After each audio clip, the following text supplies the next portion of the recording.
was also the episode of animal noises or nonverbal reactions. Yeah, accents and nonverbals. Someone just hit fast forward. Oh no. Well, fast fact number one, I mentioned that this episode was written by both Justin Spitzer and Brent Forrester.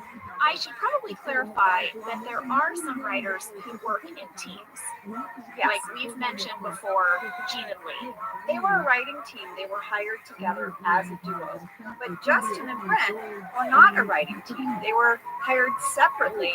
So this was interesting that they were co-writing this together. Well, we reached out to both of them to hear what it was like to be paired together on this episode. So they said that Greg just paired them together because he thought it would be kind of fun. And Justin told me that they basically just split it down the middle. That Brent took a pass at Act 1, Justin did Act 2, and then they split Act 3. And then they came together one afternoon and they kind of went over it. And since Brent was the senior writer, he kind of took the lead on a kind of a dual rewrite. And then they turned it in and it was kind of, punched up by the staff like every other episode. I could see Greg doing this because he loved pairing together people to see what would come out of that pairing, whether it was characters or writers. He loved to see what happened. Even our editors sometimes were paired up in different ways. Well, Brent said that it's true that Greg did make it clear that he was the senior writer and that he had final decision on what went into the draft. But he said right from the start he could see that Justin's scenes were just so good that it would be a terrible mistake to put, quote, my grubby fingers on any of it. End quote. So he said that they didn't change any of each other's work. They ended up turning it in just as they had both originally written it. Well, that is so fun. All right, fast fact number 2. I asked these guys, what was the inspiration for this episode? Was this based on anything in real life? And Justin told me that he couldn't remember exactly where the idea came from, but he's pretty sure that it just came out of one of those pitch sessions in the room. So it wasn't like one writer had the idea, but it was sort of a collective, one of your group mind things, Ange. Oh, I like group mind. Well, he said he does have a very distinct memory as they were circling closer and closer to something that felt like an episode. Lee Eisenberg suddenly blurted out, a product recall. It's a product recall. And after Lee said that, they knew it was going to be like a defective product and a mini scandal. But here's the thing, Ange. Here is why I asked. I did a little Googling. This episode aired in April 2007, and the crazy thing is that in August of 2007, there was a massive, historic Mattel recall. A huge product recall. What did they recall? They recalled 19 million toys. What was it? Some of them were recalled because they had lead paint. Was it a G.I. Joe? No, I don't know what it was. A bunch of toys that were shown to have lead paint. And the other was because there was a tiny magnet that kept falling off and it posed a choking hazard. But also in 2007, there was a massive crib recall. 1 million Graco and Simplicity cribs were recalled. And I even read an article that called 2007, quote, the year of the recall. Well, that's crazy. I wonder if it was in the zeitgeist. It was in the group mind of the world. And it went to Lee's brain and he shouted it into the writer's room. And it became an episode of The Office. Major group mind. That's some global group mind. Okay, lady, I'm going to move us along to fast fact number 3. I'm calling it location alert. Okay. As part of this episode, Jim and Andy go to a local high school to apologize for the obscene watermark. And Pentopedia let us know, because we got some mail. People wanted to know, was this the same school where we shot Diwali? People love to know about locations. They I love know. it. This was filmed at a different school than Diwali. This time we filmed at St. John Paul Academy in Burbank. In real life, it is a private Catholic STEM immersion high school. The school colors are white, blue, and red, and the real students at the school wear uniforms. For our shoot, we hired background performers to play the students. We did not use the actual students of this school. I feel like that is a thorough answer to this location question. Yeah. I went to a Catholic high school. It was not co-ed. It was all girls, and I wore a uniform, and our colors were green and white and gray and navy. I think were the colors we were allowed to wear, and yellow. A lot of colors. It's really only 5, and you're only allowed to wear those colors. Seems like a lot. It's killing them. Do you wear? How many colors do you wear? I just grab whatever, there. Right. So imagine you're getting dressed in the morning and you have to limit it to only these 5 colors. Well, listen, a friend of mine did that thing. Remember when ladies would get their colors done? Oh, yes, and you find out if you're like a fall summer or a spring. winter or something. My mom Yeah. did this. My mom was a summer. Okay. So a friend of mine recently did this. It sort of Wait, they're still doing this? They're still doing it. It sort of went out of fashion, but whatever. She did it, and she found out that she has like shades of blue and coral and white, and she just filled her closet with those colors. She's always in those colors. So do you know what she is? Is that summer? I don't know. Blue and white? I don't know what it is. Maybe spring, but listen, it's a commitment to stay in those 3 colors. I'd have a hard time. Oh my gosh, this is literally what I was saying. I said I could only wear 5 colors, and you're like, oh, that's a lot of colors. I don't see what the issue is. And now you're like, I would have a hard time only wearing a few colors. My point was, if you're going to have a school that has uniforms, you can't have a lot of options. Why? Because you're You already can't have personal expression within uniform? no. Oh my gosh, What's you're the taking a stand. You've clearly not thought about this at all because you are taking multiple positions on this one subject. What's the point of having a uniform if you can have multiple colors and freedom of expression? There's no point. Either have a uniform or don't. All right, well, we had to all wear the same skirt. It was the same. There was no choice. Or navy pants. Or a yellow shirt, or a green shirt, or a white shirt. We haven't been done talking All right. about this. On top, you could wear the different colors. But they had to be a collared shirt, and you couldn't have any like logos. No logos. Not even like, some people, they would try to sneak in like a little polo on their lapel. That would be a no. Lock Because it up. that, Lock it up, uniform. Lock it up. Lady, where are we? Well, we're ready to take a break, and then we're going to come back and break down this episode. Well, before we take a break, I want to just share one thing about this episode. Well, I'll just get to it. What is it? I had the hugest zit on my cheek, and I remember being really bummed out because I had a nice big storyline, and I woke up with an enormous zit on my cheek. And they tried to cover it with makeup. Jenna, they didn't splurge for CGI and scoochy it out. It's in the whole episode. There's so much makeup on it. It's like an orange patch on my cheek. I did not notice it one time. It's on my left cheek. This. Do you have time codes for it? Is that something we can look forward to after the break? Well, there you go. You want a close up. Well, listen, I'm sure you're riveted now. You can't wait to come back. We're going to take a break and come back with this episode.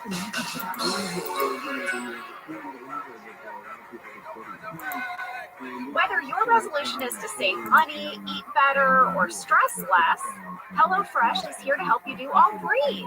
Yes, you guys, I love HelloFresh. Jen and I both love it. You know why we love it. And guess what I made the other night? What? It was so delicious. I made their pub-style shepherd's pie. I've made it. Yes, it's so good. White cheddar and then fine mashed potatoes. I know it very well. It's a family favorite. Well, Josh normally makes dinner, so this was my turn, and I made this, and he loved it, and I was so happy. I was like, I made a shepherd's pie. I'd never made one before. It's so good. Everyone, you can say hello to your most delicious year yet with fresh ingredients, chef-crafted recipes, all at a price you'll like, delivered right to your door. Go to hellofresh.com/officeladiesfree and use code officeladiesfree for free breakfast for life. One breakfast item per box while subscription is active. That's free breakfast for life at hellofresh.com/officeladiesfree with code officeladiesfree. HelloFresh, America's #1 meal kit. Okay, so we start off this episode with a very funny cold open. I think it is one of the classics of all the cold opens on the whole series. 100%. It is Jim, dressed as Dwight, acting like Dwight, and it makes Dwight crazy. And some of the best lines right here in this cold open. Lady, I remember filming this episode, and John Krasinski was so funny. We could not hold it together. Well, we all knew how great he was at impressions, and so when he got to actually flex that a little, we were just like, I can't wait to watch. Well, Angela, I think this cold open has two of our most quoted moments. For sure. Number one, Bears beats Battlestar Galactica. I mean, how many t-shirts is that on? It's on everything. And also, identity theft is not a joke, Jim. Millions of families suffer every year. Right. I see that all the time. Identity theft is not a joke. Don't we sell pencils that say identity theft is not a joke? Don't we have a pencil pack on officeladies.com? Yes. And we have that quote, right? We have that and we quote. also have Bears beats Battlestar Galactica. It's just one of my favorite quotes. It is not my favorite quote of the whole episode, though. We'll get to that. But this couplet is so fun. And I have seen people, like at conventions and stuff, say this. False, black bear, like the whole thing. Oh yeah, we should play it. Sam, Yeah, can let's you play this, play this clip. Question. What kind of bear is best? It's a ridiculous question. False. Black bear. Well, that's debatable. There are basically two schools of thought. Fact. Bears eat beets. Bears beets Battlestar Galactica. Bears do not. What is going on? What are you doing? Oh, I love it so much. I want to know, what are the two schools of thoughts about bears? We never find out. We don't. Listen, we had a fan question from Ashley Trick, Emily Dennis, Faith L, Rianne Holib, and Tara Laporte. Basically, they all said the same version of this. Please, please, please tell us everything about the cold open. It is one of the best sequences on television ever. How long did it take John and Rain to get through it? Here's what I found out, Angela. Okay. Kentopedia thinks we only did about 8 takes of this. He said it went a lot faster than we may realize. Well, it was a quick beat, it was a quick scene. And then I asked Justin, and he said that he and Brent did not write this cold open. They wrote a cold open where Michael is getting scammed by a telemarketer.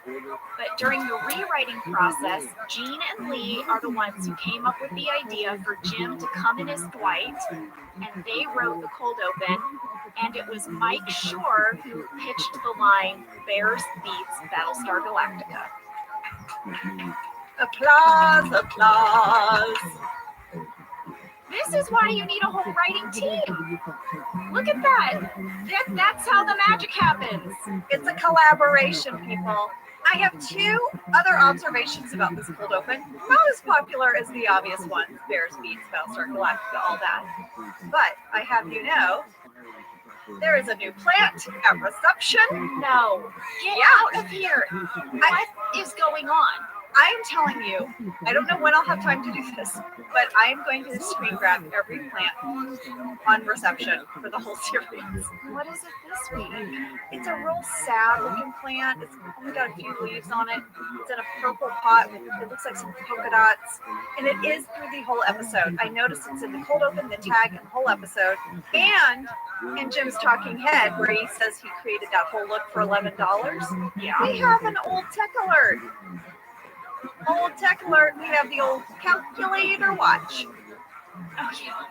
Now, I know that Dwight always wears one, but just to see Jim actually use it, like you hear the beeping as he's adding on it. I just thought it was really fun. How often do you use the calculator on your phone? Surprisingly a lot. Same. I see why they made a calculator watch. Yeah. Because I use it. I mean, I remember, because I'm 100 years old, that, boys would have it at school, and they would be told in math class they could not use it. I spent a year where I refused to let myself use a calculator, and I had to do all of my math problems by hand. It was just a weird commitment I made to not you know, I don't know. Struggle. It was a weird commitment I made because I felt sort of like I should be able to add 26 and 97 without a calculator. Like just, carry the one or whatever. And how old were you when you made this commitment? I was in my 30s. Really? Yeah. I was really expecting you to say I was 24. No, I just got disappointed in myself for relying on my calculator for simple math problems. So, did I know you when you made this commitment? Because I knew you in your 30s. Yeah, I guess you did. I guess best- I never added anything or subtracted anything around you. My best friend in her 30s took a year off from calculators and didn't tell me. I do weird stuff like that sometimes. What is that about me? I think you like to make hurdles for yourself. What? This is horrible. I should speak to a therapist about this. What am I doing? Why am I You know making what? my life harder? You get into a real cushy stride. You're like, hey, things are clipping along. I'm having a great run here. I'm gonna give myself a hurdle. Yeah. I don't deserve. It's too easy. I'm gonna stop using a calculator. I don't deserve this cushy stride right now. I'm not allowed to use a calculator. Oh my god. All right. It's okay to use a calculator. Well, I use one now. I mean, that was one of the dumbest things I've ever done. That was one of my dumber goals. I'm sure there's a mathematician out there somewhere that's like really into that. It's like, yeah, way to go. You know what I'll say? At the end of the year, I was no better at adding, subtracting, or multiplying than I was when I started. You can't say that. That can't be your button. You have to say There was no skill gained. There Oh was my no God. speed. Nothing. I was still, counting on my fingers to carry the numbers. I mean, it was for nothing. you just had a year where you were slightly more irritable. Okay, let's get into this episode. Speaking of people being irritable, everyone is on the phone with very upset customers. I want to share with you that there are a lot of delicious deleted scenes. And one of them starts off in customer service with this speech, and Kelly repeats it over and over, and Brian is like dying inside because he's right behind her. And then it cuts to a talking head of Brian, and he's got it fully memorized. But this is what Kelly says right at the top of the episode, had it stayed in. Customer service, this is Kelly. Oh my God, I am so sorry. That is so messed up. Everyone here is so upset. You have no idea. And rest assured, your voice has been heard. Okay, I'll be thinking about you all day. Customer service, this is Kelly. Oh my God, I am so sorry. That is so messed up. Everyone here is so upset. You have no idea. And rest assured, your voice has been heard. Okay, I'll be thinking about you all day. Wow, she says it on a loop. And Ryan looks like he wants to just explode. Well, Michael has a talking head where he explains what happened, why everyone is so upset, why everyone's on the phone. I guess a disgruntled employee sent out 500 boxes of their standard paper with a pornographic watermark of two cartoon characters engaging in a sex act. Yes, he said it's a beloved duck doing something to a mouse. Yeah. Now, was he talking about Daffy Duck and Mickey Mouse? Because he says, never been a fan, not a fan. Well, I think he would be talking about Donald Duck and Mickey Mouse. Oh, yes. Because Daffy is part of the Bugs Bunny. That's great. I just like the idea. But that is the quote of the day. Oh, I can't keep my ducks straight. There's so many. There's so many. There's so many. Cartoon ducks. So many. Scrooge McDuck. There's so many ducks. But I love the idea. It just makes me laugh that Michael has never liked Mickey Mouse. I know. Not funny enough for him? I don't know. I guess not. Not edgy enough? Not enough jokes. Well, Michael holds up a piece of paper to the light and shows the watermark. Watermarks. You? Because it wasn't me. And we're the only Sam, people on this Cody, podcast. Sam, Cody, anyone? No one? No, it was me, folks. It was me. And listen, I don't know if this is going to be interesting. I found it fascinating. I'll do a quick overview, okay? So we all know what a watermark is, right? A watermark is basically this image that's applied to a piece of paper, right? And you hold it up to the light, and that's how you see it. The term watermark comes from the way these designs are created. It's during the wet paper stage of making paper, right? Like a damp, that's really fascinating, a damp water spot. Here's where it gets interesting. Ready? Yes. Did you know that watermarks were first introduced in Fabriano, Italy in 1282? Yes, I did. You did not. Of course, I did not know that. Why did I believe you? I wholeheartedly believed you. Like I thought my somehow delivery was very good. you're a very good actress. I should have won that Emmy that year. I was really mad you didn't. I cursed on national television. Okay. And they're not really sure why exactly watermarks started in Italy then. It could have been, to show, like, maybe it was the service of the king or to convey a secret message or prove authenticity of a message, right? But now wait, they were deliberately invented. So one thing I'm curious about is that the watermark was not an accident that happened one day in the wet paper making stage of paper making. And then people were like, oh my gosh, what if we did this on purpose?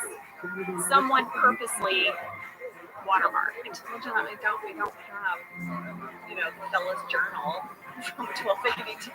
It might have been a thing where he was like, hey, that's my thumb. Hey, that's cool. We should do that. Oh, I bet the king would like this because then everyone would know it's his paper.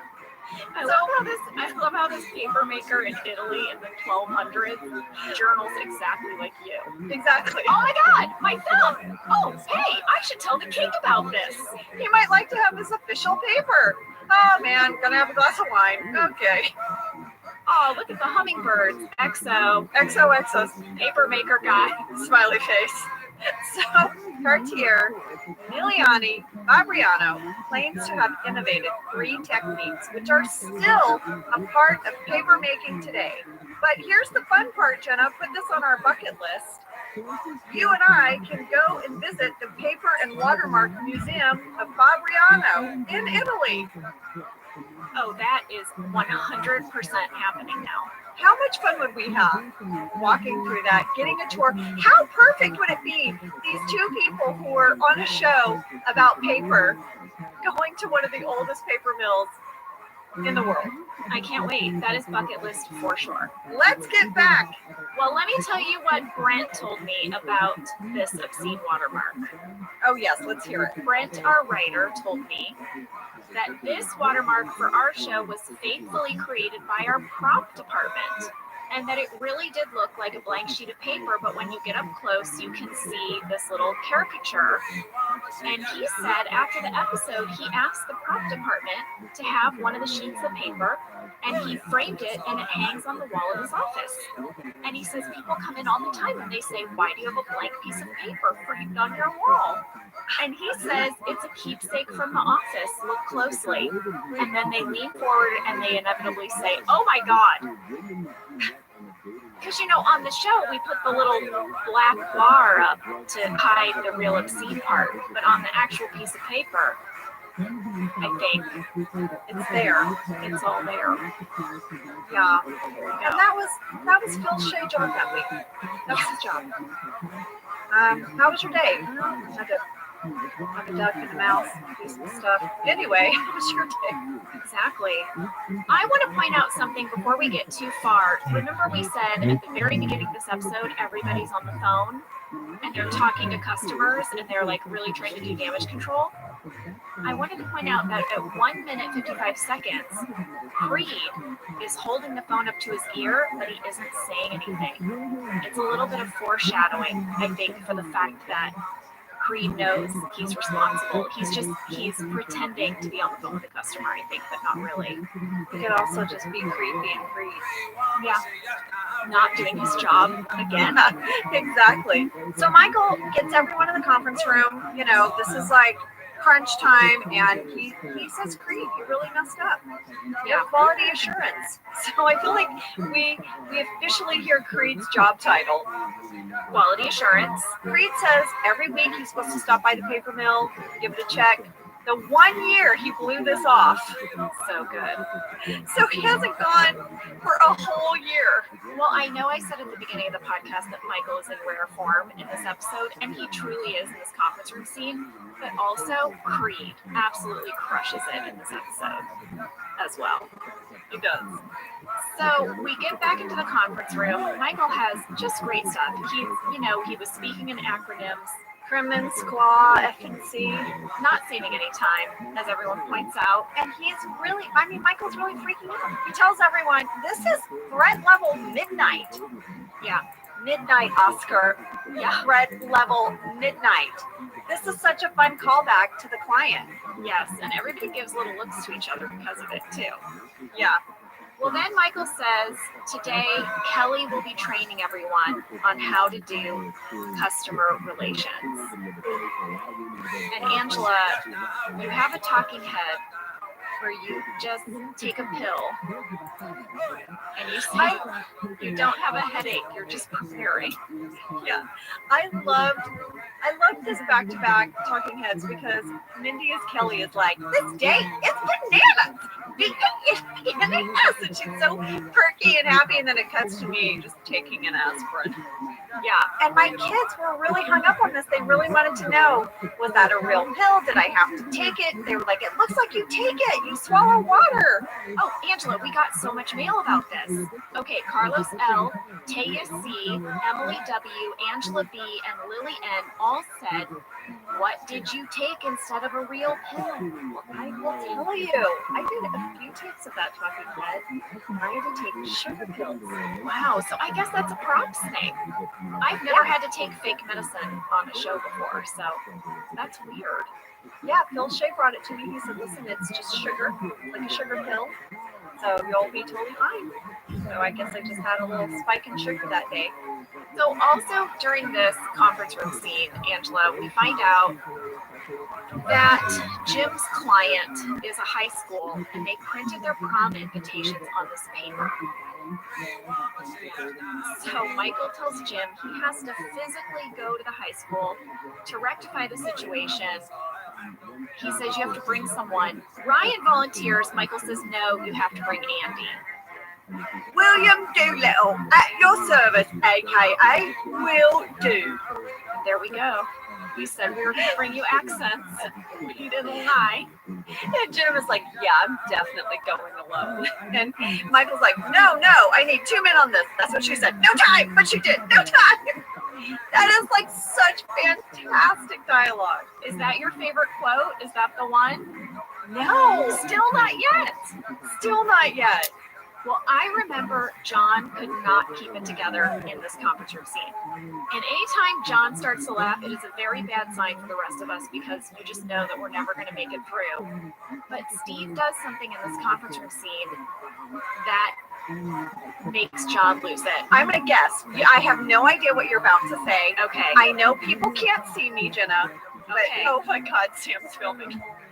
This is what Steve does at 4 minutes, 2 seconds, just to mess with all of us. Yep, there it is. Angela just put her foot up on the table and then leaned into her crotch. Do you know how hard it is to lift your leg this high when you're short? That table's kind of high. Yeah, Steve took his foot and he put it up on the conference table. And I remember the first take he decided to do that, John lost it. Yeah, because we had no idea. Anytime Steve did that, Steve used to do that to John's desk all the time. Yes, he would. And you know what, Jenna? I remember in this scene when I lost it. I completely lost it when Michael goes, here is your headline. Scranton area paper company, Dunder Mifflin, apologizes to valued client Some companies still know how business is done. That's what I'm saying. It's like the greatest hits of Michael in this one conference room scene. In this episode, it's so good. Well, now Michael reveals that he has invited Barbara Allen, one of Dunder Mifflin's oldest customers, into the office. He's going to offer her a personal apology. He says if the press wants a story, we'll give them a story. Yeah, there's a great deleted scene of Dwight calling CNN.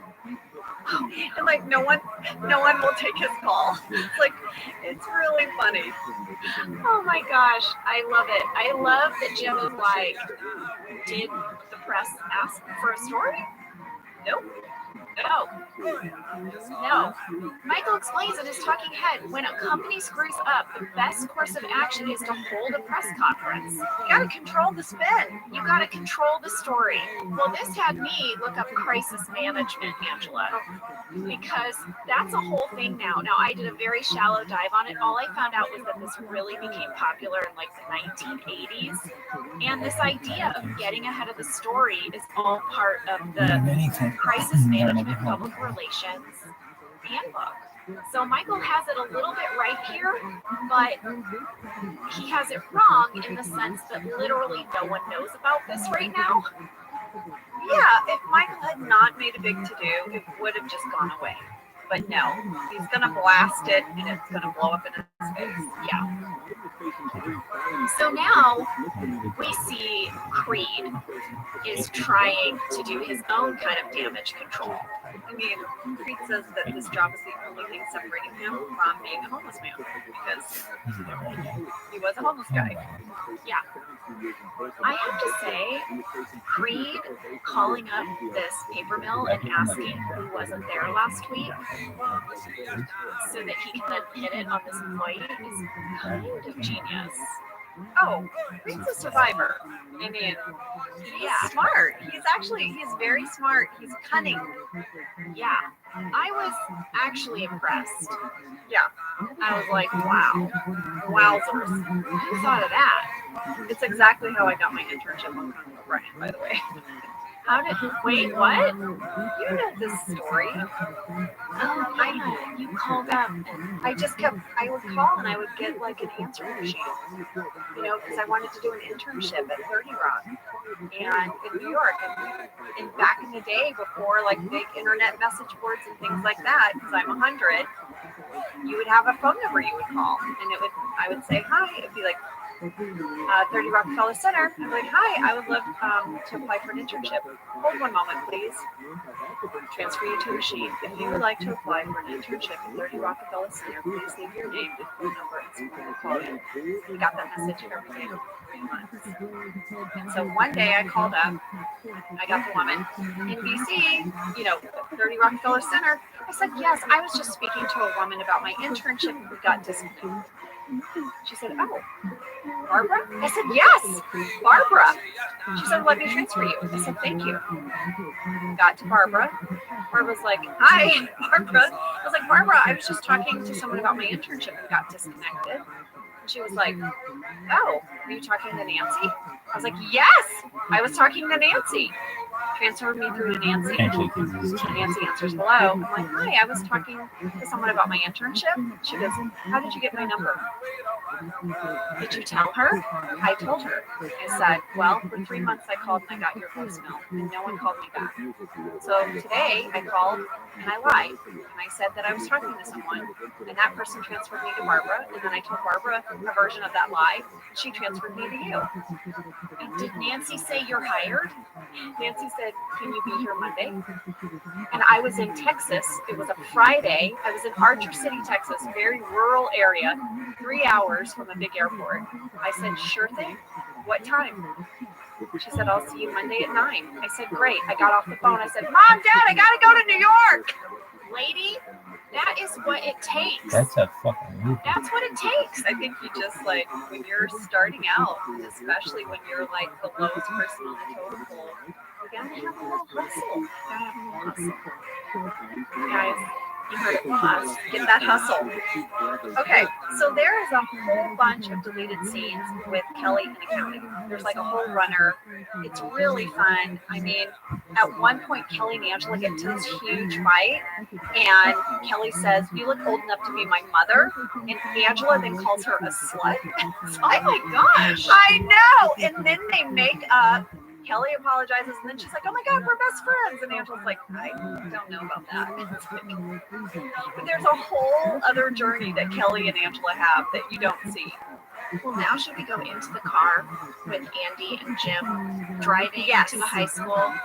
Yes, Is this it, Angela? this is leading up to it. Here are some things we learned on this road trip with Jim and Andy. Number one, we learned that Andy says "beer me" when he wants something. Beer is like a verb, like "get me that," "beer me that water," right? Yes. We also Feed that learned that monkey. Karen is one of Andy's oldest friends. What? I think I that's don't just think so. because they worked together at Stanford. Yeah. And we learned that do not ask Andy to play music Because he just sings. pick some acapella version of Drift Away. Well, this beer me line is another one of our most quoted. And Jim even says, "Lord, beer me the strength." That's my favorite line. That's yours? Almost like I think about lines from the whole entire show, and one of my favorite lines from the whole entire series happens at 7 minutes 51 seconds, and it's "Lord, bear me strength." I love it so much. I don't know if it's because growing up, there's been so many times where I've been like, "Lord, give me strength." Yeah. And just to have "Lord, bear me strength," it just tickles me. I just love it. Well, I reached out to Justin and Brent because I was very curious who wrote this beer me joke. Oh, I would love to know. All right, they told me that their memory is that Ed Helms had a friend in college who used to say "beer me," and it was Brent who expanded it and wrote the joke "beer me a water." But this was based on a story from Ed Helms. They said he also had this friend that would do the rit-dit-dit-dit-doo. And Ed confirmed that, right? Ed said he had a friend who would do like a gibberish thing to cut people off. Yeah. All right, well, I texted Ed, and Ed is like, "I don't know what they're talking about. I don't What? have any memory of a friend." He was like, "Yeah, they're to do, but I have no memory of a friend saying beer me. I don't know." Oh my gosh. This is like that moment where, you know, something happens and you ask 5 people what happened, and they all have a different story. Yeah. Oh, The one God. thing we know is that Brent did write the joke "beer me a water." So Jim has sort of suffered through this car ride with Andy. Now they're in the high school and they're walking through, and Andy's like, "Oh my God, what's my girlfriend doing here?" And Jim's like, "Oh, is she like the counselor or something?" And he's like, "No, she works part-time at the frozen yogurt place." Yeah. She's that girl standing by her locker. Her locker. Yeah. And Jim's like, "Oh, Andy." Oh, Lord. So Andy goes up to confront her, and she's like, "I have to go to Spanish class." Andy's mind is blown. He had no idea that she was a high school student. Andy does let us know that they did not do anything illegal except knock over a few mailboxes with her friends. There's also a deleted scene where Andy talks about how they met in the Talking Head, and he was at like a convenience store, and she asked him to buy wine coolers for her and her friends. Well, the actress who played Jamie was Shira Scott Astroff, and Lady, she was a contestant on The Bachelor season 16. The one with Ben, Bachelor Ben. I never watched The Bachelor. Okay, well, she's a part of Bachelor Nation. So I looked her up on Insta and I slid into her DMs. Oh my gosh, what'd she say? Okay, well, first of all, Shira and I have a mutual friend in common, and it's actor Michael Rosenbaum. So I think it was slightly less creepy when I slid into her DMs because I saw on her Insta that she was friends with Michael, so I was able to lead with that. That's good. Yeah. I'm always trying to find the least creepy way to slide into someone's Hey, DM. what's up? Hey, remember when you were on The Office? You want to talk about it? I haven't talked to you in a while, but what's that? Okay. Okay, so we emailed her, she emailed back, and she told me all about her time on the show because, Ange, whenever there are these scenes that happen on a location and we weren't there, I like to get details. I want to know a little bit about it. No, I love it. Every time we reach out to someone in scenes like this, it's always so fun and it just kind of fills in the picture for us. All right, so here is what she told me. She said that when she got the audition for this, she had never watched the show before. Really? Yeah. So she said she watched one episode and then went to her audition. It was a cold read, meaning they would not give her the material ahead of time because they didn't want the storyline to leak. That's so hard. So she had no idea. But then she got the job. And also she told me because she had never really watched the show, she thought that she was going to be playing Michael's girlfriend. So when she got to set, she was expecting to see Steve Carell, and that's when she met Ed and John. Now here is the thing that I found absolutely fascinating. In this episode, when she shot this, she was 3 months shy from turning 28. Oh my gosh. She was 27 years old. She said she was older than John Krasinski and only 5 years younger than Ed Helms. Baby face. Oh my Yes. goodness. She said she had the absolute best time filming this episode. It is still one of the best experiences she's ever had. And after she filmed it, she went home and watched every single Office episode from season 1. She totally binged it. And so she was super excited by the time her episode finally aired. She was like a super fan. That is so fun. But she said to this day, people still write her about being on the show, and she's so proud to say that she was part of The Office. Well, listen, guys, Shira was so lovely to tell us about her time in The Office. She has a new film coming out called Half Brothers. She's also going to be in a pilot on Amazon called On the Spectrum. Her Instagram is at Shira Scott Astroff. But here's the plug I can't wait to give. She is the founder of an animal rescue organization called the Animal Rescue Mission. They rescue abused and neglected dogs and cats in Los Angeles and all over the world. She just rescued like 70 dogs from death row in Tijuana. Oh my gosh. And placed them in homes. Aww. So she said if anyone wants to adopt an animal or donate, you can go to the Animal Rescue Mission. Well, and check them out. I love that. We have 4 rescues. I love little rescue animals. That makes me so happy. I know. Should we talk about Dwight preparing for the big press conference back in the office? Oh yeah. Well, you know, he equates this to beat sales. You got to put the money beats. Those are the attractive beats. You got to put them up front. That's right. He has set up the conference room for a giant press conference, all for one man. This is Chad Light from the Scranton Times. He does the lighter side of life. Yeah, And the obits. right. And there's a great deleted scene with him and Creed where he recognizes Creed. He's like, wait, Creed Bratton from the Grassroots. Jenna, he basically calls Creed out as himself. Oh my gosh, and it got deleted again.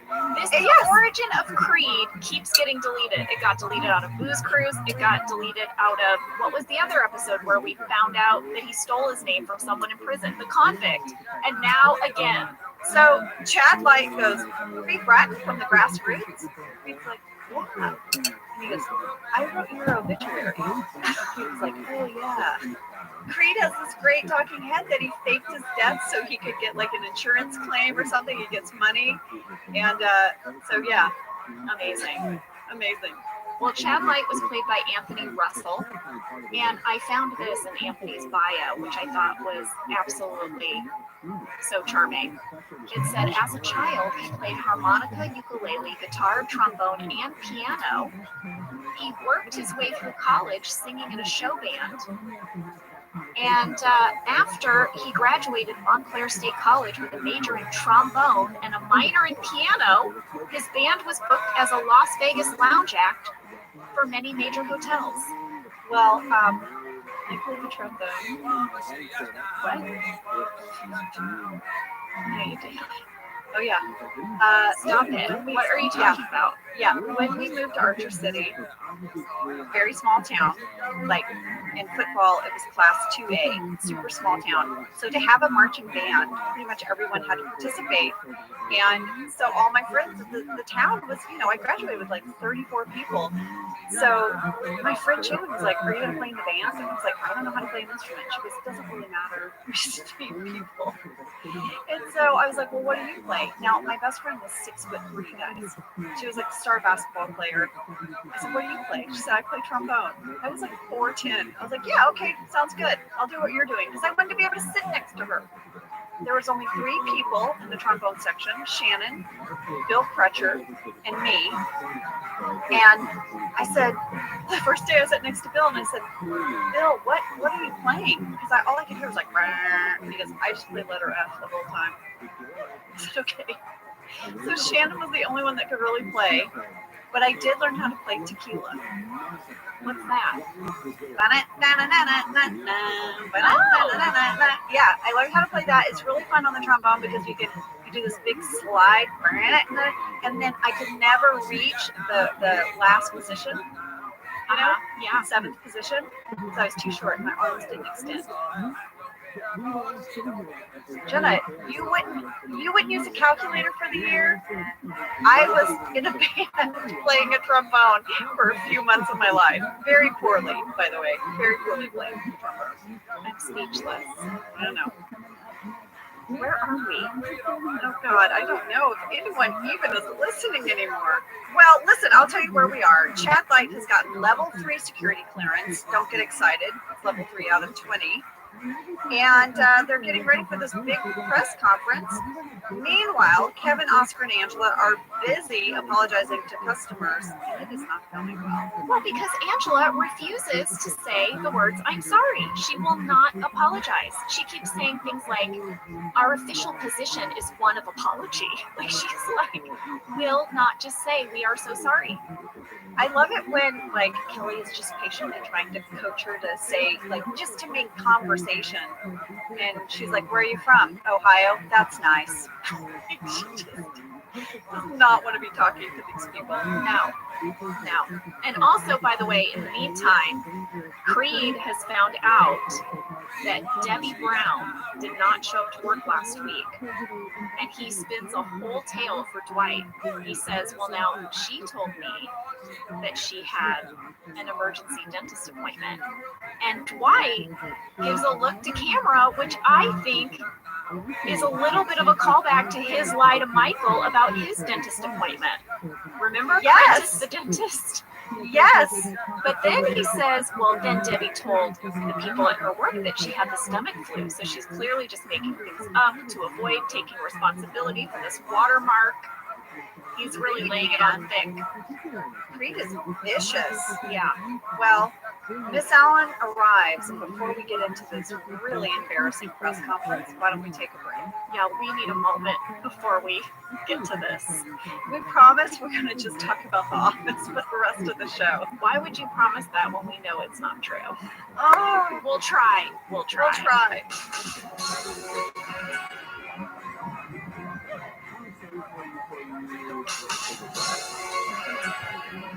All right, so we are back. We are laser focused. And we are in a press conference. Oh, it is not going well. No, Michael apologizes to Mrs. Allen and he offers her a giant certificate, which you know he loves. Remember in Casino Night, he was like, "Toby, are we going to have one of those giant checks?" He's so... Yes, it's a novelty check is what he calls it. It's a novelty check. It's big, huge. It says 6 free months of paper or 25 greens, whichever comes first. And Mrs. Allen does not accept the apology. Mrs. Allen gives 0 F's, as the kids say. Oh, yeah, she literally says, "I do not accept your apology." It's so good. Michael doesn't know what to do with it. And, you know, Chad is back there taking up all the notes on this press conference. He's ready to write his article. Oh, his hand is flying across that notepad. He's jotting everything down. So this back and forth between Mrs. Allen and Michael, it just starts to escalate. And then he just asks her to leave, and she just storms out and says she's going to call the Better Business Bureau. And Michael's like, oh yeah, well, I'm going to call the Ungrateful Biatch hotline. It really, really did not go as planned. I mean, I don't think there's any other way to say it. I don't know it could have gone worse. I really don't. Well, lady, Mrs. Allen, the woman who played Mrs. Allen so very well, was Lisa Darr. And she has done a ton of stuff like Curb Your Enthusiasm. She was a regular on Life as We Know It and Popular. She also had a recurring on Strong Medicine, which is the show that I had a one-day guest role on where my brain melted. But I found this very fascinating because I ended up doing a deep dive on her IMDb page. This is crazy. Are you ready? Yeah. She appeared in 3 episodes of Murder, She Wrote, but each episode was in a different season and she played a different character. And then she was in 2 different seasons playing 2 different characters of CSI. So she is such a good actress that she can appear multiple times in the same television show playing a different character each time. I felt like that was very telling of her talent. It is, but also would she change her look? I don't know because I didn't do that deep of a dive. I didn't like YouTube all of her appearances, but I mean, I found that significant. Yeah. And unusual. Yeah, unless I feel like that happened more back in the day, like on Bewitched, were there 2 Darrens and like it was never explained or something. Well, that's like a major character change. This is like a guest role, right? But they hired the same actress in 3 different guest roles. They loved her. Clearly. Well, I loved her. I thought she was great on our show. She was so good, and she really just pushed Michael over the edge. Oh my gosh. You know, Jen, I did say what could have made this press conference worse, and Dwight once again does not help. He says he thought both animals were smiling. There is a fantastic Dwight talking head where he talks about growing up on a farm, and he's seen a lot of animal action, and he says really matter-of-factly, whoever drew this got it exactly right. Yeah, he tries to tell Mrs. Allen that the cartoon did seem to depict a consensual sex act because they were smiling. And then Dwight would know. Right. His farm life. Right. Well, Michael is really upset. He starts to vent to Pam. I mean, things got out of control. It's going to be a national story. She's like, Michael, it's 3 times. And he's like, no, we need to do an apology video. Well, then Michael pulls out the video camera, and Jenna, the look on your face is new. It's so brilliant. It's so brilliant, Jenna. It said so much history. How many videos has Pam had to film of Michael apologizing for things? I will tell you, in the deleted scenes, there's a runner of videos, and they're fantastic. I was going to say that we shot a whole bunch of former apology videos, and they didn't make it in the episode. I will tell you that shooting this scene with Steve and Rain, and then also these old apology videos, is some of the most fun I ever had on the show. It was so hard to get through these. It was so difficult. I don't know how you did it. And everything about your expressions, Jenna, are perfection. You don't give away much, but it says so much about what Pam is thinking. I just thought you did a phenomenal job, and I loved these scenes. I love seeing the deleted ones. I want to see more. I could just see a clip show of all these videos that you guys had to do.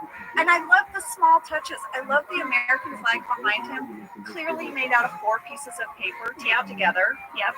And I loved that from 15 minutes, 55 seconds to 16 minutes, 5 seconds, Whitey was just spraying Michael's hair. Yeah. 11 seconds of silence, except for while he sprays the hair. I couldn't get through that.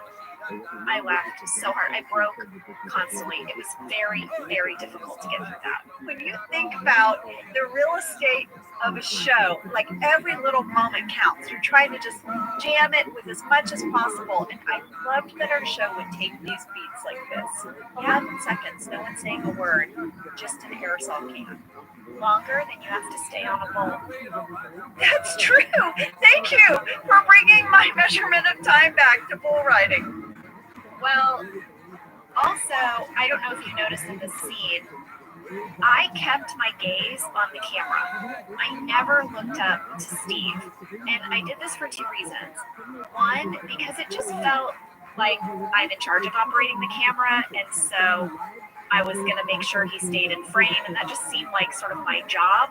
But the other reason was because I could look at the little plastic corner, and then I wouldn't have to actually see Steve, and it was easier for me not to laugh. I wondered about that. I was like, A, it looks like you're really operating a video camera, but how lucky were you that you didn't have to make eye contact, because you would have burst into laughter.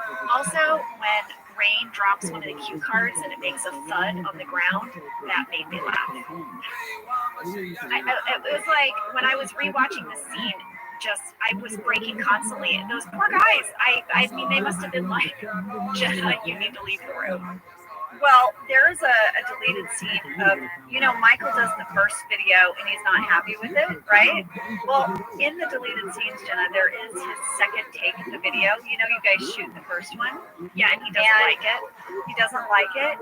And there's a deleted scene, and Jenna, it made me laugh so hard. Michael goes on to say, I need this job. My mortgage is hundreds of dollars a month. With this job, I can barely cover that. I have a company car, but I still have to pay for the gas. Gas prices are high, and I have no savings whatsoever. What's kind of fun for those folks who like to catch things in the background, is that deleted scene dialogue is on the cue card in their second attempt. It's right there. You can zoom in and see it. Yeah, a lot of people wrote in to ask how come what Michael is saying isn't what is printed on the cue cards when they go back and forth. It was just because we cut some stuff out. We trimmed out some stuff. Yeah, he actually said everything that was on the cards. We just had to lose some of it for time. Yeah.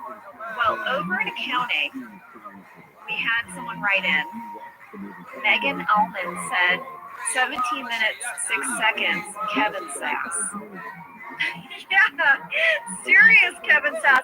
Like he's been holding it in for so long. He just couldn't wait. Now he's got something on her. Yeah.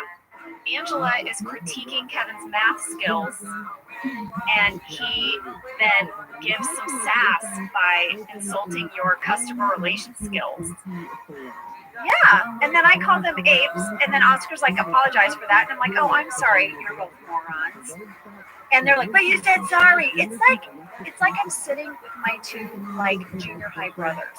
Yeah, that's what they're like. And I want you to know that Brian and Oscar improvise their sort of little high five at the end, and that they don't quite get it right.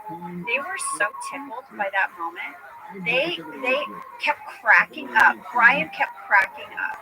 I love that. They did a few different tries at it, and it just was like their favorite thing.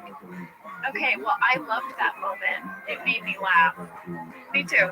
Because why couldn't they have just high-fived? They were kind of doing like a coronavirus high-five, where you don't actually touch. Well, and they were trying to do like a fist bump in air, but they're right there. They could have easily touched one another, but that's what it made me think of. I think they love the Jim Cam air high-five.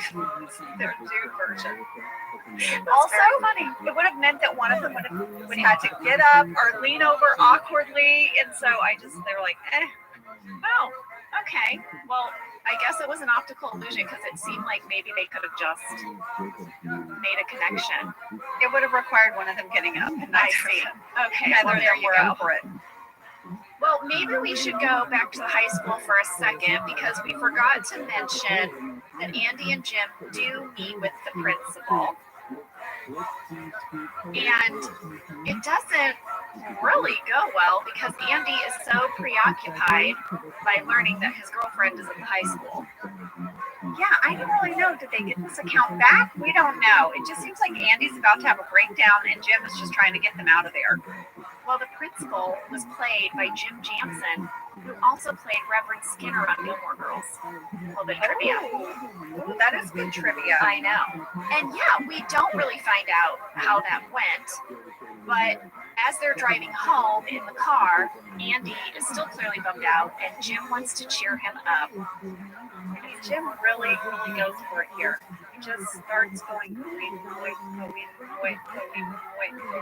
Yeah, and Andy's fighting it. He's fighting it, and he can't resist. He's like,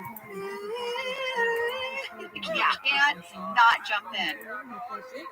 Do you remember that time on the show when we all sang that in the bullpen?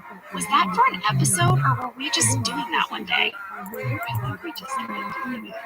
Yeah, because it is kind of infectious when someone starts it. Yeah, we were just in the movie. I think so too.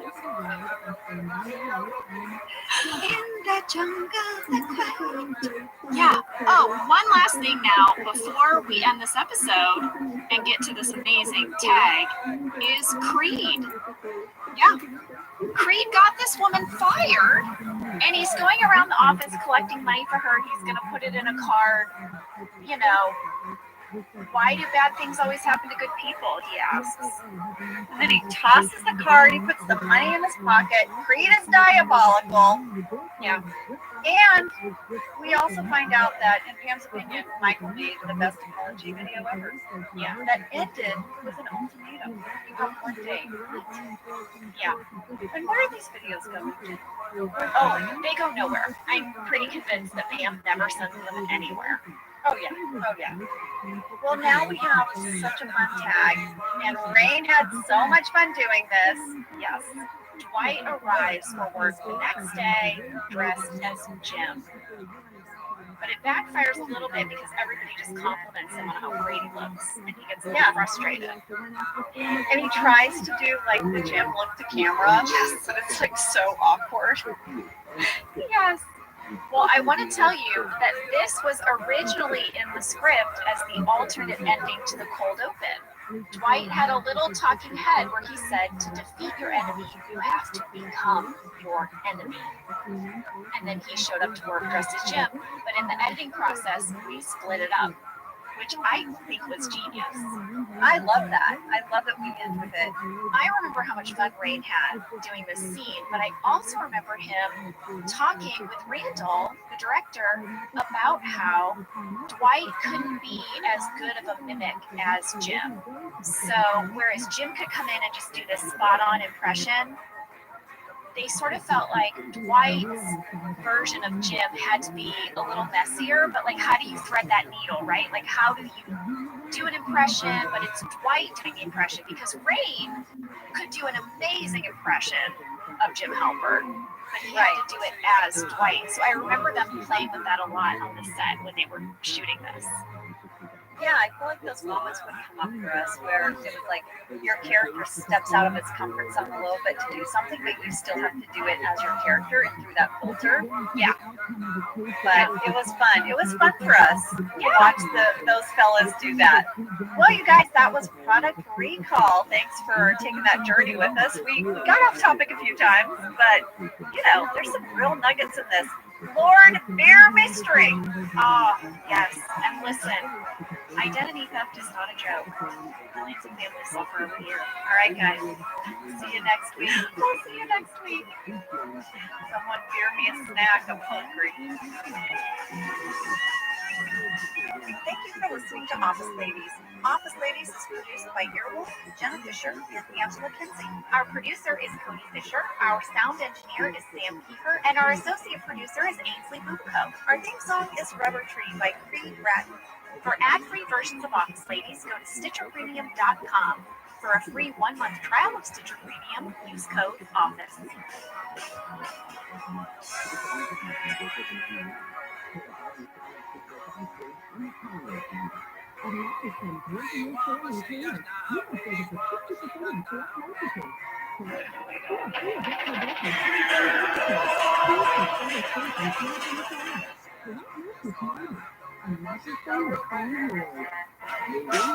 I'm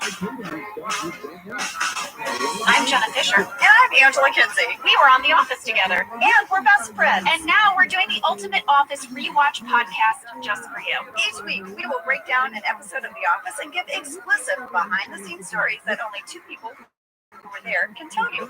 We're the Office ladies. Hello. Hi there. Today is Women's Appreciation. Everyone start right now. Think of a woman you appreciate. Appreciate that lady. Appreciate her, maybe pause, give her a text message, but appreciate a woman. Because Michael is going to appreciate women today. He knows the crap out of women. And he's going to appreciate them. And I'm excited. I loved this episode. I loved filming this episode. I wrote about it in my journal. Oh, lady, I can't wait. This is Season 3, Episode 21, written by Gene Stupnitsky and Lee Eisenberg, directed by Tucker Gates. Let's get right to it. After Phyllis is flashed in the parking lot, Michael decides to take the women to the mall to bond and unwind. The workplace was too masculine.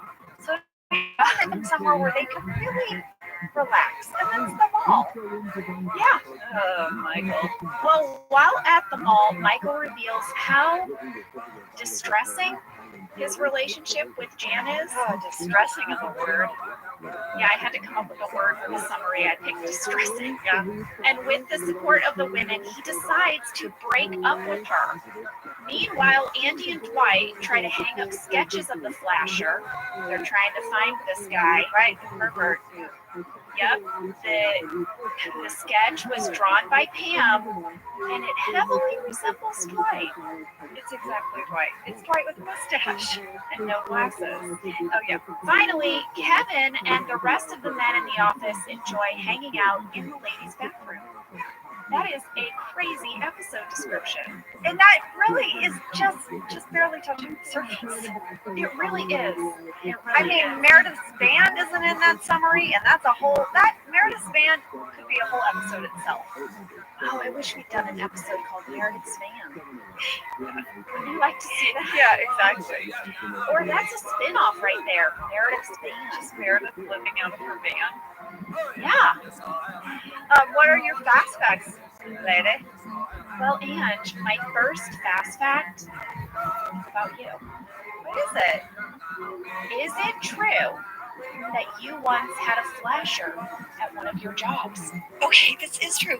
And I told this story in the writer's room.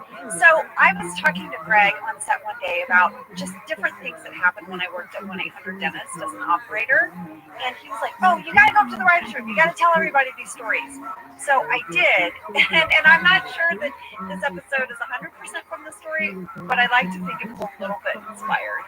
So I was working at 1-800-DENTIST in my early 20s, which was just yesterday, really, right? Yeah, it really was just yesterday. And we had a van. We went into the women's restroom, kind of hid out in the women's restroom, and then when women would go in there, he would flash them.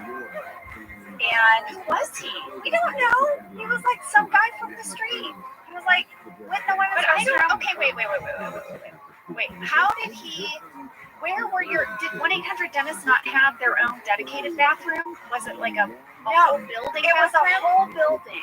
Yes, it was a whole building and several businesses. You know, the bathrooms were in the hallway. You know what I mean? Bathroom. Yeah. Okay. Like when I go to a doctor's office. Exactly. Okay. Yeah, this guy, he came in off the street and he flashed one of the ladies when she went to the bathroom, and she came running out and came in the office and was like, I just got flashed. And oh my gosh, 1-800-DENTIST obviously took this very seriously, and they implemented a whole security system for our office. Okay, we are talking to people about their teeth. That's all we are doing. We're talking to people about their teeth, but guess what our security system was? Guess what the upgrade was? What?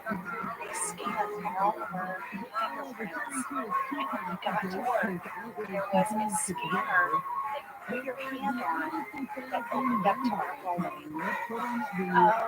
I put my hand there, and it would go bing, bing, and admit it. Wow. Yeah. All because of the flasher. Yeah. But anyway, I told the writers that we had a flasher at work, and it caused all this big hullabaloo. And you know, I just like to think that went on a note card on the wall somewhere. I want to give you credit for that. Oh, well, thanks. I like it. All right, well, are you ready for fast fact number 2? Yeah. Fast fact number 2. This episode originally aired in May of 2007, and it is a supersized episode. Yes. However, when it reran in August, they cut it down. I know. They trimmed out a bunch of stuff. Why was that? The reason this was originally a supersized episode is because this was our 50th episode of The Office. Oh, wow. So it was like a little celebration. But you know, then when shows rerun, they have to be regular size. Oh, I see. Well, to celebrate our 50th anniversary, we invited 2 super fan Office bloggers to the set for a full day of filming so they could have a sneak peek. And do you remember who they were? Was it definitely Jenny Tan from Office Tally? Yes, and Kath Scary from Give Me My Remote. Oh, nice. Oh, they were so supportive of the show. I feel like they really were some of the first people organizing an online fan site where fans could go and share. Yeah, and the writers would read their sites and gather feedback. Like, they were a big part of formulating the show. I still go to OfficeTally.com, Jenna. Like, when I'm looking up quotes when we're doing our podcast document, and I'm like, oh, I want to get that exactly right, I will go to Office Tally because they usually have quotes up there. Yeah. Well, I went and looked at both of their vlogs that they did after visiting the set, and I'm going to sprinkle in some of their observations as we go along in this episode. Oh, that's so fun. This is like a little time capsule. Yes, it was so cool. And by the way, okay, wait, here's one of the things that Jenny Tan wrote about her visit. This was just sort of an overview, okay? She wrote, everybody works together really well. The actors are just incredible, and they are so well prepared, knew their lines, and I didn't hear any of them once ask for a line. That's true, though. That's true. We were pros. We came up ready to play. But you know what? Steve set the bar for that. We've said that many times. She also probably couldn't see that we had our scripts hidden in our desks, and we would sometimes have to sneak a look. Oh, yeah, sneak a look between takes. We did do that. We did sort of like just look over them really quickly. But that's all right. That's all right. We were never like, line. Can I get my line? What's my line? Yeah. So, yeah. And then, Angela, another thing I thought was really interesting, she noted that you had a 4:30 a.m. call time that day. Those first few seasons, I was almost always at 4:30 because we didn't have, the budget that we then ultimately gained, and we hired more hair and makeup people. So they would stack us super early in the morning. Kate Flannery and I always were there at 4:30. I remember that. And then this also I thought was kind of funny. She wrote this. Jenna mentioned more than once on her MySpace blog that she sometimes wears sweatpants and her Uggs when she knows she's only being shot from the waist up, and it's true. She confirmed. Yes, that I was half dressed. Our stuff was so cold. I know. So anyway, I am really excited because I'm going to sprinkle some of their observations in throughout the episode. All right. So what's fast fact number 3? Fast fact number 3 is a location breakdown based on this fan question from Deva Crane, Sophia Behenna, Cassandra Irachetta, Mary Ruff, and Jocelyn Isaguirre. They all asked, did you film in a real mall? Where was it? Did you have to close it down, or did you film with real patrons? Now, Ange, I usually go to Kentopedia. But you didn't need to this time, lady. You didn't need to, because this was our mall. This was our mall, you guys. Literally, this is the mall in our neighborhood where we lived. Angela and I have been to this mall in real life 90 gazillion times. Many, many times together, separately. Sometimes we'd have a BFF date. Yes, this was Fashion Square Mall in Studio City. It was like 3 miles from my house. Yeah, we went all the time. We knew the layout. We knew when they said, okay, ladies, we're going to start the morning in the food court. You and I were like, I wonder where they're going to see this. Maybe over by Panda Express, or are they going to put us over in the corner? How would they put us in the corner? Yeah, We knew the layout. we need the layout, of course. And guys, we did not close down the whole mall for filming. No, people were there. We started crazy early though in the food court, and we started upstairs. There was like an upper level of the food court, and we had that whole upper level to ourselves, and it didn't open until like 11 a.m., but we had to be done so they could open the food court on time. I remember that. Yeah, I wrote that we were seated in the food court filming at 7 a.m. Yeah. Yes, and all the people in that food court were hired background performers. But later, when we went into the mall, all the people sort of passing behind us, like behind your talking head, behind Steve's talking head, those were just people in the mall. Yeah, they couldn't close that main part of the mall, right? So we were just navigating around them, and we were filming. And this is a thing I wrote in my journal, Jenna, is that we really realized what a big star Steve was. Like we knew he had become a big star. You know, he had these movies coming out, and they were big hits. But being at that shopping mall to him really got a window into what his life was like now, because no one yelled our names. No one, Jenna, no, people were walking right past us, but they would see Steve and they would start to yell at him, Steve, Steve. I wrote that someone yelled, I love Ram. Oh yeah, that line from Anchorman. Yes. And you're like, oh my God, Steve, that guy's yelling at you about the layout. You know? Yeah. Yeah, that was crazy. That was crazy. I do remember though that they shut down the Victoria's Secret for us. We had the whole store. Yeah, we felt very fancy about that. That was very exciting. Store to yourself. That was so cool. And then we also had one level of the parking garage, and they put all our trailers there. We ate lunch there. They set up the catering, and then we also were able to bring in our own cars to do that scene with Meredith. Yeah, parking. Yeah, but we really just spent the whole day at the mall. We really did. We really did. And lady, by the way, I'm gonna point it out, but there oftentimes you can see you and I walking in the background together, of different shots, and our characters should not be walking together in the background shopping. No, we were just hanging out. We were probably saying this. Listen, did you see the scene? We were 100% doing that. We were Kelly at the mall. Yeah. If we have a break, maybe we can sneak in there. Yeah. I mean, I feel like we did some shopping that day. I was gonna say, I feel like I came home with something from Macy's. I know. I'm pretty sure. All right, well, ladies, should we take a break, and then we come back? We will really, really break down this episode. I might have tracked something. We might need to discuss it. That is the best news I've heard all day. I can't wait to track. You might change your mind. Oh no! All right, we'll be back.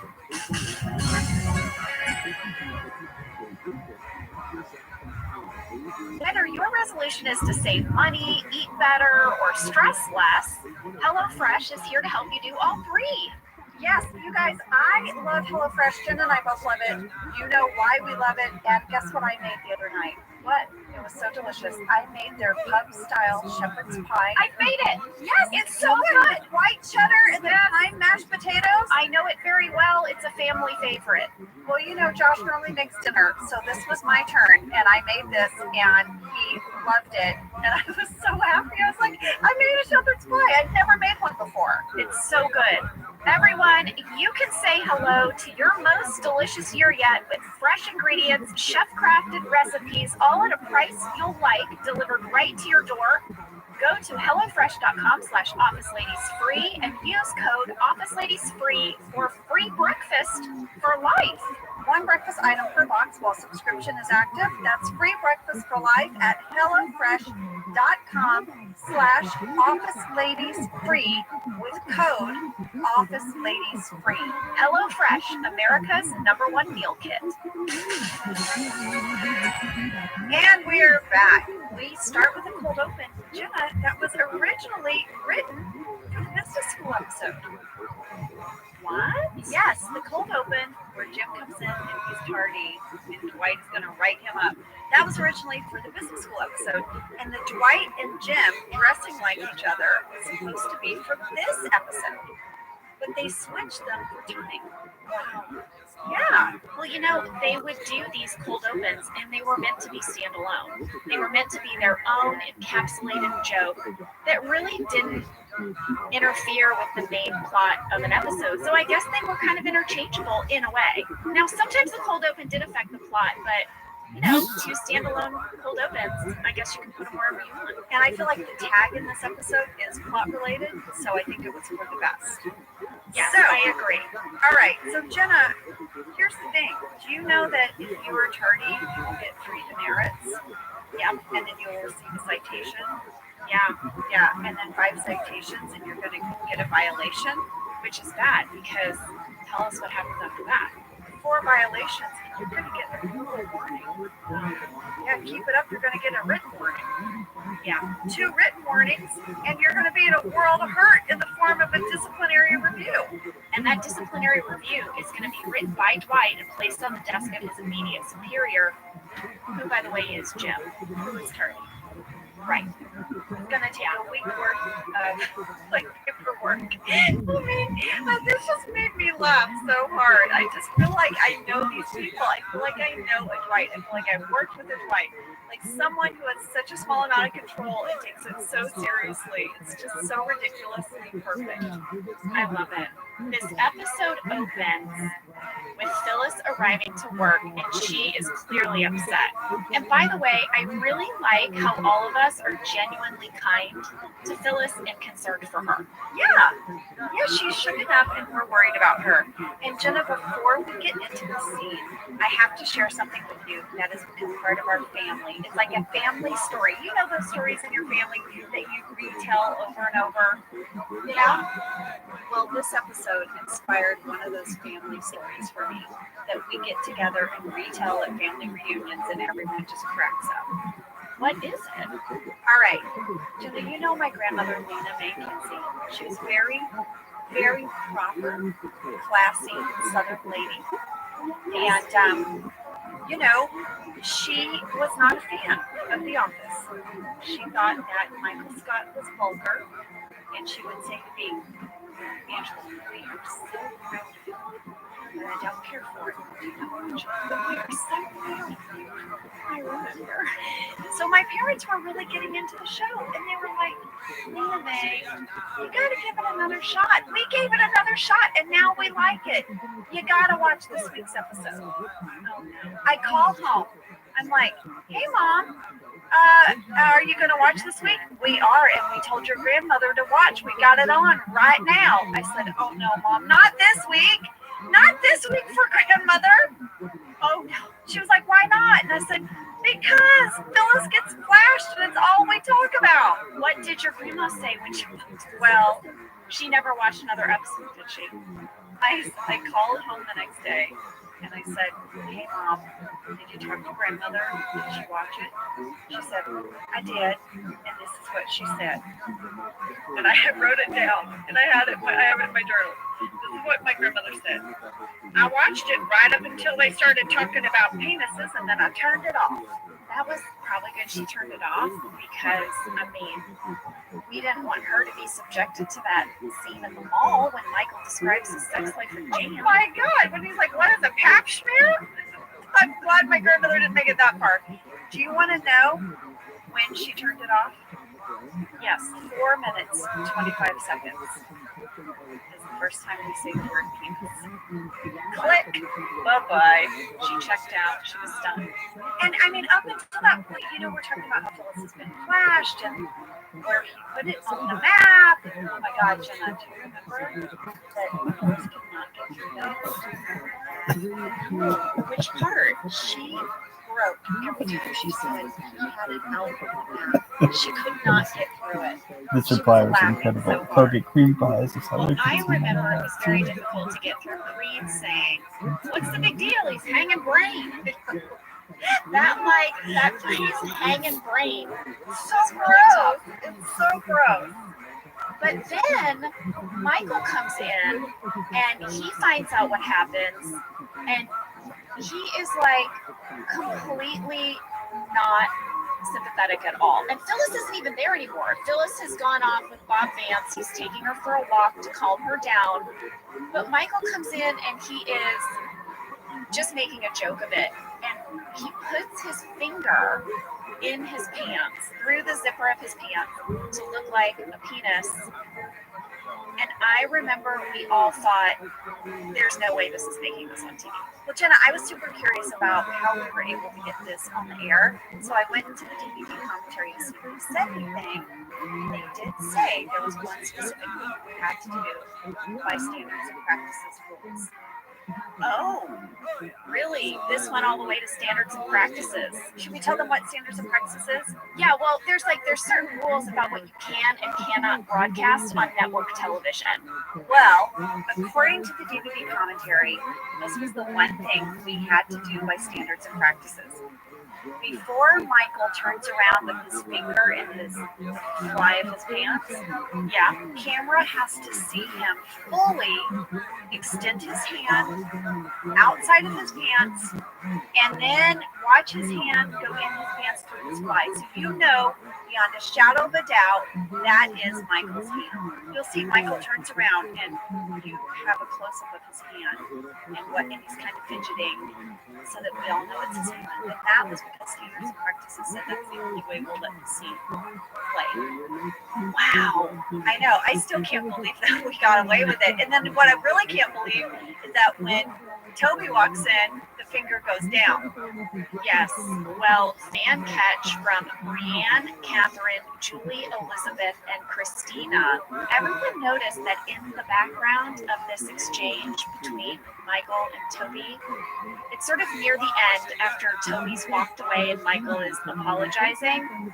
John Krasinski is visibly red in the face and laughing into his hand. He is flat out breaking, and not only that, I love this fan catch because I wrote a time code down between 4 minutes and 36 seconds and 4 minutes 40 seconds. I see John, not Jim, look right to Randall, our camera operator. Yes, I thought the same thing. I thought that is not Jim glancing to camera. That is John glancing at Randall. Yes, because it's just above camera. You know, it's not right down the barrel, which is where he would normally glance.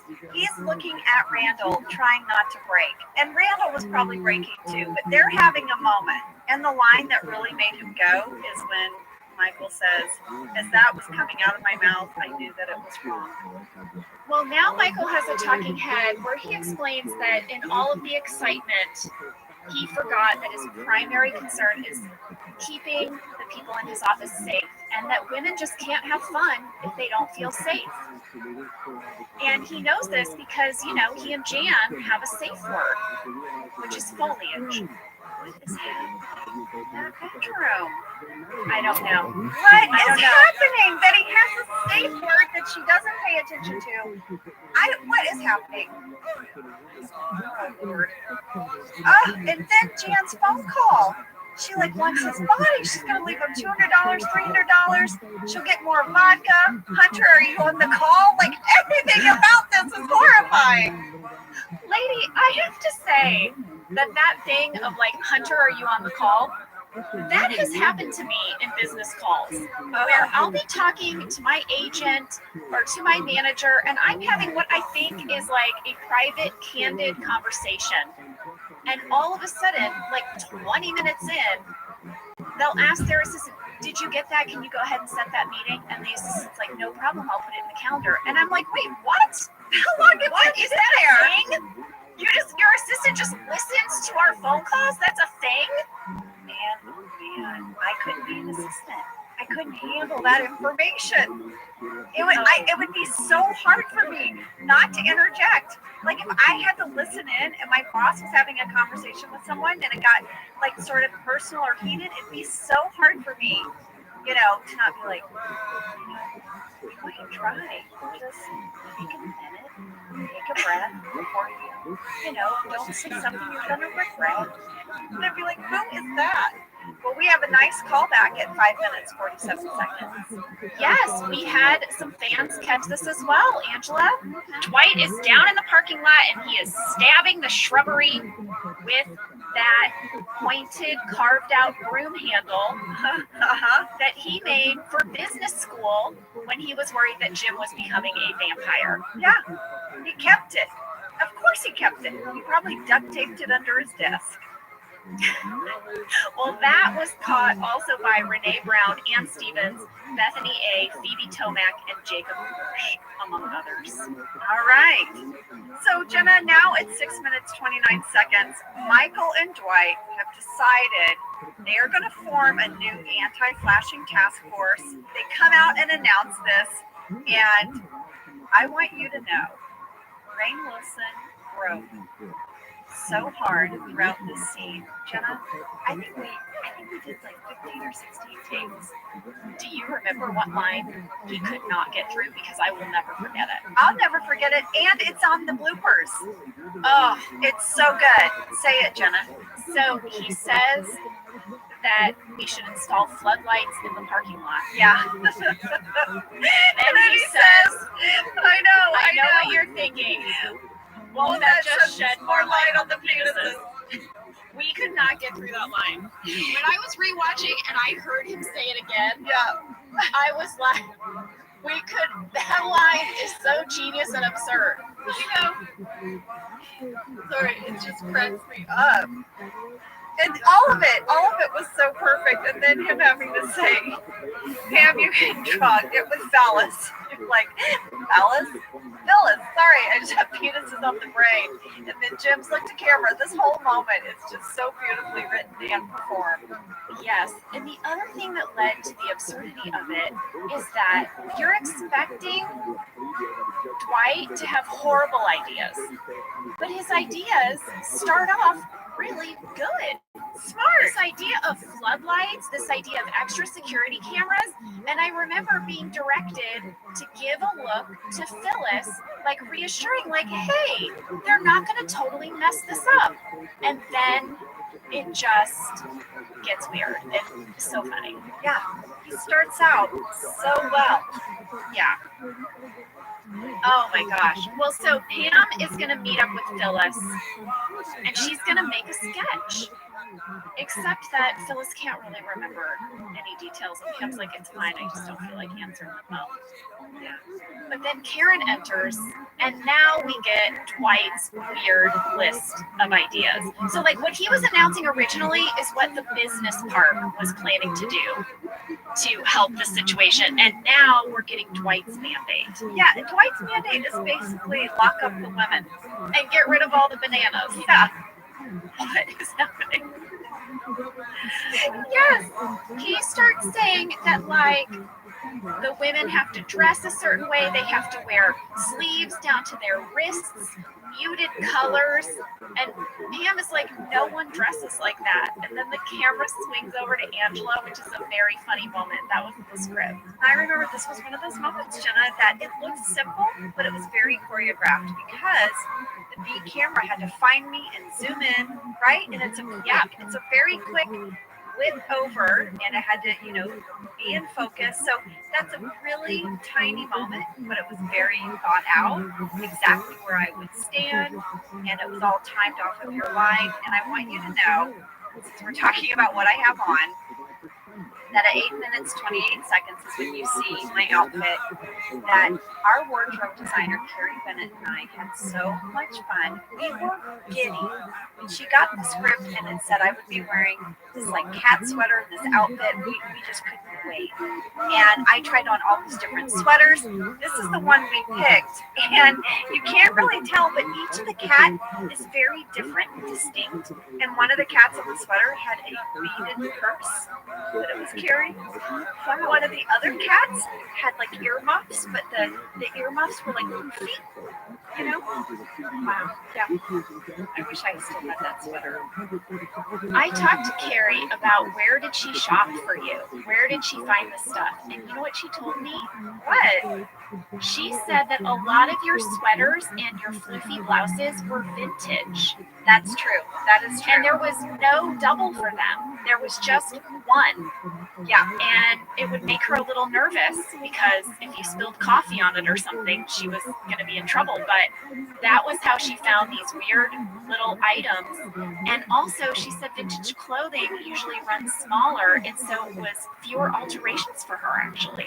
Yes, that is true. And she would let me know when whatever sweater or blouse I had didn't have a double. And I always made sure to change as much. I never ate in my clothes because we often didn't have a match for it. I remember that. I also remember you sometimes, Angela, if we were rushing, you would do this really elaborate, like, napkin bib thing on the front of you. I would take so worried. Sometimes we were rushing for whatever reason and I didn't have time to run to my trailer and change. I would get like 8 napkins and tuck them around my collar all the way to my armpit. Yeah. I looked insane. So now the women in the office, they're really upset with Dwight, right? These rules are ridiculous. And Michael comes out, he's upset with Dwight. He's like, you know what? Women's appreciating meeting in the conference room. He's qualified to appreciate women. Because he came from a woman, Yeah. he has slept with more than one woman. Less than 3. Well, that's not accurate information. Yeah. He says. Yeah. But also, he just knows the crap out of women, Angela. I know. What women need is RESPCT. That's what they need. Phyllis's face when he says that is so amazing. She gets this little look that washes over her face like, huh? Fan question from Taylor Seagraves and Jenna Aldridge. When Michael spells out respect, was that improv or scripted? It was scripted that he spelled it out correctly, and then every take he would do it differently. We couldn't get through it. This was another moment. That's what Steve would do, though. You know, he was like the comedy assassin. He would like take it as it was written, and then he would play around with it. You could never know what he was going to do, and it made it so hard to keep a straight face. Yes. Also during this scene, Angela, Dwight is eating a banana. Yeah. And this is one of the ones he's taken from the kitchen. Kath from GiveMeMyRemote.com noted in her blog that Rain had to eat a new banana every time we started over a new take, and we did a lot of takes of this scene. She asked Rain on set that day how it was to eat all the bananas, and he said it was making him sick and he may never eat another banana again. It turned on him. That would happen. Yeah, and he made a big choice early on, which was to devour the banana, which was a very, very funny choice, and he had to repeat it then. But that is how he made Dwight eat. Rain, you did this to yourself. Let's not forget the pancakes, and then we have a candy bar coming up. Dwight does nothing half-assed. If he's going to eat something, he eats it. Yeah, that's true. Sorry, I'm yelling at you. I like it. Bring it on. I'm getting very worked up by how Dwight eats. Well, now the meeting is underway in the conference room.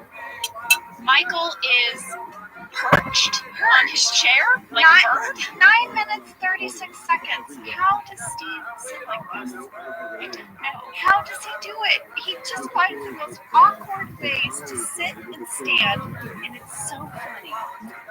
Well, he apologizes for all of the men who didn't take this seriously. Crete still doesn't understand what the big deal is. But Michael explains no one likes being flashed. It's not just women. When Meredith flashed him during the Christmas party, he was sick. He hated it. But listen, he also wants us to know that a penis in the right context is the most wonderful sight for a woman. But in the wrong context, it's like a monster movie. I have a question for you. When Dwight goes, alien, blah, and Michael's like, shut it, shut up. Was that improvised? Oh my God, I don't know. Do you want me to look it up? I do, because I remember Rain as Dwight messing around. And I just didn't know if that was him being an idiot. And it got to stay in. Well, let me see. How should I find this in this document? I'm thinking I should put in the word penis. God. Let's see. Oh, there's so many.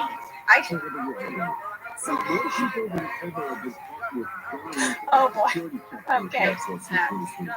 Your grandma would not have liked this word search right now. No. Oh, all right. Okay, I found it. So after Michael said that, Dwight was supposed to say Freddy Krueger.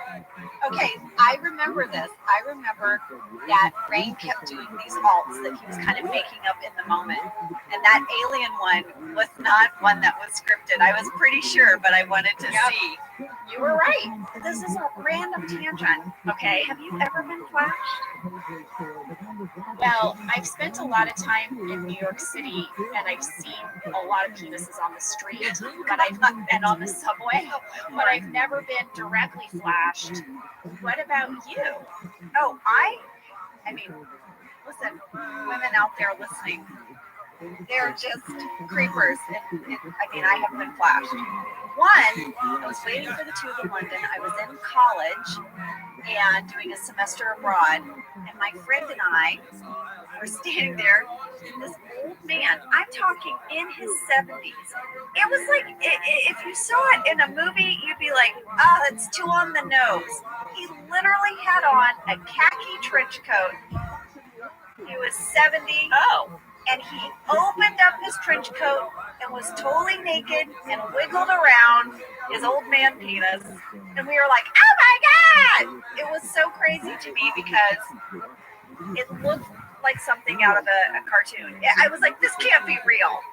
Old dude, khaki coat, flasher in a subway? Come on. You know, flashing is considered a sexual assault, and statistically, many young and underage women, that is their sort of first experience with sexual assault is flashing, is men flashing their penises, and it's horrible. It's freaking horrible.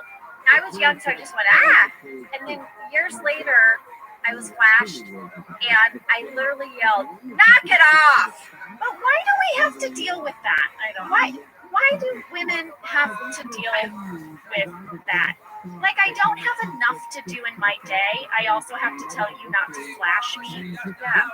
I'm busy. Penis out of my face. I'm busy. I don't have time for that shit. I don't have time for your old man penis. No, I don't. For reals. You know what I mean? My grandmother would have turned us off, Jenna. This podcast. I feel like your grandma would be on my side on this one. Oh, for sure. I'd like your grandma and I to go around and talk to some flashers. So she would let them have it.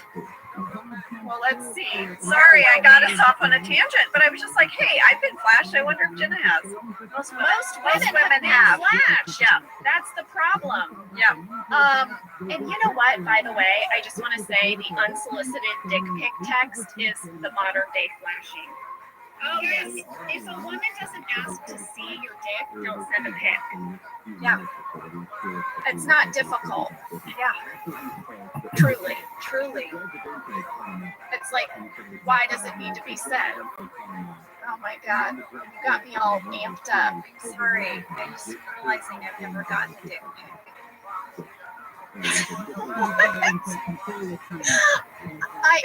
I've never gotten a dick pic either. We're old. We're old, but We've been flashed. we've been flashed, but young ladies get dick pics. Okay. Where were we? Where we are is that Michael is angry at society. He says that the problem is that the media portrays women as being skinny, tall goddesses, which if you look around the office, they clearly are not in real life. Yeah. You know, even the prettiest ones are, what does he say? Not that thin or something. Yeah. Jenna, were you just like, hey, what the heck? No, people ask us that all the time if we were personally offended by jokes at our expense. And no, I don't know. Is it just because in comedy you're so often asked to be self-deprecating, or you just have a good sense of humor? I don't know. I thought it was funny. Yeah, I mean, same with me. I'm always like some size joke, you know? And it also just never really felt personal. I don't know. It didn't. The joke is that he's saying something he shouldn't say, right? Yeah. Well, Karen tells Michael he's being misogynistic, and Michael is like, thank you. Thank you. Yes. And she's like, no, I'm saying you're being sexist. He's like, no, I'm not. I'm being misogynistic. And she's like, oh my God. And then the women just start to really call him out. Phyllis is like, Michael, when I got my hair cut short, you said I look like a lesbian. And Angela's like, yeah, and you always think we're on our periods if we get upset. But that's because he needs to know if he should take you seriously or not. No, there's a lot of issues. There's a lot of issues. Well, Karen and Angela want to get back to work, but Michael says he knows what the problem is. The problem is they're in too masculine of an environment to really bond and heal. He needs to take them to the mall. Yeah, he needs to take the women to a place where they can heal, and that's a shopping mall. Yes. We see a series of talking heads. Karen, she still thinks all of this idea of going to the mall is insulting, but she has some items to return. I have a talking head that I say that malls are just awful and humiliating. They're just store after store of these horrible salespeople making a big fuss out of an adult shopping in a junior section. And I improvised the last line of this talking head. You did? I did. I said, there are petite adults who are sort of smaller who need to wear maybe a kid-sized tip.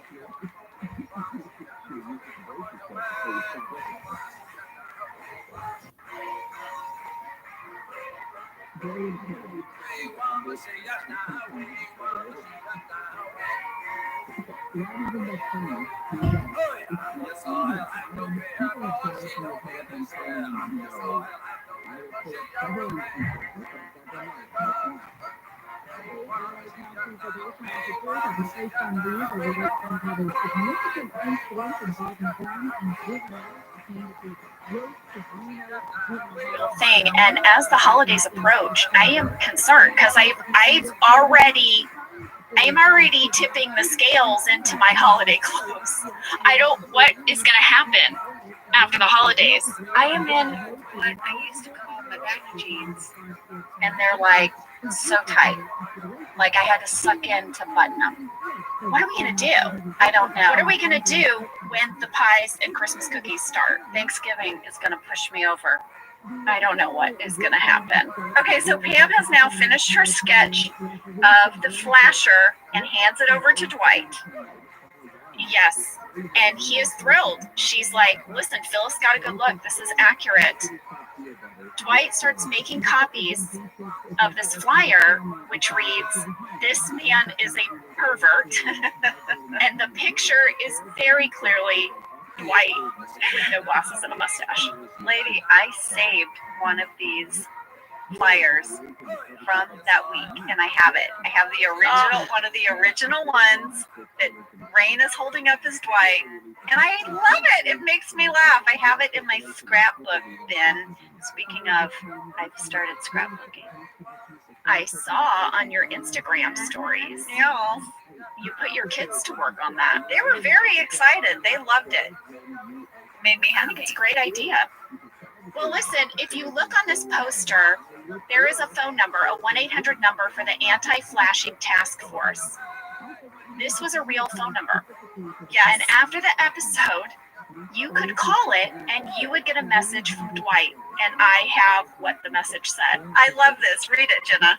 You have reached Dwight K. Schrute, commander of the Lackawanna County Anti-Flashing Task Force and regional manager of Dunder Mifflin. If you have information leading to the capture and or castration of this pervert, press 1. If this is the flasher, let's talk. You need a friend right now and I can help you.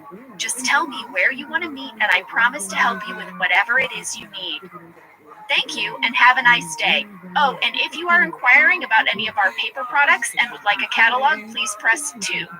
Finally, if anyone, not the flasher, is interested in a kick-ass 1985 maroon Firebird, I could be persuaded to sell mine. Please press 1 for that too.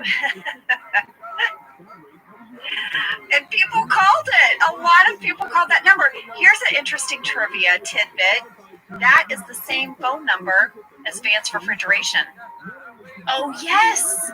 Yes, when we've seen the Vance Refrigeration phone number. Yep. Well, listen, listen, lady, before we head out to the mall, maybe we should take a break. Let's take a break because then we're getting into Meredith's van, and we're gonna need to talk about it. Yeah.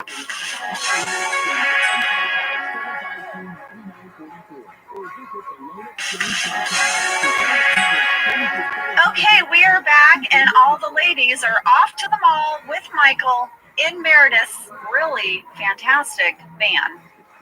Yeah, she's driving, but also eating potato chips and littering.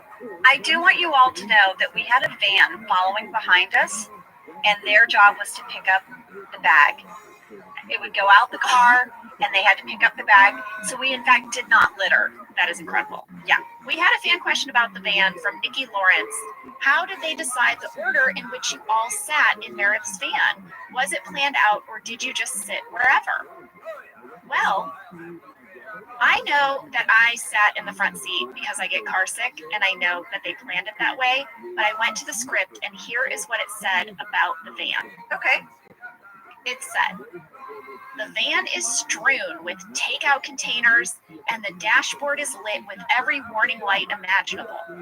Michael sits in the middle seat of the middle row between Kelly and Phyllis. Karen and Angela are in the back row. Michael watches the girls talk as if he's Jane Goodall observing apes. That was the script direction for our van placement, so it was planned. But lady, when I read this, you can't see it in the episode, but do you remember how filthy the inside of that van was? Jenna, it was so crazy. The props department went all out. You could not see the floorboard. That's how much stuff they threw into that van. It literally looked like someone had lived in there for years. There were takeout containers. There were like food items that had been half-eaten or made to look half-eaten. Sitting next to me in the seat was a half-eaten chocolate chip cookie. on the seat next to me. And when we would get in, we would step and like kind of turn our ankles on all these weird things. Pieces of clothing, like a broken like old phone, like just everything you could imagine. It looked like someone dumped a trash can in the floorboard. Well, another thing they did, and I don't know if you remember this, Ange, but as a joke, they thought it would be really funny if they put all of these air fresheners in the front of her car. So like Meredith wouldn't clean out her car, she would just add another air freshener, and they were dangling from the rear view mirror. They were all over the dashboard. Yes, they were all over the front of the car. Just the front, where Kate and I were sitting, and the fumes from these air fresheners were making us sick. You were getting a headache, and you kept being like, gosh, guys, I keep getting a headache, while we were filming in the van. I was in the way back with half-eaten food. I couldn't smell the air fresheners. I remember there was all of a sudden this moment where you and Kate were like, oh my God, it's these air fresheners. There's like 15 of them. And here's the thing. You couldn't even see them. So they were like, oh, we don't even see those in the shot. We can just take those out. So they took them out, and then we were fine. It's too bad you couldn't see the hard work that the crew did to make that van look so junky inside. Yeah, it was a work of art. Jenna, there's one thing in the DVD commentary about the scene where Meredith is eating the potato chips. She just dumps them on her face from the bag and throws the bag out. In the DVD commentary, you said you kept laughing and laughing and laughing.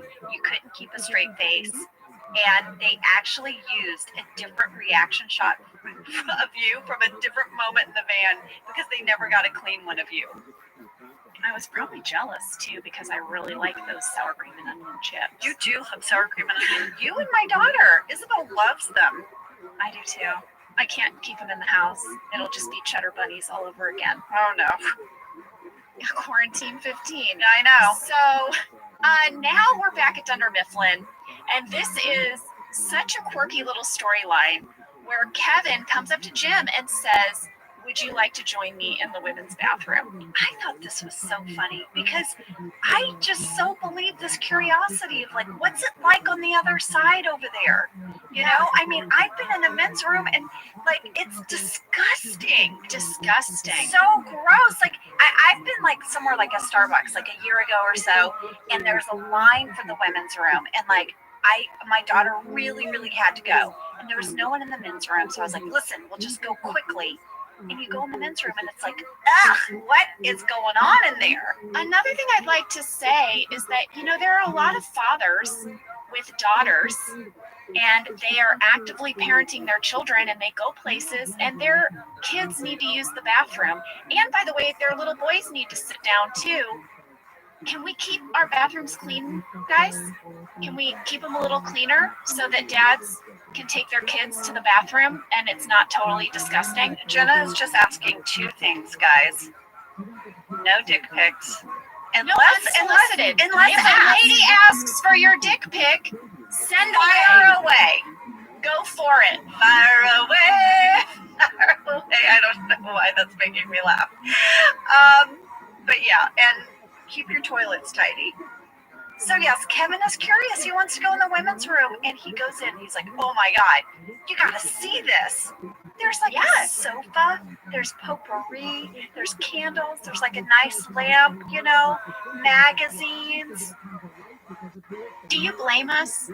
This is our only sanctuary away from Michael. We've had to do this in this office. It's the one place he cannot come speak to us. So we've created, I believe, a sanctuary. Oh, yeah. Well, I have to tell you, this bathroom, the women's bathroom set, this is a non-working bathroom. None of the sinks and toilets actually worked when we weren't using them. I was always bummed about that, by the way. Because they were so conveniently located to our set, but they weren't real. The actual bathrooms were much further away, and I always wished our fake toilets and sinks worked. You know, they used to put signs on the toilets warning visitors that they were fake and not hooked up to any plumbing. Yes, and I feel like those signs were made because someone didn't know. They had to deal with that moment. They did. Oh, yuck. That's true. A visitor used our fake toilet. Can you imagine if you're a big fan of The Office and you get to come to set and get a tour and you're just giddy, you're so happy to see all these characters that you love, and you're the visitor that took a dump in the fake toilet on set. Who was that person? That person knows who they are. And that's why we had to make signs and tape up the toilets. Oh. Okay, sorry. Well, also, I want to say that the bathroom didn't look like this before this episode. We had to build this little set. They did. I mean, pretty much these fake bathrooms were really small, and when they weren't being used, they were storage. They were like closets. Yeah, the crew would keep like their stands and lights and things behind those bathroom doors. Yeah. Well, this scene that they have in the bathroom, they're kind of just chit-chatting, and Jim says that he's going out to dinner for his 6-month anniversary with Karen. And I have a question. Do we celebrate our 6-month anniversary of dating? Are we doing that? I think you do if things aren't going well. That's what I was going to say. Yeah. You mark the occasion of your 6-month dating anniversary when you need something to celebrate because it's been difficult. Yeah, because you're like, we made it 6 months, and this will mean...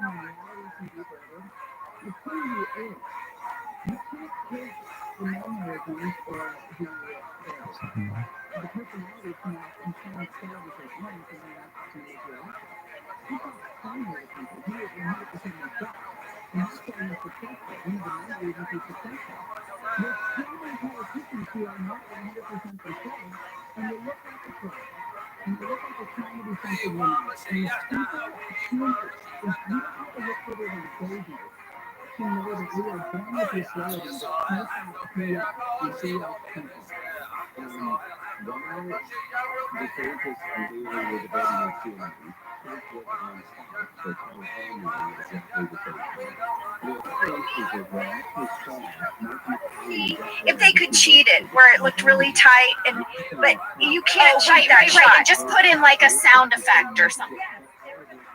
Sound effect and see of wigging, which is cheap, but you could see it too clearly. So they just let Kate actually do that. Kate Flannery, there was no stunt driver, wedged that van and scraped up that car. And then we had to pay for the damages. Yeah, but it was our car. It was like a picture car. Yeah. When we get into the mall, we're up in the food court, and you remember, lady, it was like 7 a.m. Yeah. And it was so early.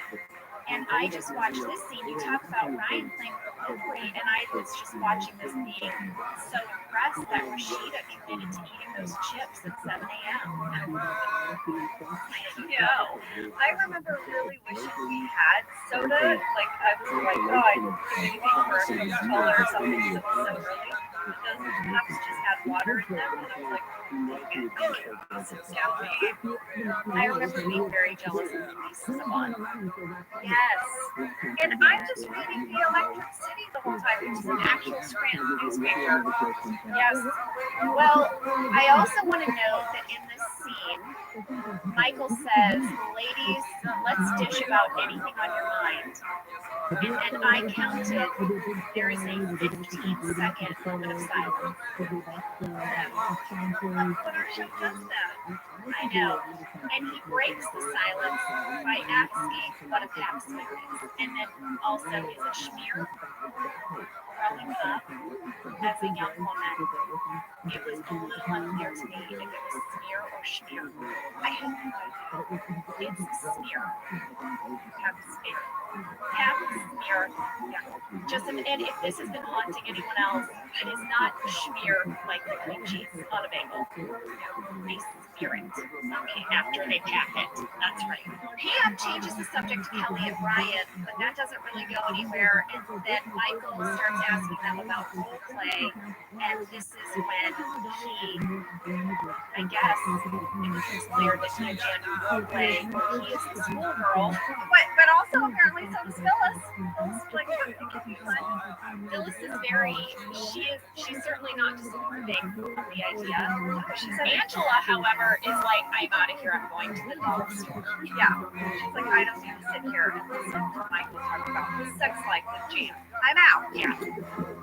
Now, Angela, there is a big scene coming up now, and then you're not in it. What were you doing? Were you just back in your trailer? I kind of remember sitting by the pretzel place, the Auntie Anne's pretzel place.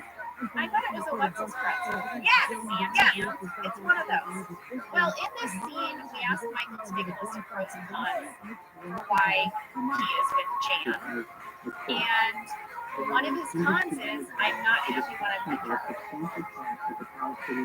And we all kind of like help him hear that, right? We're like, Michael, I think you should break up with Jan. And he's not sure. And Phyllis is like, no thinking. What do you want to do?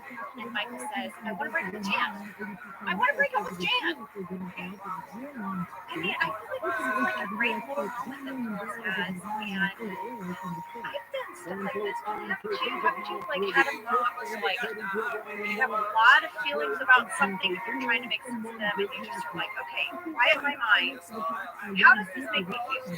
If I'm having a hard time making a decision, it could be a big thing or a small thing. I'll get out a point and let's make it a small thing. Let's be like, I want to buy this new couch, okay, but I can't decide, okay? So heads is buy the couch, and tails is don't buy the couch. I don't let the coin decide, but what I do is I flip it, and then I note my reaction to the answer. Because usually you kind of do care, yes or no. So if I flip it and it says no, don't buy the couch, and I feel relieved, then I have my answer. But if it says no, don't buy the couch, and I'm disappointed, and I'm like, oh, 2 out of 3. That means I want to buy the couch, right? Does that make sense? It does make sense. I feel like I always know. I always know pretty much how I feel about something at the moment. I don't have to like break down how I feel about it. It's very clear to me. And it's easy for you to make decisions. Yes. Even with breakups, in relationships? Well, here's the thing about relationships. Sometimes you know, but it takes you a while before you can say it out loud.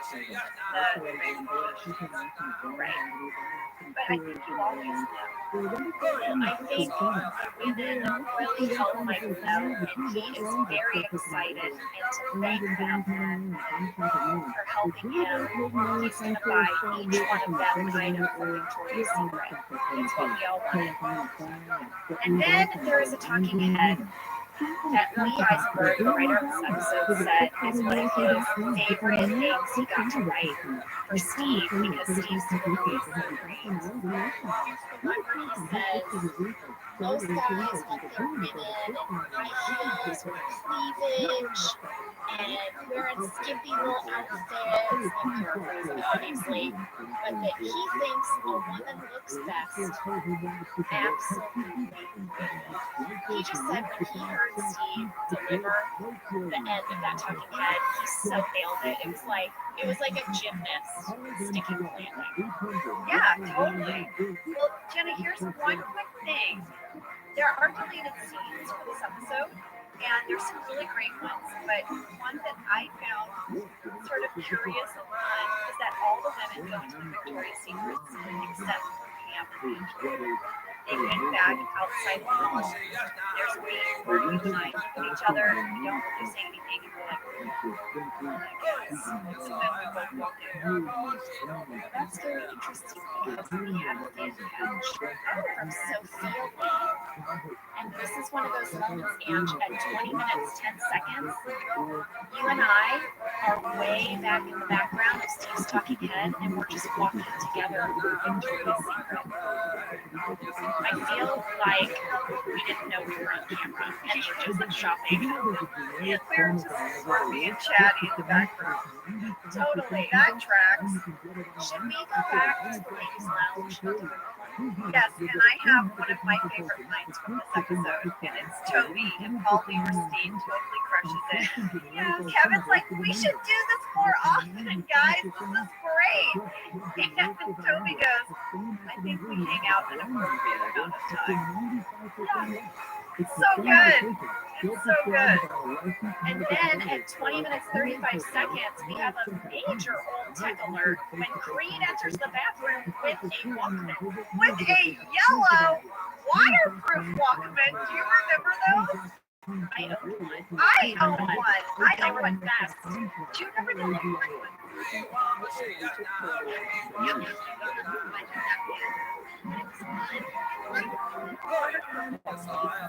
Well, the idea was that you were going to get so sweaty while you were working out. But I mean, really?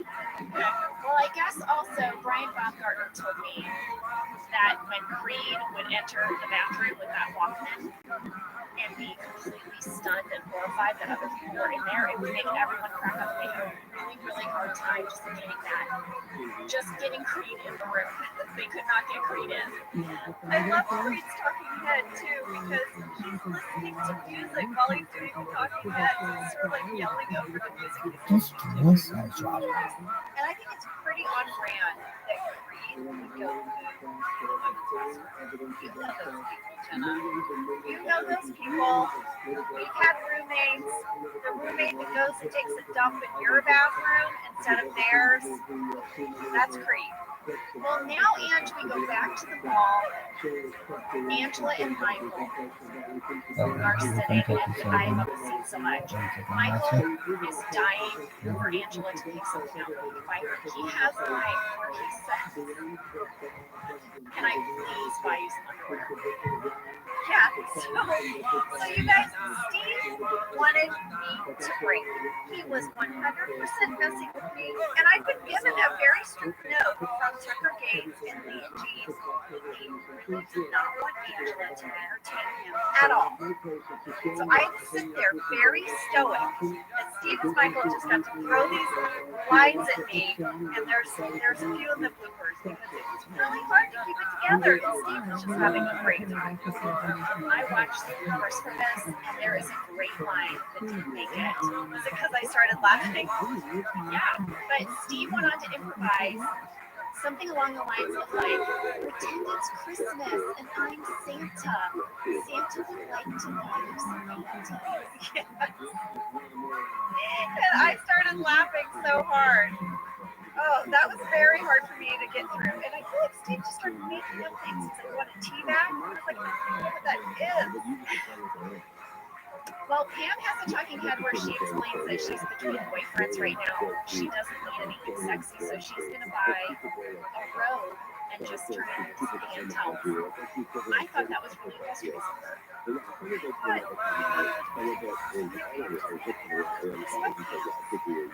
Right, that's true. Right? Try some contrast. Very different responses to this talking head. I love a good bathrobe. Come on, Pam. Don't cut it up. All right. Well, now Meredith is driving everyone home from the mall, and her tire blows out. Not because she was going too fast. I mean, how many times is my character like, slower? Slower, Meredith.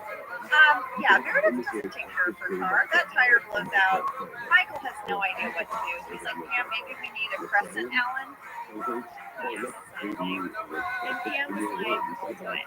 And she starts to change the tire. We had a fan question from Megan Keel, Ciara Bentley, Bethany A, Victoria Nash, and Jamie Hahn. Does Jenna really know how to change a tire? Yes, I do. And I changed Same. Yes, my dad taught me how to change a tire. He would make me practice, and he would not let me get a car until I knew how to change a tire, check the oil, and replace the fluid. I love that our dads taught us how to be. Okay, so now we're back in the office. Jim goes to grab a loader, and he sees Skip. And I just was like, this is just a long yeah, I just thought it was really sweet. Well, they've purposely not had much Jim Pam interaction for the last 3 episodes because, you know, next week is Beach Games, and we're going to have a big moment. And they really wanted that to be a surprise. And I rewatched Beach Games. I know we'll get there, but I was like, whoa, yeah. Yeah, but even still, they did want some little moment where you were reminded of the affection of these two characters, and this was it. Just him seeing the poster. That's all you got in this episode. And it inspired him for the tag. I think so too. Yeah. Well, something we haven't talked much about is the Andy Dwight storyline in this episode, where they're going around and they're hanging up these posters, and Dwight is just being so consistent with Andy the whole time. But it's very clear to Andy that this isn't really right, so he's going along with it. And he takes extra flyers because he's going to walk into town. There is a great deleted scene, Jenna. It's a great moment. But as Michael and the ladies are driving back, they come to a red light. Looks out the window and sees one of the flyers on a tree. And he looks at it. So Andy's having some fun at Dwight's expense because he's going to do plastic trees everywhere. And there's a great scene when at 23 minutes 40 seconds, Andy shows Dwight the Three Musketeers and goes, have these? And Dwight's like, no, holds these. Takes the whole thing in true Dwight fashion, just starts chomping down on it. Well, in one of the tanks, as Rain eats candy bar this way, he choked. And I remember that. He choked and coughed. And they loved it so much, they were like, we can do it in every take. That's amazing. Well, when Michael and the women get back to the office, Michael asks Phyllis, Karen, and Pam to come into his office while he calls Jan to wake up.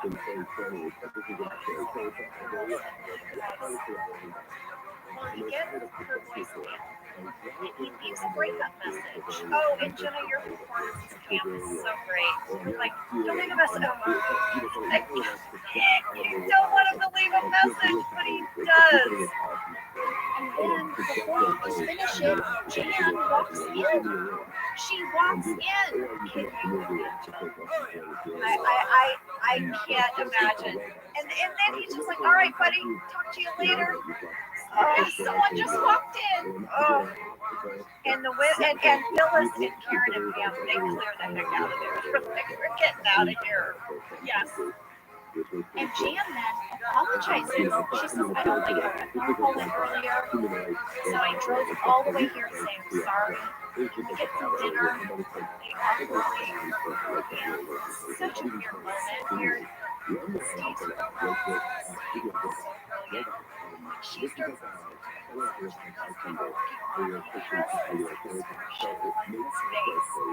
it's just brilliant.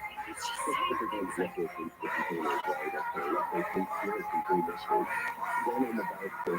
Jan hears the breakup message and she leaves without saying a word. But I went to the blogs of Jenny Tan. And yeah, what they have, well, first of all, Pam said that when they started shooting the scene, Laura had on dark colored nail polish, and Greg stopped the scene because he didn't think that her character and he had them touch it. And she noted how impressed she was at his attention to detail, that everything mattered. The smallest details matter. And I can imagine if that nail polish was distracting to Greg, it might be distracting to an audience member, and it would take you out of the scene. And being in this scene with these two characters was so important. Yeah. That would have been weird to me to see Jan with dark nail polish. I would have been thrown by that. Well, Jenny Tan said that while they were shooting the scene, they gave Laura and Steve the option of doing alternate endings. And that in one, Laura threw something, and in another one, she growled at him. She just growled at the end. Growled. And then in another one, she broke down crying. And they were watching the taping with Gene and Lee, the writers, and Gene and Lee asked them their opinion. And that she and Kat said that they both felt that Jan would be more mad than sad. And they were so excited when they saw the final cut because they felt like they had a little part in picking the ending of the scene. Well, I thought it was the perfect ending. I also think that Jan is not going to spiral out in an office where she and in front of the camera. Oh yeah. I feel like it's the part like when she got in her car, maybe it was down the street, but she wasn't going to let them see too much.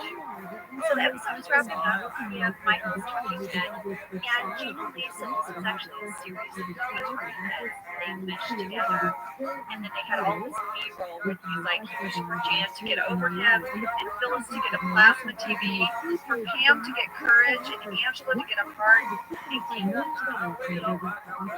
Yeah, all of these moments, I just loved it. I thought it was like such a great way to wrap up the episode. And now, This is amazing. Lee Eisenberg told me that it was actually Randline pitched this tag. yes, pitch the idea of Sharpie, right? Yes. So in this tag, Jim calls the sex predator hotline. He has information. Dwight answers the phone. And Kath noted in her blog that it took Rain 6 takes to get out the line /sex predator hotline situation. I had a really hard time saying it, like, because it was making them laugh. And Jim tells Dwight when he saw the group in Lauren's bathroom above the sink. And this is Jim and Pam having a break with each other without using like just missing each other. Because Dwight runs to the bathroom with some mirrors. And this was Randall's pitch that there would be a little Sharpie mustache, and Dwight would take off his glasses and realize that he is the person on the fire. It's so great. It's so great. You know, I think it would have been funny without the Sharpie, but the Sharpie nails it. The Sharpie makes it. So that was a phenomenal idea by Randall Einhorn. Well, that was Women's Appreciation. Do you guys feel like you appreciate women more? I hope so. I had two things I was tracking, Jenna, and I feel like I should share them with you now. Please. First of all, Pam's plant at reception. There's not. It's not a new container. I'm sure the plant is new. We have recycled The container. Which one is it this week? It is the indigo purple one. Coconut. Call back the plant container. I know, riveting, you guys, but I'm obsessed. The other thing I tracked, sorry to parents and children listening, maybe earmuffs, here is our penis count. Oh, great. So this is the actual times we say the word penis, not all of the other ways we talk about it. So we talk about it a lot of different ways in this episode. Okay. Michael says penis twice, and Dwight says penis 4 times. We actually say the word penis 6 times. See, so if your grandma hadn't turned this off, she would have only had to hear it 5 more times. Didn't matter. Didn't want to hear it one time. Like, yeah, finished. Well, and now we're finished. So we'll be back next week with beach games. Beach Games is so great, and Jen Salata is going to send in some audio clips. She has some phenomenal stories. I can't wait. Can't wait. We'll see you then. See you guys. Have a great one. Thank you for listening to Office Ladies. Office Ladies is produced by Earwolf, Jenna Fisher, and Angela Lindsay. Our producer is Cody Fisher. Our sound engineer is Neil Beaver, and our associate producer is Ainsley Rubico. Our theme song is Rubber Tree by Creed Bradford. For ad-free versions of Office Ladies, go to StitcherPremium.com. For a free 1-month trial of Stitcher Premium, use code OFFICE.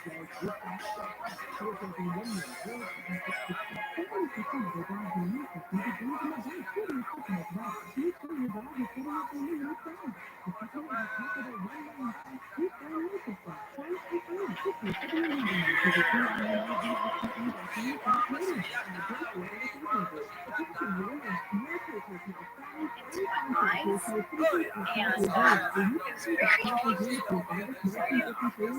That's really happened. I bit into the jar and I was like, why is my leg broken? How could you say that story about Okay, we should probably get back on topic. Yeah, well, here's the thing. I remember Leslie leaving set, but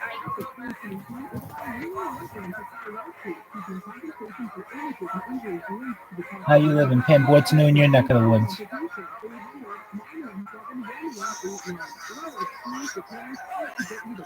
How you living, baby? How are you?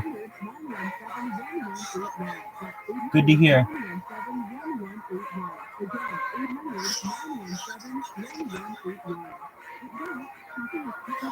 Ask any questions you have in the chat. I don't know.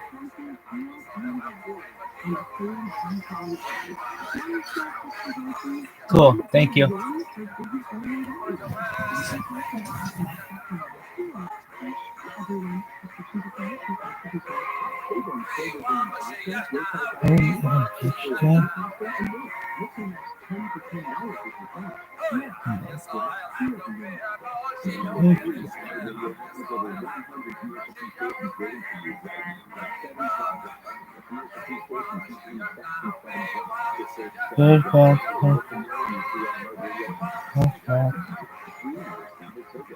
don't remember when exactly it happened or how it happened. I just know he got the end of it. All right, this is what I think happened. I watched the deleted scenes, and there's a moment, it's not in the episode, where Dwight is wrestling Stanley, knocks him to the ground. He's like, "Take that, old man!" He kind of kicks at the sand, right? And I remember, yes. And I think then Ray felt really bad because he realized in that moment, that's when he.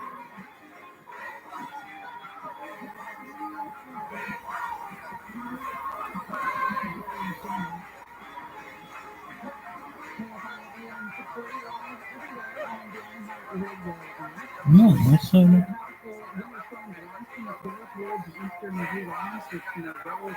I'm Jenna Fisher. And I'm Angela Kinsey. We were on The Office together. And we're best friends. And now we're doing the Ultimate Office Rewatch Podcast just for you. Each week, we will break down an episode of The Office and give exclusive behind-the-scenes stories that only two people here can tell you. Have like a rainbow applique on the Yeah, all your clothes. all my clothes had a butterfly or something on it. I am no longer a kid-sized chin, so Well, there you go. Thank you, pandemic, for that. yeah, thank you, Quarantine 15. But I am a kid-sized chin. Oh, see, quarantine 15 is like a real thing, and as the holidays approach, I am concerned because I'm already tipping the scales into my holiday clothes. I don't know what is going to happen after the holidays. I am in what I used to call black jeans, and they're like so tight. Like I had to suck into the button. What are we going to do? I don't know. What are we going to do when the pies and Christmas cookies start? Thanksgiving is going to push me over. I don't know what is going to happen. Okay, so Pam has now finished her sketch of the flasher and hands it over to Dwight. To the west. Yes. And he is thrilled. She's like, listen, philosophically, look, this is accurate. Dwight starts making copies of this flyer, which reads, this man is a pervert. And the picture is very clearly Dwight. And ladies, I saved these flyers from that film. I have the original, one of the original ones that Green is holding up to Dwight. And I love it. It makes me laugh. I have it in like a scrapbook bin. Speaking of, I saw on your Instagram stories. Hey, thank you, Athletic. Yeah. They were very excited. They loved it. It's a great idea. Well, listen, if you look on this poster, there is a phone number, a 1-800 number for the anti-flashing task force. This was a real phone number. Yeah, and after the episode, you could call it and you would get a message from Dwight, and I have what the message said. I love this. Read it, Jenna. You have reached Dwight Pastry, commander of the Lackawanna County Anti-Flashing Task Force and regional manager of Duncan. If you have information leading to the capture and or castration of this pervert, press 1. If this is the flasher, let's talk. You need a friend right now and I can help you. Just tell me where you want to meet and I promise to help you with whatever it is you need. Thank you and have a nice day. Oh, and if you are inquiring about any of our paper products and would like a catalog, please press 2. Finally, if anyone, not the flasher, is interested in a kick-ass 1985 Maroon Firebird, I could be persuaded to sell mine. Please press 1 for that too. And people called it. A lot of people called that number. Here's an interesting trivia tidbit. That is the same phone number as Vance Refrigeration. Oh, yes. Yes, when we've seen the Vance Refrigeration phone number. Yep. Well, listen, lady, before we head out to the mall, maybe we should take a break. Let's take a break.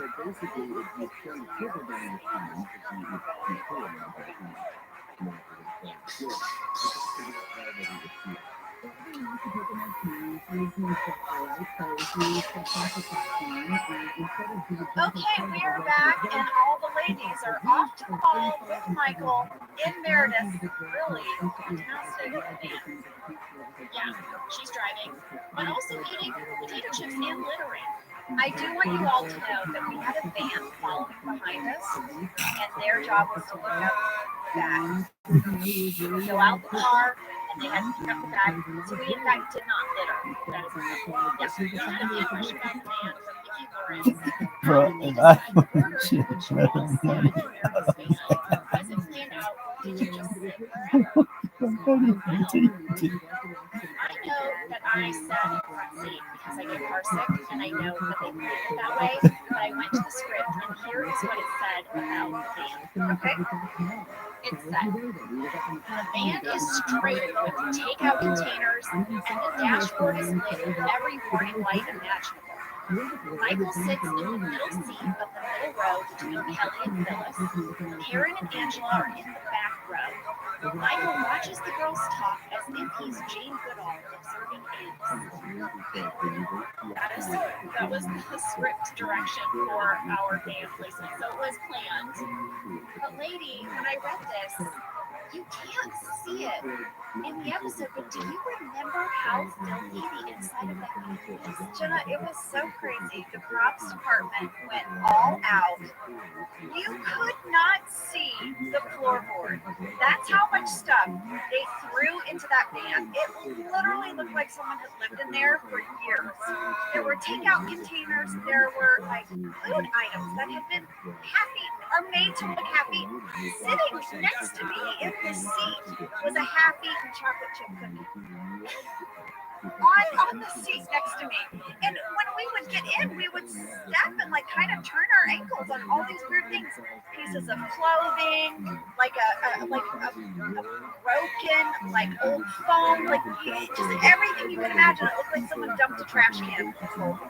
Well, another thing they did, and I don't know if it was sandwich, but as a joke, they thought it would be really funny if they put all of these air fresheners in the front of her car. So like Meredith wouldn't clean out her car, she would just add another air freshener, and they were dangling from the rearview mirror. They were all over the dashboard. Yes, they were all over the front of the car. Just the front, where Kate and I were sitting, and the fumes from these air fresheners were making us sick. You were getting a headache, and you kept being like, gosh, guys, I keep getting a headache, while we were filming in the van. I was in the way back with happy food. I couldn't smell the air fresheners. I remember there was all of a sudden this moment where you and Kate were like, oh my God, it's these air fresheners. There's like 15 of them. And here's the thing, you couldn't even see them. So they were like, oh, we don't even see those in the shot. We can just take those out. So they took them out, and then we were fine. It's too bad you couldn't see the hard work that the crew did to make that van look so junky inside. Yeah, it was hard. Jenna, there's one thing on the DVD commentary about the scene where Meredith is eating the potato chips. Like, she just dumps them on her face from the bag and throws the bag out. In the DVD commentary, you said you kept laughing and laughing and laughing. You couldn't keep a straight face. And they actually used a different reaction shot of you from a different moment in the van that they never got included in the I was probably jealous too because I really like this. You too, but so you and my daughter, Isabel loves them. I can't keep them in the house. It'll just be Chuck Berry's over again. Quarantine 15, I know. So now we're back at Dunder Mifflin, and this is such a quirky little storyline where Kevin comes up to Jim and says, would you like to join me in the women's bathroom? I just so this curiosity. What's it like on the other side over there? I mean, I've been in the men's room, and like, it's disgusting. So gross. Like, I've been like somewhere like a Starbucks like a year ago or so, and there's a line for the women's room, and like my daughter really had to go. There was no one in the men's room, so I was like, listen, we'll just go quickly. We go to the men's room. What is going on in there? Another thing I'd like to say is that there are a lot of fathers with daughters, and they are actively parenting their children, and they go places, and their kids need to use the bathroom. And by the way, their little boys need to sit down too. Can we keep our bathrooms clean, guys? Can we keep them a little cleaner so that dads can take their kids to the bathroom and it's not totally disgusting? Jenna's just asking two things, guys. No dick pics. Unless Katie asks for your dick pic, send Fire away. Go for it. Fire away. I don't know why that's making me laugh. But yeah, and keep your toilets tidy. So yes, Kevin is curious. He wants to go in the women's room, and he goes in and it's like, oh my god, you gotta see this. There's like a sofa, there's candles, like a nice lamp, magazines.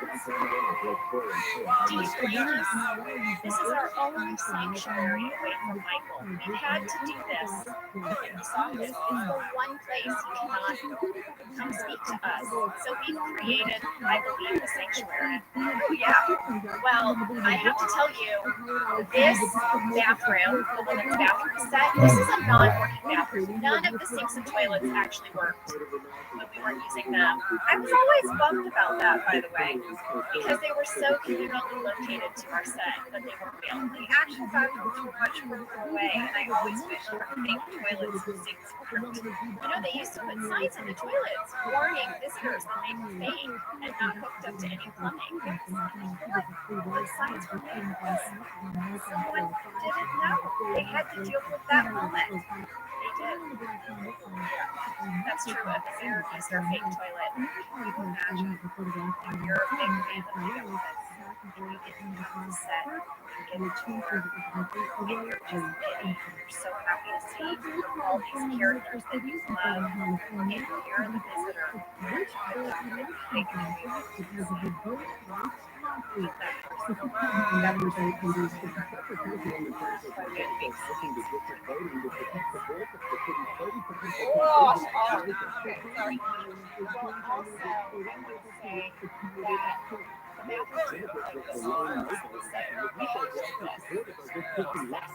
They did. I mean, pretty much these fake bathrooms were really small, and they weren't being used. They were storage. They were like closets.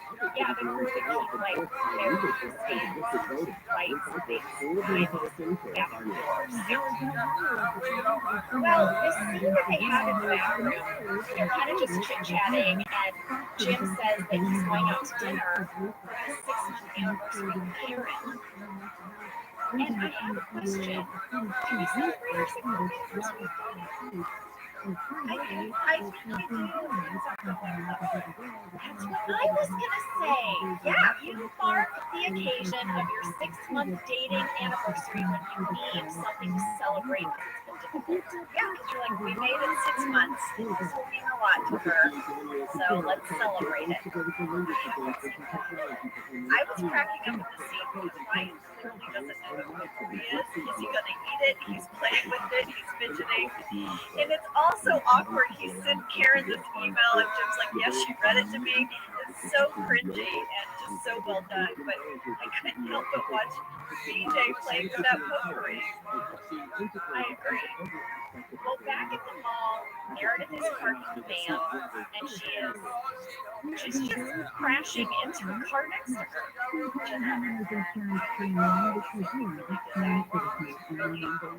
Really straight up an actual one.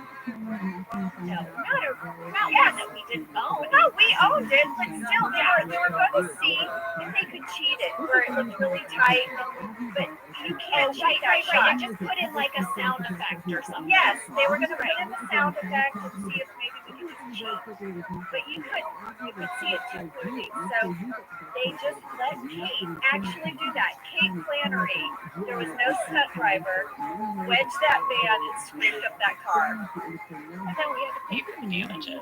Yeah, but it was our car. It was like a picture car. Yeah, it's our sort of prop car.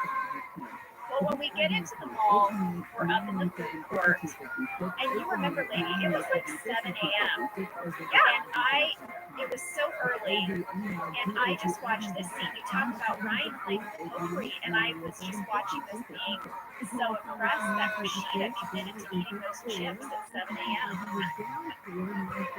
Yeah, I remember a real tradition we had soda. Like I was like, oh, I maybe gave her a Coca-Cola or something. But it was so early, so it doesn't have to just have water in it. And I was like, I need some caffeine. I remember being very jealous of Elise in the bun. Yes. And I'm just reading the Electric City the whole time, which is an actual Scranton newspaper. Yes. Well, I also want to note that in this scene, Michael says, ladies, let's dish about anything on your mind. And And I counted, there is a 15-second moment of silence. I know. And he breaks the silence by asking what a pap smear is. And then also, is it schmear? Growing up as a young woman, it was a little unclear to me if it was smear or schmear. I had no idea. It's smear. Pap smear. Yeah. Joseph, and if this has been haunting anyone else, it is not schmear like the cream cheese on a bagel. They smear it after they pap it. That's right. Pam changes the subject to Kelly and Ryan, but that doesn't really go anywhere. And then Michael starts asking them about role play, and this is when he, I guess, it becomes clear that he and Jan do role play. He is the school girl, But also apparently so does Phyllis. Phyllis is like, yeah, it can be fun. Phyllis is she's certainly not disapproving of the idea. She said Angela, however, is like, I'm out of here, I'm going to the doll store. Yeah. She's like, I don't need to sit here and listen to Michael talk about his sex life with James. I'm out. Yeah. Now, Angela, there is a big scene coming up now, and then you're not in it. What were you doing? Were you just back in your trailer? I kind of remember sitting by the pretzel place, the Auntie Anne's pretzel place. I thought it was a Wetzel's pretzel. Yes, Yes, it's one of those. Well, in this scene, we asked Michael to make a list of pros and cons for why he is with Jan. And one of his cons is, I'm not happy when I'm with her. And we all kind of like help him hear that, right? And like, Michael, I think you should break up with Jan. And he's not sure. And Phyllis is like, no thinking, what do you want to do? And Michael says, I want to break up with Jan. I want to break up with Jan. Yeah. I mean, I feel like this is like a great little moment that Phyllis has. And I've said stuff like this. Haven't you like had a moment where like you have a lot of feelings about something and you're trying to make sense of them and you just are like, okay, quiet my mind. How does this make me feel? If I'm having a hard time making a decision, it could be a big thing or a small thing. I'll get out a plane and let's make it a small thing. Let's be like, I want to buy this new couch, Okay. but I can't decide. Okay. So heads is buy the couch and tails is don't buy the couch. I don't let the coin decide, but what I do is I flip it, and then I note my reaction to the answer. Because usually you kind of do care, yes or no. So if I flip it and it says no, don't buy the couch, and I feel relieved, then I have my answer. But if it says no, don't buy the couch, and I'm disappointed, and I'm like, oh, 2 out of 3, that means I want to buy the couch, right? Does that make sense? It does make sense. I feel like I always know. Pretty much how I feel about something in the moment. I don't have to like break down how I feel about it. It's very clear to me. And It's easy for you to make decisions, yes, even with breakups and relationships. well, here's the thing about relationships. Sometimes you know, but it takes you a while before you can say it out loud because of the ramifications. Right. But I think you always know. Well, I think the women really help Michael know, and he is very excited. And to thank them for helping him, he's going to buy each one of them an item from Victoria's Secret. It's what we all want. And then there is a talking head that Lee Eisenberg, the writer of this episode, said is one of his favorite things he got to write for Steve, because Steve's delivery is so great. It's the one where he says, most guys want their women in high heels with cleavage and wearing skimpy little outfits. I'm paraphrasing, obviously, but that he thinks a woman looks best absolutely naked. He just said when he heard Steve deliver the end of that talking head, he so nailed it. It was like a gymnast sticking the landing. Yeah, totally. Well, Jenna, here's one quick thing. There are deleted scenes for this episode, and there's some really great ones, but one that I found sort of curious and fun is that all the women go into the Victoria's Secret except Angie. They hang back outside of the mall. There's me, where you and I look at each other. We don't really say anything. It's like, I guess. And then we both walk out. Well, that's very interesting because we have a fan catch from Sophia Lee. And this is one of those moments, Ange, at 20 minutes, 10 seconds. You and I are way back in the background of Steve's talking head, and we're just walking together through Victoria's Secret. I feel like we didn't know we were on camera, and we were just shopping. And we were just sort of being chatty in the background. Totally. That tracks. Should we go back to the ladies' lounge at the remote? Yes, and I have one of my favorite lines from this episode, and it's Toby, and Paul Lieberstein totally crushes it. Yeah, Kevin's like, we should do this more often, guys. This is great. And Toby goes, I think we hang out an appropriate amount of time. Yeah. So good. So good.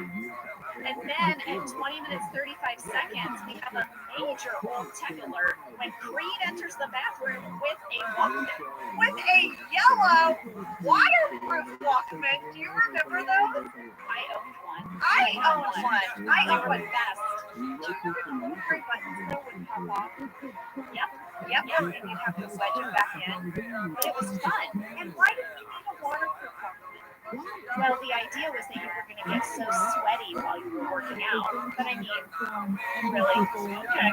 Well, I guess also Brian Baumgartner told me that when Creed would enter the bathroom with that Walkman and be completely stunned and horrified that other people were in there, it would make everyone crack up, and they had a really, really hard time just getting Creed in the room. They could not get Creed in. I love Creed's talking head too, because he's listening to music while he's doing the talking head. He's sort of like yelling over the music he's listening to. Yes, and I think it's pretty on brand that Creed would go to. You know those people, Jenna. You know those people. We've had roommates. The roommate that goes and takes a dump in your bathroom instead of theirs. That's Creed. Well, now, Ange, we go back to the mall. Angela and Michael are sitting, and I love the scene so much. Michael is dying for Angela to pick something out that he can buy her. He has a line where he says, can I please buy you something? Yeah, so you guys, Steve wanted me to break. He was 100% messing with me, and I've been given a very strict note from Tucker Gates and Lee and Jean that they really did not want Angela to entertain him at all. So I had to sit there very stoic, and Steve as Michael just got to throw these lines at me, and there's a few of them that were, it was really hard to keep it together, and Steve was just having a great time. I watched the first of this. Motivate yourself. Great line. Is it because I started laughing? No, that's Yeah. But Steve went on to improvise something along the lines of like, pretend it's Christmas and I'm Santa. Santa would like to buy you some panties. Yes. And I started laughing so hard. Oh, that was very hard for me to get through. And I feel like Steve just started making up things. He said, want a teabag? I was like, I don't know what that is. Well, Pam has a talking head where she explains that she's between boyfriends right now. She doesn't need anything sexy, so she's going to buy a robe and just turn it into some panties.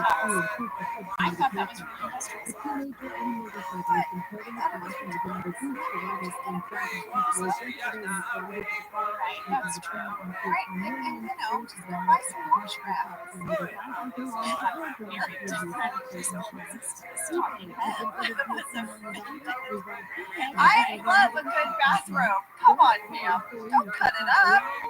All right. Well, now Meredith is driving everyone home from the mall, and her tire blows out. Not because she was going too fast. I mean, how many times does my character like slower? Slower, Meredith. Yeah, Meredith doesn't take care of her car. That tire blows out. Michael has no idea what to do. He's like, Pam, maybe we need a crescent, Alan. That's not a thing. And Pam is like, I'll do it. And she starts to change the tire. We had a fan question from Megan Keel, Ciara Begley, Bethany A, Victoria Nash, and Jamie Hahn. Does Jenna really know how to change a tire? Yes, I do. And I've changed several. Same. Yes, my dad taught me how to change a tire. He would make me practice, and he would not let me get a car until I knew how to change a tire, check the oil, and replace the fluid. I love that our dads taught us how to handle cars. Okay, so now we're back in the office, and you guys, Jim goes to grab a yogurt, and he sees posted right, and he knows it's and I just feel like this is just a moment Yeah, I just thought it was really sweet. Well, they've purposely not had much Jim Pam interaction for the last 3 episodes because, next week is beach games. Oh, and we're going to have a big moment. are They really wanted that to be a surprise. Man, I watch beach games. I know we'll get there, but I was like, whoa, Pam! Yeah, but even still, they did want some little moment where we were reminded of the affection of these 2 characters, and this was it. Just him seeing the poster. That's all you got. Yeah, this episode. And it inspired him for the tag. We'll get to that. I think so too. Yeah. Well, something we haven't talked much about is the Andy Dwight storyline in this episode where they're going around and they're hanging up these posters. And Dwight is just being so condescending to Andy the whole time. But it's very clear to Andy that this is a drawing of Dwight, so he's going along with it. And he takes extra flyers all over the town.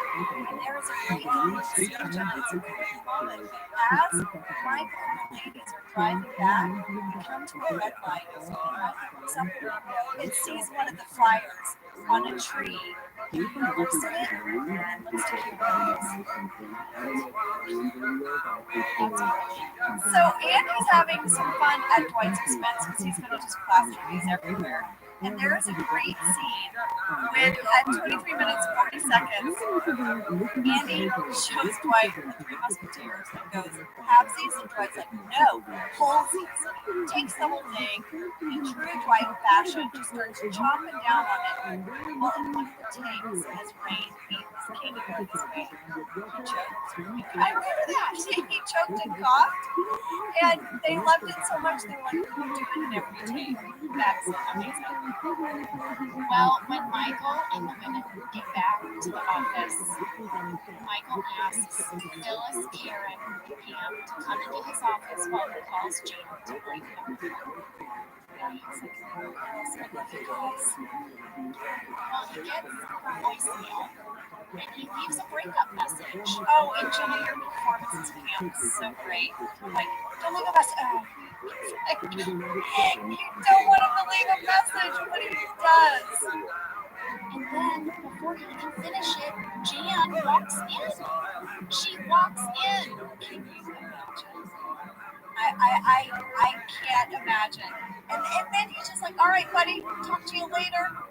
Yes, someone just walked in. Oh. And Phyllis and Karen and Pam, they clear the heck out of there. Like, we're getting out of here. Yes. And Jan then apologizes. She says, I don't like how that phone call went earlier. So I drove all the way here to say I'm sorry. Can we get some dinner? They offer me. And it's such a weird moment here. Steve's performance is so good. When she starts listening to the message and he's kind of looking up, he has this expression on his face. It's just brilliant. It's just so good.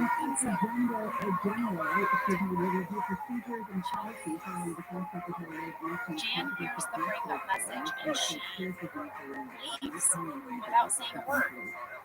But I'm went to the blogs of Jenny Tan and Cab. What they have. Well, first of all, Cab said that when they started shooting the scene, Laura had on dark colored nail polish, and Greg stopped the scene because he didn't think that it fit her character and he had to change it. Wow. And she noted how impressed she was at his attention to detail, that everything mattered. The smallest details mattered. And I can imagine if that nail polish was distracting to Greg, it might be distracting to an audience member, and it would take you out of the scene. And being in this scene with these two characters was so important. Yeah. That would have been weird to me to see Jan with dark nail polish. I would have been thrown by that. Well, Jenny Tan said that while they were shooting the scene, they gave Laura and Steve the option of doing alternate endings, and that in one, Laura threw something, and in another one, she growled at him. She just growled at the end. Growled. And then in another one, she broke down crying. And they were watching the taping with Gina Lee, the writers, and Gina Lee asked them their opinion. And then she and Pam said that they both felt that Jan would be more mad than sad. And they were so excited when they saw the final cut because they felt like they had a little part in picking the ending of the scene. Well, I thought it was the perfect ending. I also think that Jan is not going to spiral out in an office where she is. Yeah, and in front of the cameras. Oh yeah, I feel like when she got in her car, maybe it was a different story. But she wasn't going to let this go too much. So the episode is wrapping up. We have Michael's talking head, and Gina Lee said this was actually a series of 3 talking heads being meshed together. And then they had all this B-roll where he's like, he wished for Jan to get over him, and Phyllis to get a plasma TV, for Pam to get courage, and Angela to get a heart. Yeah, all of these moments. I just loved it. I thought it was like such a great way to wrap up the episode. And now to discuss Tab. This is amazing. The ice clerk told me that it was actually Randall pitched this tag. Yes. Pitch the idea of the Sharpie over you, right? Yes. So in this tag, Jim calls the sex predator hotline. He has information. Dwight answers the phone. And Kath noted in her blog that it took her 6 takes to get out the line /sex predator hotline. This is going through. I don't know how to say that. Like, because it was making them laugh. And Jim tells Dwight that he saw the perp in the woman's bathroom above the sink. And this is Jim and Pam having a break with each other without even knowing it. They just missing each other. Because Dwight runs in the bathroom, he looks in the mirror. And this was Randall's pitch that there would be a little Sharpie mustache, and Dwight would take off his glasses and realize that he is the person on the play. It's so great. It's so great. You know, I think it would have been funny without the Sharpie, but the Sharpie nails it. The Sharpie makes it. So that was a phenomenal idea by Randall Einhorn. Well, that was Women's Appreciation. Do you guys feel like you appreciate women more? I hope so. I had 2 things I was tracking, Jenna, and I feel like I should share with you now. Please. First of all, Pam's plant at reception. There's not. It's not a new container. I'm sure the plant is new. But we have decided the container.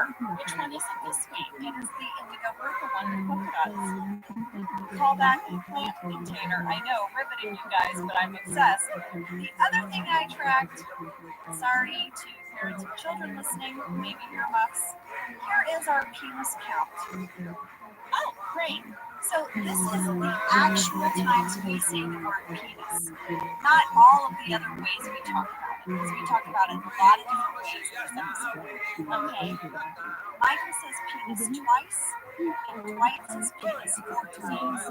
We actually say the word penis 6 times. See, so if your grandma hadn't turned this off, she would have only had to hear it 5 more times. Turn it on 1 time.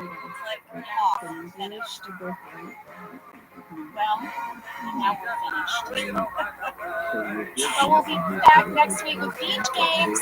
Beach games is so great, and Jen Salata is going to send in some audio clips. She has some phenomenal stories. I can't wait. Can't wait. We'll see you then. See you guys. Have a great one.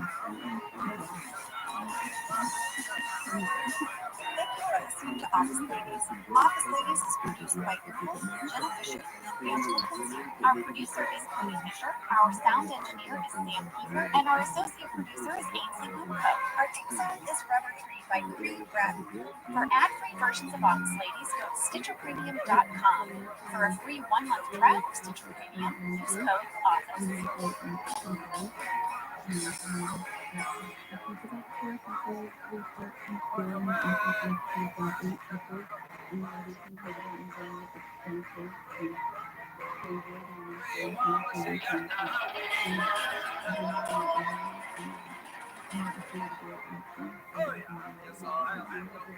That's what we thought it was.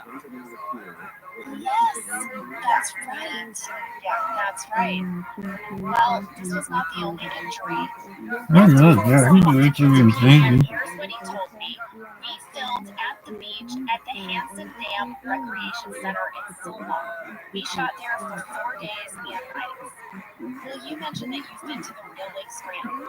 I've been to this real Hanson Dam Recreation Center outside of us filming. you have.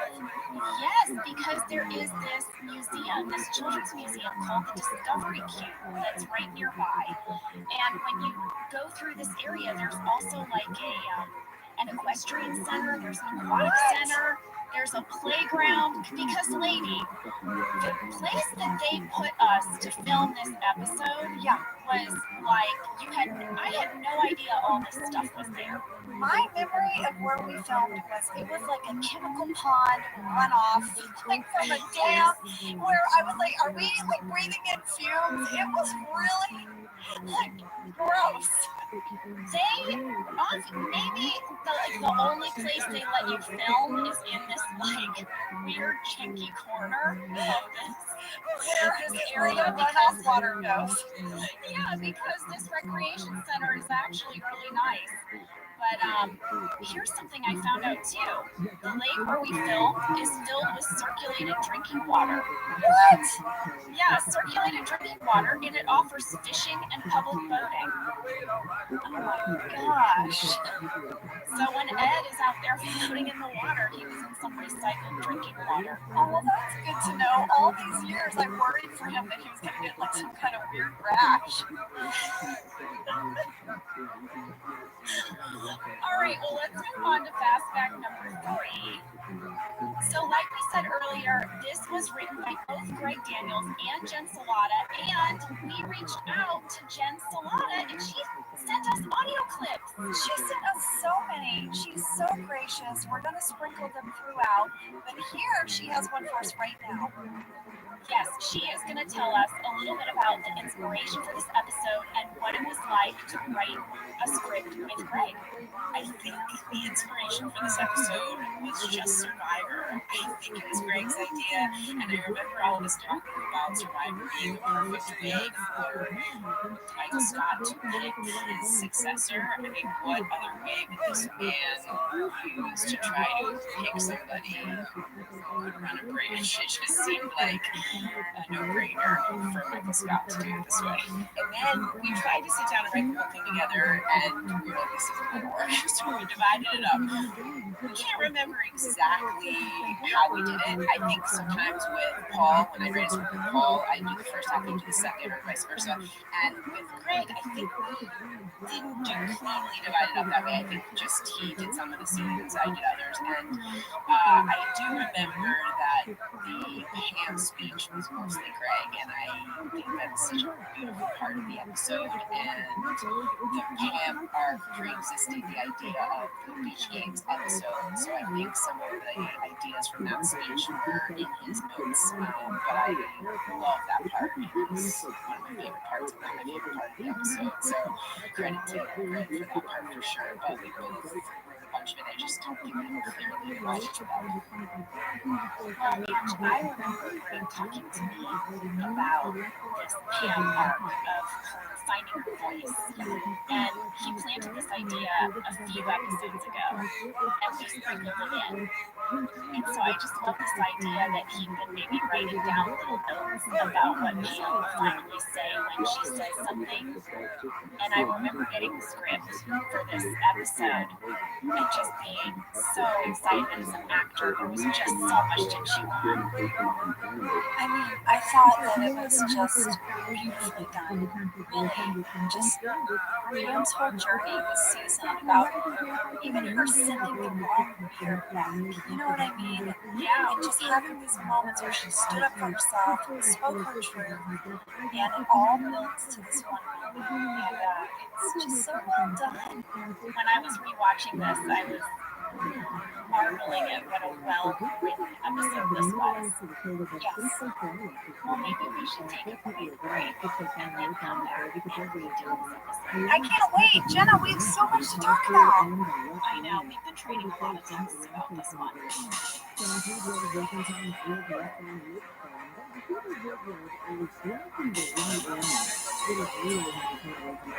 All right, so this episode starts with this very funny cold open. It is Dwight and Michael. They're in Michael's office, and Michael's convinced that he's sick, you guys. He's convinced. They're scrolling through a website, it's like WebMD or something, trying to figure out what he is sick from. Dwight's very concerned. Yes, Pam has a talking head where she explains that this happens about 40 times a year. Michael is sick and has no symptoms. Yes. Well, Jen left us a really great audio clip about this, about the inspiration for this cold open. Sam, can you play that?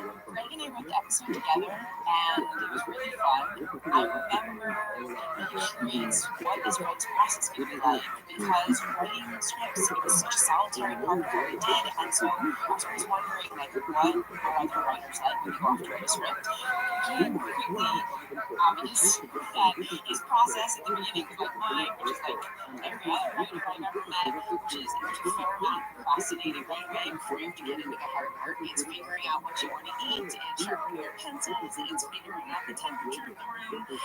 And for both of us, we started focusing on elements like what was wrong, how we weren't feeling well, like my ear was bothering him, he wasn't feeling super well at the time. And so we went on WebMD to really try to fix ourselves and each other. And they used to have a little body where you could like point to the part of the body that hurt and that was bothering you. And so he diagnosed me with an ear infection, or at least inner ear congestion.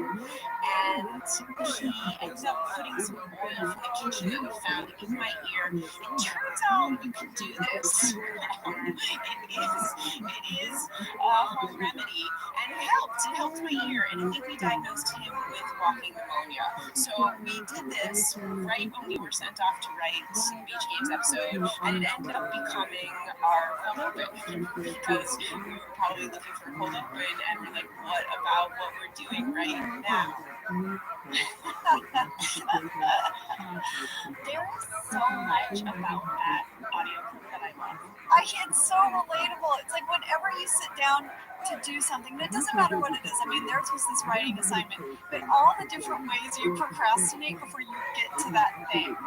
Yes. Well, Angela, you and I are working on a project that we can't say exactly what it is, but it involves quite a bit of writing. And every time I sit down to write, I will write one sentence, and then I will get up and get a snack, and then I'll come back and write a sentence, and then I'll be like, I need more coffee. Yeah, it's like the procrastination. I loved that she shared that, because I think my perception is always that creativity comes easy to people who are successful. I always think like it must pour out of them. And it is such a slog. So I loved hearing that. But then the other thing I loved was that their procrastination, it got turned into a story idea. Like, it's worth it. Like, all of that nonsense, it produced something. Right? Well, I had a writing professor in college that used to always say, write what you know. Write what you know, and it will be honest. Oh, well, I just love this opening. And, before they can really diagnose Michael, Pam walks in the office and says, David Wallace is on the phone. Yeah. It's very clear that David Wallace does not call very often. No, it's a big deal. Well, Michael gets on the phone with him. Oh my goodness. Michael, what are you doing? Michael, the way Michael talks to his bosses, or even when he goes to New York to corporate, there's such a casualness to how he relates to them that is so not work appropriate. It's so true.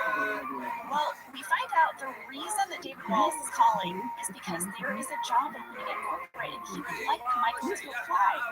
I can't believe he still wants Michael to apply after this phone call, but I think Michael has a very, very good sales record and a good record of connecting with people out in the sales world.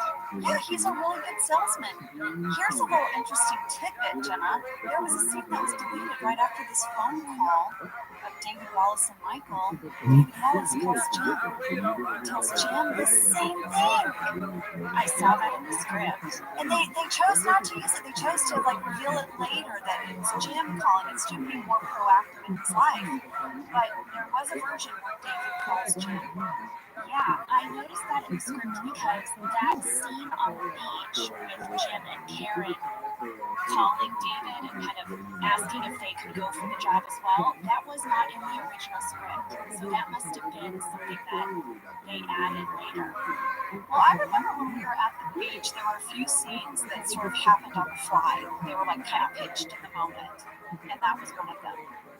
Yeah, so now it is beach day, and at 2 minutes, 28 seconds, you get a fantastic look at Michael's outfit. He clearly bought everything he could at Sandals in the gift shop. He's got a t-shirt, he's got a hat, he has a necklace that he probably got there, a little cuckoo shell necklace. He's really ready, and he tells everyone they better go potty before they leave. I'm just like, Michael's so ready to be a dad. He just is. Bless his heart. And you get to see everybody in casual attire, and I just loved it. Well, I noticed something about our wardrobe. What's that? Do you see how many layers we all have on? Oh, well, that was for a reason. Yep. It was because we shot this episode in March, and we knew that that location was going to be perfectly warm and lovely during the day. It turned out to be hot as F. There was a heat wave. There was this crazy freak March heat wave. It was 98 degrees. I wrote in my journal that it was 98 degrees our first day. Yeah. But then, when the sun went down, it was freezing cold. Yeah, we were in this valley, so it was like these really huge swings of temperature. Yeah, so wardrobe tried to give us layers to help take us between these two extreme temperatures. And I noticed when I was looking at everyone's beach attire. Their layers. Well, you know what I noticed? This is really, really fun to me. Toby and Angela almost have on the same outfit. I did not notice that. They're both wearing these beige tops that have huge beige floppy hats and just pants on, but and they're also both obsessed with sunscreen. Both of them. Well, I noticed that both Andy and Stanley are wearing a red polo shirt. Oh, yeah, I did not catch that. But guess what I did catch? And I know it's your favorite moment of the day. Is it a new plant at reception? Because we need a sting for this. New plant alert! 3 minutes, 32 seconds. It is a red flowering plant. There are big red flowers on this plant. Okay, I'm sorry. I see that as a metaphor because Pam's going to be in this episode. That is so good. Pam's going to flower. She's going to be. Well, we forgot to talk about how Michael has told Toby he can't come on the beach day. Oh, that was so good. Toby's disappointment. He doesn't get to see him in 2 days. Jenna, I wrote, how did you get through that scene without laughing? How did you do it? Because he was like, oh, thanks. I'm going to wear my 2 piece. His face is so good. It's so funny. We also didn't mention, and I'm tracking this with the narrative flash count. This is flash number 2. Yes, Meredith has that great talking head where she explains that she wore her bathing suit to work, and she lifts her shirt to show you, and she's like, oh shoot, it's a mess. Michael has a special assignment for Pam on beach day. Of course, because she needs an assignment. Yeah, Michael tells her that she has to take notes all day on people's character, humor, charisma, and the indefinable qualities that they possess, but not their hotness per se. I love that line. Yeah. Per se, like she could add that if she wanted, but it's not 100% necessary, I guess. But he also doesn't tell her why she has to do this. No, he just needs to find out which of his employees has the skills to be chicken with a head. That's right. That makes sense. Wow, what?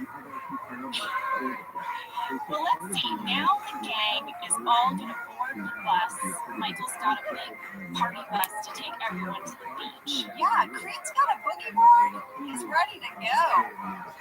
Yeah, Kevin says he just wants to lay on the beach and eat hot dogs. It's literally all he's ever wanted. Now, this bus that we're all riding in, we really rode in that. That's how we got to the beach. That day, but then the days after that, we drove ourselves. Yes, that first day though, they shuttled us from the stages, and the plan was that we would use the time to shoot the scene with Michael. But then we had extra time. Yeah, so we all started singing. Well, listen, I watched the DVD commentary for this, and I thought it was so sweet because Harold Ramis is on the DVD commentary, and Jen Slaughter was on it as well. What's it called? You know, Harold said, "I've never been on a bus where we didn't sing." Yeah, he was like, everybody, when you get on a bus with me, you sing, right? That was Harold Ramis being genius. And I do know two other songs we sang, Jenna. Do you remember? What? We sang Tiny Dancer. Oh, yes. And then we also sang Friends, and we did the hand claps. I remember that. Yeah. I didn't know all the words to that, so I just clapped. Well, Angela, I have to say, I remember that vibe of us just singing our way to the beach that very first day. And then, frankly, as we walked off the bus and got hit in the face with that 98-degree weather, I feel like you see that play out on our faces. I felt the same thing in rewatching this. That shot when we're walking across the beach, we're all carrying our Is it just stuff. called regular Meredith is stuff? dragging the cooler. Do you know the We're shot I'm looking talking for about? I it. took a photo of it because I think it's so amazing. I took a screen grab. That is all real. Like, that struggle to drag that stuff bet it has across something to the do with beach when Canada. it was hot. You guys have all Is been it? Yeah. there. We've been to that beach where you have to park super far away and lug your stuff in the heat, and all your enthusiasm of getting there is so quickly like, oh god, here I go. Well, Angela, you mentioned a little bit about the challenges of this location, and Jen talked about that as well. So, Sam, will you play that audio clip number 8? It was Regular a super fun show. episode, but it was really challenging. I remember even the bathroom That's was funny. close to the location, so they were as close as they could be, but we needed a golf cart. So anytime anybody had to go to the bathroom, there was a golf cart taking people up a hill, and it was super hot and super cold all over the course of one day. There were heat lamps and hand warmers, and then it was really, really hot in the middle of the afternoon. So everything about this episode was a challenge, and I feel like we just, in order to get everything ready, it just took a long time. Oh, yeah, it was slim pickings out there on the beach. I mean, we had just enough room to shoot. There was, I mean, I remember us just being huddled under like a little pop-up tent or something. Yeah, I mean, when I was looking at the photos that I have, there's nothing out there. Once we were on the beach, we were sort of Space on our Ghost, own. Ghost, These Ghost. things couldn't be in the shot.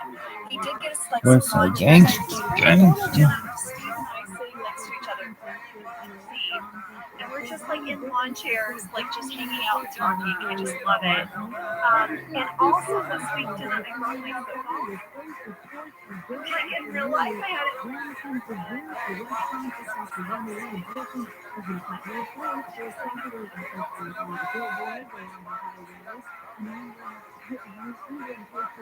having our own beach day. So yes, it was sort of like there weren't bathrooms nearby and it was hot, but we were also just making our own fun. And we always did that. I felt like as a group, Jenna, we were really just kind of roll with it and make the best of it. And I always love that about our show. All right, well, let's see. Where are we?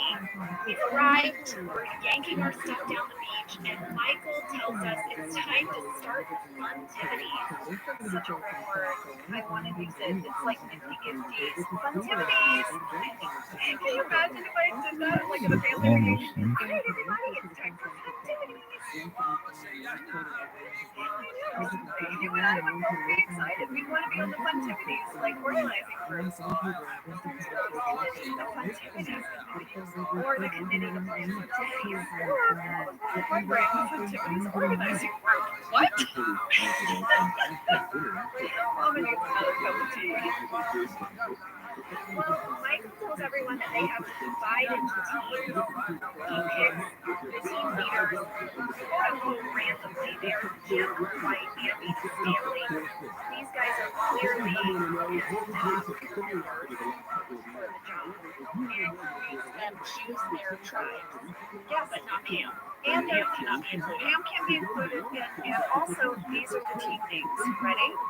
Yes. We have Gryffindor, Voldemort, Blue, and USA. It's incredible, yes. Well, I loved all of these Harry Potter references. You know, my son is right in that age range where we've got Harry Potter over here. And we reached out to Jen about this. Yeah. What's up with Harry Potter thing? Yeah, I was so curious. I was like, is this like an inside joke in the writer's room? And this is what Jen had to say. We had a bunch of Harry Potter fans in the writing room, and even evolved to a situation where we had chopsticks being regular takeout. So we created a lot of our meals in the writer's room, and so one afternoon we decorated our chopsticks while we were filming picture stories and jokes. We each decorated chopsticks, and then we were pretending that they were Harry Potter ones, and we would do spells on each other, just comedy spells. But we had wand stands near the writer's room door that were just little thumbtacks, spread apart so that we would rest our thumbs on them. So everybody had their Harry Potter chopstick wands and our wand stands, and that sounds super dorky. And it was really fun. Once again, what the writers are doing for free. I feel like there's probably more of that than we will ever know. Yes, definitely. All right, so it's 7 minutes, 6 seconds. Michael has his big survivor speech. Now, you guys, we've shared this before, but our camera operators, Randall and Matt, both worked on Survivor. So this had been a little bit of an interesting callback for them, right, Jenna? Well, yes, and how prepared were they to lug cameras on their shoulders on a beach? I mean, these guys, they were like, oh, I've come full circle. Yeah, bring it. So Michael says this: a group of Americans will undergo the ultimate challenge.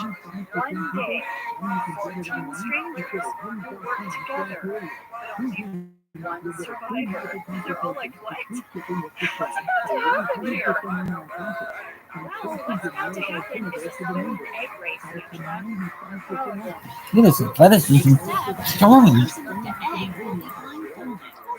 Jenna, I don't know if you remember this, but poor Brian, they had him in the background. He's just eating his egg.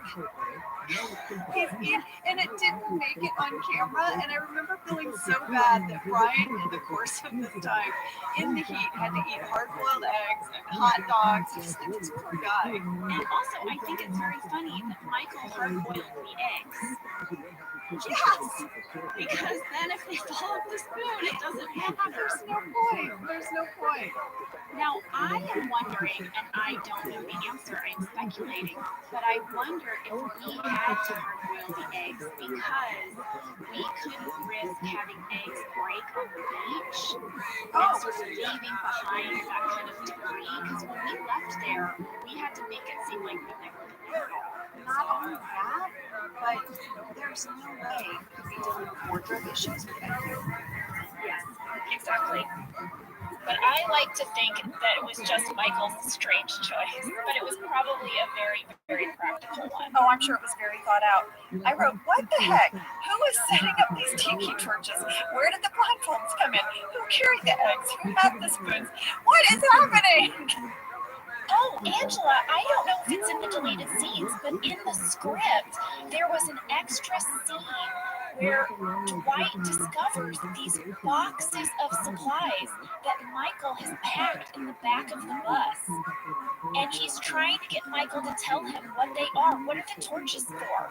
What is this for, Michael? And Michael's like, stop badgering me. That is in the deleted scenes, but it's just a bag where he's trying to zip up, and Dwight's like, is that a sumo suit? Are we going to do Japanese business exercises? But none of the other supplies are seen. And I guess my whole point is, fine, Jenna, he had the supplies on the back of the bus. Who's setting them up? Where's my B-roll footage of Dwight having to run around and stab tiki torches in the ground? Well, I know I'm jumping ahead, but later we're going to see two guys setting a giant fire pit thing with a red pickup truck. Who are these dudes? I guess, I don't know. Michael had some assistance. Okay, we just have to suspend belief a little bit, guys. I guess so. Well, during this egg race, at 9 minutes 54 seconds, you can fully see Mindy starting to laugh. Oh, yeah. When Ed is yelling at her, when she's afraid she's going to run into the big rock, yes, she starts laughing. Yes, and I personally love how Ryan says to Dwight, if you keep shouting at me, I'm going to stop. I'm going to stop this race. And he doesn't stop shouting, so he just takes off his blindfold and throws his phone. Now, Jenna, I think there was a portion of that scene that was an on-the-fly kind of scene, and that was improvised dialogue between BJ and Rain. That's what they talked about in the DVD commentary. Yes. Do you remember that? Yes, that's right. Well, now Pam has her talking head, where we see that she's taking her diligent notes. And we had some fan questions from Lily S., Ashley Hildreth, and Madison Barton. Jenna, did you really write the notes? And if so, what did you write? I'm with you. I want to know too. I'm like, I know my BFF, and I'm guessing you actually were writing things down. What were you doing? I was taking diligent notes. I knew it! In character. Yeah, so there's a moment where I hold up my notebook and I tried to freeze on it to see if I could copy down what it said. And it was too fuzzy, but you can see that I am writing, you know, Dwight did this, Dwight did that, Jim did this. I thought that the best way to get through those scenes was to actually write down what was happening around me as if I was a character. I figured you were. So you can see Michael's losing people. Like Stanley is so happy Phyllis dropped the egg. He's going to go sit down. He's going to do his crossword in his lawn chair. Creed wanders off, and in the background, we see him catch a fish with his bare hands. Yeah. Well, there's a really fun little tidbit about that on the DVD commentary. Harold said, you guys, this is how we did it. There was a rubber fish that they sort of submerged like in a bucket. What you can't see is this rubber fish in water in a bucket. And they really were able to cheat it because Creed's a little bit over the hill, you know? Yeah. And he reaches down real fast and he pulls it out. But I thought Creed did a great job of selling that. That was some good hand acting. It was. And Harold said, true to Hollywood form, this gag, that rubber fish, cost $500. Well, here's an interesting tidbit. Fishing is not allowed on Instagram. Oh, that's true. But maybe if you're Creed and you grab it with your bare hands. You know what that scene reminded me of, Angela? What? The edge. Oh, good The Lord. edge. Having to just get the fish. You gotta. I mean, I don't know if anyone actually catches a fish with their hand in the edge, but I mean, that's a survival. Maybe the bear did. The bear did. Oh, I won't bring up the bear. I know it's a trigger for you. I really think you need to watch the series alone about these survivalists in the woods, because that's what it made me think of now. Maybe I should. I'm currently really obsessed with the chef show. The chef show. Okay, so Jon Favreau, who incidentally directed an episode of The Office in season 9, we'll get to it. Yeah. He has this movie called Chef, and it's so good. Came out several years ago. It's one of my favorite movies. Well, he is obsessed with bread baking and cooking. And so he has started this series called The Chef Show, where he goes and he interviews different chefs while they make their signature dishes. I can't get enough of it. You must love it. Now, this is a total tangent, but Isabel and I love The Greatest British Bake Off. We love it so much. And it checks off all my boxes. It's like in the beautiful English countryside. Yeah. And I love everything, like, especially when things don't go well. They'll say, like, it's a bit of a disaster, wasn't it? Yes, quite fun. I know, it's so matter of fact. I love that show as well. That show is the show that got me to start making bread. Oh, I didn't know that. Yeah, that's my bread origin. Your bread origin story. Oh my gosh, we are very off topic. We are very off topic and we have a lot to cover. We've got to get to this hot dog eating contest. Let's do it. We have a scene. Michael comes up to Pam and hands her 800 hot dogs that she needs to have ready in 10 minutes. What was Michael's budget for this day? I don't know. Where did he get the money for this? Just the 800 hot dogs alone. I know. How much does that cost? Can someone do some math on that? 800 hot dogs. I need to know how much money Michael spent on hot dogs. Well, also during that scene, and this is slightly off topic, but also not, we got some mail about it. At 11 minutes 27 seconds, you can see my bra strap. Oh. And a lot of people wanted to know, why am I wearing a bra and a bathing suit?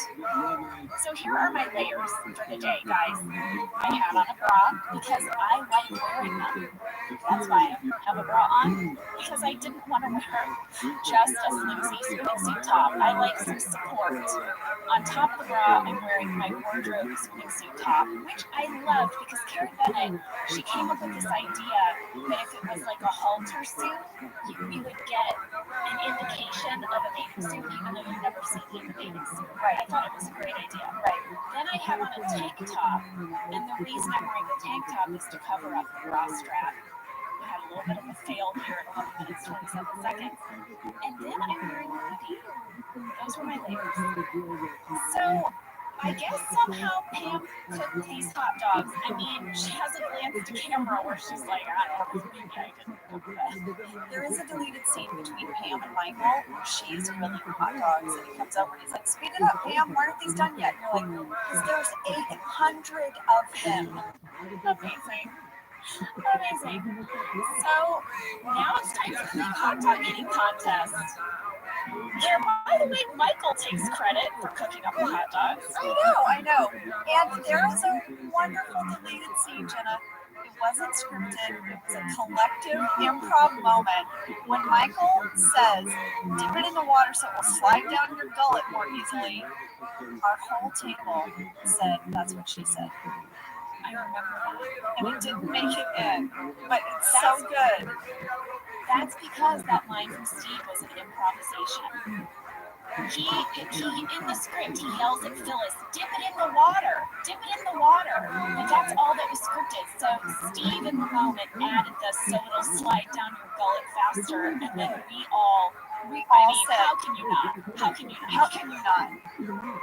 That was a layup. No, that was a softball. Isn't a layup and a softball sort of the same idea? I don't know. A layup? After I've thought about it, I'm going to give this to softball because a softball involves more than one person, right? So a softball, one person sends a softball to another who then hits it out of the park. Whereas with a layup, you do it on your own. You do it on your own, and I mean, a layup to a crowd is not easy to do. There's a bunch of guys in the paint. Let me throw some basketball at you. But maybe we got it. Maybe if you think a layup is. Hold on a second. When's the last time you did a layup? I did one this week. What is it to you? A layup is when you dribble up to the basket and you put it in. On your own. But I'm telling you, if you're doing a layup, you know, and you're being, and you're doing a layup and you're being guarded. But then there's the breakaway layup, right? If you steal the ball and you got the whole back of the court to yourself, and you're like, yeah. Then you do your layup, and then sometimes you want to dunk on your layup. Hard for me because I'm 5'1". What's happening right now? I don't know. Where are we? Wait. Do you watch basketball? Are you like a basketball fan? Where's all this lingo coming from? I play basketball, I play JV, and then when everyone got really tall, I had to stop playing because I was too short, and we had a really good point guard. So then I became a basketball cheerleader, and I was also the manager on the basketball team, and I was also a mascot one basketball season, and I love basketball, and we have a hoop in our driveway, and we play all the time, and I have a fantastic outside shot, and I often win at horse. Angela, I'm clapping because people couldn't see me bowing down to you. But, I mean, I'm speechless. I did not know this about you. And also, I defer to you here. If this were a debate and someone had to win, you won. I think that was just...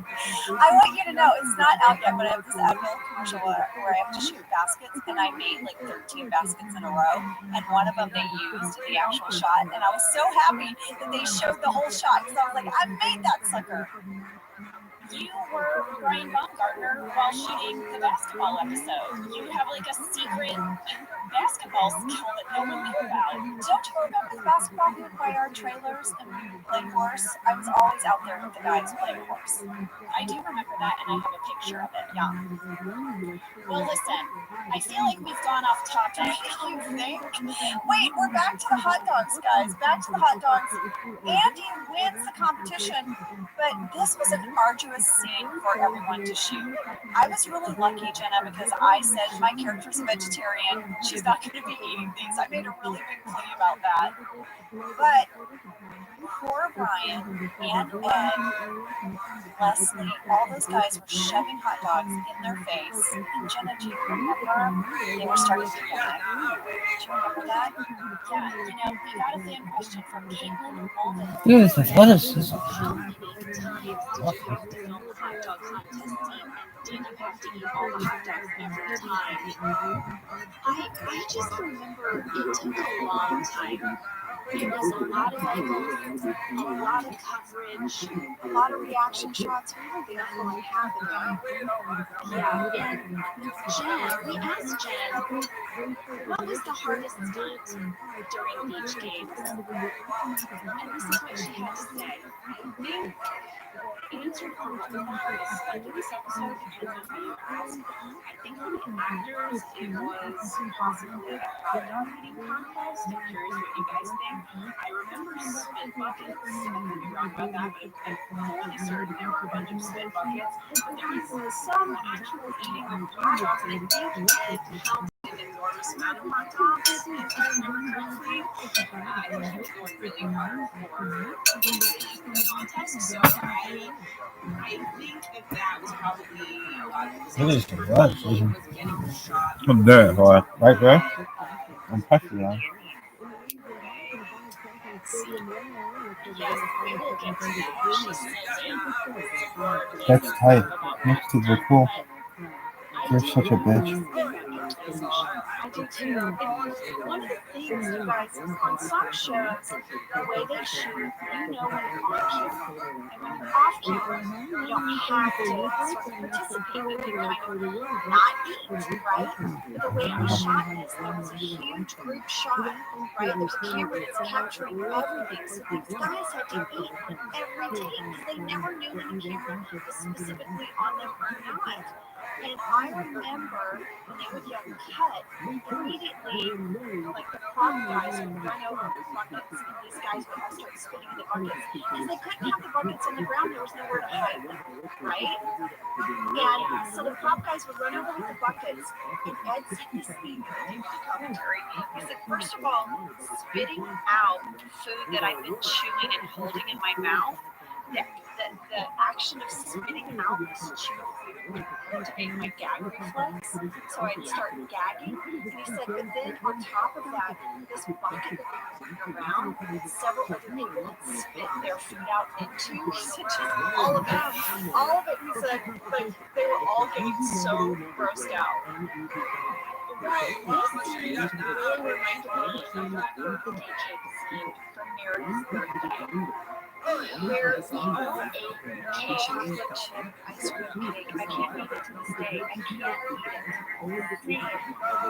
We ate so much of it because we never knew when we were on camera.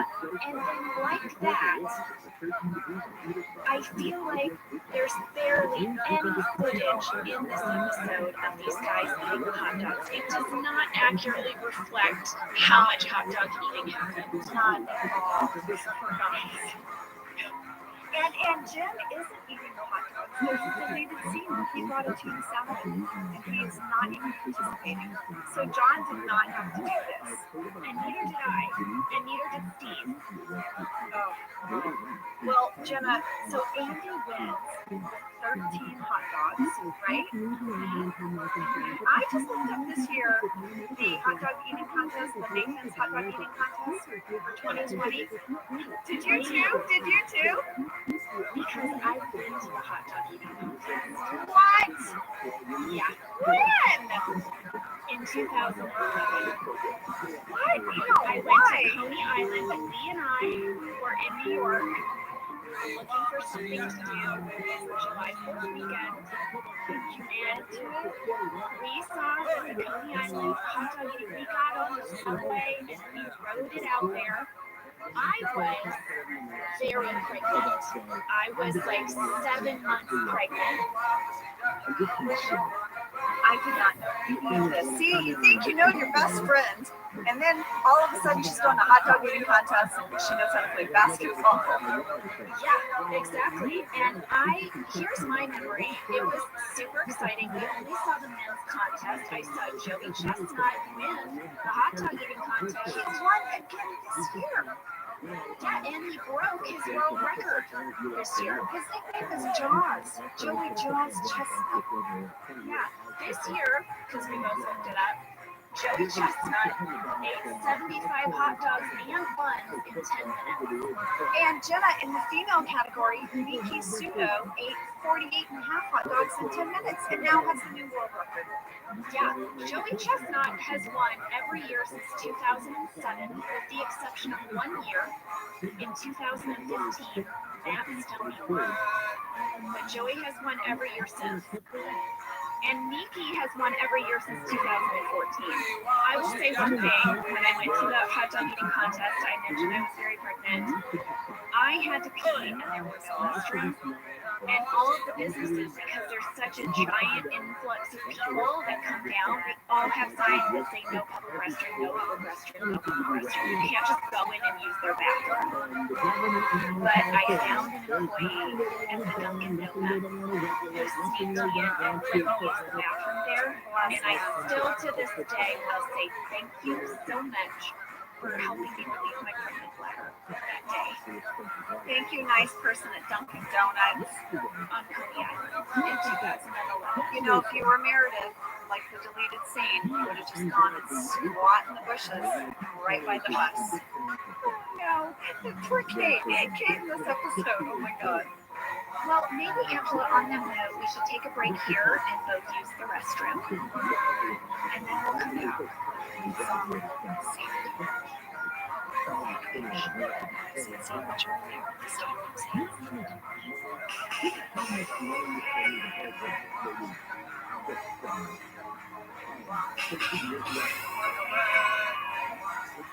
Okay, we are back, and oh God, so much. I rewound it and watched it twice.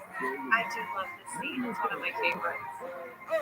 So this is the scene where Dwight and Angela have tiptoed away from the group and you're having a private conversation about sabotage. Dwight would like you to sabotage your team. Yes, the ancient art, like Dutch sabotage. I was like, what?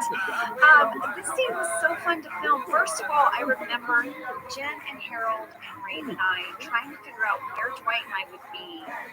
It would really look like we were away from everyone, and also that we would think that we got away with it, right? Yes, and that the spy shot would have to be far enough away. So we did sort of climb. There were these little sand dunes, Jenna. Do you remember? They were sort of small. They had like big, sort of like tall kind of grass growing out of them. Yeah, like reedy grass Yeah. coming out of them. Itchy, reedy grass. Like it kind of cut you a little if it touched your skin. But we sort of tucked back in there, the scene, and there are some great bloopers. It was mostly just me laughing because I could not get through it. When he said sabotage and I said sandwich, every single time, and the absurdity of these two. Not to mention, I could hear Jen Solano laughing from her little group of bushes where her and Harold were hiding. And I would be, Jen, stop laughing.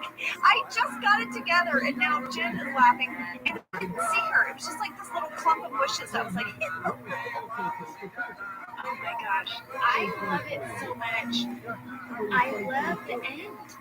Dwight says it's over. Jen told me she loved writing for Dwight. She was so blessed. Love for one another.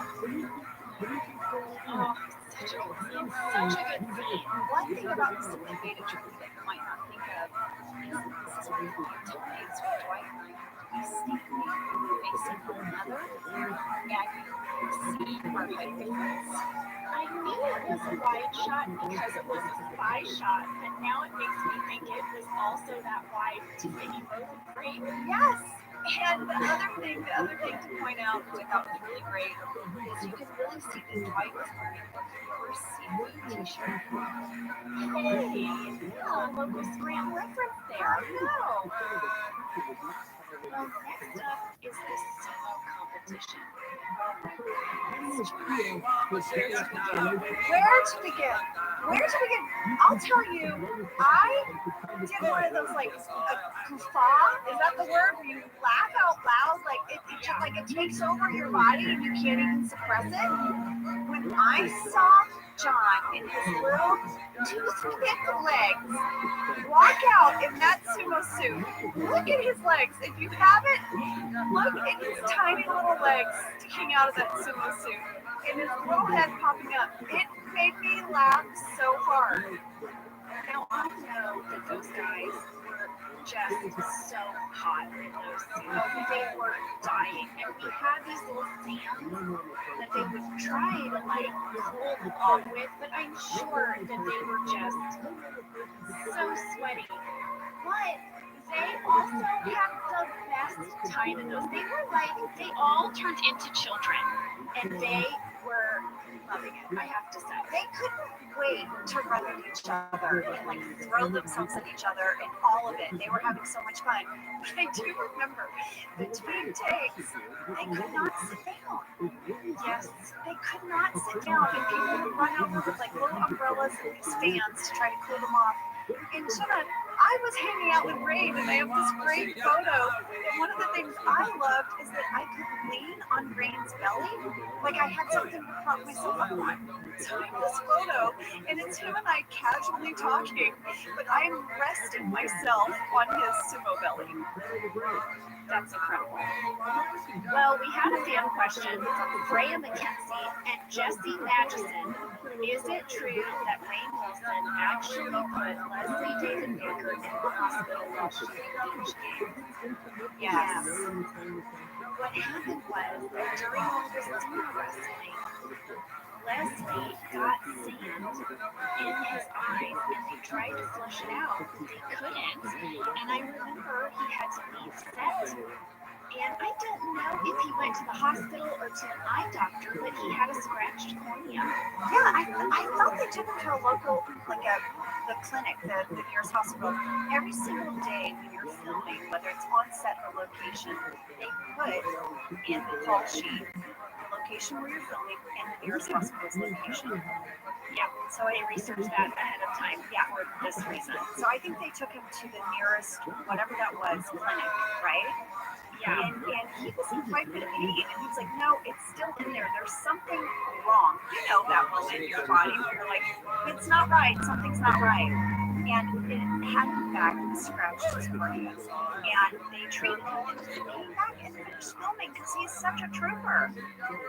Well, I've had this happen to me, Angela. I got a piece of sand in my eye by using a face scrub that gets sand in it, you know? And I got a piece in my eye, and I was like, it feels like something's in your eye when you scratch your cornea, but I couldn't find it. So I went to an eye doctor, and I had scratched my cornea. So I feel for Leslie. It is a not fun feeling. I had never scratched my cornea, but one time I was eating potato chips because I loved them so much. And I bit into it kind of aggressively, and the jalapeno dust off the chip went into my eyes. And it was very painful. Okay, it's really happened. I bit into the chip, and then I was like, why am I laughing? How did you listen to that story and that happened? Okay, we should probably get back on topic. Yeah, well, here's the thing. I remember Leslie being upset, but I don't remember when exactly it happened or how it happened. I just know he got sand in his eye. All right, this is what I think happened. I watched the deleted scenes, and there's a moment, it's not in the episode, where Dwight is wrestling with Stanley and knocks him to the ground and is like, take that, old man, and he kind of kicks at the sand, right? And I remember, yes, and I think that Ray felt really bad because he realized in that moment, that's when he thought it happened. Yes, that's right. Yeah, that's right. Well, this was not the only injury from this episode. Ed hurt his finger during the sumo wrestling. Do you remember that? I think he lost a fingernail or something. He was like, sorry, it's making me laugh so hard. I shouldn't laugh, but it's when that moment when you guys watch it, when Andy and Dwight really start going at each other. Like Dwight walks over and he's eating a sandwich, even though he's eating all these hot dogs. He walks over and then they start going at each other, and Ed is like kind of flailing his arms at him. Somehow in this tussle, Ed broke his fingernail, but he said he broke it really bad, like it ripped. I think it like ripped below the. That's what I remember. Yeah, like it was gruesome. it was gruesome. But Ed was like yelling, and his sumo so he was yelling, stop, stop. And all he could get out was, I broke my nail. And people were like, okay, did you break your fingernail? He's like, no, guys, I broke my nail. Oh no.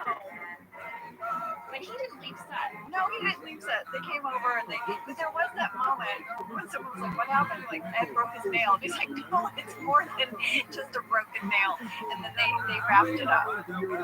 Well, now, Angela, we're going to get into a big moment. This was huge for our show. This is a huge stunt. You have to remember, our show never left the little tiny office. So we've got to break down. We've got two big things coming up. We've got this Andy floating away, and then the Coles. So Jenna, let's start with Andy.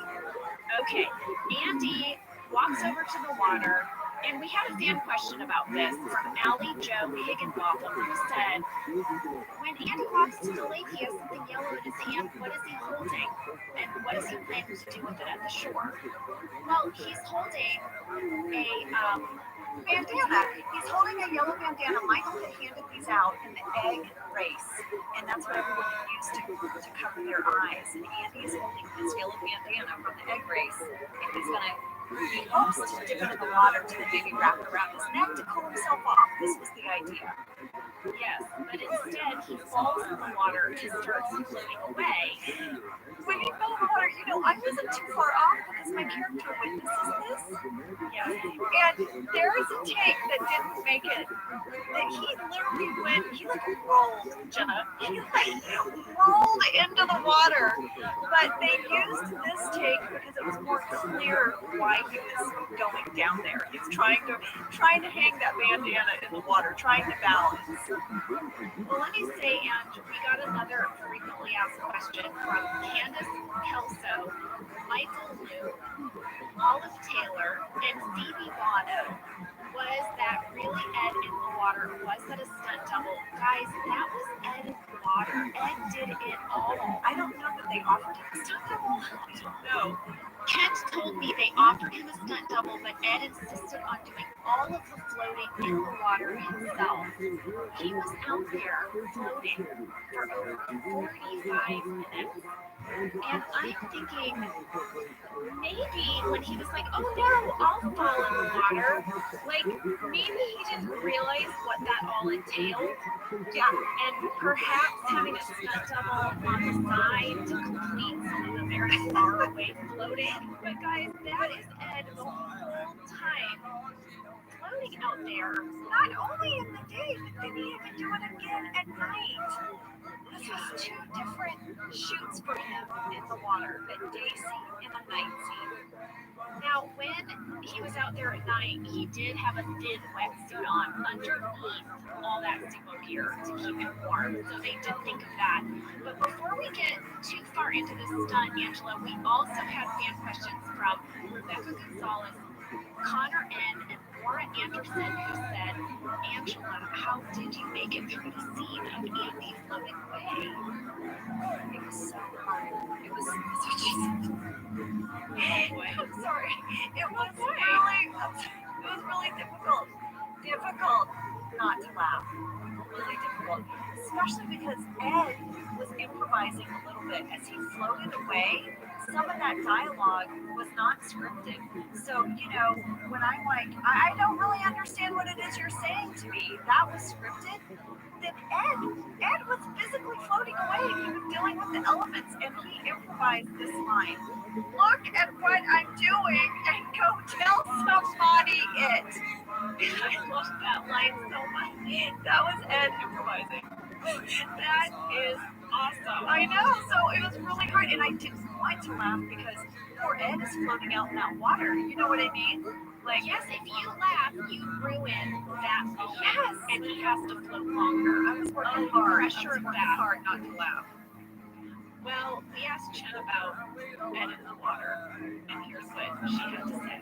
Shooting the Andy floating away scenes was really fun. I love that part of the script. I love when Angela pretends that she doesn't understand what he's saying. That was so much fun to write. I remember that Ed was like in the sumo suit, and then there was a rope attached to him, and he was being pulled by a boat, and then at a certain point the boat would leave him, and then he would just drift. But there was also a current. I believe the water was also cold, and he had to keep his head up. And I remember that it was a challenging thing because his head would sort of get lost and would just like go under unless he put his neck up and just try to hold it up. So I think it was a difficult thing. Also the timing of the boat and the time it was trying to get it on camera when Mike was talking, I was difficult. So I remember that Ed was like a real trooper, and there were a lot of discussions about like how far out he should be, and so you just wanted to see him. We didn't want to be too obvious that it was him and that Michael might see him, but we didn't want to be so far away that he was this tiny little dot. So Ed was in the water for quite a while we tried to work this out. And the other thing I remember, which is crazy to say now, but there was a safety meeting right before it, and I feel like it was there in the beginning of the safety meeting, like Ed was there, but like he was just getting there because everything was so rushed, and I think the safety person said one thing, like as Ed was approaching, that I wasn't sure Ed blocked, and I had this moment of should I tell him or not, and I remember the safety guy talking about water snakes, and I was like, oh my god, Turk, this time, and he said, I don't think I really need to Ed because he was going to be in this water, it was going to be very cold. I thought, would I want to know about water snakes before I got into the water in a swimsuit suit or not? So, yeah, I think I made that was the correct decision to make. Anyways, there were a lot of challenges of shooting that. There were no snake events during the shooting of that. secrets. Angela, just secrets. Oh yeah, and that's fun. It was challenging to shoot. Wow. And possibility of water snakes. Oh my god. Oh boy. Jen Salata. Well, now Jen mentioned in her clip that they would have to pull Ed behind a boat to get him in place. So Ken told me that power boats were not allowed on the lake. So they had to have a stunt coordinator in a rowboat. I remember rowing him. Yes. Can you imagine if you're somewhere else at this park and you're just hiking, or maybe you're riding a horse from the equestrian center, and you look out onto the lake and you see a man in a rowboat rowing another man by a rope who's in a sumo suit? What are you thinking when you see that? I don't know what those things are. I don't know. Are you worried? What are you thinking? So I watched this play out because we would have to reset Ed to that spot where we would have dialogue. And inevitably he slowed away, right? And then the guy, there he was. And I had to make sure I didn't look at the robo guy, right? You know, like I couldn't have my eyes dart away. But off at the periphery of my vision was this guy in a boat, and he would row and pull Ed. Ed had a harness suit on under the sumo suit, and they put through the arm of the sumo suit the fishing line. Yeah. And this guy would pull Ed, and as he did, I would see water break around his body. You know, like he pulls something in the water.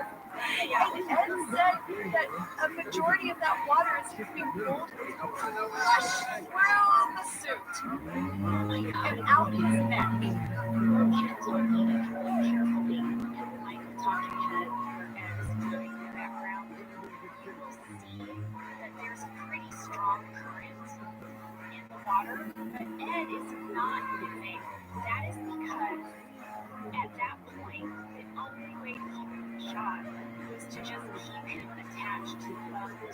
And so he said if you look for it, he's very oddly staying in one place while a pretty heavy current is going underneath him.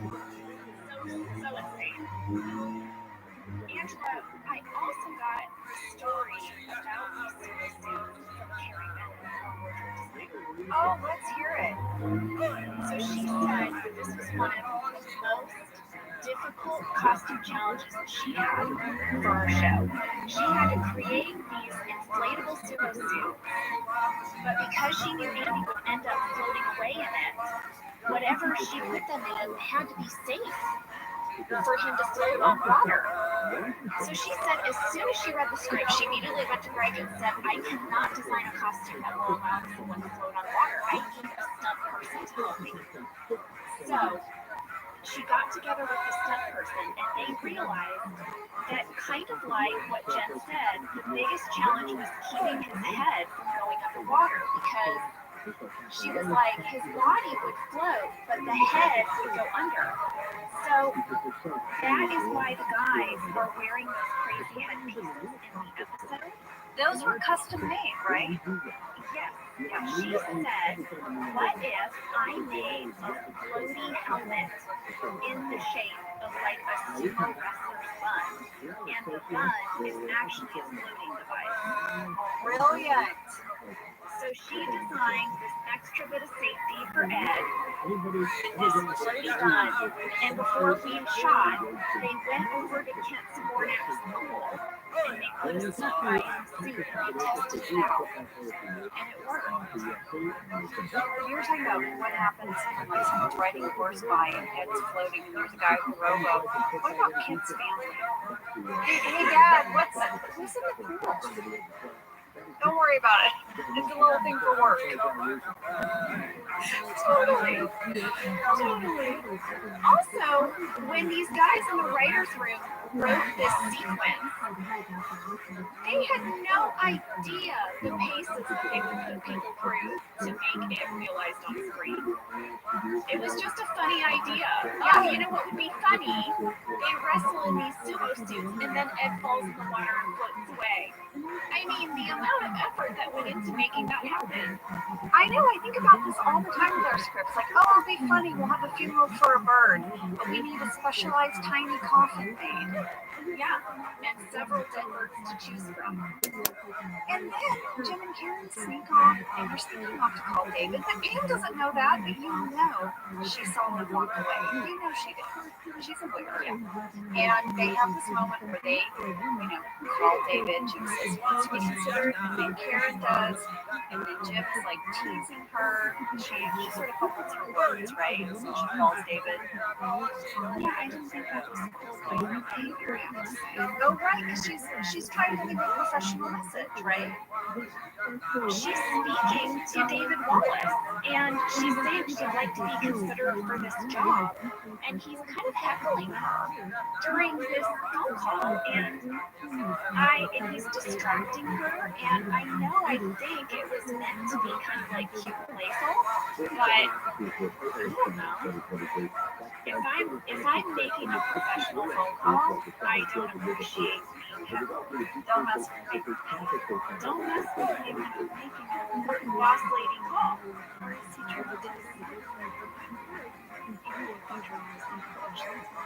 trying to sandwich it. Well, we also mentioned earlier that this was an added scene. Originally, these phone calls happened in the office before we went to beach day, but they made a change and they decided it was better to reveal this information later. But this led to problems. Like, we already had such a packed day, and here we were trying to add little moments and add little scenes. And Jen actually talked about this as one of the challenges, just trying to get everything shot on these days, because you have so many things you have to shoot in daylight, and then the sun goes down. You can't make it stay out. Also, these were such big, ambitious days, and if we would go past the allotted time, we would get into overtime, which was incredibly expensive for the show, because they would have to pay the crew overtime, the actors overtime, and so Kent Sabornak, our line producer, was trying to keep us on our day, and he was having to check in with Jen and Harold quite a bit about it. Yeah, here's what she had to say about that. I remember Ken being very patient with us and giving us extra time and adding in cushions, but it was still really difficult to get everything that we needed to get done.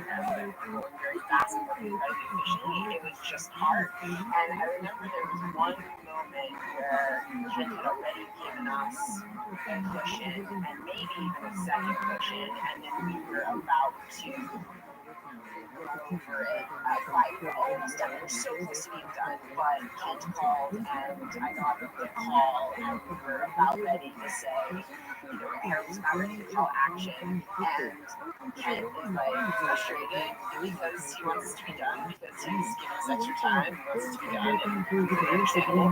But I knew that if I kept talking to Kent, we were going to be slowed down by 10 seconds at that point, and that 10 seconds will allow us to finish the shot. So Ken is talking to me, and I very gently and gingerly just put the phone down on a chair, and we got the last shot, and we were done. It was definitely this weird moment of like, this is the producer of your show telling me that you need to stop shooting, and I realized I can either talk to you about the fact that we're going to stop shooting or get the shot.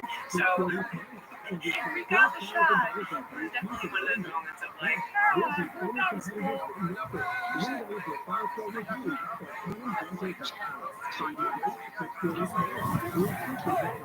She's okay. She's not sabotaging. She's sabotaging her phone call, right, so that they could get these shots. I think it's pretty amazing. Like, I can sort of just visualize Kit going on and on, like, Jen, you can't keep adding scenes, blah, blah, blah. And she just set the phone down and was like, do it one more time.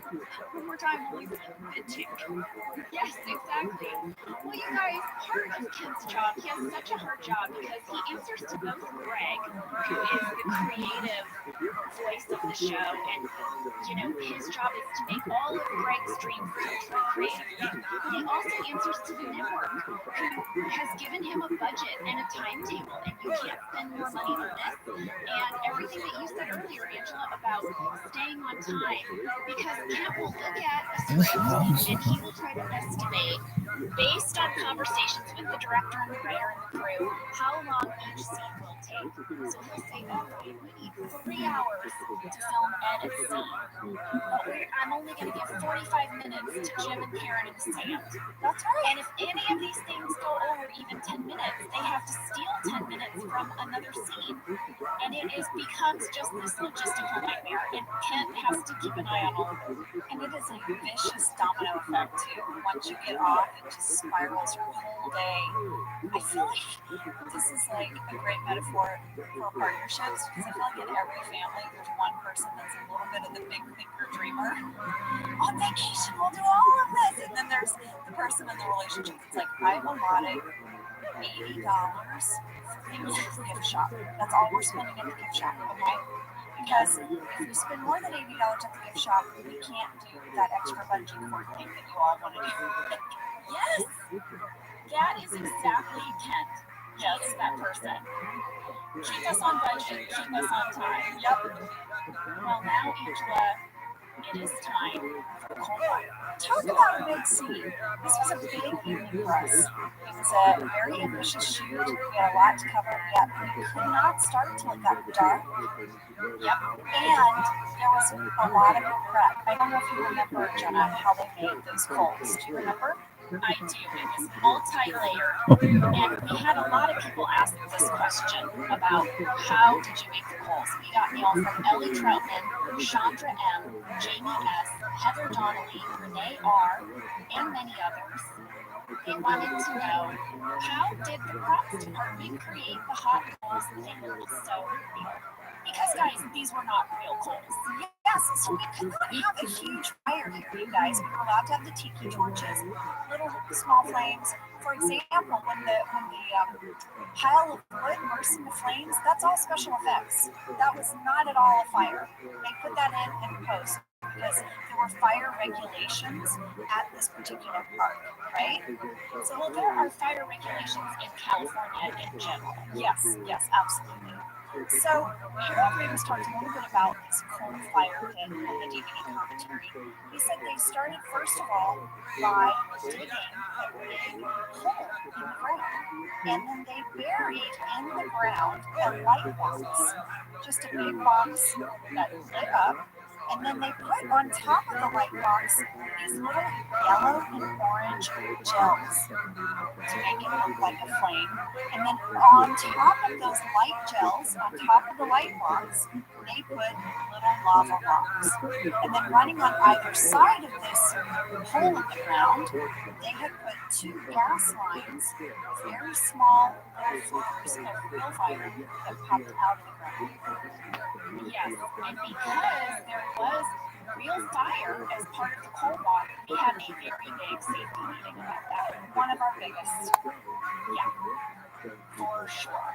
It's particularly important because, as you know, Rain, as Dwight, is going to walk onto these hot coals, stand there, and then fall to the ground. And that was real fire next to him. On either side of him, yes. And I remember when Rain did that, one of the most painful things for Rain was being barefoot on the lava rocks. It hurt. It's like stepping on a Lego. You know how that feels. I do know how it feels because I did it as well. Yeah. In fact, I'll say that people have mentioned that I look like my feet really hurt after I walk across the hot coals, and they've wondered if I really walked on hot coals.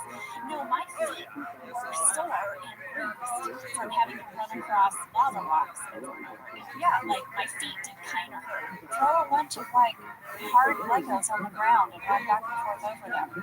That's as good as a coal walk right there. A Lego walk. If you want that experience, you can do it at home.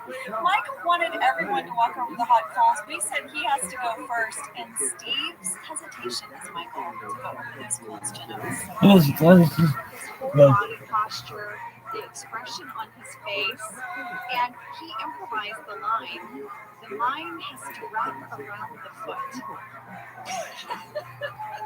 I love that that was an improvisation. I did not look that up. I love knowing that. And we have a callback to this whole runner of Angela being grossed out by Kevin's feet. Yes, She's like, that's right. I am not going to go after you and your gross feet. And he's like, Angela, it's like 1,000 degrees. One of my favorite moments in this whole sequence is when Michael says to the group he's so disappointed that no one has walked across the coals except sort of Dwight. And he says, you know what? It's clear to me that if I had to name my replacement today, it would be Mr. Outside Hire. And then Angela says, or Mrs. Outside Hire. And Michael is like, yes, or that. He's so good, isn't he? It made me laugh so hard. I know, but look at the Angela sass there. Like I pointed my finger. Yeah. Wait, Jenna, we do have a background catch we can't pass up. It's too good. Say it. While Michael's going on and on about who won't walk across the coals, and he's like, and Andy is never here today. It pans past us to the water. Andy has floated into the marsh. He's stuck on his back, poor Ed, in the dark, in the lake. And at 19 minutes, 55 seconds, you can see his wetsuit on his arm. Oh. Yeah, on his arm. His arm is like extended out of his sumo suit, and you can see the beige wetsuit that he had to put on because it was so cold. And then people wrote in, Angela, and they said, how come in season 9, when Pam is crying, the documentary crew helps her, but when Andy is floating away at night, they just turn off the camera lights and walk away? I know. That's one of the questions Jack had. My stepson, he was like, why did the camera crew not help him? And I was like, you know what? At that moment, they were like, we can't disturb the natural course of the story. Right. It's just documented. Well, we're coming up to this big moment. There is a huge moment about to happen for Pam. Yeah, she wants to run across the coals, and Michael says no. No. Yeah. And then he moves them on, and he wants them all to speak. Dwight is doing his version of the aristocrats very badly. And in the background, Pam runs across the coals. And this just feeds her soul. She was so alive in this moment. She did this one thing for herself. And she runs over to the group, and she wants to share. Yeah. And she gives this speech, and everything just comes pouring out. Her disappointment that people didn't come to the art show, but more than that, her feelings for Jim and how much she misses him, and the truth, the big truth, which is that while there were many reasons to call off her wedding to Roy, the reason she did it was because of how she feels about Jim. Yeah. And first of all, I sat next to John in the scene. Angela and Jim were side by side. I did. And so when you were talking to Jim, I was right in your eye line. You know, I couldn't believe my luck, honestly. This is such a beautiful performance by you, Jim. You do such a great job. It's so moving to watch you as Pam transition through all of those beats. And I had this out-of-body experience as your friend, watching you in awe give this fantastic performance, wanting to tear up and cry because my friend was crushing it. And then having to be Angela Martin, who would never react to you that way. And then at the same time, What up, Pimp? How you just living? being in awe of this moment. It was just a beautiful thing to watch, Jenny. You did such a Yeah, great job. 24/7. I live live on YouTube. We did several takes so we had to get people's reactions. Yeah, on 4 different streams. You crushed it every single time. Yeah, absolutely. I've been live on YouTube. I've been live on YouTube now for more than 2 years. I have more data uploaded to the internet than any human in global history.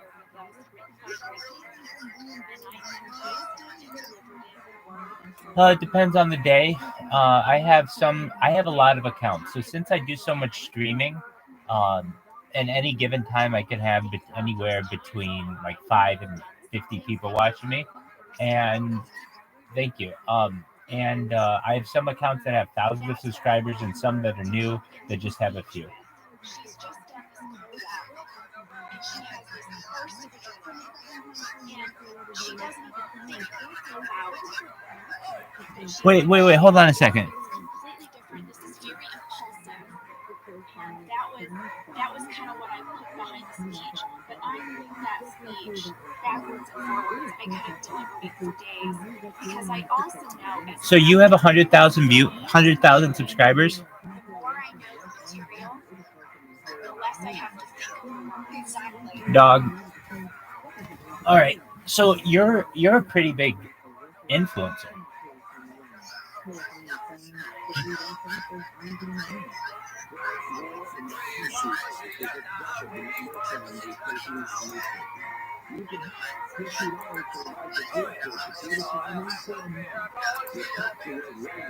Well, that's fabulous. You still have your account?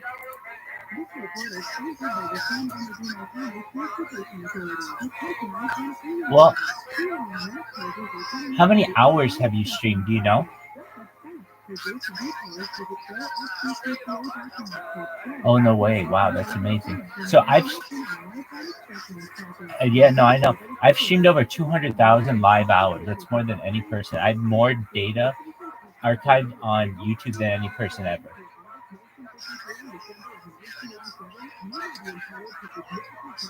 Yes, you do. Please spread the word. I mean, so do you know an account like PewDiePie or T-Series? Do you know T-Series? Of course. Do you know T-Series? I have more video time than their account. That's how much I have. And they're the #1 account.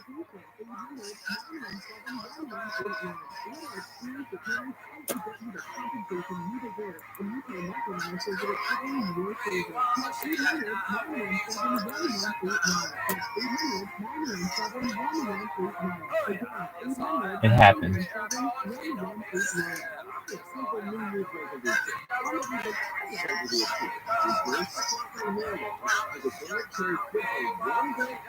Yep.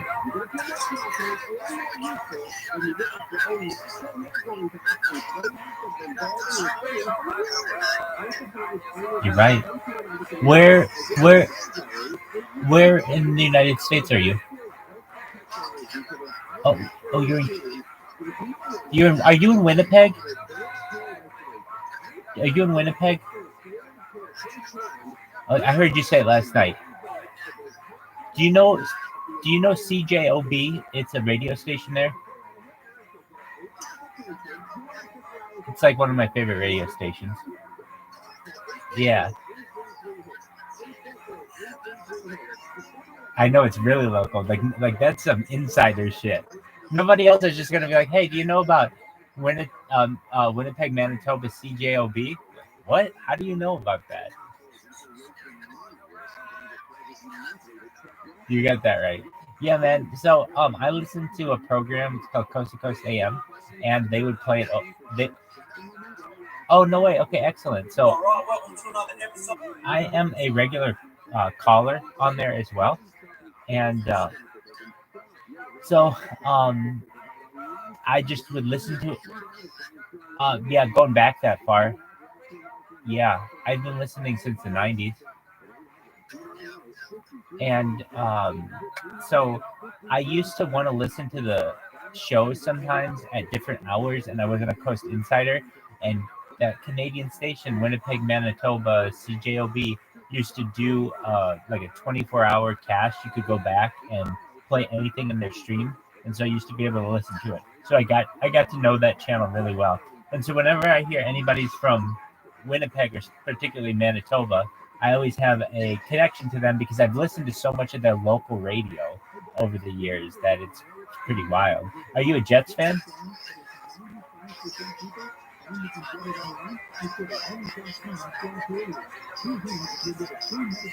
Very nice. Who's their best player? Yeah, sure.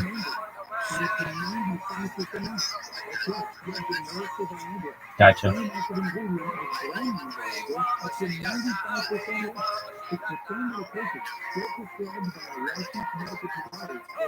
Very cool.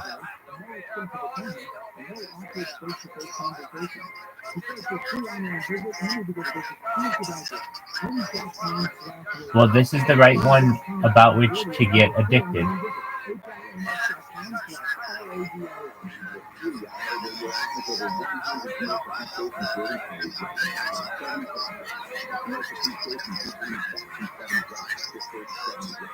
It's a beautiful community, my man. You never know what you're gonna get. Every day is different. Every day is a holiday. Every meal's a feast.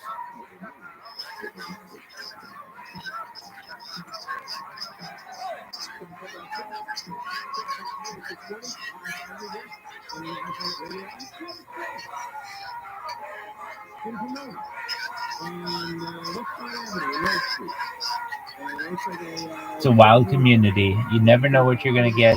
It's very diverse. It's a very diverse, very positive energy community.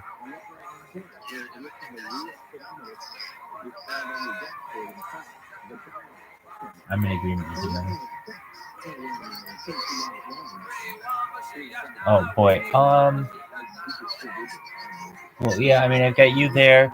It depends. Let's see here. On Twitter, I've got 2. On that one, I've got 6. That one, I've got 2. That one, I've got 4. That one, yeah. So I have cameras literally in 360 degrees. So you can go back in my life. It's like a timeline or a time capsule of the world going back to the pandemic. We've seen the death of a queen, the birth of AI, the coronation of a king, and everything in between. So people literally, oh yeah, 24 hours a day. Absolutely. I am a legend. I go to the bathroom on YouTube. I shower on YouTube. I do everything live on the stream. I want people to study this for the behavioral opportunities and the biological opportunities and the ecological opportunities and the psychological opportunities. There's so many opportunities to be able to study humanity if we do this correctly. And so what I've been able to do is establish myself as the leader of the world when it comes to the amount of data that I have. And data is Earth's #1 most important resource. So in my own way, it makes me a very powerful person. Perhaps someday when people recognize that at any given time, they can always tune in to me, just like you here on Telegram or on YouTube. Many of my followers on Instagram or on Twitter or whatever, they just follow me. Some people sleep alongside of me. Some people watch my old streams and sleep to them because I'm sleeping in them. And it just makes them feel connected that someone else is out there in the world doing the same thing that they're doing, sleeping maybe 10,000 miles away. It's a wild thing.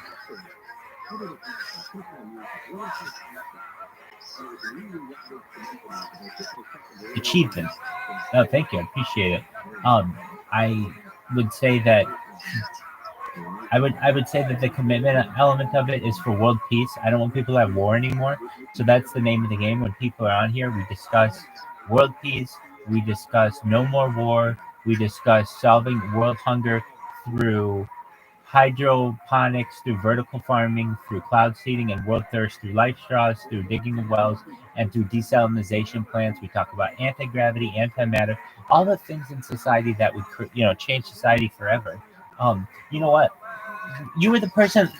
You were the person last night, weren't you? Or maybe it was John. I was talking to you both like very close at the same time.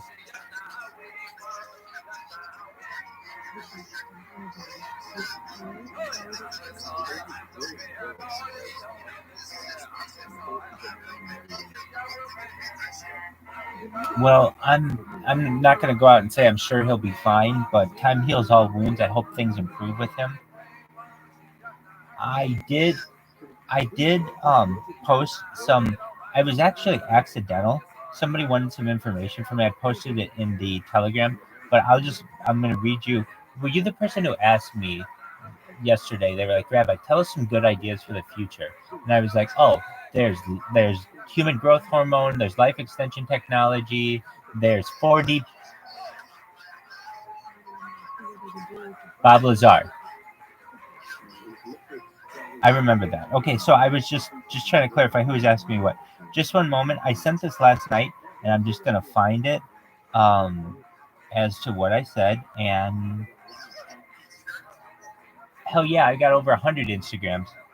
Type in Rabbi Rothschild. Type in Rabbi Rothschild.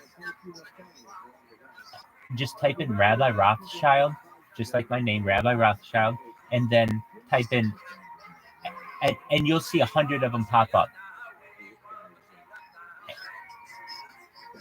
Sure, my name is actually printed on here. If you see who's talking, it says Rabbi Michael Rothschild.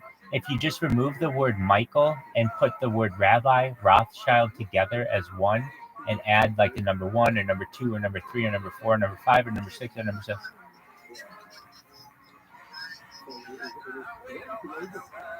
Yep, I'm going to show you on it. Well, I have 100 of them, and they're all very unique content. And so when I say, like, if you're like, well, what's your main one? I would say my main one is just at Rabbi Rothschild. So you can go to that one. That one has over 10,000 followers. But but you should know that that one doesn't have all my content on it. I have over 100 accounts that have far more content on it. So here, I'll show you. If I just type, I have Instagram right here. I'm just going to type into Instagram Rabbi Rothschild, and you'll see right now. Look at all these. These are all my accounts. Every single one of these is my account.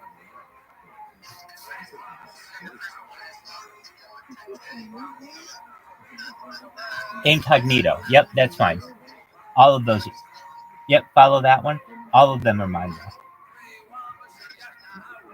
So if you come over here and you see, I mean, you can see I was on The Price is Right. I've got a picture of that. I've got like all of these. You're absolutely right. And you're absolutely right. And I have I have years worth of content on here. Look at how long these are, and look how many videos. I have 5,000 videos. Each one of them is like 24 hours long. Look how long my video lengths are.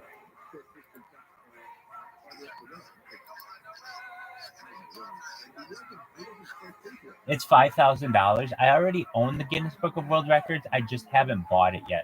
So it's $5,000 for them to verify it, and I just don't think it's a very prudent investment of mine right now. I have the record. No one has more time. It's not like I get paid to do that. So for me to actually go out and pay, the thing is, once it goes viral, Guinness Book of World Records will come to me and beg me to go, be in their book just because of this. I'll be the most famous person on earth.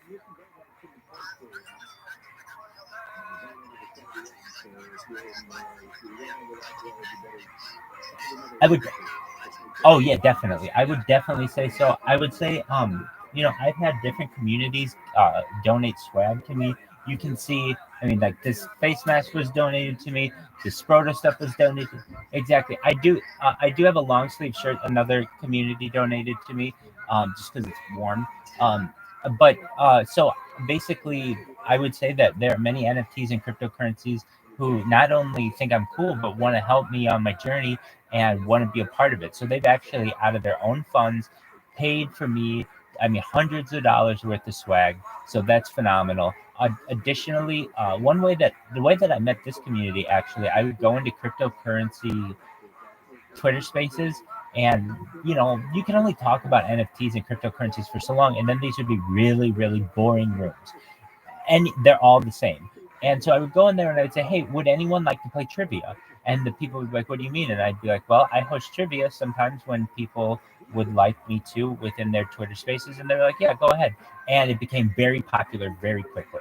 So I became a trivia host on Twitter Spaces. I would just go to really popular rooms, and when there would be a lull, I would volunteer my services, and it was really easy. All I had to do was just do this thing on my phone it's called random trivia randomtriviagenerator.com, and I'd go on there, and people had a lot of fun with it, to the point where they were scheduling me for trivia nights and some other things. And then actually in one of those situations, one of the spaces, one of the someone heard me, who was in the Harry Potter Obama Sonic 10 Inu community, and said, "Hey, look, I know this isn't our room, but we would really like you to join our Telegram, and if you would, is there any way that you would host trivia in our space? We've got one coming up." Exactly. And so you're exactly right. So then we played a bunch of rounds of trivia, and I realized this was the interesting one. And I've played trivia with just about every major NFT and cryptocurrency community. This one did better in trivia than any of the others by far. Now, I will say it did just have some outlier individuals who were better at trivia than some other people. But overall, I can just tell you it was a smarter group of individuals. So I was able to judge that from just the outset of how intelligent this group of really unique people were, and how this cryptocurrency, while it had kind of a joke of a name, jokes can be very serious sometimes, and eventually it may become the world's global reserve currency given enough time. So then got to know the people here, and in the Telegram, I didn't start streaming my life immediately. What ended up happening, this other cryptocurrency donated a set of pajamas to me. And so for 50 days straight, I took pictures and they reposted them on Twitter, and I'd get all this interaction. And not only did I wear the pajamas in different different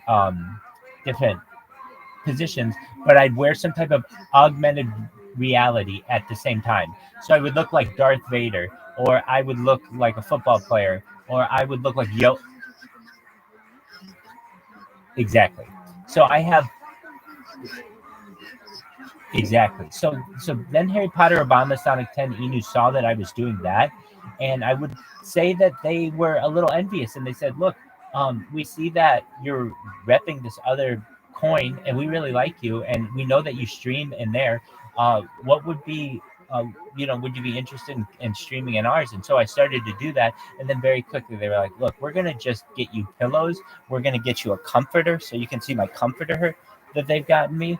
Um, and I mean, I've got another blanket here. I mean, honestly, the amount of stuff that they gave me was just absolutely unreal. They gave me a cum shirt, a shirt for coming. Like, it's incredible. Look at this thing. Look at this thing.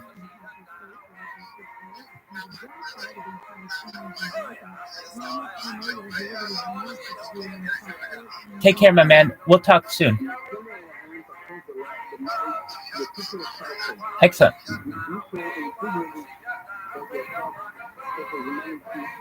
Look at this cum shirt. I say it like so positive. They're so nice. They're so generous. They're fun to buy me a cum shirt. No one's bought me a cum shirt. Ask anybody. No one.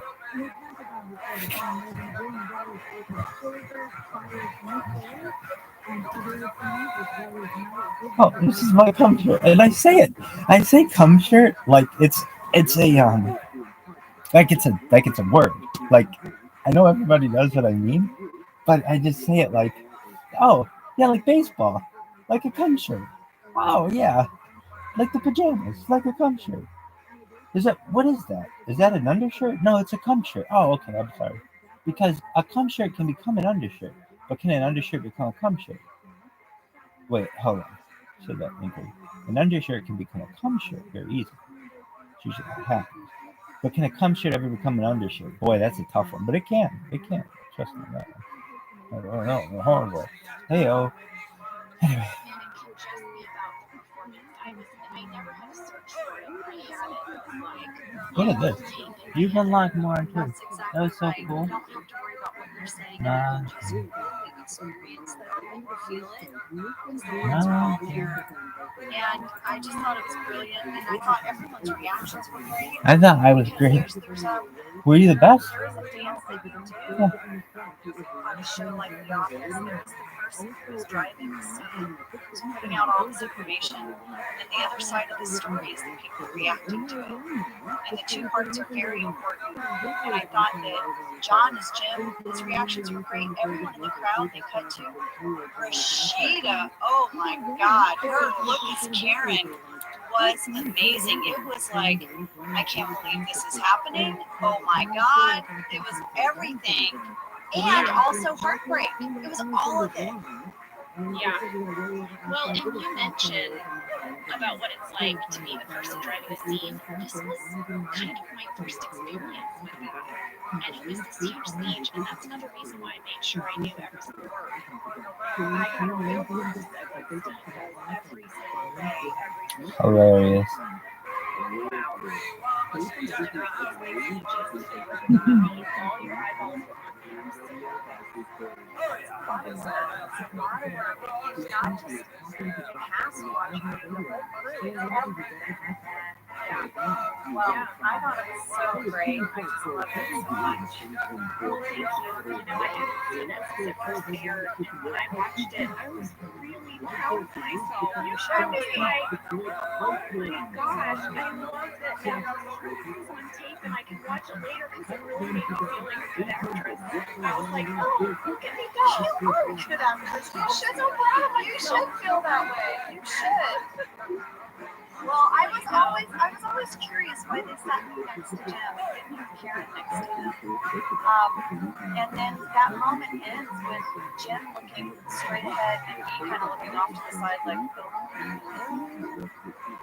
yeah, I think you are there to be the audience reflective, right? You're what everyone at home is like, whoa. So I think it was good to have you there, be that other piece of the conversation. But you know, the episode was supposed to end there. No, Bobby being baby. But we added a little tag back on the bus, staying on the bus, and this tag confused a lot of people. Well, it's daytime, we're clearly happy, none of this has happened. It doesn't make any time sequential sense, right? Yes, everyone wanted to know, did you sleep at the beach? You're all in the same clothes? How does everyone look like they bathed and they spent the night at the beach? They just threw this tag on the end. It was an extra little bit of fun from the episode. It was not meant to be sequential. Yeah, we did not spend the night at the beach storyline. Yeah, they just did editing. They liked it. They liked to end on this sort of upbeat, you know, there's this huge emotional moments just happen, and then it's us all as a group. And Ed said in the DVD commentary that he started the song The Flintstones on the bus. This is cute. And for him, it was a nod to Planes, Trains, and Automobiles. I love that too. You know, they do something similar in the Valentine's Day episode. They had that little bit of extra footage of Steve improvising in front of the theater, and they threw that bit on the end as a tag for Valentine's Day. So it's just something we did sometimes. Yeah, and I think you can get away with that in a cold open and a tag. They sort of can be their little Steve moments. See if you can find favorite. Blue bass, blue bill brass blanket, quadruple B, blue bill brass blanket, blue bill brass blanket, Do you think you can find it? And so in the morning, Harold Ramis would get his coffee and Jen, and they would have to walk past Rashida and I, and we would sit on like the front steps of my trailer, like it was our front stoop, right? Yeah. And we would visit in the morning. Yo, I have a photo of us, it's called Blue. you know, having our coffee in the morning. Yeah. I just glass. love that memory so much. I don't know Like if we can say food enough filled what glass. honor and pleasure it was to work with him. But Jen also Rectangle. mentioned this in Anyways, one of her audio clips. blue and white. Blue and white.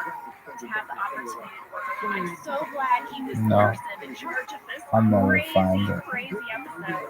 Yes, because he was such a delight. Jenna, I remembered as I was going through photos. Do you remember?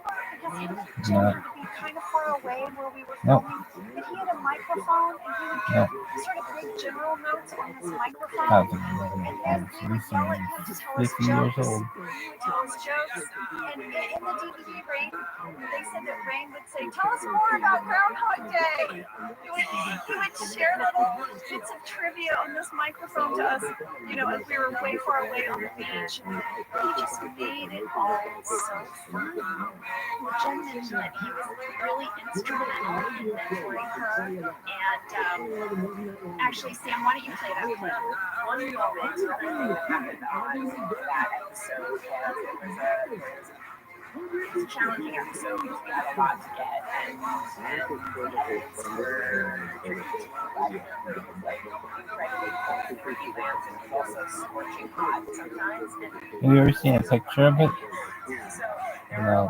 I used to wear this thing all the time. That's the city of the movie. Yes. 50 Brinkley can get it. Claudia Schiffer can get it. Yes. But that bitch is from Germany. I bet she masturbates to me. And that's cool with me.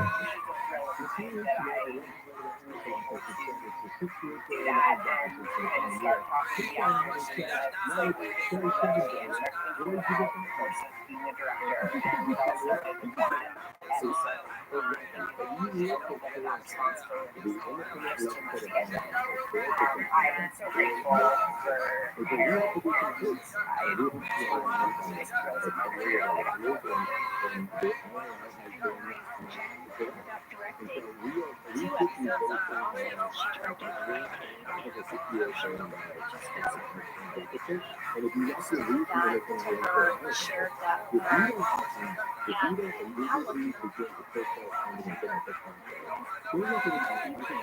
that is Beach Games. Thank you so much for listening. This was so much. I loved it. I loved it.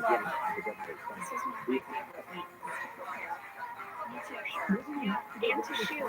We got to live it and relive it. What a gift. Well, next week we have a really big week. It's The Job, and we're wrapping up season 3. Now we're going to divide The Job into 2 parts. This is an hour-long episode. We're going to have The Job part 1 and The Job part 2. But it's all been fun. All right, guys. We'll see you next week. Is there knocking?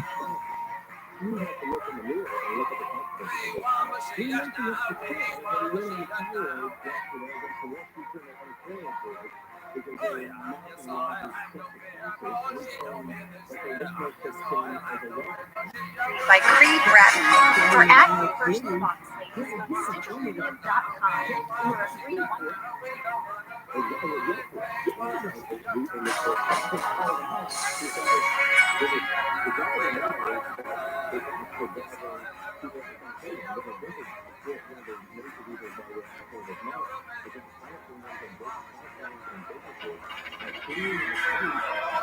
No.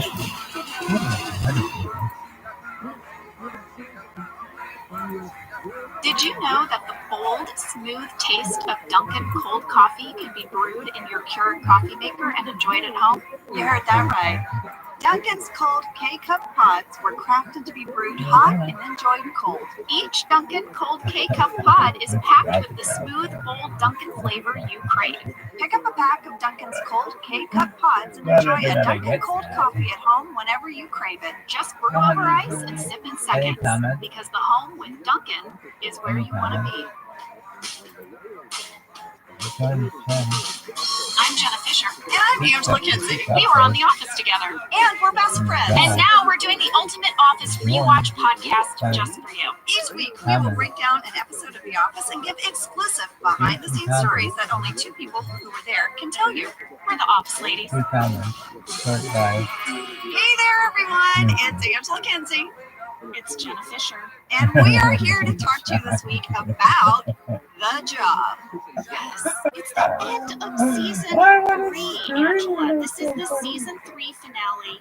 I can't believe we're already in the season 3 finale. I can't either. I was saying to my husband the other day, I was like, wait, Jen and I have talked for a year now about the show, and it doesn't even feel like any time has gone by. I mean, I think we just really enjoy hanging out and talking with each other and also talking about the show.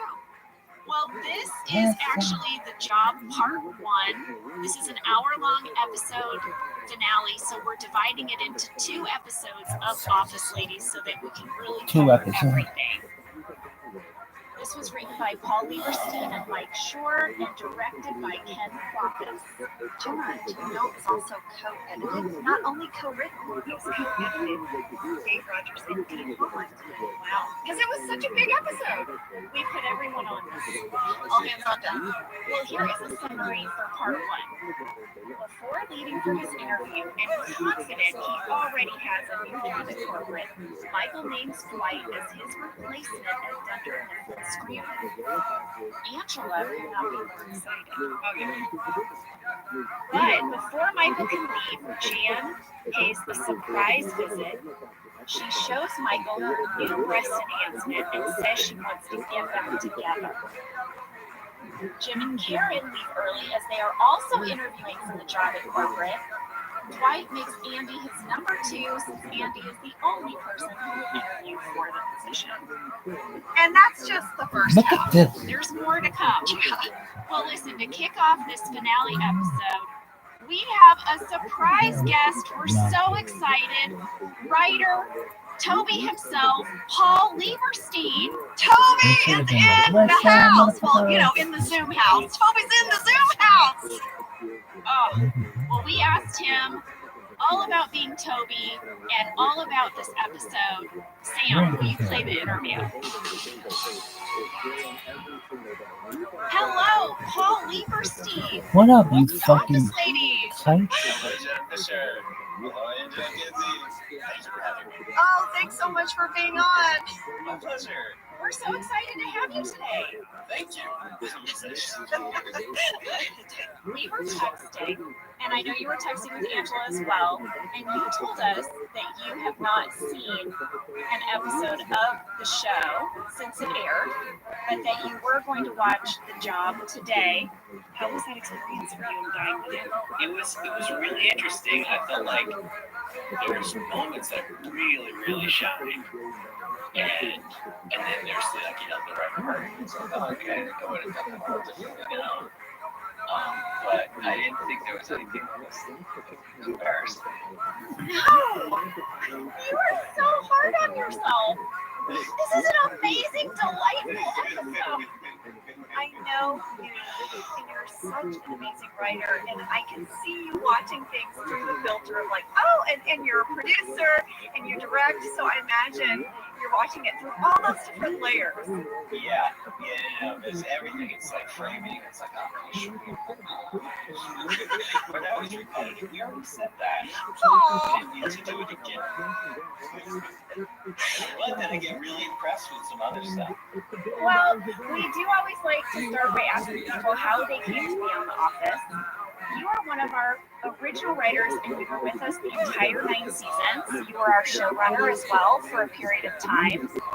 How did it come about that you were on the show? Well, I had worked with Greg before, and known him for a long time. We just came in together, and when we started the show, I stopped by the pilot. I had nothing to do with the pilot, but I stopped by a few days because I just kind of loved what was happening, and it was, I loved the British, and so then when it got picked up, I was psyched that he asked me to come on. It was just like a kind of very traditional thing that writers and actors are kind of separate on a TV show. You know, they're kind of asked not to talk. And he, at this point, was questioning a lot of those. Why is this happening? Is this really like a better TV show? So we talked about roles for it was immediately between myself and Mike. And then there was a couple of consultants that was doing that. So the four of us each got like roles. I guess Mike's didn't come on mostly starting that season. But so we talked about just doing a little thing to kind of have the experience of being an actor and our writer. So he wanted to kind of like break that down further. So I feel like I'm not sure how Toby happened, but I feel like I left the room and came back and I said, like inspired. And it was one line. If there were some day about I said this one line and get kicked out of the room. Now, I heard, Paul, you told this too, I heard that at the table read, they had you read that line, and that Steve, as Michael, jumped on you so viciously, and everyone erupted in laughter, because you sort of almost reacted a little bit as yourself, and a little bit maybe how you thought Toby might, you know, but you still didn't know who Toby was at that moment, right? You're still discovering who is Toby. There were early table reads where it was just for like weird contractual reasons, just to name 5 actors, and I was reading Kevin. Yeah, you read a few roles. Yeah, and I think I did well. I think I got laughs instead. I think that the supporting cast wasn't there because you were guest stars and you were not series regulars. So in a series regular contract, you're required to do the table read. It's part of your acting deal. But I think they have to pay you more to attend those if you don't have that kind of contract. That sounds right. Yeah, you know, it's interesting because as a guest star, they say you're invited, Yeah. right? Not required. You're invited if you would like to come, and I always do. But I think you're right, Jenna. It wasn't until after Blues Cruise that we started coming to table reads. Yeah. So Paul, you read a bunch of roles, and everyone laughed when Michael jumped on you as Toby, and I feel like that helps seal the deal. But we also didn't expect that part to come back. Oh, that's how they got you. That's what Mike Schur said about Moe's. It was just supposed to be a silly photo, you know. Yeah, that's right. You started as a photo. That's what. And then years later, he had to walk around with that beard for like a whole year, a whole season, because Greg wouldn't let him use a fake one. And it all started because he was just going to be in a photo. And then the fake one looked better, I think. Yes, and then he was furious because he had that huge beard, and the fake one worked just as well. Well, Paul, how was that experience? Was Greg right? Did you feel like you learned from the experience of being an actor? I absolutely did, but it took a while to get there. I don't know if you remember, but we were doing this kind of bit about like my acting skill. I do remember your acting a little bit. Okay, so imagine going into acting knowing nothing about acting, and the first thing you're being taught is take your water bottle off your desk, put it underneath your desk so the labels are clear. All right, that's now the first thing I know about acting. You know, and it was like things like that made up my acting skill. I remember Rain would just ride you so hard. Like, you go, hey, Kate. She goes, hey, Paul. And you're like, dang it. Because she was supposed to be Meredith in the moment you're in a scene. And I remember Rain would like tease you so hard. Yeah, there was very little acting I was doing. There was a breakthrough moment for me. They kept saying, talk louder. And I wouldn't. I'm talking to a person right here. Why would I talk louder? And you just rolled out multicams for yourself, but that's okay. Yeah, and dinner. All in dinner. And then, so we were doing a kitchen scene, and they kept telling me to speak up. And then Brian said, hey, why do you imagine, like, this room is artificially quiet because they turned off the refrigerator, right? And for sound, you imagine that the refrigerator an actor does that. But this like, it wasn't just like one little thing. It was like, oh, an actor has to put all those little details. It has to justify anything that needs to be done. They don't just do what feels real. They have to find a way to do what they need to do and make it good. I love hearing that. Is this something that you've brought to other projects, Paul, as a writer, showrunner, creator of shows? Have you asked your writing staff to act at all? I did. That's a ghost thing. This is Rabbi and Well, I have to say, and Jen and I have talked about this a lot. We talked about this when Greg came on as well, that we loved that we got to be around the writers. We loved when we got to go up into the writers' room. Sometimes we would shoot over in the warehouse, and there was that back stairwell that went up where your kitchen was with your snacks, and we would come up and hang out. And it was really fun for us to have you guys on set. And it's hard for me to imagine other shows now without that creative collaboration and that feeling of safety and trust. And we've all worked on other shows where it was not the case, and it's something that I really cherish. Yeah, me too. Greg's right. It would breaking down that wall made us understand each other a lot better, and we all worked together. Well, speaking of having to team up, for this episode, The Job, you teamed up with Mike Schur. You guys co-wrote this episode. How did that work? I have kind of a memory of, this was at the end of the season, and a long season, and a lot of episodes are written different ways, so it wasn't that Mike and I went off into a room together and came out with this show. I think that we both were running the process of writing this episode together. We beat it all out. Some writers would come in and out, but we would be between all of us there, making sure, he would go take a seat, I would take a seat, and he would take a few writers to take a seat. Do the same. I think that's basically how this works. It's funny that you mention working in groups like that, because I remember there were times on the set where Greg would call me off set. The song Say, Jenna, are you in the that scene? I sang when I did my Okay, dad I've was got kind of three bubble writers tea, me want to talking go about now, Jim we and want Pam. I you. want you to sing on Just that. to And they're be really with cool. Oh you. my gosh, I would get so excited. And I'd be like, oh, I One can't wait. chance to I be can't wait. near you. And I mostly just listened, and sometimes I would throw out ideas, I love but you. that was so cool. Because you guys would kind of divide up the script, and like a group of 3 people would go work on Dwight's stuff. All I and did then was sing that song to another myself 3 in people my head, would work and on I'd be some other dancing aspect of the story. At least just out of from nowhere. my little bit of We were experience in playing the writer's room. seriously, and I beat his Some ass. came in, some were really conceived by the writer, went straight all the way through, and some were Really? extremely clever. Yeah, I remember, like, the front nine was old orchard. The back nine is like all part 3s, and the front nine was like part 4, 3, 4s, and 9s. And I remember, I don't know, I shot like Jan has crazy. had breast augmentation. And we're so curious about the There's some storyline. Like, 54 on how the did it come front, about? which is really good Did for you me. talk to Melora And about it and working with Melora and some of the Steve? What side. was that like? I think there was a card on the wall for a long time that said, Jenkins. Looking for the right place. My dad shot, I think, like 60. He was way off.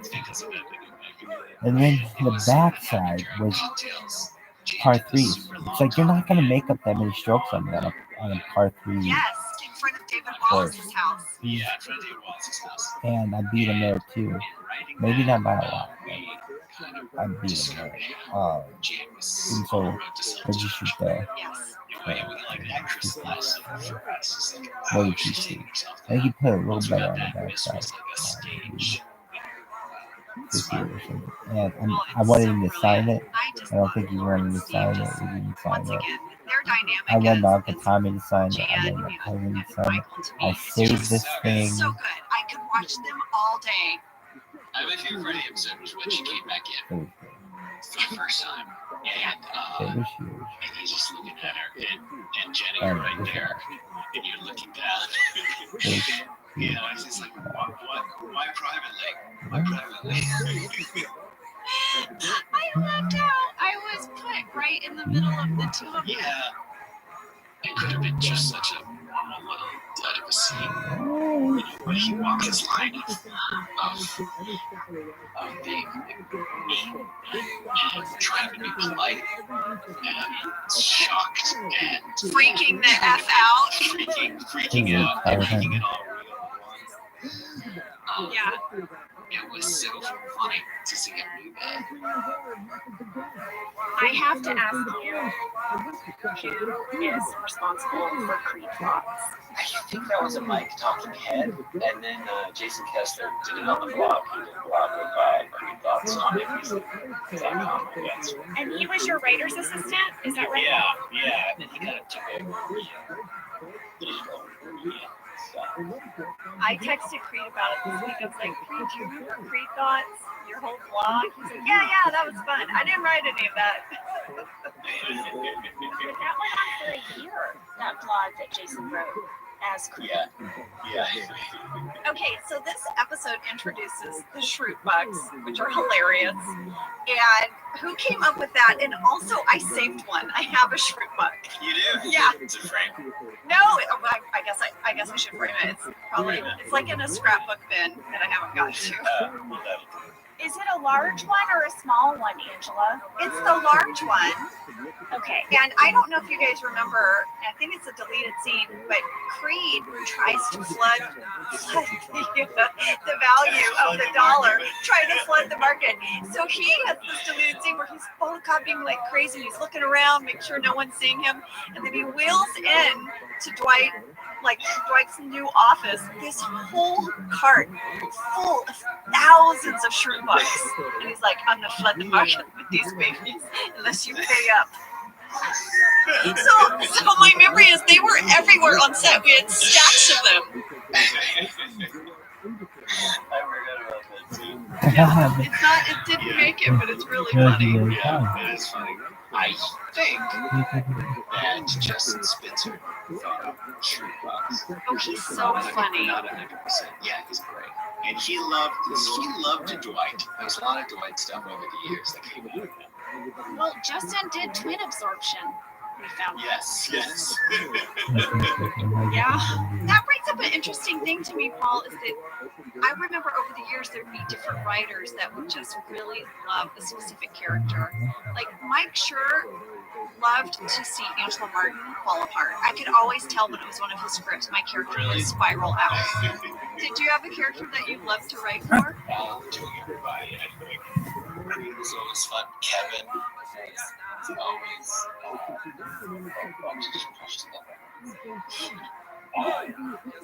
eventually there was one where he did that job, but it's just, when we're going that far with him, it's just, I was laughing so hard during while he was doing it. Michael, I still sometimes, like, I'm driving and you can pick up Michael Coffey, I don't want to write with, you know, it's his voice is just so weird, it's so distinct. Yeah. I'm just like, Well, Paul, do you have like a favorite scene or moment from this episode or anything you want to share, like a favorite moment? It doesn't even have to be from this episode, but if there was one. I really laughed out loud when Andre, he was telling her about colonoscopies. Yeah. You know what I mean? Like,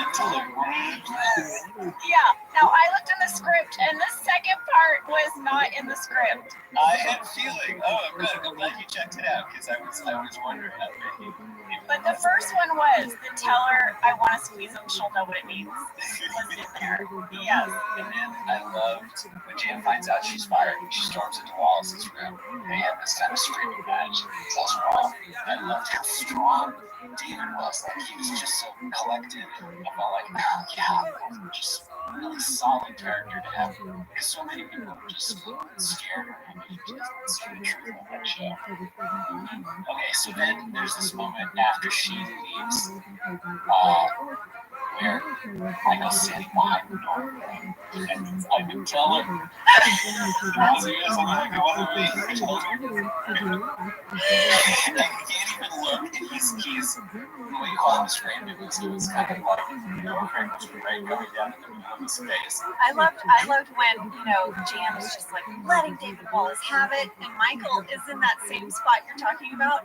And for one moment, he's like, yeah. And then David Wallace is like, excuse me, like just with a look. And Michael's like, nope, okay. Nope. Well, we got one question from a fan, Paul, and I have to ask. This is from Sarah McGinty and Sue Wang. They want to know, why didn't Karen get the job at corporate? Because you set up that one of the requirements for the job was sales experience of 4 years. But Ryan, we don't think has worked there for 4 years, and he's never made a sale. Why did David Wallace choose him? They want to know, did you do this so that you could get BJ off the set and into the writer's room so he could do his writing job?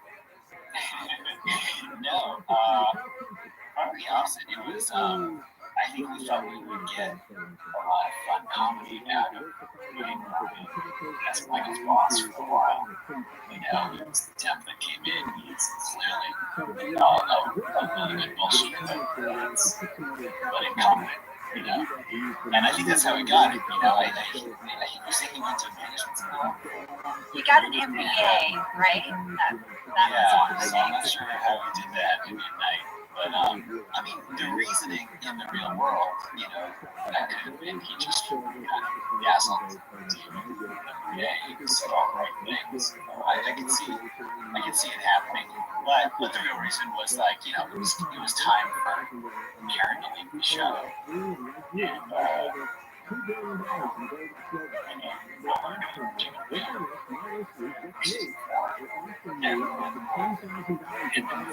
Just a fun dynamic switch. I think it's we were always looking for these pairings, switch people up. Who hasn't been together in a while? You have all your pictures up. You have to see. And viewers watch it, and status games and improv or power dynamics. Just switching them up. I loved it. I just loved it so much. I can really see why Ryan at corporate would just be. It's almost Shakespearean. It's like Michael thinks of himself as the king, and this lowly peasant just went right past him, on the food chain. And I love that he was like, "Give me a coffee," And then now Ryan just jumped right over him, and it's going to be in corporate. And just the way he says goodbye to Kelly, it's cold. He's cold-hearted, but you can see that there's going to be some fun there. Yeah. He's like, we're done. Yeah. Paul, is there anything when you look back and you think to yourself, I wish we had done this scene? Because I remember there was a card on the writer's room wall for years and years and years that never got made, and it haunts me, and it said double date. And it was going to be a double date with Jim and Pam and Dwight and Angela. And I always wish we had seen that double date. And I even remember being in the writer's room and hearing you guys try to justify why Jim and Pam would agree to go on a double date with Dwight and Angela. How could or vice versa? Why would Angela ever attend? And I think Dinner Party was sort of that, right? We all did go out on our kind of double, triple date there. Quadruple date, really, since Dwight brought his babysitter. Were there any cards that you remember that you had to leave on the wall? You had to leave behind? I'm actually sure there were. Double date would have been fun. Sometimes it's finding the killer joke. We should just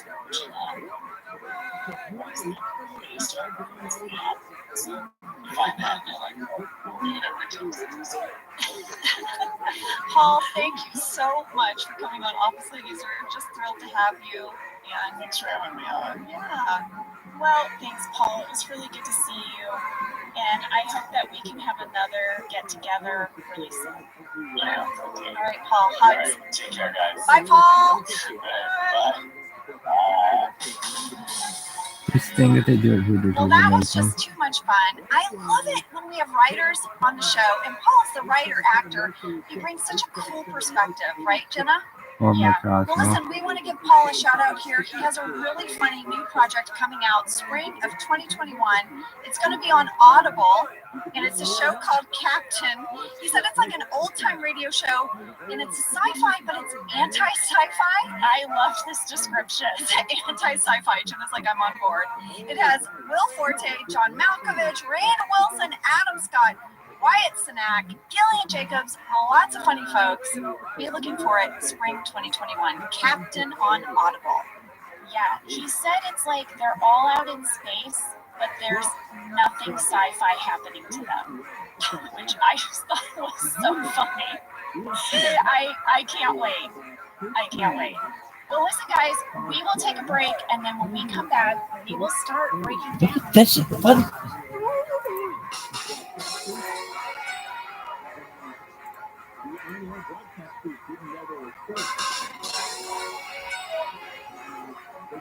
All right, so this episode opens with Michael at corporate for his interview, which is tomorrow.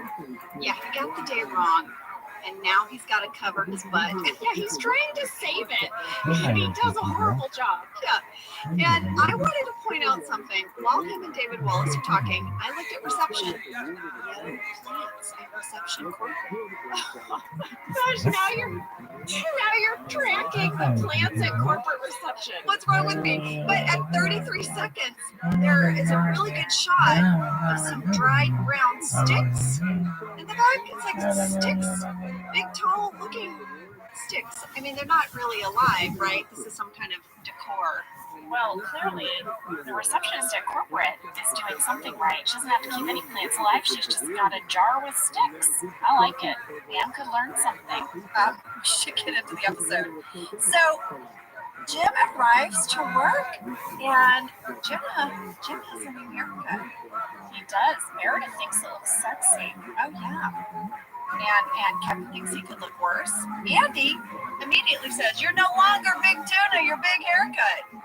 Well, we got a lot of fan questions about this, Angela. Samantha Patino, Kayla O, Katie Nolder, Jess Kahn, Natalie Payne, and many others wrote in to ask, was Jim's haircut a writer choice? Or was there another reason he got the haircut? It was both. It was both. It was both. It was in the script, but it had to be in the script because John got a haircut. Well, John was doing a movie with George Clooney and Renee Zellweger called Leatherheads, and it was set in a different time, and so he had shorter hair, but it worked out perfect for the story because I think it's great that Karen's like, you need a haircut, you're going to interview for corporate, and Jim did kind of have this shaggy hair, you know? Yeah. So I like that Karen as a girlfriend was like, you got to clean it up. But there were a few episodes this season, some of you guys have asked that as John's hair was sort of transitioning back from that haircut in the movie, that he did wear a wig. Yes, and we have not talked about that, which is so crazy to me. But yeah, No.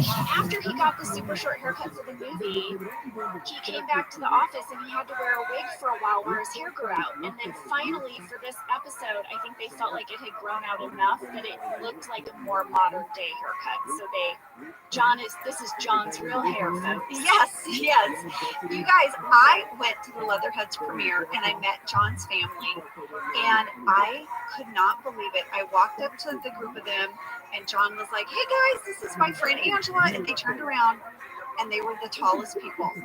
John is the shortest of his brothers, guys. And he's like 6'3". He's 6'3". He's the shortest. I was like, oh my gosh, it was like we're from two different planets. But they were so lovely, and that was so fun to be able to go support him like that.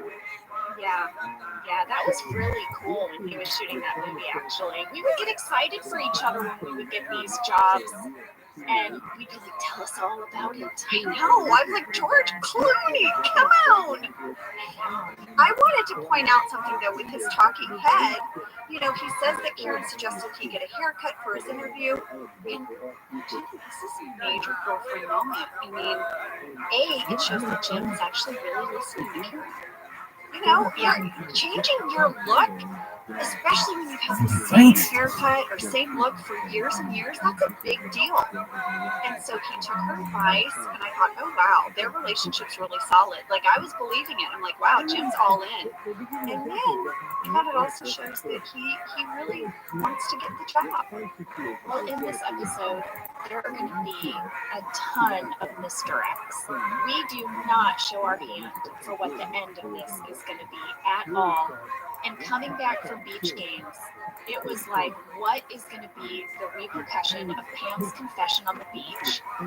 And so to open this episode with Jim and Karen stronger than ever, Pam is like, listen, it went great. It was fine. She has that whole talking head where she's like, I know it only took me 3 years to summon the courage to tell Jim my feelings, but you know, I'm glad I did it, and now it's over. We're all moving on. That's how we open this episode. We're all moving on. Jim has a haircut. He likes his girlfriend's advice.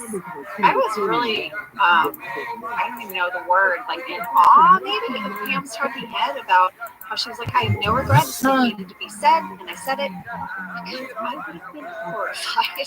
I would have been so embarrassed. Like, I have this huge, like, emotional speech in front of all of my coworkers.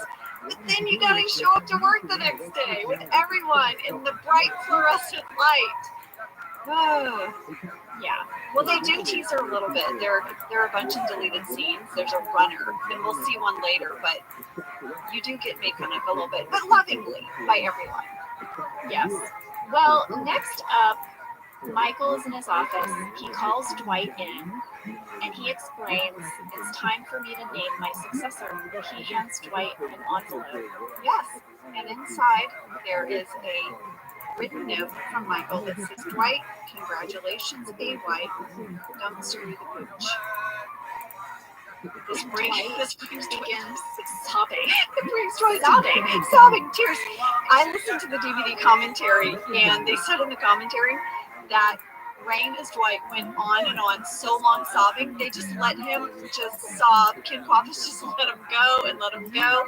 And Ken said it went on for so long, and Steve started saying, you know what, just forget it. Give me the letter back. Take it back. Well, we had a fan catch in this scene, which is really delightful, Angela. Christina Juarez and John Sperry wrote in to say, in Michael's office, when he hands Dwight the letter, you can see an outlet on the wall behind Michael, and it is upside down. What is going on here? And oh my God, Angela, it is right around 3 minutes, 11 seconds by the coat rack behind Michael. It's an upside down electrical outlet. Like, the little hole part is on the top, and then the two lines are underneath it. I know what an upside down outlet would look like. But thank you for like walking us through it. Well, if you want to see one, go to 3 minutes and 11 seconds. Well, that's a great catch. You guys know I will go back and look for it. Here's something, Angela. Of course, we know that outlet didn't really work. It was just, a fake outlet cover, but it did get me wondering. So I went to the website, familyhandyman.com. Oh, Lord. And it says that there is actually no right way to install an outlet. You can install it, quote, upside down. You can install it sideways. It will not affect how the outlet works. It actually said, quote, it's up to you. There's no standard electrical outlet orientation, so there's really no such thing as an upside down outlet. Well, that makes sense. It does make sense. I found it interesting. I feel like I definitely need to tell my dad about familyhandyman.com.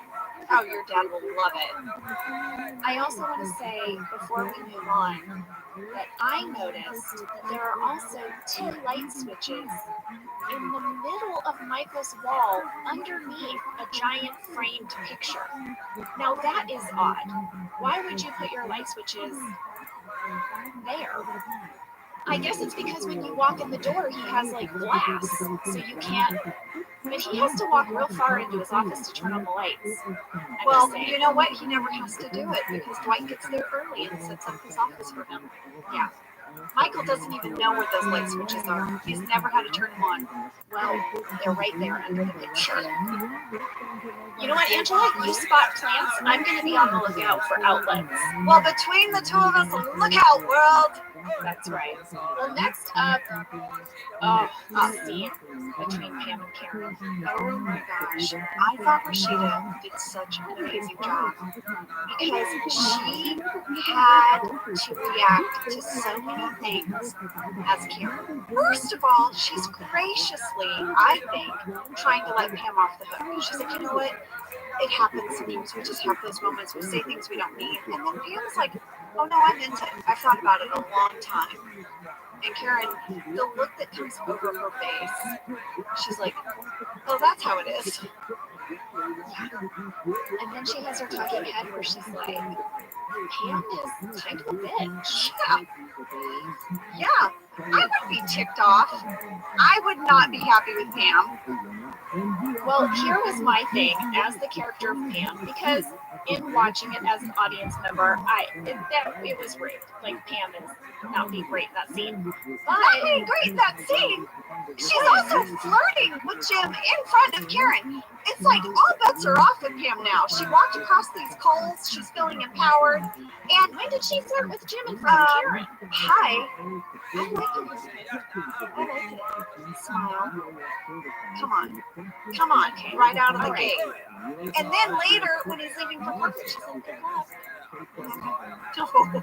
Oh my gosh, you have such strong feelings. I didn't know. I feel like Pam is openly flirting with Jim in front of Karen in this episode. Okay, my backstory as Pam, it's one of those things where when you finally get your voice, you just say everything. You lose all of your editing for a period of time, right? Because you have to try on this new way of being, and you're gonna mess it up sometimes. The pendulum has swung in the other direction, and Pam is really living in, oh, I'm sorry, I hold nothing back now. I give 0 Fs, I say it all, and y'all are gonna have to live with it. That's the world Pam is in right now. Yes, she hasn't auto-corrected to sort of like a happy medium. She's just swung real hard one way. She has. Well, then Karen suggests to Jim that they leave for New York tonight, and they should get a hotel room and hang out in the city. Oh yeah, Karen is like, let's get out of here because that bitch behind reception is coming for my man, and we need to go. Well, and we actually had a fan catch from this scene. Anna Owen and Ishan Vasant both wrote in to say, at 4 minutes 43 seconds when Karen suggests leaving early, Jim says he has too much paperwork to do, and then he signs a document in pencil. Who does that? Did you notice? He signs his name in pencil. It's such a good catch. I did not notice, but I sort of just feel like none of them do any real work all day. Hannah Settle also has a fan catch for this scene, and it involves you. Oh, what am I doing? At 4 minutes 33 seconds, Angela and Kevin are talking together in the background, and she wants to know what are some of the things you guys would talk about during scenes when you were in the deep background. Because I watched this scene twice. One, so that I could watch Jim sign in pencil, and then 2, so that I could watch you and Brian in the background. And lady, I know. You and Brian. I know. Just chatting. No, I know. I actually chuckled to myself when I saw this scene because, you know, they had us standing there so we would be in the shot. They would often do that. They would put Brian and I at a file cabinet, and Oscar could stay at his desk because he was in the line of sight. But they would have to pull Brian out and me out, so we would stand at those file cabinets back there. And you guys, we are just shooting the shiitake. We're just like, you know, just like, oh, hey, do you guys want to grab dinner? Yeah, let's have it. And Oscar's job was to be our lookout, okay? He didn't sign up for this job. We just made him do it. So he would, under his breath, say, guys, camera's swinging over. And then sometimes, like suddenly, snap back in. Yeah, and then sometimes he wouldn't catch it. then all of a sudden Ryan, and I would love it if there was one moment during the run of the show that it was on camera, he would flick me, he'd like flick my arm like stop talking. That's amazing. Just the idiots back there just chatting it up in accounting. Well, speaking of accounting, we have a very strange scene now where Kevin asks Jim who he thinks is hotter between Karen and Pam. I called this the Kev Perv alert. Yeah, Kevin starts listing off all of what he believes to be the various attributes of Karen and Pam. And Jim is like, eventually he's like, you know what? I think you should take the rest of the day. Try to figure this out and get back to me. Well, at 5 minutes, 37 seconds, you see Jim kind of put his hand up to his chin, like he's considering this, right? Kind of thinking about this. The DVD commentary, John said that was his Mike Sherr impression. That right in that moment, he was being Mike Sherr. Yes, that's really good. He snuck in an impression in the episode. I love that. So now Pam goes into the break room, and you guys, there are more of these scenes where she gets teased, but this one made it in. Oscar teases her, and everyone kind of laughs about her big speech she made to Jim, and Stanley's like, it's the most I ever saw you speak. I mean, I thought, is that Kelly? And Kelly's like, no, that ain't Creed. No, I would never do that. No offense. And then Meredith is like, well, you know what? Everyone was drunk. No one remembers that. And Creed goes, oh, I do. I blogged about it. And now we find out that Creed Bratton has a blog. Yes. Ryan explains in a talking head that last year Creed asked him how to make a blog, but Ryan just opened up a Word document and told him this was a blog. And he said that he did that in order to protect the world from Creed's thoughts. Yeah, because he said even for the internet, they're pretty scary. So then you see Creed working on his blog, and of course, you guys, I had to screen grab it and see what he wrote. So the top of his blog says www.creedthoughts.gov.www/creedthoughts. And this is what the screen says. Creed Thoughts. Heyo, everyone out there in cyber world, cyber spelled with an S. It's old Creed Bratton coming at you again. So we get to see his last name, which I love, Jenna. Yes. Yeah. So it says, it's old Creed Bratton coming at you again, here from my perch as a quality assurance manager at Dunder Mifflin Paper. Just a few observations on the world around me. What do you guys think is the best kind of car? To me, you can't beat motorcycles. They're small and dangerous. I got into a car, and that's all you see. And I have to say this. I have to say this to Ryan. Fictional character Ryan. I don't think that's so scary. Like, why can't Creed blog about that he likes motorcycles? Well, there obviously is something that we're not seeing. I guess so. Well, we talked to Paul a little bit about this, and he mentioned that Jason Kessler, our writer's assistant, actually did write for a little over a year the blog of Creed Thoughts for NBC.com. And by the way, if you would like to look for it, you can still find it. It is at blog.nbc.com/Creed Thoughts. I looked at it. There are so many amazing things. He has a whole story on there about how he stayed late one night at the office and he found a squirrel in Michael's safe. That's one of the stories. Yes, he says he's so glad that he figured out the combination of Michael's safe because it ended up saving the squirrel's life. He would like to know why Michael put a squirrel in his safe. That's one of his entries. Creed, did you really put it in there?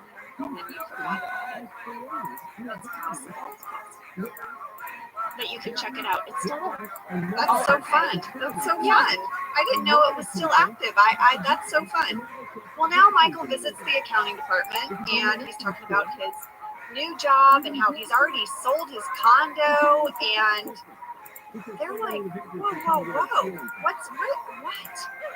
And I love this scene. I remembered when we were doing the scene, at the end of the scene, we improvised all of that.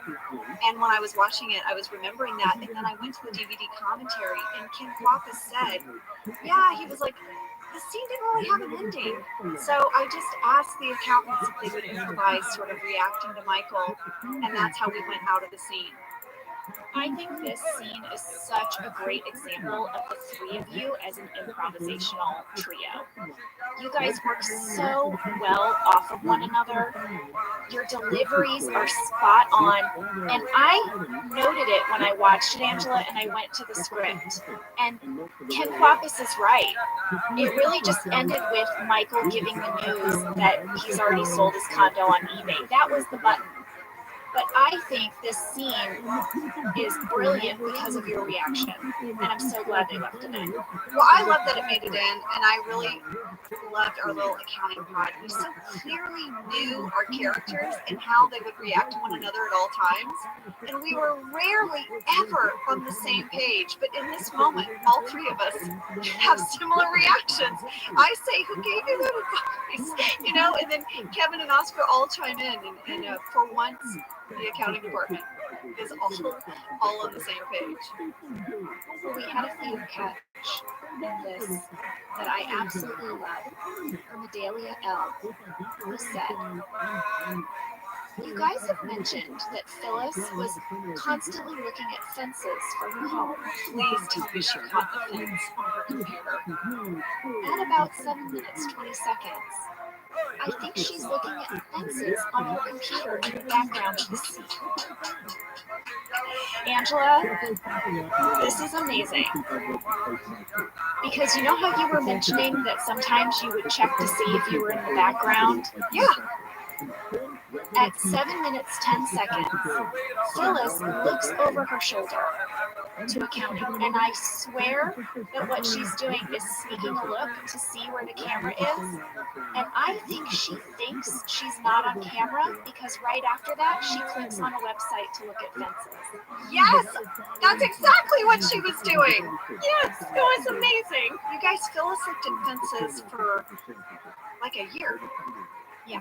Like for months and months, trying to, and we would, you know, she would want our opinion, and we'd go over and we'd look at fences with her. Yeah, so many fences. Great, so many fences. Well, now, Angela, speaking of scenes that I just absolutely love, this next one with Dwight and Angela in the kitchen, and Dwight is telling Angela about his new promotion. He is going to have Michael's job. Oh, it's so good. It's so good. It's one of these Shakespearean moments between Dwight and Angela. Very Macbeth, right? And once again, they're not facing each other. You know, so Angela doesn't even see his face. And at the end, Angela, you say goodbye, Kelly. Oh yeah, that was not in the script, lady. I know. So I got to improvise a little bit right there, and my memory is that I improvised that. And when I listened to the DVD commentary, Dave Rogers said, "I'm pretty sure Angela improvised that line." So I just figured she would just be consumed with her own power. And, you know, Dwight has said if he takes over, she gets to be in charge of the women. So it was sort of a callback. And, you know, Kelly Kapoor has been on her list for a long time. Well, I think this is also a callback to Product Recall. I think that Kelly went to the top of Angela's list after she had to sit through that customer service training. Well, no doubt. No doubt. She tried to kiss Dwight at a Christmas party, and then there was Diwali, and then Product Recall. So Angela's like, "See you later, Kelly." Yeah. Who's next on Angela's list? The list is long. The list is long. Kevin? Maybe Kevin. Oh, for sure. For sure. And maybe she gets her way in the finale. Just saying. Okay, we're not there yet. Okay. Well, in the scene, Dwight and Angela have this really fun couplet of dialogue. Dwight says, "How would you like to spend the night with the regional manager of Dunder Mifflin Scranton?" And Angela goes, "No, Dwight.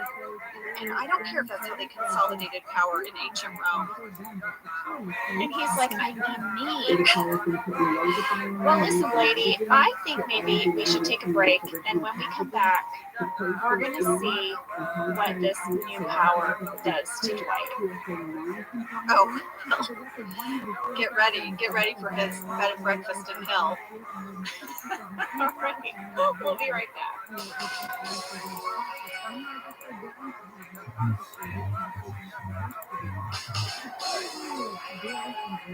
right, we are back, and Dwight is taunting Jim about his new position at Hotel Hell. And he's doing one of those hand, what are they called? Those hand exerciser things, what are those for? Why am I exercising my hand? So your grip gets really strong. So I can hold heavier weights while I'm lifting weights? Is that what that's for? Or maybe What do I need a strong hand for? maybe if you wrestle, you can grab someone and hold real tight. I don't know. I've never understood why I would want my hands to be super muscular. I feel like my husband has one, and I know with baking, like he's kneading all kinds of dough and bread and doing stuff, and I feel like he's got real strong hands. Oh, wow, do I need one of those? Maybe I can knead my dough better? Maybe then you'd have like super dough kneading strength. Anyway, Maybe I should ask for one for Christmas. Dwight is doing this throughout this whole ridiculous, I don't even know what it is, a dream or fantasy of his, of this insane hotel hell. And then Jim just takes him to task so calmly. He's like, wait, you're the manager? You don't, this is your fantasy? You don't even own it? He's like, I co-own it. Satan. Yeah, and he's like, I just want to make sure I'm clear that your wildest fantasy has you as the co-owner of a bed and breakfast with Satan in hell, but you only make $80,000 a year. Oh yeah, Dwight's like, wait, I haven't told you the best part. Yeah, best part, I make $80,000 a year. Now, Jenna, so here's the thing. I saw online that fans of The Office were like, you know, if you divide 80,000 by 12, you get like 6,666.666667 or something like that. And I was like, oh my God, do the writers do that on purpose? They must have. They had to must have. Well, what a brilliant little layer they gave that then. We had a lot of people write in about that. Rebecca Womack, Beth Jones, and Paulina J. and Jake Moss all also noticed that $80,000 a year is $6,666.66. That's pretty cool. I mean, that's a little, I like little details like that. I think that's fun. You know, if that were my salary, I think I would be a little bit weirded out. I don't think I would want to have a salary. I wouldn't want to get checks. I mean, I guess if you take out the taxes and everything, your check wouldn't really say that, but even still in my mind, I think it would weird me out. Because do you know what I had for a very long time? What? I had a credit card, and you know you have your little 3-digit secret code. My secret code was 666. Oh, no. I'd say get that away. I'm not having any of that. I would be on the phone trying to buy something. Like, let's say I'm ordering a pizza. And they'd be like, what's your credit card number? And they'd be like, and the security code? And I would always be like, it's 666. And what would they say? People would be like, what? And they would laugh. It was, and I'd always have to be like, I know. And I wanted to like just intentionally get rid of this card so they would issue me a new one. Oh, now that's not my security code anymore, but I imagine that's like layered because it's like, on the one hand, that's creepy. It's creepy. And then you have to say these creepy numbers. But then you also now have chitty chat. When you just want to order your pizza, now that person's hearing it for the first time. So they're like, oh my God, that's weird. Yeah, I know. Oh, are you going to change it? I'm going to try. But like over and over for 2 years. For 2 years. Well, then Dwight has a talking head. He says his first order of business will be to demote Jim, which means he will need a new number 2. His first choice will be Jack Bauer. Yeah, you know, from 24, but he's fictional and unavailable. This was a nod to Ricky Gervais and Stephen Merchant. How so? They loved 24. Loved 24. They were obsessed with it. They both got cameos on 24. I went, yes, and I watched them. So Ricky Gervais was in the 6th season. His scene did not make it. but you can find it online, and I guess it's on like the DVD box set or something. And he's having this comedic moment in the Oval Office. It's totally random because 24 is such a drama. The stakes are so high. But he's in the background with his longtime girlfriend, Jane Fallon. They got to be in the show. And then later on, Stephen Merchant makes a brief appearance. He doesn't have a speaking role, but he's a CTU worker. He wasn't credited on the episode, but he is there. He's in the background when they cut to CTU. So he made it in. He made it in. He has no lines, but he made it in. But I guess this little reference to Jack Bauer from Dwight is a little nod to Ian Stephen from the writers. Well, now something major happens. Two major things happen. Jan shows up at the office unannounced. And we talked about this scene a little bit with Paul, where Jan and Michael are standing at reception with Pam between them. And Michael is trying so hard to have boundaries. Oh, I loved it when she walked in and he goes, "Why are you here?" And Melora is being that very, very scary, sane version of a crazy person. Oh, for sure. Like in the horror movies right before they turn on you. Yeah, no, it's that moment where you're like, "He loves me," and then it's like, "Ah!" Yes, like you're wondering, wait, are they psychos? Yeah. "I made you coffee, honey." With a knife. Yes. Yes. Super creepy. She goes into his office and Michael is like, "I need all my ladies DEFCON in 10. the conference room." DEFCON 10, Pam. Immediately. Except Meredith, who's an alter. Yeah. Well, so now Pam has to go tell everybody, right? So she goes up to Karen and she's like, "Hey, Michael needs us. Jan's here. He's freaking out." And Karen is so passive aggressive in this moment. She's like, "Okay, listen, before we leave, would you make copies of our sales reports? Would you go make some copies? Would you photocopy some stuff for me? Oh, and for my boyfriend, whom I'm about to go to New York with for the night. Will you make us some photocopies?" That's the subtext. Yeah, I know. I'm gonna take a minute. I'm gonna put you in your place, Miss Receptionist. Yeah, she does. It's true. And then though, Pam leaning hard into this new, like, I'm gonna say stuff when I want to say it, looks right at her and goes, "I hope you get the job." Yeah. Little Pam sass. "I want your ass out of here. I'll make your copies. I want your ass gone. I'll make you 12 copies. How about that? You can shove them where the sun don't shine." Okay, so Jan explains to Michael, she gives her plea.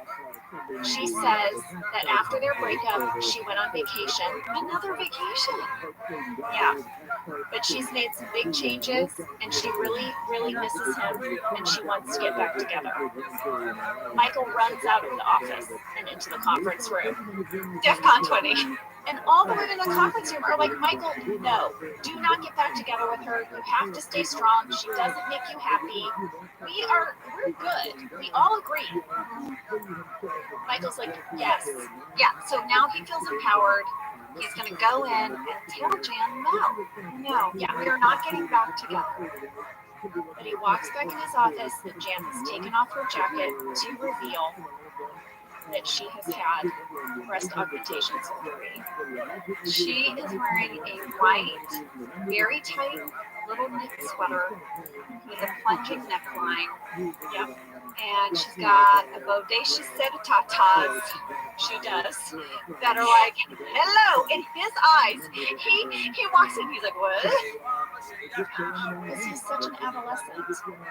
He cannot take his eyes off her chest, and she knows it. This is going to appeal to Michael. Absolutely, she knew what she was doing. Well, we had some people ask, did Melora get a breast augmentation for this episode? No, she didn't. They designed this crazy bra for her that was filled with like a gazillion little cutlets. And then they did this like makeup shadowing on her chest to create even more illusion of like swollen cleavage and all of that. And I do remember poor Melora from this point forward would have to put that on for every episode now.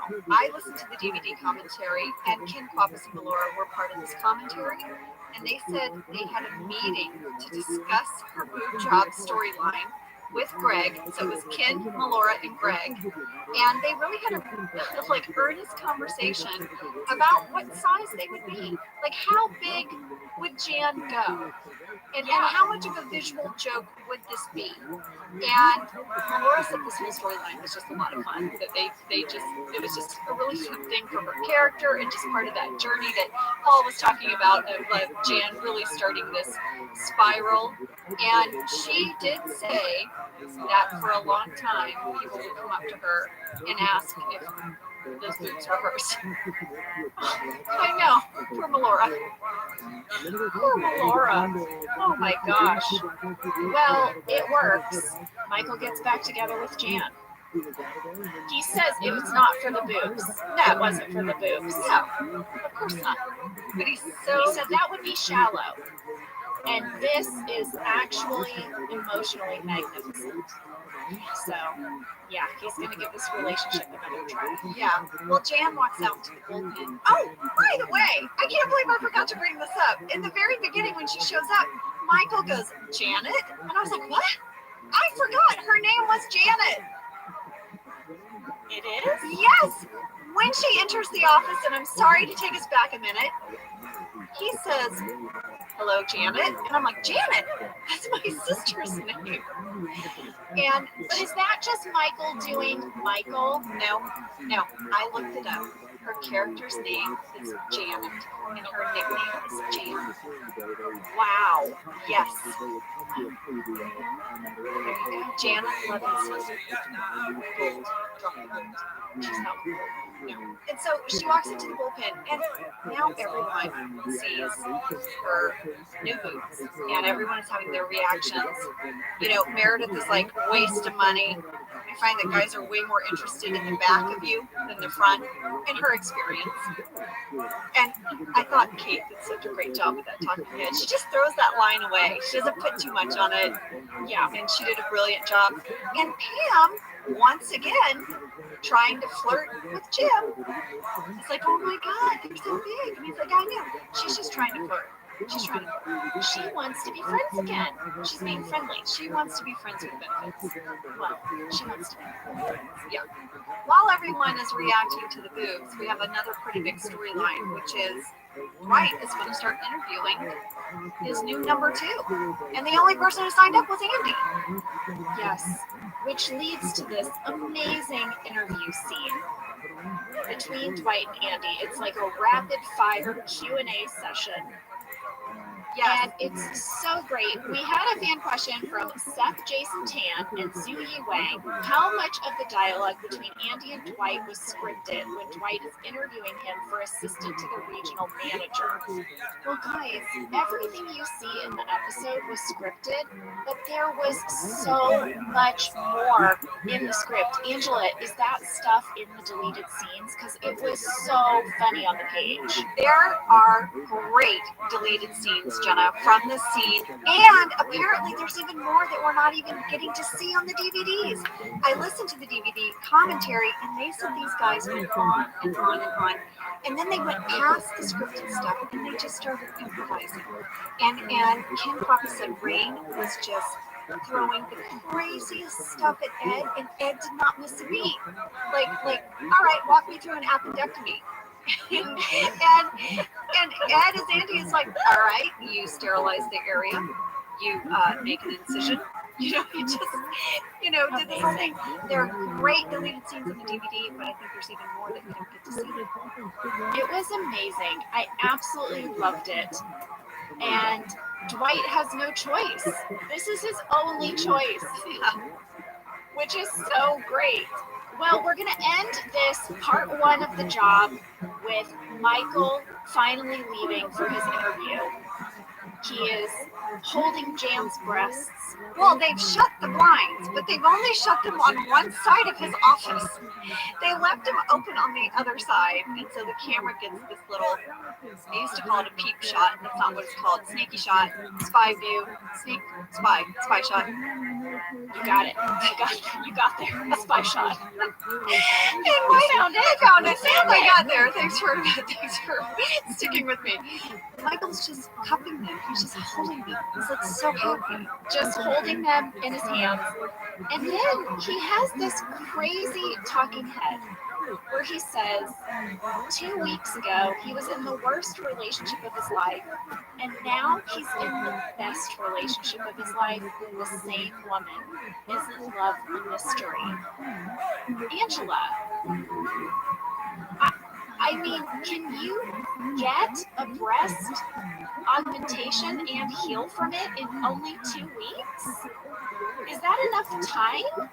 I know. I thought she was gone longer too. It seemed like to me they hadn't been dating for quite some time.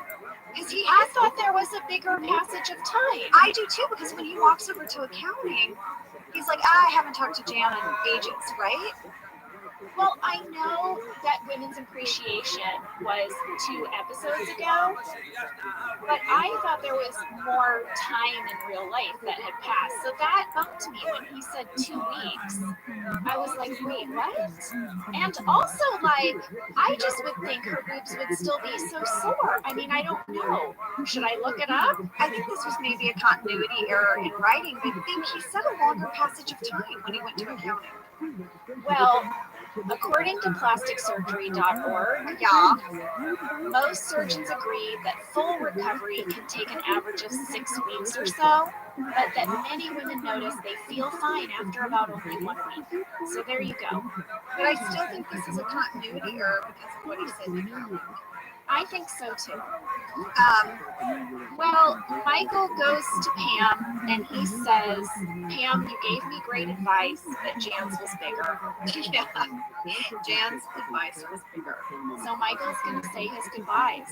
You know, he really believes that he's leaving for the very last time. He believes he's going to go to this interview and get a job in corporate, and he and Jan are going to live happily ever after. He sold his condo.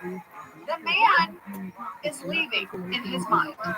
He plays exit music, and he bids everybody a good night and a good luck. Yes, he plays Natalie Merchant in a tiny little tape recorder. And after he leaves, Dwight slaps his name on the door and says, who's ready to work? And gets his... Oh, she's so happy. This is a big moment for them. This is a big moment. Well, we will end there for this week. Next week, we will keep breaking down this episode. Jim, Karen, and Michael will all arrive in New York for their interviews. Dwight fully takes over Dunder Mifflin with Pam as his secret assistant to the regional manager. That's all next week. Oh, yeah. It's a good one, guys. Thank you so much for listening in, and thank you, Paul Lieberstein, for being our guest. We will see you next week. Job number 2. It's a date. Thank you for listening to Office Ladies. Office Ladies is produced by Ariel, Jenna Fisher, and Angela Kinsey. Our producer is Cody Fisher. Our sound engineer is Sam Weaver, and our associate producer is Ainsley Rupo. Our theme song is Rubber Tree by Rabbi. For ad-free versions of Office Ladies, go to StitcherPremium.com. For a free 1-month trial of Stitcher Premium, use code OFFICE.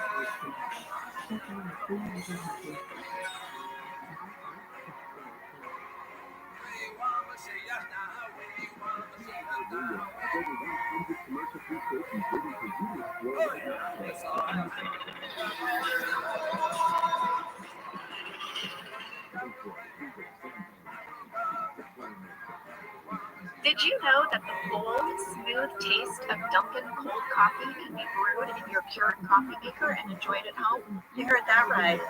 Dunkin's cold K-Cup pods were crafted to be brewed hot and enjoyed cold. Each Dunkin' cold K-Cup pod is packed with the smooth, bold Dunkin' flavor you crave. Pick up a pack of Dunkin's cold K-Cup pods and enjoy a Dunkin' cold coffee at home whenever you crave it. Just brew over ice and sip in seconds, because the home with Dunkin' is where you want to be. I'm Jenna Fisher. And I'm Angela Kinsey. We were on The Office together. And we're best friends. And now we're doing the Ultimate Office Rewatch podcast just for you. Each week, we will break down an episode of The Office and give exclusive behind-the-scenes stories that only two people who were there can tell you. We're the Office ladies. Hello and welcome back to Office Ladies. This week we are breaking down The Job Part 2.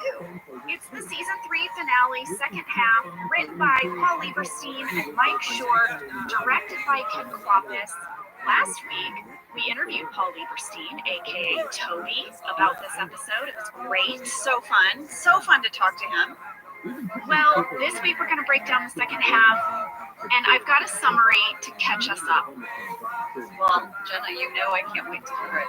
I know.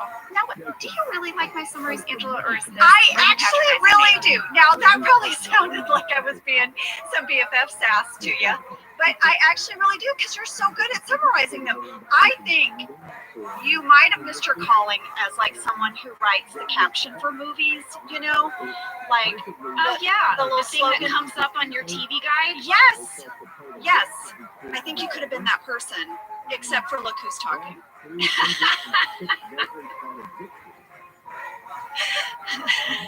That made me laugh out loud. I know, I gotcha. Y'all heard. Okay, so give us a summary. All right. Last week, we discussed how Michael got back together with Jan after she revealed her breast enhancement.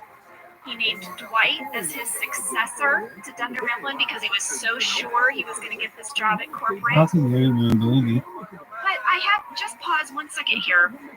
Is that even Michael's decision to make? We did not talk about this. I mean, if Michael gets the job at corporate, is he allowed to just say who gets the manager job at Dunder Mifflin Scranton? No. Right? Absolutely not. I'm sure that's like a corporate decision where they like have an overview of all, and you know, all the employees. I'm sure Michael gets to put in his recommendation as someone that worked in that branch, but ultimately that would be David Wallace's decision. Thank you. I feel like we failed to discuss that last week, and I needed to bring it up. Well, I gotcha. Done and done. All right, so also last week, Dwight interviewed Andy to be his number 2, and Jim and Karen left for New York. This week, Pam is going to become Dwight's secret assistant to the regional manager.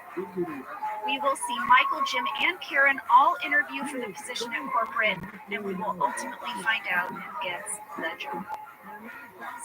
There's some relationship stuff thrown in there too, but you know, there's a little bit, isn't there, of relationship stuff.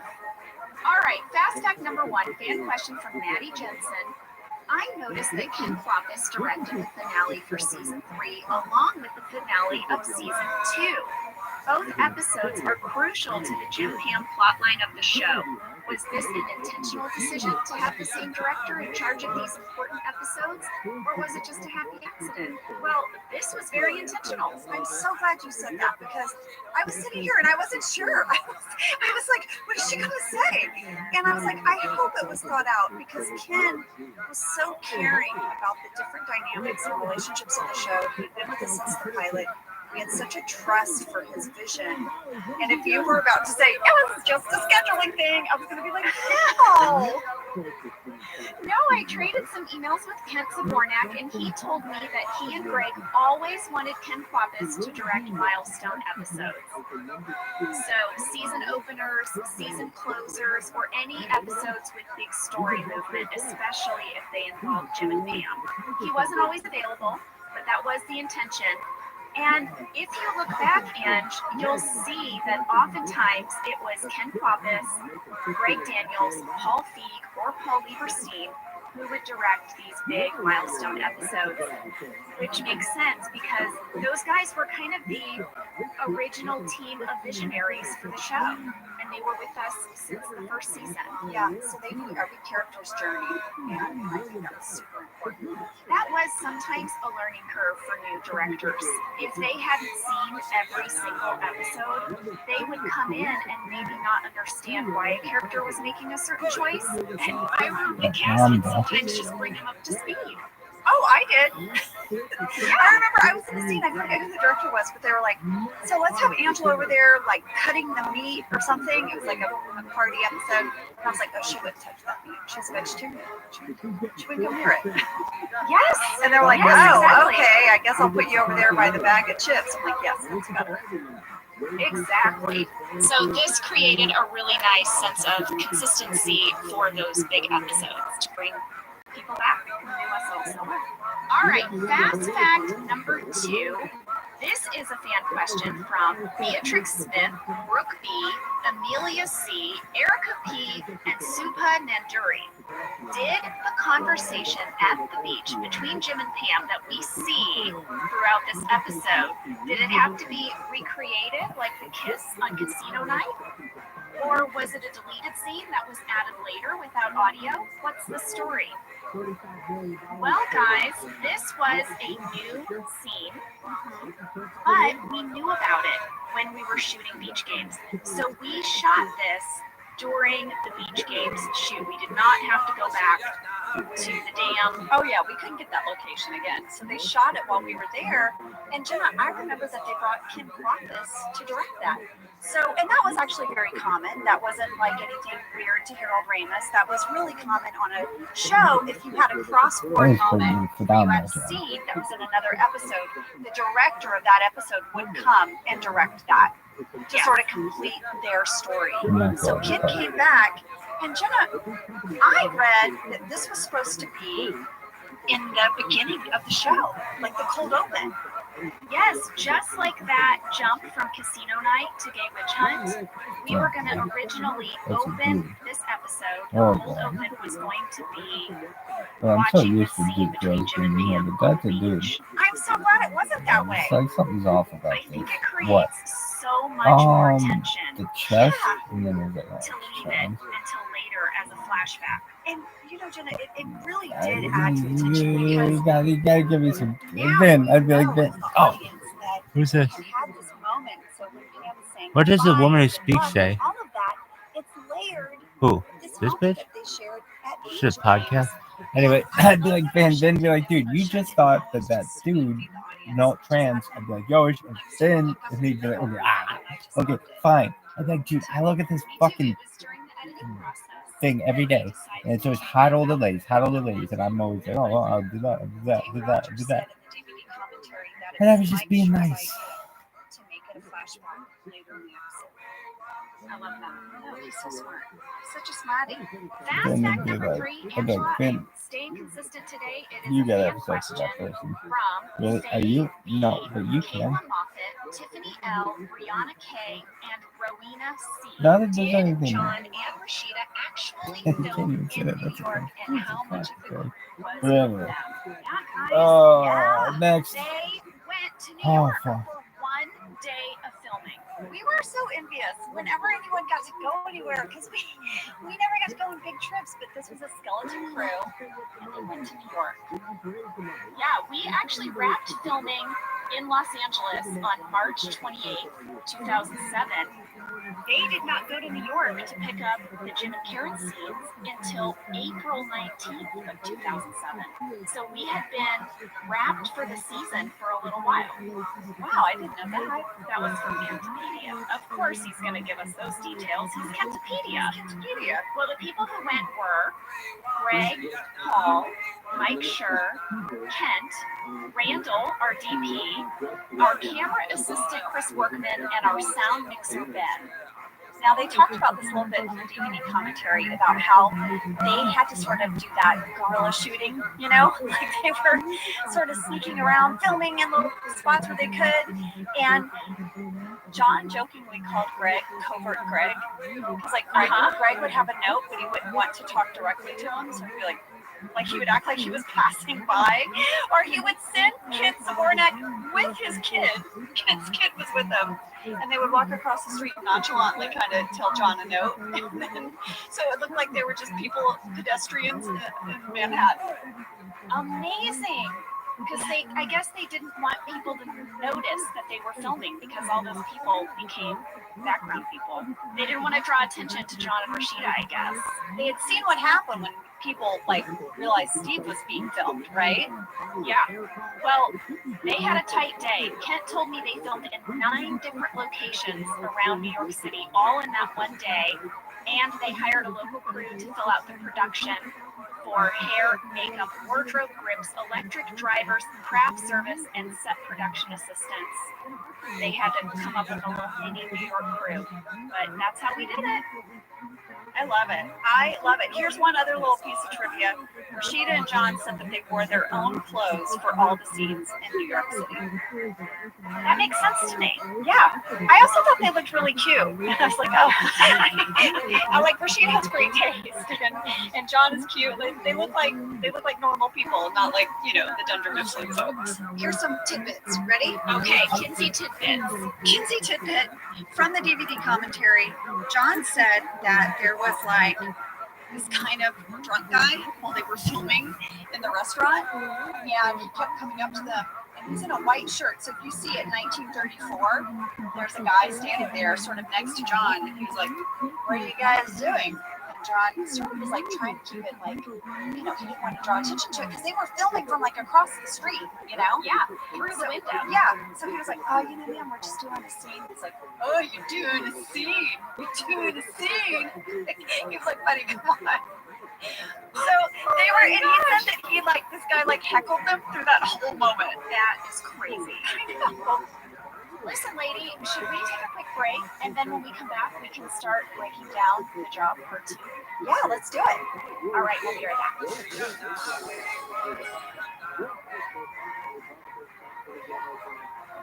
For 175 years, Gordon's has been committed to spreading the goodness of the sea by making quality seafood accessible to everyone while responsibly sustaining its future.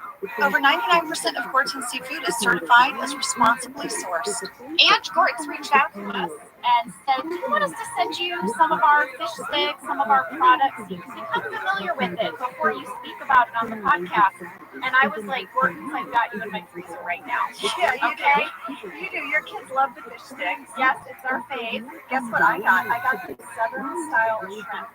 It is so good. Oh, yeah. When you're looking in the freezer aisle, the Gordon's are in the yellow package. They've got the iconic fisherman on the cover. This brand has been around since I was a kid. Same. Gordon's is actually a brand that's been around for 175 years. Oh my gosh, That's yes. so rare. Well, we love Gordon's, and it can help you make your mealtime easy. Visit Gordons.com to learn more, find a store, and get a recipe inspiration. Whether your resolution is to save money, eat better, or stress less, HelloFresh is here to help you do all 3. Yes, you guys, I love HelloFresh. Jen and I both love it. You know why we love it. And guess what I made the other night? What? It was so delicious. I made their pub-style shepherd's pie. I've made it. Yes, it's so good. White cheddar and then fine mashed potatoes. I know it very well. It's a family favorite.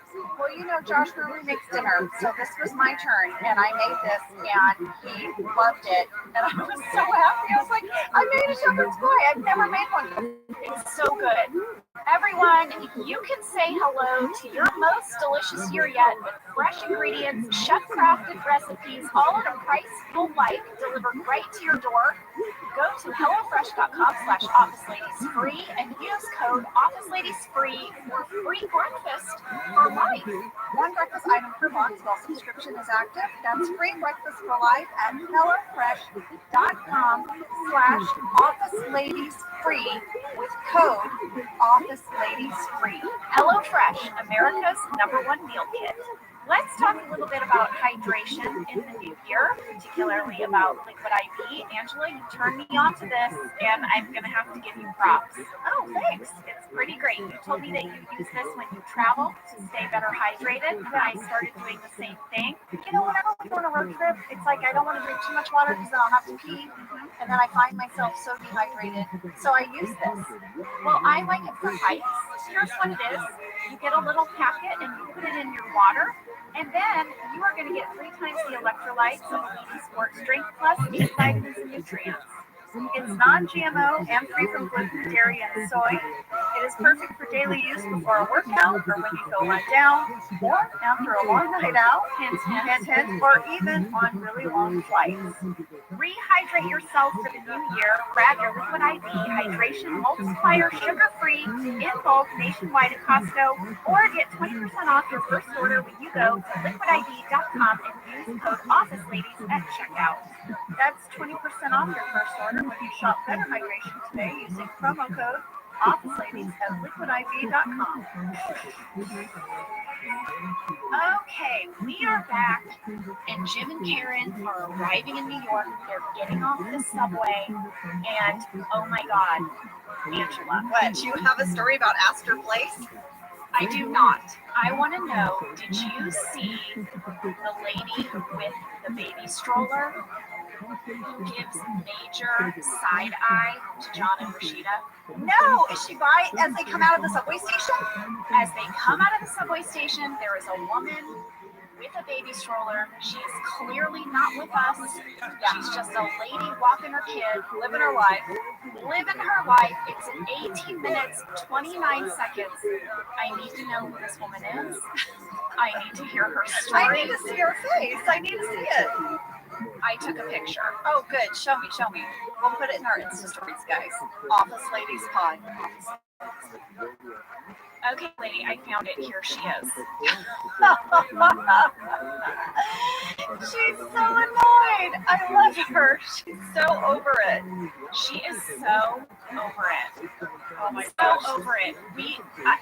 Lady with stroller.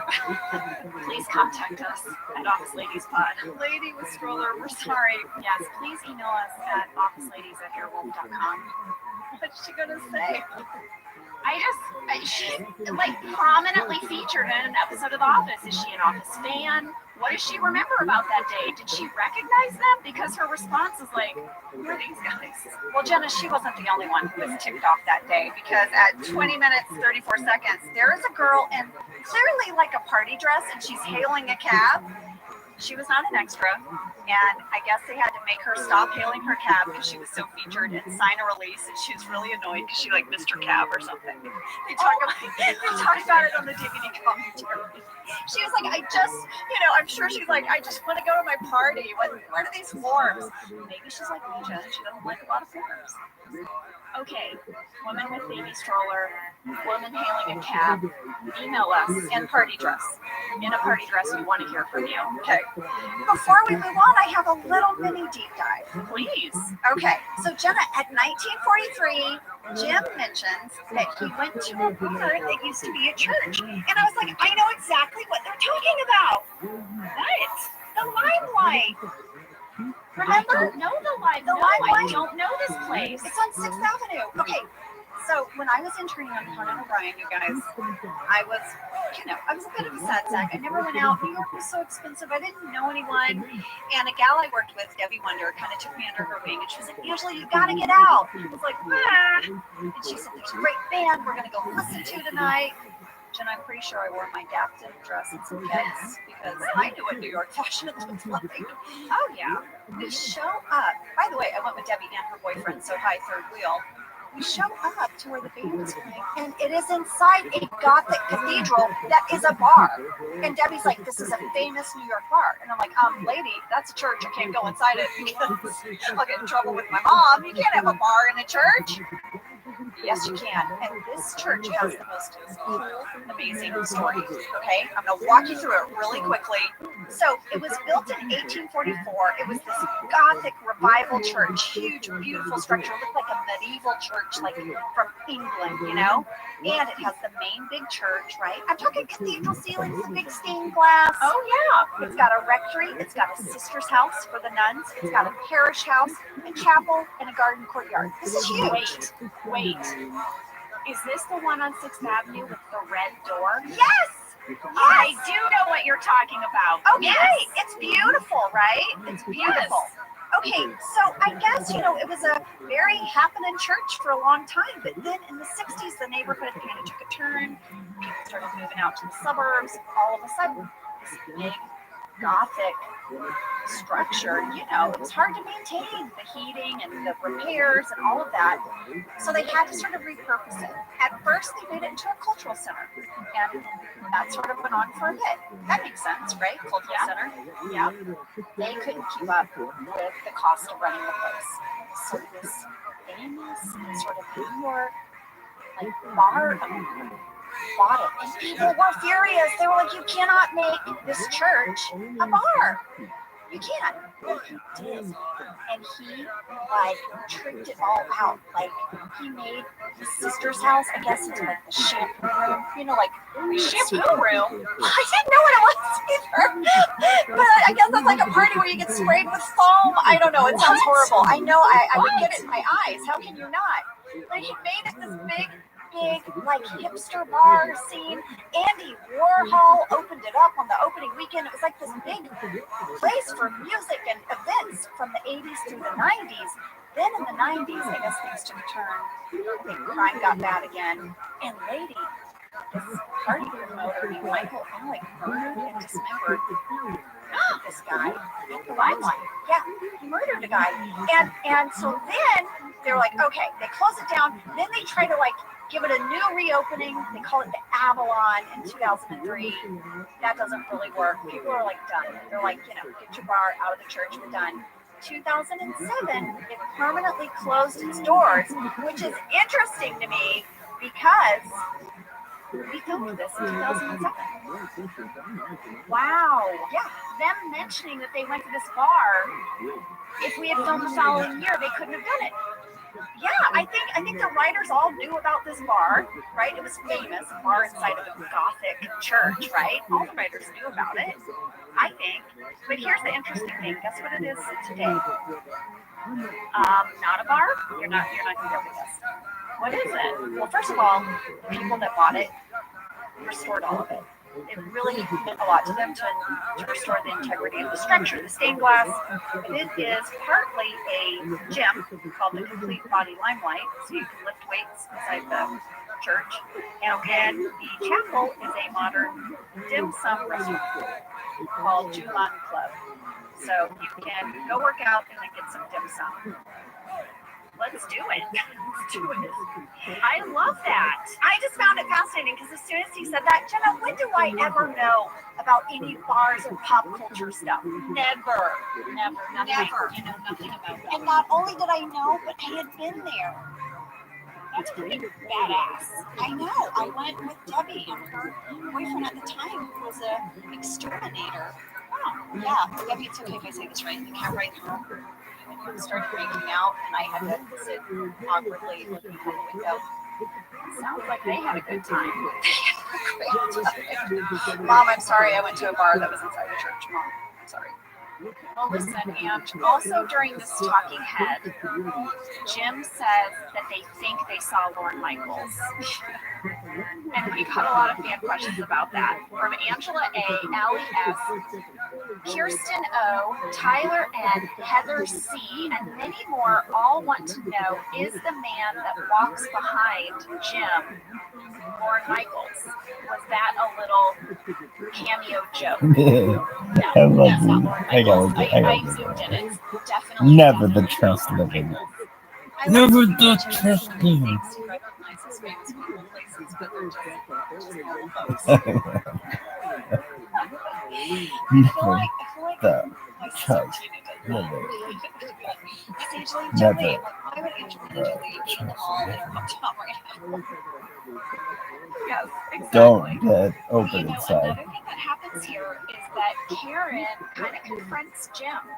Yeah. And she says, what is going to happen to our relationship if one of us gets this job? Don't If get I get this job, open will you move inside. to New York to be with me? And Jim is clearly uncomfortable. He's making jokes. He's trying to make jokes. Yeah.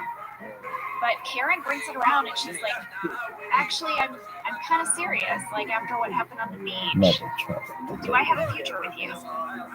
Because I don't feel like I have a future in Scranton, but I'd like to have a future with you. Well, she just says there's one too many people in Scranton. Yeah. You know, she was like, I was at the beach.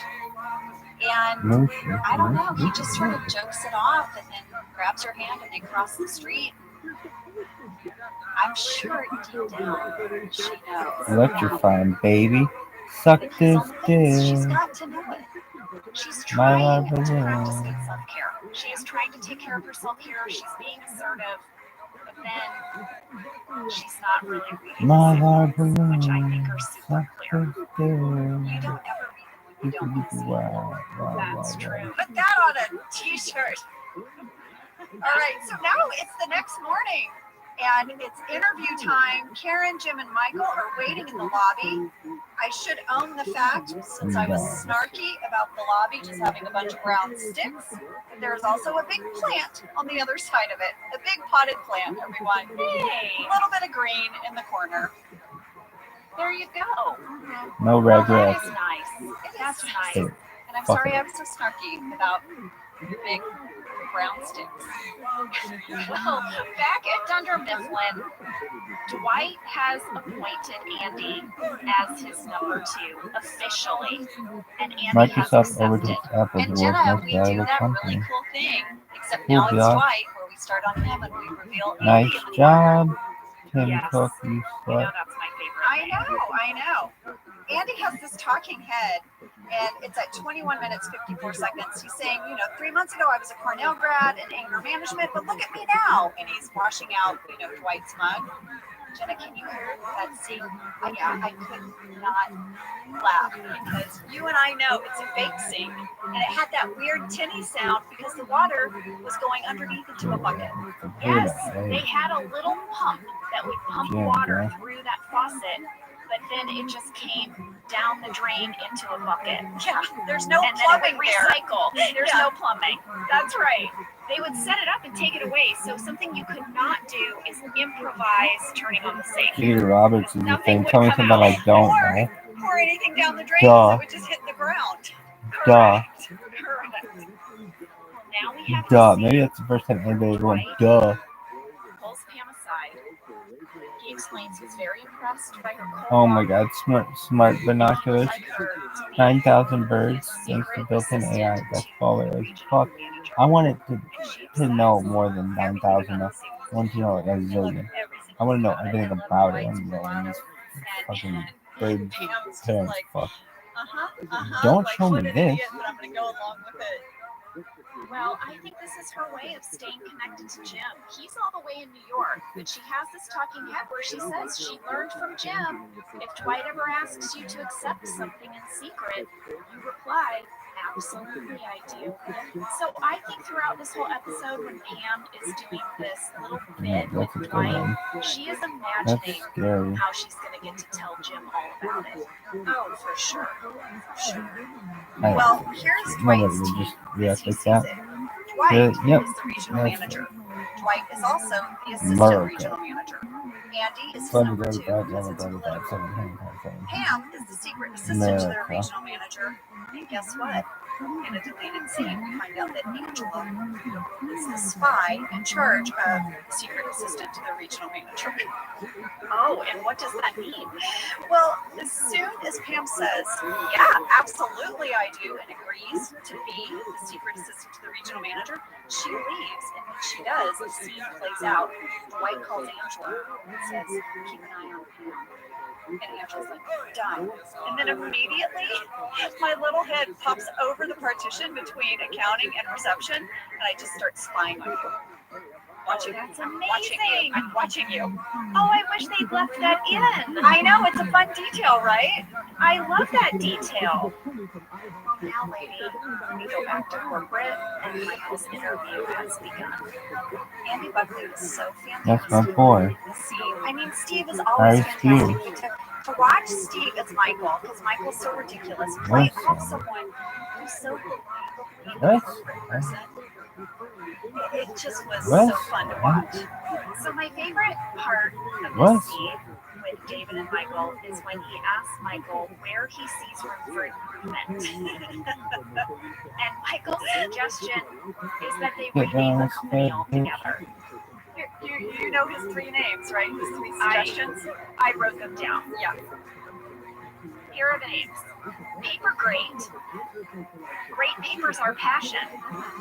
We're great. super duper paper, or just super duper. Yeah, any of those could work.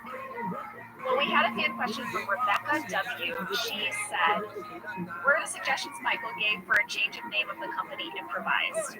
I checked the script. They were all in there with the exception of Super Duper Paper and Super Duper. Those were. But there was also way more to this interview scene. And I have to ask you, Angela, are they in the deleted scenes? Because they were so funny. There are so many deleted scenes for this particular episode, and this scene has several, and they are hilarious. One of my favorite ones is that David says, what do you see in the future? You know, but he's meaning about the company. You know, where do you see the future going here? And Michael he goes on about all this stuff. He goes on about how many kids he's going to have and all this stuff. But then he says, also, I think there could be one vitamin that we take from all of these other vitamins, but it's just one. And David Wallace goes, maybe a multivitamin? And Michael's like, I don't know what they're going to call it. I don't know. Yes, it is so funny, but they're great deleted scenes from this episode.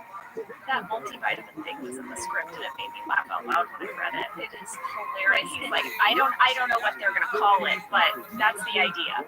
And David Wallace has looked at him and is just like, okay. And he's like, thanks for coming in, Michael. So, you know, Michael feels like he's had a pretty great interview. He's on his way out and he says, oh, you should know that Jan and I are dating again, so I'm gonna need to fill out one of those love documents. And David Wallace is like, well, you should know that this job you're interviewing for is to replace Jan. And you know, all I could think of was like, no, you can't tell Michael this kind of information. There is no way this man can hold on to that. You know what it made me think of, Angela, is when he says, I need to sign another one of those love documents. I was like, it reminded me in Dinner Party when Michael explains he's had a vasectomy, but then had it reversed, and then had a vasectomy, and then reversed. I was like, how many of these documents have they been signing? It's like, we're on, we're off, we're on, we're off. And I wonder also if they had dramatic ripping in half the document. Like, yes, I have so many questions about the love document, but I agree with you. This news to Michael that the job he's applying for is Jan's job and she doesn't know yet that she's going to be let go. This is a secret that you should not allow Michael to hold. You can't tell Michael any secret. You couldn't say, hey, don't tell anyone, but I have toe fungus. Forget it. The next thing out of his mouth would be, I'm so sorry you have toe fungus in front of everyone. Yes, I don't have toe fungus. I was just trying to do this. I have fungus on my toenails. I know, but you treated it. It's all better. Yeah. You know, if you wear nail polish long enough and your toenails don't get the oxygen of oxygen, you can get it. You know, it's, by the way, everyone, toe fungus is just like on your toenail. It's just like a little white spot. Yeah. That's what those white spots are, everyone. If you're like, what are these white spots on my toenails when I take off my nail polish? That's toe fungus, y'all. And you can get a special like oil and polish to put on there to get rid of it if you care. Well, my mom always would say, every once in a while, just take your toenail polish off and let your toenails breathe. It's good advice. It's not pretty. You're gonna have a week of like funky looking yellow toes. Sorry. All right, sorry. Where are we? Well, we need to go back to Dunder Mifflin because Dwight would like everyone to gather in the conference room. He needs to discuss and introduce the Shrootbuck reward system. You know what I loved about this? First of all, at 25 minutes, 3 seconds, Angela's so proud. She's so proud. She has this. Yes, Dwight is calling his first conference room meeting. Yes. She can't believe it. But I love how he leads everyone in. He's like, no more meetings, right? Michael had all these useless meetings. Instead, we're going to have lectures. And Pam can't wait. She's like, what is he going to do? I can't wait. I can't wait to see what's about to happen. Well, we get in there and we start getting our first lecture. And it is about the origin of paper making. Yeah, he starts with a bunch of Tupperware tins full of soil, different types of soil. And he asked the question, what would you say is the most important element in the production of above ground leafy growth? You probably think it's phosphorus.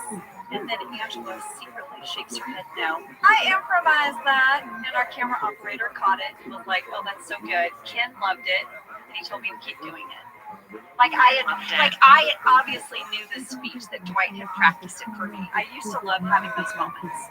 I'm sure he practiced it for you. Oh, and yeah. he's killing it. According to you, you're like, he's killing it. Crushing it. By the way, the answer is nitrogen. Per Dwight. Lady, I had to know. Did you look up phosphorus? You know that website, Aura? Yeah, it's where you post a question about something and then experts on that subject weigh in. Did you post the question? I didn't post the question. Oh, I got real excited. But years ago, someone posted that exact question. The wording was exact. Exactly what Dwight says. There was an office fan years ago that was like, yeah, this is true. So it's really amazing, the back and forth from all the people who are not realizing that this is a direct quote from an Office episode. It is just soil scientists weighing in. There's charts, there's pages and pages of these scientists debating what is the most important element in the production of above ground leafy growth. And the consensus is nitrogen. Nitrogen. Way to go, Dwight. Way to go. Jenna, do you remember filling this in? Because I remember the smell. Can we talk about it for a second? We can. There was an earthy smell. Now, you know this room had no real windows, so it's like sitting in a box. Now, it didn't have a full ceiling, but we were sort of trapped in there with smells. Oh, yeah. And there was a real dirt smell, and then it's in the deleted scenes. You guys don't get to see it, but Dwight actually starts by dumping a whole bunch of trash on the table. I remember that. To talk to everyone about recycling. So we had some earthy, trashy smells going. Yeah, it was intense. We also have the great moment, which is one of my favorite moments, That's crazy. where Stanley does not want to participate. He wanted fruit back, but he doesn't want it. No, he doesn't want it. He does not want to participate in any of this. And Dwight is like, you don't want your shirt back? And he's like, no.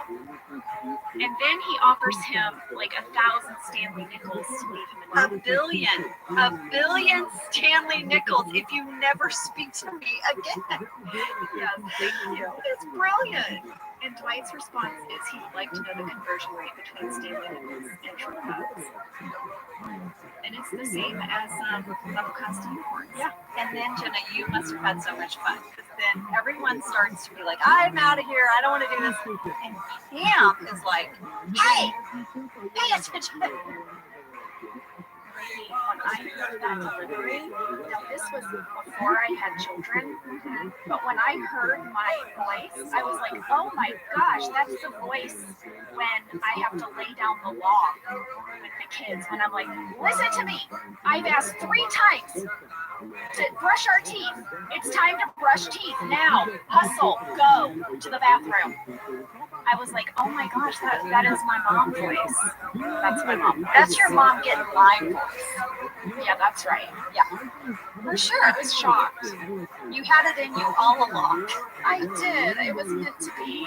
Well, there's a nice little moment that I think Phyllis just improvised. And we often did things like this in the background. We just sort of made up our own story. We didn't have dialogue of how we would react to these moments. And she's sleeping. I know. 27 minutes, 29 seconds. I thought that was an amazing choice. Yeah, an amazing choice. Well, listen, lady, we're about to go back to corporate. We're going to see Karen interview with David, but I think we should take a break. I think we should take a break and come back because Karen is crushing her interview. We need to get to it. She's doing really well. All right, we'll be right back.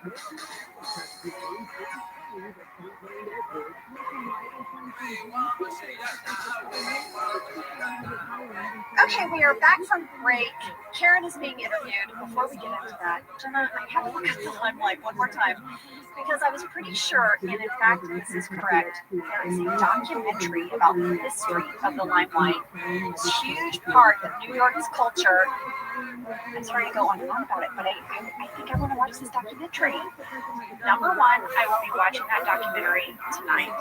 Number two, you do not need to apologize for your interest in the limelight or for the interesting facts that you share with us. Because, lady, I want to say something. We got this really nice letter from a fan.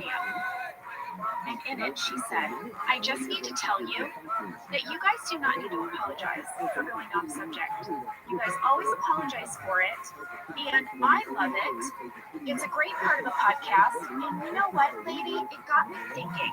That is a thing. Hold on. Soapbox coming out. That is a very common thing that women do.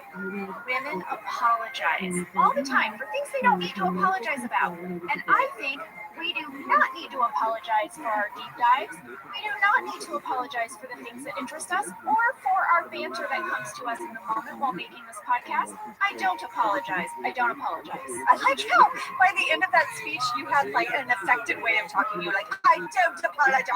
I don't apologize for that either. Well, you know, that has been something I've sort of struggled with, I guess, my whole life. I don't know. I think I used to say I'm sorry about everything. I don't know. Like I would say I'm sorry about the most ridiculous things. Like my chair would squeak. I'd be like, oh, I'm sorry. Or I'd reach for a glass of water at the same time someone else would. I'd be like, oh, I'm sorry. And yes, or like how many times have you been walking down the street and someone bumps into you and you say, oh, sorry. What? I'm sorry for taking up the space my body requires to walk down the street. You walked into me. Why am I apologizing? It's a thing that women do. We do. I mean, it's not just women, but there's this, I noticed it when we got that nice letter. I thought, this is the coaching I needed. This is good. well, I appreciate that letter. I think I probably had read a comment that probably wasn't healthy where this guy said we talked about appetizers for 8 minutes and he wanted to drive his car into a pole. And I was like, oh no. But you know what? You know what I want to say to that man? Listen, mister, I'm sorry. Sometimes we're going to talk about appetizers and we're going to talk about bars that used to be in a church and pockets and Clementine Paddleford. And you know what I really want to encourage you to do with love? Fast forward. Angela, you are right. You don't have to listen to anything you don't want to, but we also get to talk about what we want, right? Yeah. Without apology. Yeah. Thank you. Thank you. And good day. And good day to you. And now Karen is crushing her interview. 28 minutes, 58 seconds. I thought she was going to get the job. Well, she should get the job. I mean, really, it was between her and Jim. I think it was theirs to lose. And David Wallace clearly has like a man crush on Jim. Well, we noticed this back when David threw his party and he wanted to go shoot hoops with Jim. I mean, I don't want to get my soapbox out again so soon, but this happens in the male corporate culture. There's all these ways and activities that men have to bond between men, and it's been difficult for women to, you know, get in there. They got their golfing and their shooting of the hoops, and you know, yeah. Well, while this is going on, these interviews, I just said I was sorry to get out my soapbox. Oh my God, I did it again. I just apologized. I can't stop it. We can't stop it. we will stop. We'll try. We'll try. Okay, so listen, while Karen is interviewing, Michael goes to Jan's office. Nope. You should have just kept on walking. He immediately tells her that she's going to be fired. She's being replaced. So, of course, Jan storms in to Karen's interview and starts yelling at him. She says, hey, you son of a bitch. Like, just right away. And David is so calm. We talked about this last week with Paul, where Paul really admired David for being so pointed and calm during this moment. And he says, Jan, this is long overdue. Long overdue. You've shown no interest in your job lately. We can never get a hold of you. Very erratic behavior. Like your head's not here. You're not here. He calls her unstable. Yeah. And then Michael's like, you're unstable. And then David's like, I'm sorry, what? And Michael's like, never mind, we're all unstable. What's happening? Michael also insists he didn't tell her. Yeah. While hiding behind the partition. I didn't say anything. Well, Jan asks if this is because of her new boots. Because Michael loves them. And she doesn't care. Yeah. He loves them. That's all that matters to her. Well, then she's being escorted out of the office. She's got a bunch of stuff. She hugs Hunter. Her whole scene with Hunter is brilliant. She's like, good luck with the band. Don't let them change you here. It's so good. Well, she drops a bunch of her stuff on the ground, and Hunter and Michael are trying to help her pick it up. And lady, did you know that was not supposed to happen? I did know that because they talked about it in the DVD commentary. Melora said she had this box full of like what was Jan's belongings, right? And it was sort of an awkward, different shaped items, and a few things spilled out. And Ken did not yell cut. He just let the scene play out. And Michael and Hunter, everyone just stayed in the moment. They're trying to help her put things back. And Melora said they actually had a hard time getting everything to fit back in. And that's why that played out so long. But everyone's reactions are perfect. David said, what's happening? And you have Jim and Karen. That was all unscripted. I love stuff like that. I love that. And you know, it reminds me, Angela, when I had to do scenes where I have to carry a lot of stuff. A lot of times they'll give you like a suitcase that's empty, or they'll give you a bag and it doesn't really have much in it. And I had to shoot this scene where I was coming through the door and I had all this junk. And I said, will you make it real? Yeah. Because I think that if I'm really struggling with it, if I'm not pretending to struggle with it, it'll just be better. And I swear every time I would do the scene, some other insane thing would happen. And it was so much better than if I was making it. Yeah. And so, because these are the moments, right? This was a real life moment and everyone rolled with it and it was so funny. It's so funny, but you're right. Those real moments that the camera captures when we're playing make-believe. Like, I always think about that famous scene on Friends where they're trying to get that sofa up the stairwell, and Ross is yelling, "Pivot! Pivot!" And they're all holding the sofa. Like, these are these moments I love because it's like real life. But Melora did say one thing. She said, if you notice when you watch the scene, the whole time we're picking up items and putting them back in the box, you do not see my face because I bent over as far as I could so my hair would hide my face because I am laughing so hard. I love that. I'm going to go back and look at that. Yeah. Well, Michael then tells David, hey, just let me know about the job. Let me know when you know. And David is like, you're not getting the job. Yeah. And so then, of course, Michael is like, I withdraw myself from consideration. Do you accept my withdrawal? David's like, yeah. Oh my gosh. Oh my gosh. And then well, and then Michael's like, do I get to keep my job in Scranton? And David's like, yes. And he goes, good, because that's all I ever really wanted. well, speaking of Scranton, Michael's going to be in for a surprise because Andy and Dwight are painting Dwight's new office, Michael's old office, soon to be office again, black. Painting all the walls black. Well, Michael's going to be really surprised because he also, in a deleted scene, told Dwight, don't do anything to my office for 1 month, out of sort of like mourning. Like, don't touch anything for 1 month to honor my absence. And Dwight immediately starts painting it black. We had a lot of questions about how we did this. They did not paint the real walls. They brought in other fake walls that were black. Yeah, so we did not paint the walls that were Michael's office. They made dummy walls. And then they could take them down. Yes, And the very old walls easily. were right behind. Yes, very easily. But they were really painting. Yeah, and they had different panels of these fake walls that they would paint throughout this scene. But yeah, it was very easy to reset it back to the original Michael's office.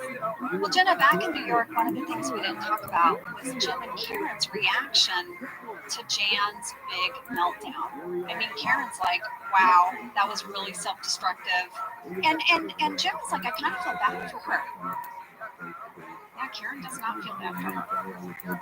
Yeah, Karen's like, I don't know. I think she's not having any sympathy for Jan. No, Karen is done. She is done with these folks. Well, speaking of done, Jim still has to go into his interview, and I thought this was interesting. Jim was like, hey, if you want to take off, I can just, meet you later. And Karen kind of jumps on it. She's like, yeah, actually, I wanted to meet some friends downtown for lunch. Do you mind? Bye. Now, I didn't see that as like weird. That seemed like what, if she's just sitting in a lobby, just waiting for him, and she does have friends who are eating, like, couldn't she go meet them and then he come after? I don't know. I'm just imagining, like, if Lee and I had gone to New York and we were both going for an important meeting in the same building, and my meeting was first, and he had to wait for me. I would just be like, I'll wait for you, so that I'm the first face you see after your meeting, and you can tell me all about it. That's so sweet. That's so sweet. That's so sweet. Clearly, I'm like, okay, meet me for lunch. I'll be having mimosas. Bye. Good luck, babe. See you in a bit. I don't know, I just sort of like, if I don't have anywhere that I have to be. Now listen, I do get it. She's in New York for a brief period of time. Maybe this is her only chance to see these friends. That's what I thought. I thought, she had friends there she never gets to see, and they're like, when you're done with your interview, meet us for lunch. And she's like, oh my God, yeah. But now Jan has had this whole meltdown, and maybe the timing of the interviews got pushed back a little, and she's going to miss lunch, and I don't know. But I mean, think about that. I'm like thinking forward. Like, so now when Jim gets out of this big interview, he's not going to have Karen alone. He has to walk into a restaurant with her and all her friends. And how'd your interview go? Good. We can't talk about it right now, though. I don't know. This is a big deal. It's a big interview. I think there's room for like intimate support. I don't know. Well, they're clearly not meant to be then. Well, I don't know. I think Pam would have waited. I think Pam would have waited too. I don't know if that's a good thing or a bad thing. And I think Jenna Fisher would have waited. I would have waited too. Angela's on the fence. Angela's on the fence. It depends on the restaurant and how bad you want the job. Well, listen, now we cut to the car ride back to Scranton with Jan and Michael. And lady, this reminded me of Jan's car moment in Cocktails. She falls apart in a car ride, guys. What is it about car rides and Jan? You know what? Is it because the cameras are tiny and Jan forgets that she's on camera, and this is like her confessional, is the car? Best stuff comes from Jan in a car. I think it's a couples thing. I really do. Because I think you hold it together while you're at the party or the school assembly or the soccer match or shopping at IKEA, wherever you are, and something goes down. You hold it in, and then you get in the car. And then you either let each other have it, or you start laughing, or one of you cries. Like, that's the moment where you're like, oh my God. You are right. We used to. I had a group of friends when I was like starting out here in comedy, and like if we were out somewhere and we saw a couple kind of have a little tip moment, like at a bar or something, we'd all whisper, car ride home. Car ride home. Like, it is not going to go well. Well, I love it. I can't get enough of Jan in the car. I can't get enough. She starts crying. She's like, oh, it's these painkillers they gave me after my boob job. And then she's like, oh, wait, this could work. Like, her emotions are going up and down. She's like, I could wear stretch pants and wait for you to come home at 5:15. Yes, she invites herself to move in with Michael. Yeah. And Michael is like, what? Oh, well, come on, he walked himself into that. He's like, I guess you could move in me in my condo. I guess I could get it back. I'd probably get a negative review on my eBay account. But it's like at the beginning of this episode, he asks all of the ladies to help him not get back together with Jan, and it ends with them moving in together. Yeah. And she doesn't have a job, and she's spiraling. It's a lot. When Michael comes back into the office, he announces he has withdrawn his name from contention. He notices that his office is now painted black. I liked this bit. He tells Ryan to go get him a coffee, and Ryan said he doesn't do that stuff anymore. And he says, no, it's for me, bimbo. Kids. Oh, Ryan is about to have his moment. And this is when Pam asks, did Karen get the job? Yeah, someone's real curious. Michael has a whole speech here that is sort of heartbreaking. He says, yeah, so I'm going nowhere. Never going to leave. This place is going to be the hospital where I was born, my house, my old age home, my graveyard for my bones. And the camera pans across everyone's faces like, this isn't good news for anybody. Yeah, it's true. And then Dwight's back at his desk. This is a sweet moment. I love these sweet moments between Pam and Dwight, where he thanks Pam for serving with great dignity. She salutes him, and he salutes her back. Yeah, it's kind of their version of the air high five. Well, you know, Dwight goes on to say eventually that Pam's his best friend. Yeah, you know, it's so sweet. Well, this is something that probably most people didn't catch, but at 35 minutes, 34 seconds, in the background in accounting, Brian, as Kevin sort of improvises this moment when Michael's saying that he's back, and he's like doing all that weird stuff. He's like, I'm back, right? Yes. It's good. I'm back. Anyway, Kevin sort of leans over to Angela, and Brian improvises this. He's like, so did he get the job? And I just shake my head. And you can't hear what he's saying. I just remember these little moments like that, and we just were having our own scene back there. We're always acting. You never know. You never What the know. camera's getting. You never know. Well, now we go to Jim's interview. He's a shoo-in. David Wallace is like falling all over him. Yeah. I mean, David Wallace should have started the interview by saying you're hired. David Wallace should have started the interview by saying, will you be my best friend? It's so true. Everybody wants Jim to be their best friend. He's a very He's a likable good guy. best friend. Yeah, He's a great guy. Yeah. So David's asking him a few questions, and he says, what is your favorite thing? What do you like most about the Scranton office? And it's right at this moment that Jim opens up his little folder, and there is like a note of encouragement from Pam, along with a little yogurt lid that she has saved since Office Olympics. You know what that note says to me? I would have waited for you until after your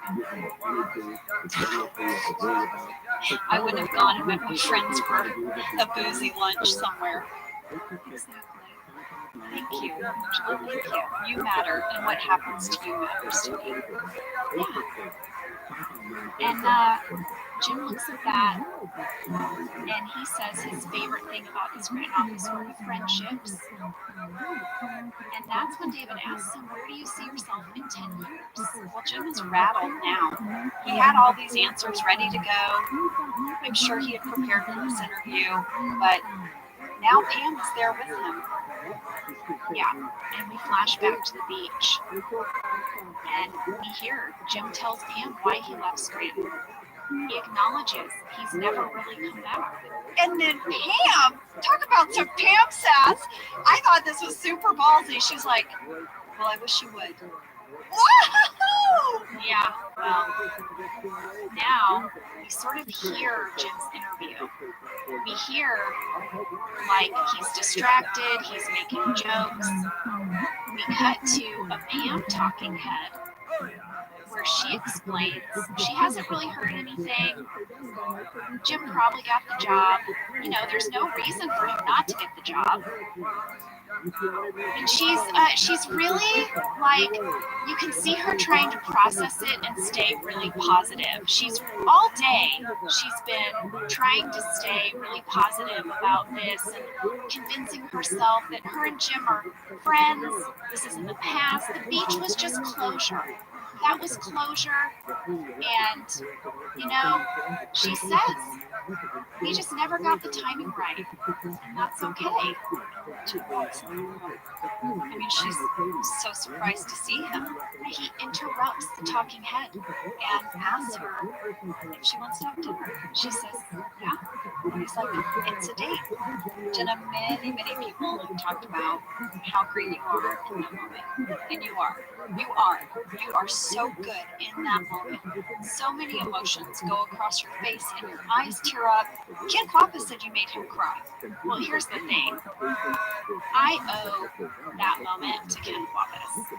And I'll tell you why. A lot of people wrote in and wanted to know what was going through my head during that scene when Jim finally asked Pam out. It's crazy because Ken Kwapis, he was a type of father figure to us, right, Angela? When he was on the podcast, he explained that his technique is to love people into their best work. He's just a very gentle, kind soul. He's so kind. I'm gonna cry just thinking about it.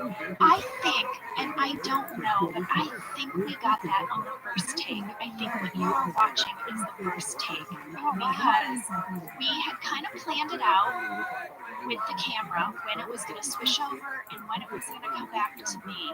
So in that moment when the camera swishes back to me, I was actually looking at Ken Wallace and he had tears in his eyes and that made me tear up.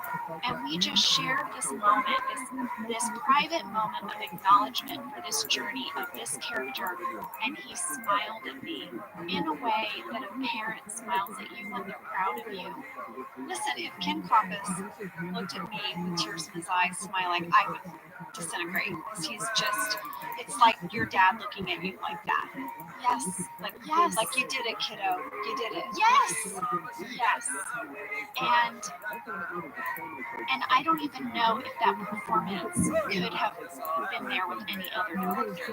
Oh, I don't think so. I mean, That was a moment between Ken and I. That was about so much about my personal Jenna journey with Ken Kwapis on this show from the very first day.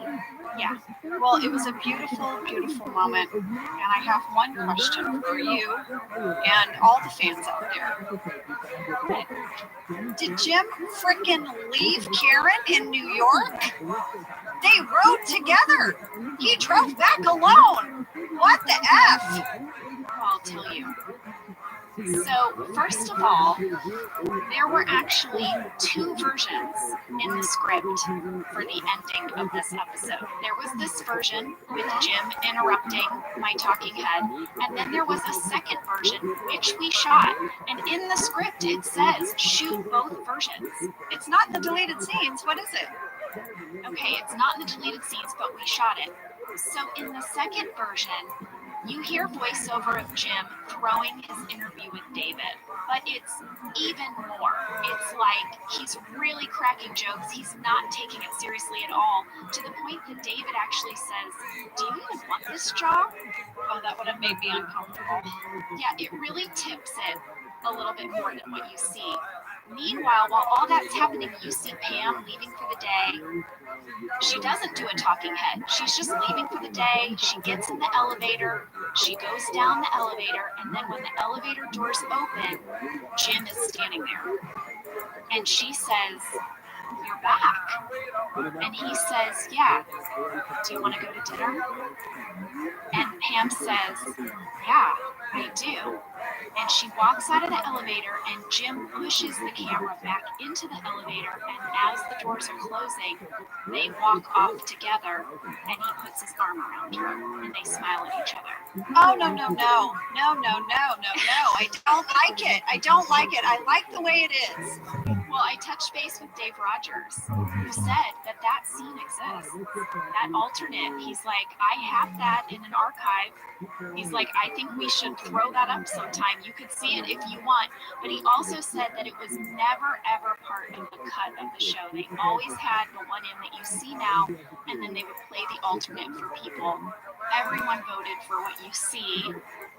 But they also shot in New York an ending where you see Karen crying because Jim broke up with her.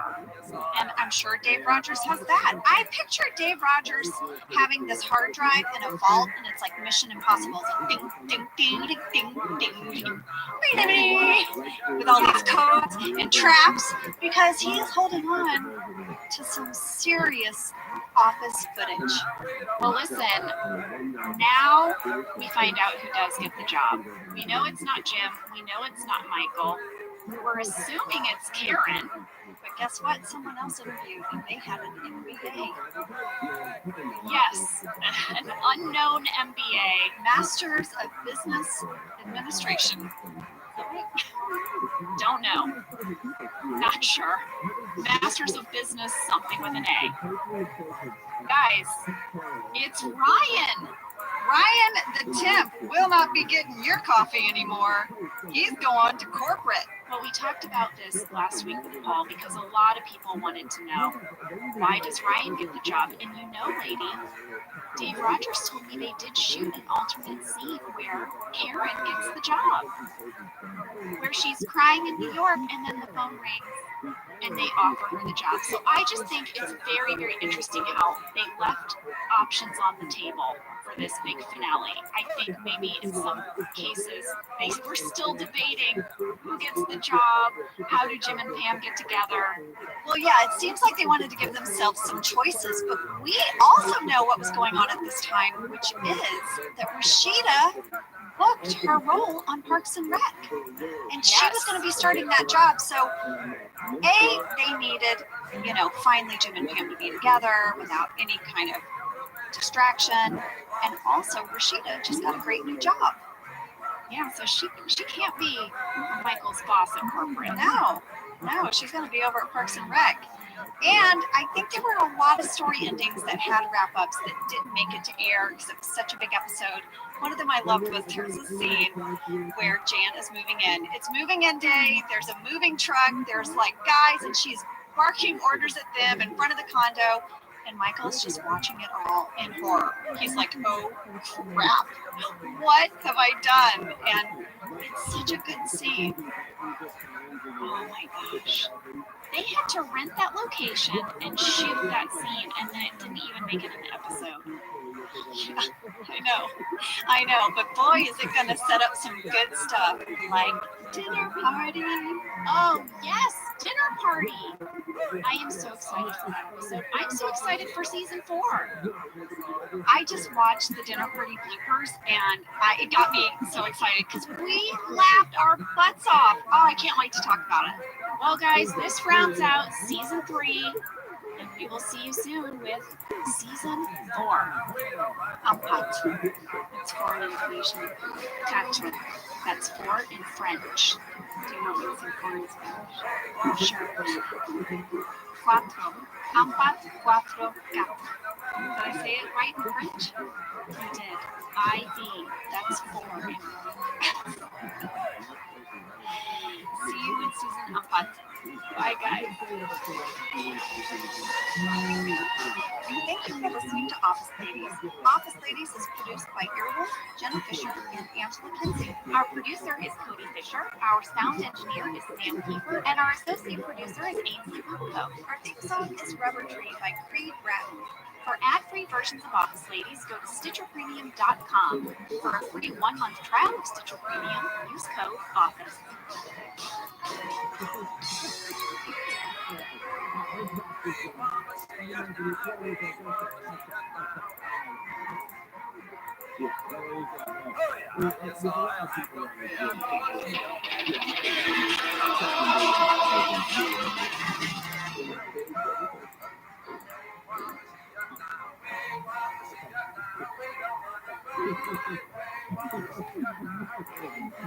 Did you know that the bold, smooth taste of Dunkin' cold coffee can be brewed in your Keurig coffee maker and enjoyed at home? You heard that right. Dunkin's cold K-Cup pods were crafted to be brewed hot and enjoyed cold. Each Dunkin' cold K-Cup pod is packed with the smooth, bold Dunkin' flavor you crave. Pick up a pack of Dunkin's cold K-Cup pods and enjoy a Dunkin' cold coffee at home whenever you crave it. Just brew over ice and sip in seconds, because the home with Dunkin' is where you want to be. Whether your resolution is to save money, eat better, or stress less, HelloFresh is here to help you do all three. You guys know that we love HelloFresh. We've been using them for years. Each HelloFresh box is packed with farm-fresh ingredients. Everything arrives pre-portioned, which means less hassle and also less wasted food, because you really use everything in the package. Go to HelloFresh.com/OfficeLadiesFree and use code OfficeLadiesFree for free breakfast for life. One breakfast item per box while subscription is active. That's free breakfast for life at HelloFresh.com/OfficeLadiesFree with code OfficeLadiesFree. HelloFresh, America's #1 meal kit. I'm Jenna Fisher. And I'm Angela Kinsey. We were on The Office together. And we're best friends. And now we're doing the Ultimate Office Rewatch podcast just for you. Each week, we will break down an episode of The Office and give exclusive behind-the-scenes stories that only two people who were there can tell you. We're the Office Ladies.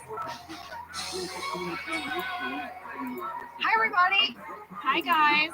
We wanted to wish you a really happy Thanksgiving. Yes, happy Thanksgiving. We are on vacation. I'm probably eating chocolate pie as I speak. Oh, yeah, there's a very, very, very good chance that while you're listening to this, I am eating bread and butter. But we wanted to share with you guys our season 1 second drink revisited episode where we answer fan questions and we talk about all of those things we missed. Yeah, so you might have heard a portion of this when it originally aired as part of our candy bag episodes over on Stitcher Premium, but we are bringing it here for the holidays. We're basically covering everything from the pilot to Hot Girl, so like season 1. All the stuff, all your questions, and there's some really good ones. We love it when you guys send these in. So hopefully, while you're eating your leftovers, you can listen to us gab away. I re-listened to it. I loved it. Even though I recorded it, I forgot stuff. What does that say about me? Maybe you need some ginkgo, right? You know what? Story for real, lady. What? I got some ginkgo biloba to help my memory, and I forgot to take it. Come on. I'm not lying. I was like in college. Yeah. And I got the ginkgo biloba, and I brought it home, and my dad still gives me grief. By the way, I think it was a Thanksgiving break. I came home with my ginkgo biloba, and my dad has never let me live it down. I love that it's become a classic go-to for your dad. That's like such a dad thing to do. Oh, yeah. Really quick, before we get into this, lady, what's your favorite Thanksgiving dish? I love what? good old-fashioned green bean casserole with the jerky fried onions on top. Dude, And by the way, I you love my use Lord. canned green beans. I do not use fresh green beans. I do not use frozen fresh green beans.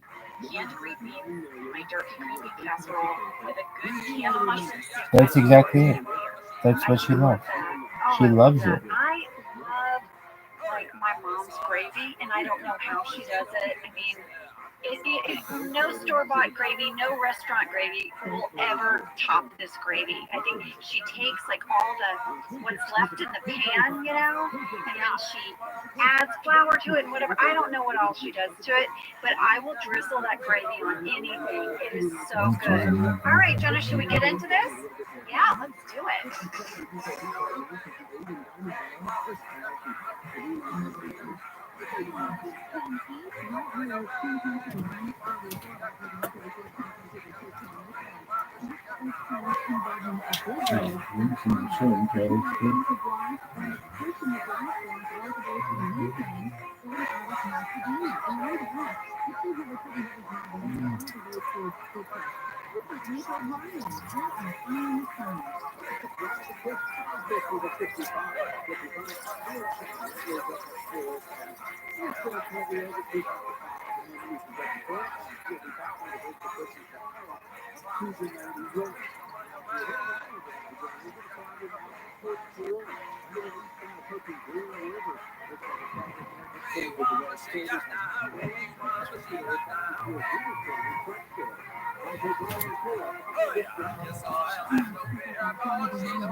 Fine.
This is lettuce too. Hey, boy. You a fucking lettuce. Look at this one.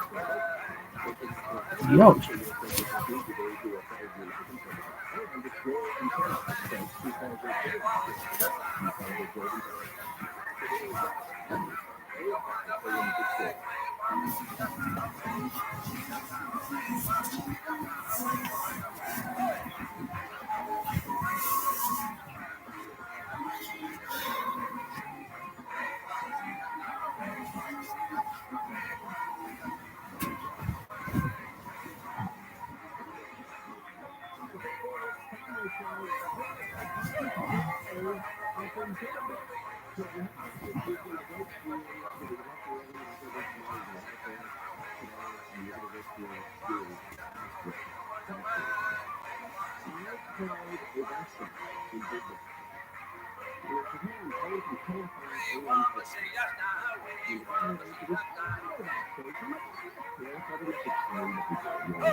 Look at this one.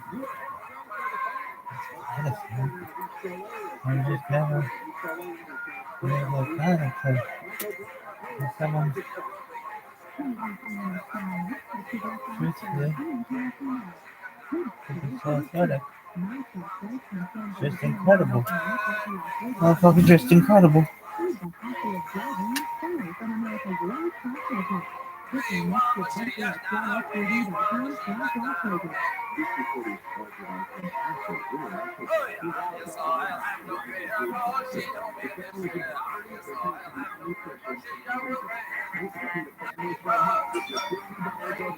Yo.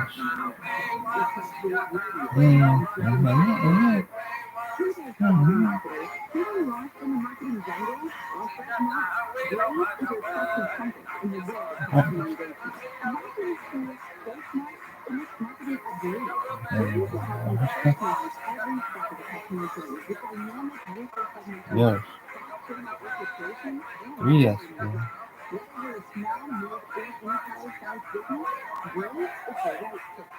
Yes. Yeah. With a sentinel here? Ghost. Hey, dude.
Look at this move, yo! What is this?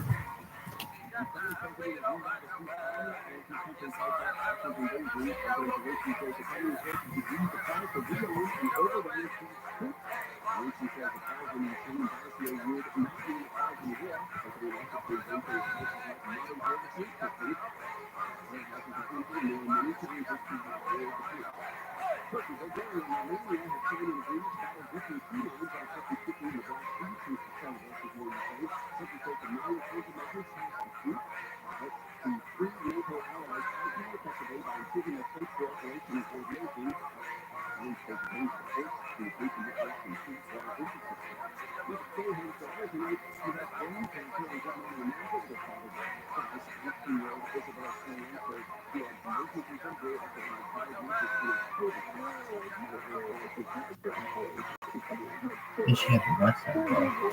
Okay?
Yosh.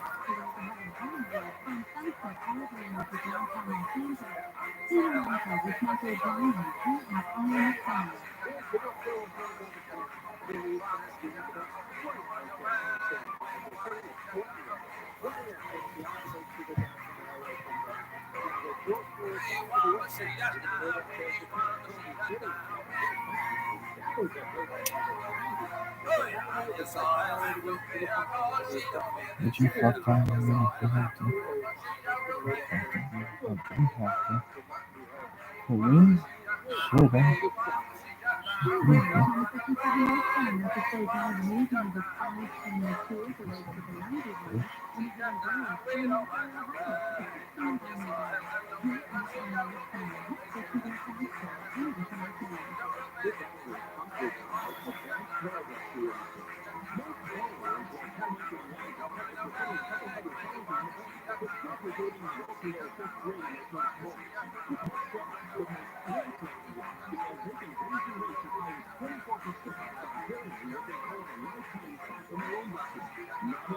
I'm very lifetime talking to pussy girl.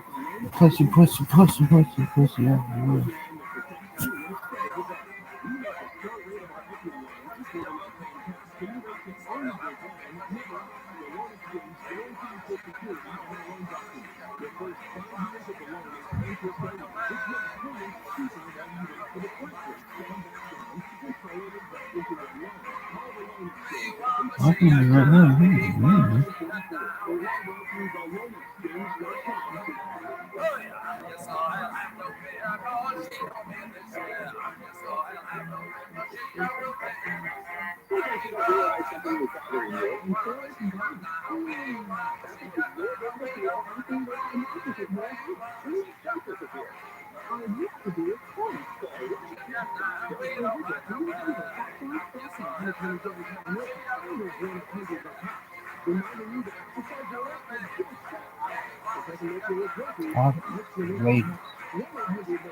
Wait, son. What's it wrong with them? What's wrong with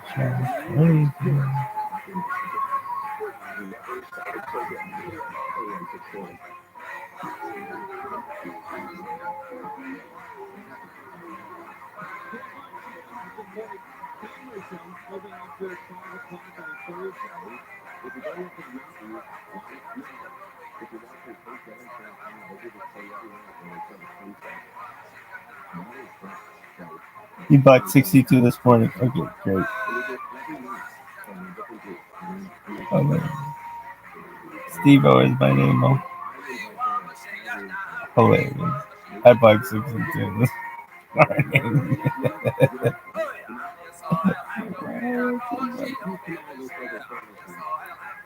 Oh. Let me in on this. Oh, man, they're black. Somebody else said something about Farizzi. Yeah, sure. They're blocking me like a motherfucker. I don't want to tweet out. Hi, dogs. You're out of there. That is funny. You're on there. I bought 62 this morning.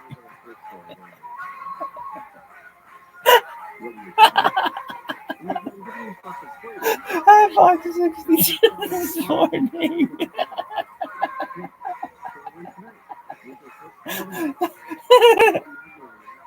I bought 62 this morning. That's so funny.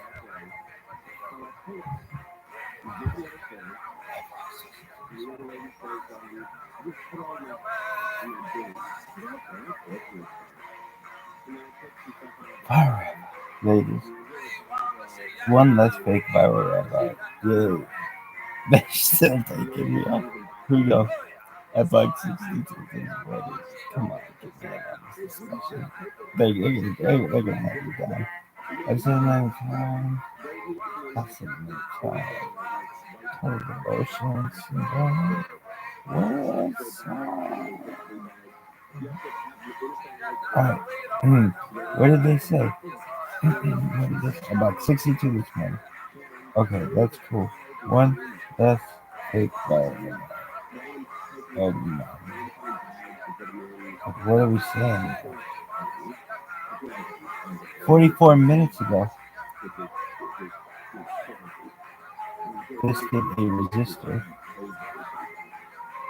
Oh wow, they really go after the blue people.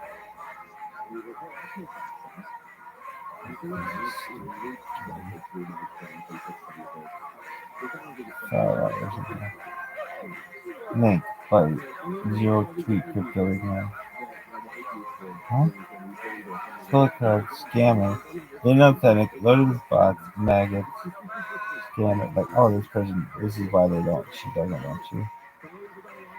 Okay, girl. What do we have here? One less fake ViralRabbi. What this bitch? You gonna get me? Fuck. I bought 62 this morning. Oh, here we go. Hilarious.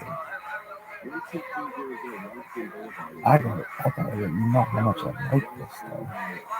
You should just know. I appreciate it. You're hilarious. I bought 62 this morning. I bought 62 this morning.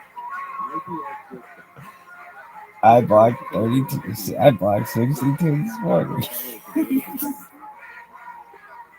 I'm making the whole. I'm pissing the whole internet off. Fuckers. Fuck you. PMTZ. Oh, I just had this dream of like this. What was that dream? I don't know. Something reminds me of 18 told about, which is a cool thing. Really? I'm sure.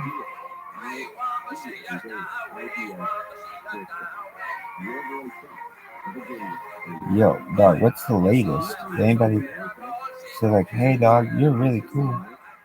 Nobody. No, I mean somebody not that long ago was like, hey dog, that shit is cray cray. Cray cray in a good way. Listen. Bolo. A lot of these on here. I don't know what that means. Bolo.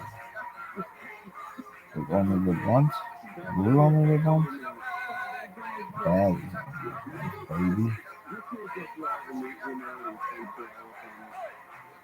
What's your favorite? ViralRabbi? I like them all. What's I have a service announcement. I can't believe I put that service announcement. So I have a service announcement. Like, oh, I bought 62 this morning.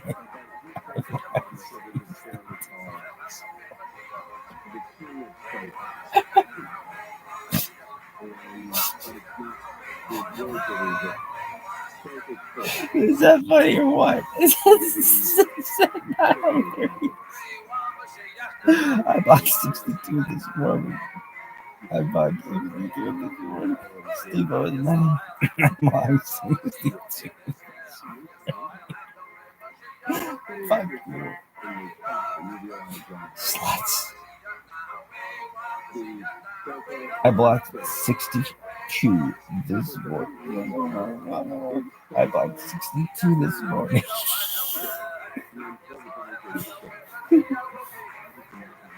So funny. Would you have sex with children on circle outside the White House? It'd be like the biggest sex scandal for like 25 years for whether it really happened. Cool, bro. On a fucking like, Trans Man. Hell yeah, baby. Hell yeah. West Side gangster.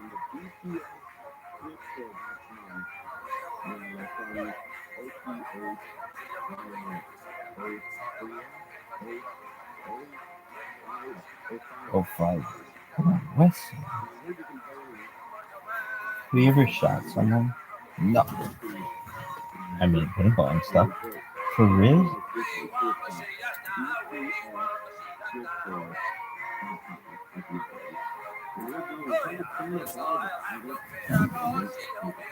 For sure.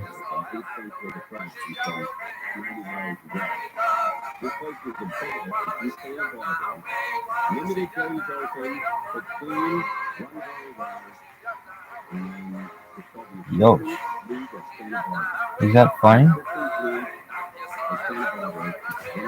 I blocked 62 this morning.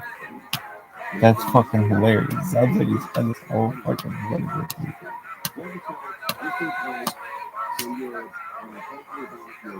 Revisited season 1. So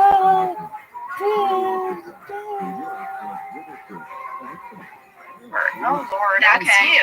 Okay. So Haley said at the end of the pilot episode, there is a cartoon drawing just behind Jim's head on the shelves where they have office supplies and paper, etc. Does anyone know what this drawing is? Angela, can you help us out? Okay, Haley, I saw that too. These things drive me crazy as well. I want to know who would just cut up like cartoons and actually not do a very good job cutting. It looks like they rip them out and they tape them to the wall. This is like the second time I've noticed one of these. This was in a time, because when I worked in an office, if you saw something funny, like a cartoon that you thought was funny, that's what you did with it. You didn't post it on your Instagram because you didn't have Instagram. You cut it out and you put it but you usually put it in the break room. I mean, this is just randomly taped to the wall. But I took a photo of it from the TV and zoomed in. Do you see it, Jenna? Oh, yes, I can still print out of the magazine. See how it's like, yeah, it's very New Yorker. Yeah, it's like a New Yorker. There's like a bar graph on the wall, and it looks like the man in front of her has something all over his back. Do you see that? Yeah, or maybe an animal attached to his back. I don't know, because it goes by so fast. I mean, I did a burst photo on that thing, and that's the best I got. So, Haley, I am sorry. I don't know what that comic means other than maybe one of our prop guys thought it was funny, and he taped it to the wall. Well, I have a tidbit about something that's in the background on the wall that we can all enjoy. What is it? It is in Michael's office. On the wall. Is it in a frame? It's in a frame. So there is on Michael's wall a certificate that's framed in the way that you might frame your high school diploma, your college diploma. Something you're very proud of. Yes. Michael has framed a certificate from his watch. When he bought his watch. When he bought his watch. Certificate. And it says, Certificate of Authenticity. This certifies that Michael Scott, and he had to write in his own name, is the proud owner of a quality Seiko timepiece. Now, Seiko is a watch. The problem is, Seiko is spelled S-E-Y-K-O, meaning Michael has framed a certificate of authenticity for his knockoff Seiko watch. Yes. Yeah.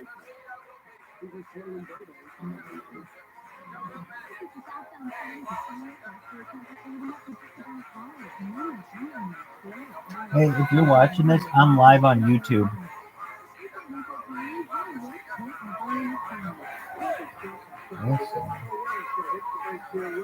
I'm live on YouTube. You want to see some nipples? Look at this move. Look at this move. Look at this move. Yeah, that puts asses in the seats. Look at that. Get the fucking high dog. Yeah, I can kick ass at this bitch.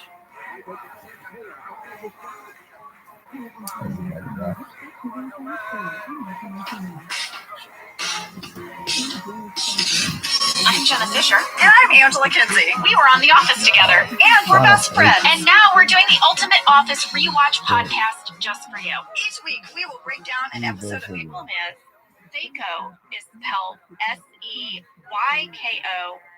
meaning Michael has framed a certificate of authenticity for his knockoff Seiko watch. Yes. Yes. And he's proudly displayed it in his office. Yes. His certificate of ownership of a watch. I feel Of like, a fake watch. Of a fake watch. I feel like Michael might buy a picture frame that has a really nice looking family as a stock photo and just leave it up. Oh, I think that's in an episode. I think there's an episode where he keeps the stock photo of whatever came with his frame. All right, I have another one for you, Angela. Okay. All right, this is from Taylor. She says, clearly, the filing cabinet trash can joke doesn't go over well with Jan. Do you remember that scene where She's like, did you get my fax? and I say he threw it in He had me a file it. special filing cabinet that's a trash can? Well, Michael covers it up by saying, quote, the joke was originally my brother's. Taylor says, Michael has a brother? I feel that in regards to his family, we only hear about his mom and stepfather, Jeff, but never any siblings. Angela, what can you tell us? Well, you know what? That is such a good question because we really don't know a lot about Michael's family other than the fact that they don't really seem to be very close and they haven't really been there for him. He often talks about throughout the 9 seasons his disdain for Jeff, his stepfather, which I find very funny. But he does mention that he has a I brother. have like this He has a Ken line Norton where he says, Jr. I love my comment big going on. brother.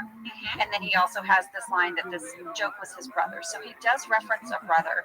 And then he also references what appears to be his nephew in the nepotism episode. He mentions his nephew, and where people are thinking maybe that's from a half sister, maybe from his mom and Jeff. So there's not a lot of like information about Michael's family other than the fact that he probably was alone a lot because it seems like his mom remarried Jeff. Yeah, And maybe his big brother was away. yeah. I think Michael was kind of maybe a sad kid growing up. I think when his parents got divorced, whatever age he was at, it really affected him. And Jeff really affected him. Yeah, But the writers really don't go into it very much. but I love that he does have that backstory, and this is why he's motivated to make The Office his family. It's why he longs for a family so deeply, and it's why you forgive him for all the mistakes he makes in wanting this. Yes. It's why he comes on so strongly. We give you this backstory about him. These little nuggets that Yes. he was not happy growing up. And takes him from just being a big over-the-top TV character to being a real human being. And I think our writers did a great job of giving all the characters those little backstories that made them fully fleshed out people. And it's also why you root for Michael in the end to go have a life with Holly. Yes. Because he finally has his person and he's going to have a family. Now let's move on to what we missed from Diversity Day. Megan G, among others, said, hi, in the Diversity Day podcast, Jenna mentioned that the huge shredder behind her desk was never used, but didn't she shred some things with Meredith's son on Bring Your Daughter to Work Day? Yes, everyone. I missed this. And I'm so sorry. Yes, the way that Pam finally tries to get some kid to like her is that she shows Meredith's son the giant shredder. I will go on record saying I believe that is the only time we ever used the big shredder. And I think it was a joke when we finally used it, that it's been sitting there for all this time. I'm sure when we turned it on, like cobwebs came out of it. It was like, I don't think it worked. I think it had to be repaired. they had to like rig it somehow. Well, something else is the door behind accounting between Meredith's desk and accounting. We never use it. We never go in it. We never go out of it. And that was a big mystery. And finally in season 9, we see what was behind the door. But you know what was really behind the door? Was the bathroom. The bathroom. In Video Village. Yeah, the green room. The green room where producers could watch what we were filming and where we went to the bathroom. And finally, from the Diversity Day episode, Shelby wrote, why didn't Jim have a diversity card on his forehead? Shelby, I don't know. But great thing to point out. Why didn't Jim have a diversity card on his forehead? I looked all through there, and I could not figure out if he never had one. I kind of remember him never having one. I texted BJ.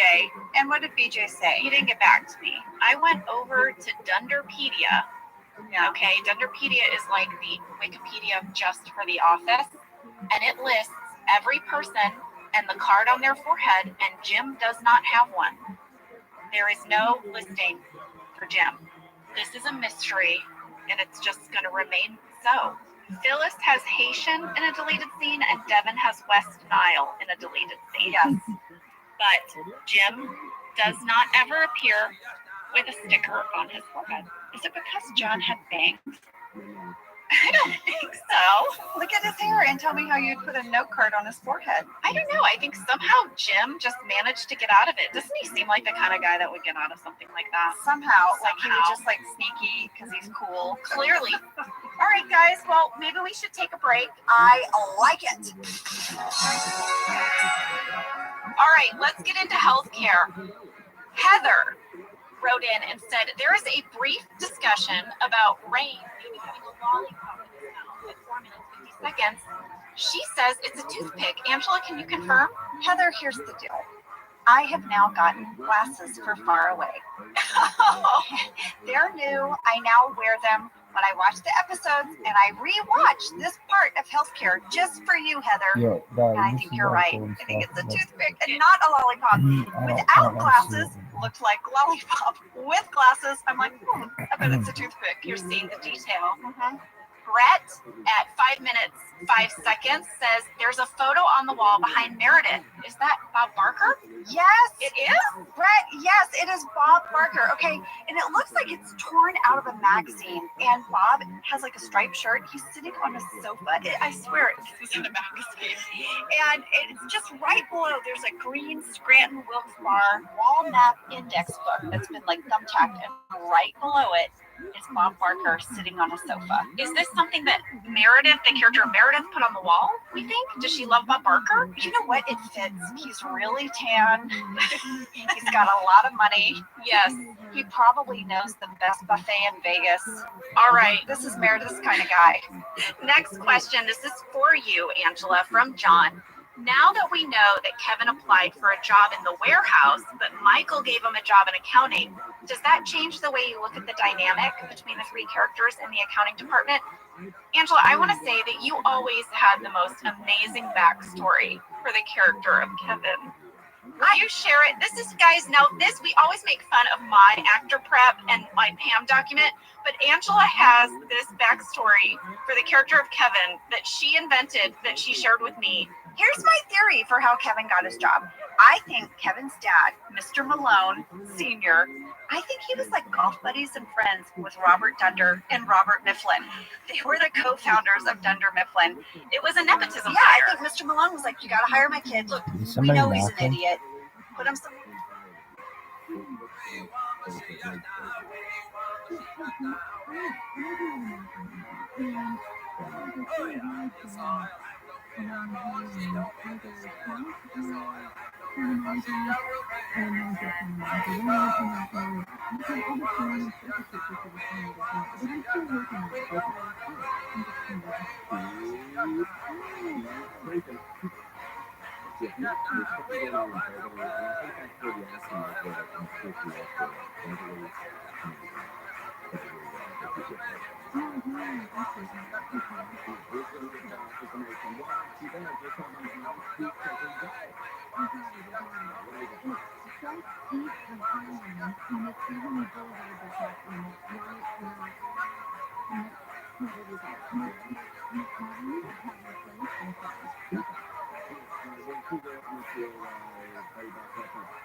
Okay. Some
gangster.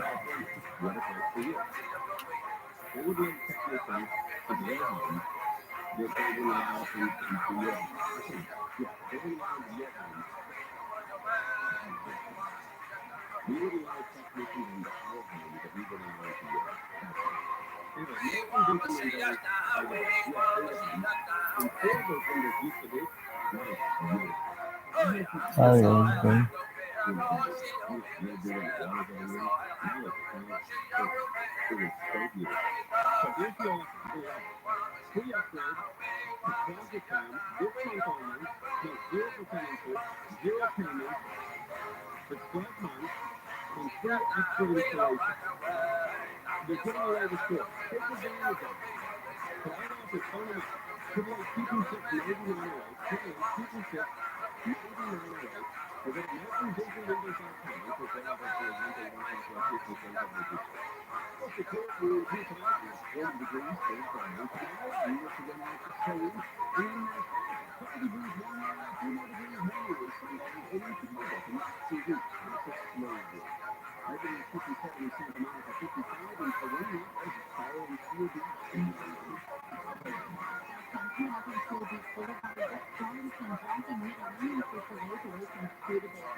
Look at this athleticism.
Maybe just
Did you know that the bold, smooth taste of Dunkin' cold coffee can be brewed in your Keurig coffee maker and enjoyed at home? You heard that right. Did you know that the bold, smooth taste of Dunkin' cold coffee can be brewed in your Keurig coffee maker and enjoyed at home? You heard that right. Dunkin's cold K-Cup pods were crafted to be brewed hot and enjoyed cold. Each Dunkin' cold K-Cup pod is packed with the smooth, bold Dunkin' flavor you crave. Pick up a pack.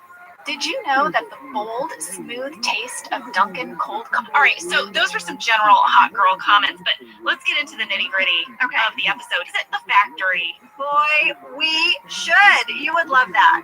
We should go, Ange. Oh my gosh. My grandmother, God rest her soul, is somewhere being like, go to the sass factory.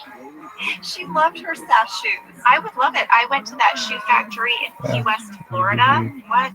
Yeah. What? There are these leather sandals that are only made in Key West, Florida.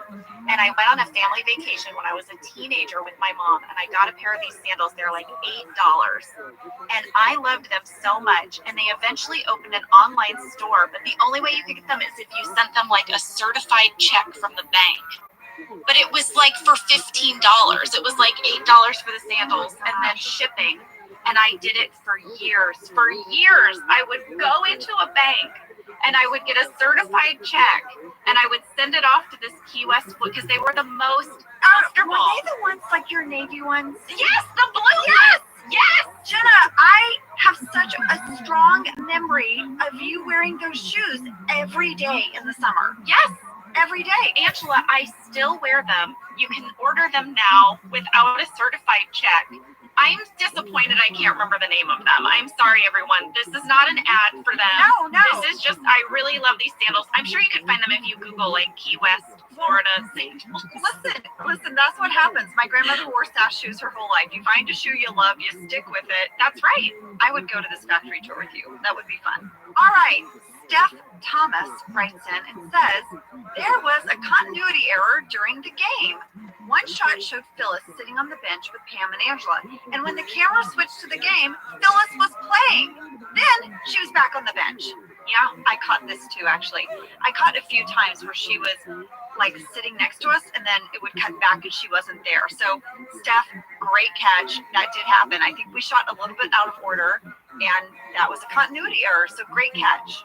I remember Phyllis was sometimes on the bench with us and sometimes playing. And Kate was always on the bench with us, but she was kind of sitting up on the table, remember? Yeah. This is our last catch. Tom_AV8R. I guess he's Tom_Aviator.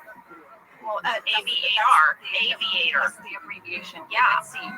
Okay, and I do want to say he was not the only person to point this out, but he says at 22 minutes, 25 seconds of our podcast, you said Michael's book is called How I Manage, and it is actually called Somehow I Manage by Michael G. Scott, over 1 million sold, more than the Bible, not surprised. Guys, yes, I apologize. Much better title, Somehow I Manage. I think Greg and Steve should get together and write Somehow I Manage. Wait, They need to write a management, Michael Scott? As Michael Scott. I think Greg and Steve could get together and they could write this business management textbook. I think it would be amazing. That would be hilarious. That would sell like hotcakes. Yes. Can we start an online campaign to make this happen? I now no longer care if we have an office reunion. I just want the book. Somehow I Manage. Oh my gosh. This is my new We're pursuit. gonna get a phone call from Greg and he's gonna be like, guys, people are telling me that like you want me to write a book. What is this about? I know. Moving on to Hot Girl, we got a fan question. Hal wrote in and he says, I noticed that Pam Stanley and Amy Adams all made appearances on that 70s show. I'm curious what, if any, are the connections there? Angela, I looked this up because I was shocked by this. Here's what I found out. Leslie David Baker, who plays Stanley, myself, and Amy Adams have all had guest appearances on that 70s show in different years and different seasons, even with different casting directors. I could not find a common link, except that 70s show was on for whatever, 9 It was a seasons. very popular show. It's Yeah. like saying, oh my gosh, these 3 actors were all on Friends. Yeah. You know, it was on for a long time and they have a lot of guest stars. Mm. And I think that we were just those working actors just pounding the pavement looking for work. And we all ended up on that 70s show. You know, Rainn Wilson and I both had recurring roles on 6 Feet Under. Oh, I didn't know that. I Yes. knew Reigns, but I didn't know you. Well, Raines was very famous. He Mhm. had a very long-running recurring role on that show. I did 2 episodes of that show, and that was a dream come true. You know, some of those guest spots, you know, where you get to suddenly, you're just this unknown, struggling actor, and all of a sudden you're on a set with a bunch of famous people on a hit show, and you're like, God, I hope I don't screw this up. I was the murderer on Monk. Oh, Tony Shalhoub was amazing, and I'm such a fan. And Alfred Molina was in the episode, and I killed somebody. Oh my gosh, Angela. I once did a guest spot on a show where my character had to die. It was a medical drama. Oh, And my character got such a high fever that my brain melted. And it was a result of doing drugs. I was playing a teenager. And my mom said it was the only performance of mine that has ever deeply disturbed her. She did not enjoy watching my heart flatline. no. No. Very upsetting. I wouldn't want to watch that either. No. Yeah. Okay, so that's it, guys. I'm sorry. I wish that I had a better answer, but good observation. Very good observation.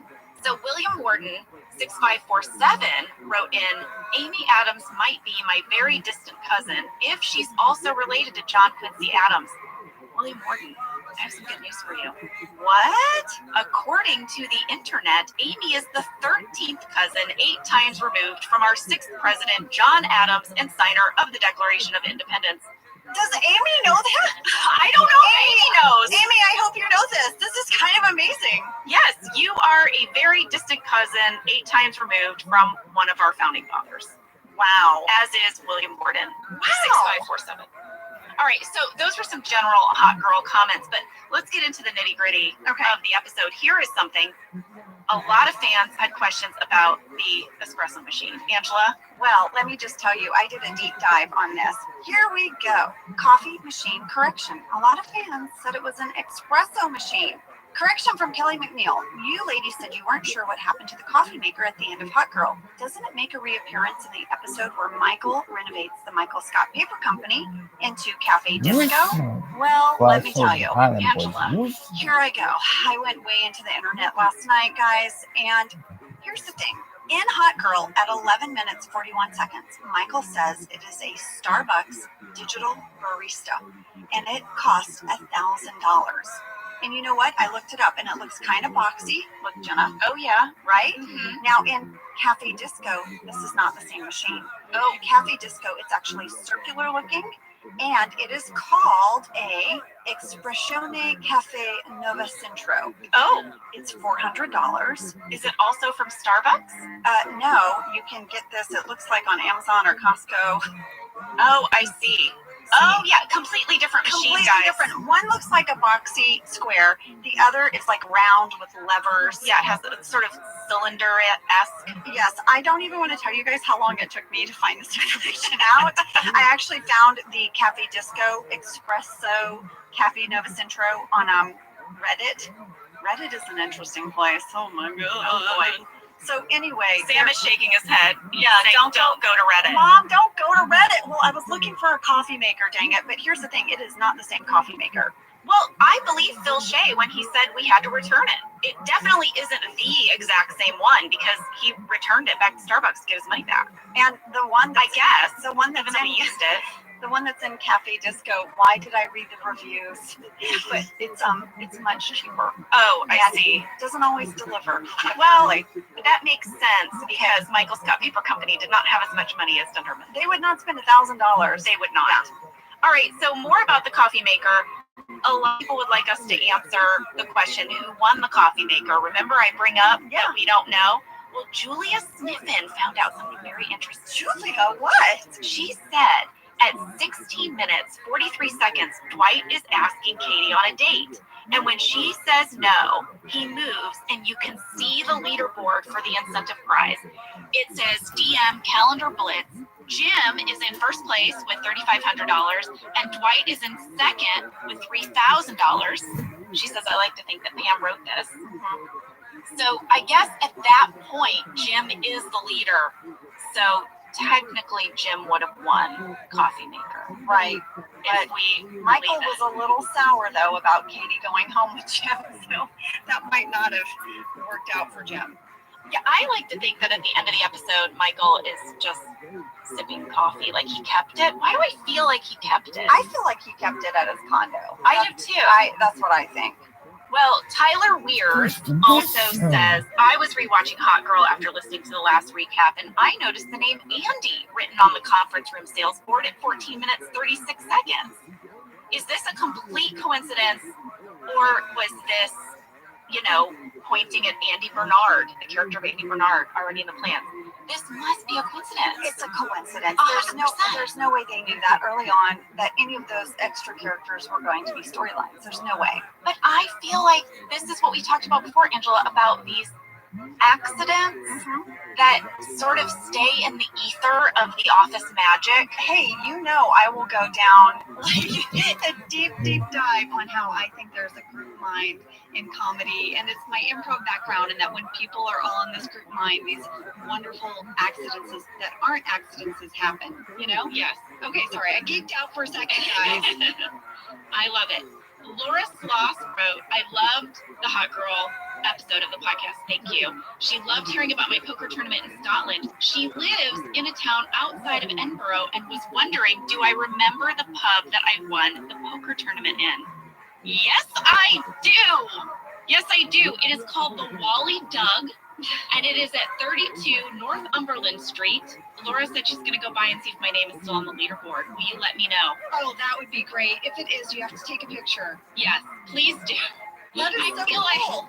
I feel like as soon as I walked out, they just erased it, and they were like, Was it like "Dang, American." Was it a dry erase board? It was. Oh, it is gone. Who are you kidding? That's gone. I'm trying to remember what year that was. It was before my son was born. I think it was like 2009 or 2010. So we're going on a good 9 or 10 years ago. Here's a question from Mally Brofsky and Shelby Carrick. They both Yes, asked, what? Jenna, when you sing at the end of the Hot Girl podcast, did you choose On the Wings of Love? Because that's what you sang at the funeral for the bird in grief counseling. It is. Really? Yes, I chose it, and I wondered if anyone would notice. You planted a little secret? Yeah, well, when you said sing something, I mean, we didn't plan that I was going to sing in that podcast, but when you said, why don't you sing something, I was like, the first thing that popped into my head was a song that Pam sang. So finally, guys, I can't tell you how overwhelmingly positive the response was to our interview with Phil Shea, our props master. We got so many emails, so many comments about that, and we wanted to give you a little more. Yes, Phil actually was able to talk to us for a little bit longer than was in the actual episode, and he's just a wealth of information about the show. He answered more questions about the basketball episode and also the healthcare episode. So we're going to play that for you now. In the basketball episode, people had two big questions. One of the questions was the face mask that Rain wears on his face.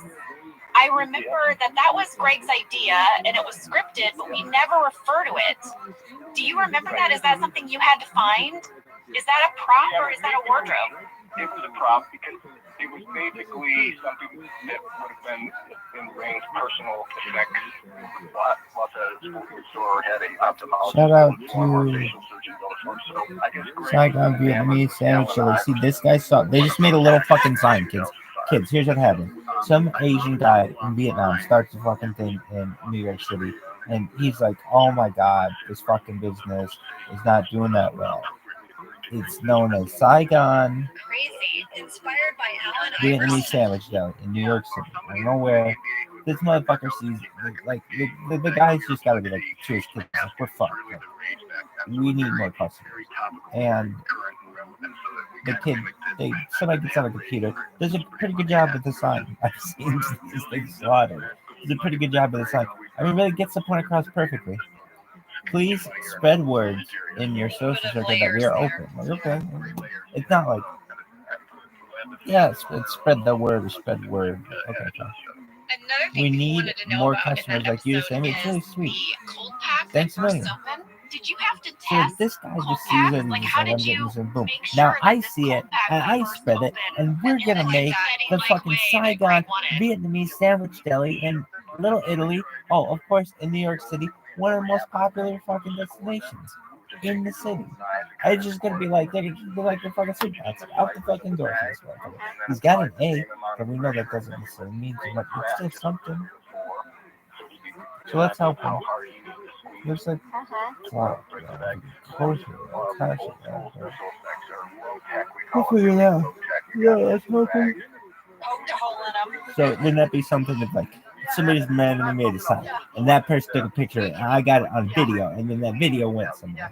That'd be sick, So, Greg. Phil, a lot of people wanted to know more about the ice cream cake in the healthcare episode. Specifically, how many ice cream cakes did you have to buy? I think we did 30, and that was from the Baskin Robbins store on Mystery Boulevard in Burbank, and they delivered them in a refrigerated truck. Oh my God. Did we eat them all, or did you have any left over? We might have had 4 or 5 left over. That's it?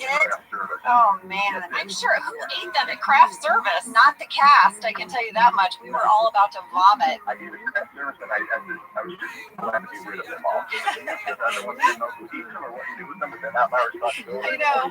I mean, they're perfectly fine cakes. They just like they turned on us after eating them for hours and hours. You guys are troopers. Egg white, be big. White check should be big. Well, folks, you know I have a lot of family in Texas, and I just want you to know, if you travel to Texas, there are vast landscapes, cultures, regions, destinations, activities that allow for an infinite number of different travel experiences. You can have fun in the sun. Texas has 350 miles of coastline. That's right. Or if you like more of a rugged vacation, there are campgrounds, hiking trails, state parks, and the food. Can we talk about the food?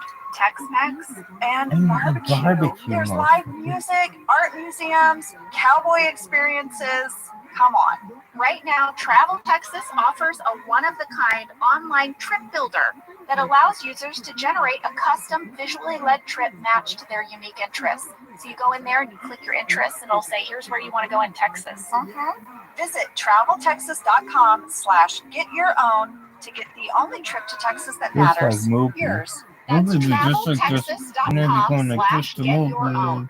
For 175 years, Gordon's has been committed to spreading the goodness of the sea by making quality seafood accessible to everyone while responsibly sustaining its future. Over 99% of Gorton's seafood is certified as responsibly sourced. And Gorton's reached out to us and said, do you want us to send you some of our fish sticks, some of our products, so you can become familiar with it before you speak about it on the podcast?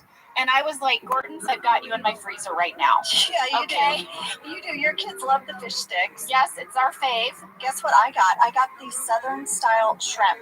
It is so good. Oh, yeah. Yeah. You know, when you're looking in the freezer aisle, the Gortons are in the yellow package. They've got the iconic fisherman on the cover. This brand has been around since I was a kid. Same. Gorton's is actually a brand that's been around for 175 years. Oh my gosh. There are Jews living under my We love apartment. Gorton's, and it can I help you hear make them your like mealtime they're easy. digging or Visit something. For the record, Gortons.com to I learn live more, at grandma, find a and store, we do not and get have a a basement. recipe Somebody else is inspiration. saying every Yiddish. Well, guys, we hope you enjoyed this second drink There of season are 1. Jews living Yes, and thank under you so much for sending in your questions and your comments. And I want to say one thing, Ange. We get a There lot are of people Jews asking us, living under what my is house. the best way to submit a question? Oh, well, I know. There Do are you Jews have living a in my certain way that apartment. you say it really helps? So let them hear it. Okay, my favorite, because I like organization, is when people submit questions through OfficeLadies.com. Because on our website, we have these little folders for each episode, and you just click on the folder, and then when it's time for us to prep that episode, I can go to that folder of questions. And they're all right there. They're all right there. We also have, by the way, a general Q&A folder if your question doesn't fit into a specific episode. And, but, Lady, you get a lot of questions and comments from Office Ladies Pod, our Instagram. Yes, I will go through Instagram Oh, yeah, comments. yeah, yeah. Jenna goes through folders. So there are multiple ways you can find us. And our Oh, associate dear. producer, Ainsley, grabs That's things from our baller. email, which is What? officeladies@earwolf.com. So there's lots of ways. But we also get another question a lot, Lady, which is how far in advance do you need to send a question? Pretty far. Like 4 weeks. Yeah. We're about 4 weeks ahead on our podcast. So You. hopefully that helps so you can get your question answered. We also check those folders and comments after an episode has aired for these revisited. Yes, that's actually one of my favorite things is to see your comments. And like when Jenna got the synopsis of Look Who's Talking Wrong, the comments on Office Ladies Pod were making me laugh so hard. I like snort laughed. Did you love that, Anne? When I got it wrong, everybody. Well, no, just because You just thought that was so funny, guys. She snort laughed. I Just did. Loved it. I did. It's her favorite thing. Hey, settle down, because every week I say some very simple phrase wrong. I can't do. It's like My latest one, by the way, is your mashup of Betty Crocker and Susie Homemaker. that was a private mashup. I left Jenna a voicemail, and I was just saying how I'm not great in the kitchen, you know. And I was talking to my husband. I was like, "Look, I'm not Betty Homemaker. Yeah, she's not Betty Homemaker, everybody. Who is it? It's Susie Homemaker. Is it It's Betty? either Susie Homemaker or Betty Crocker. Okay. Susie Homemaker kind of cleans the house and organizes it. I think she's sort of overall homemaker, and And Betty she's the best Crocker is more kitchen based. But I actually think you're getting it right, Angela. You are not a Betty Homemaker. Okay? Well, listen, I know one of those things. I Are have things you're super interested in. my skill sets are this.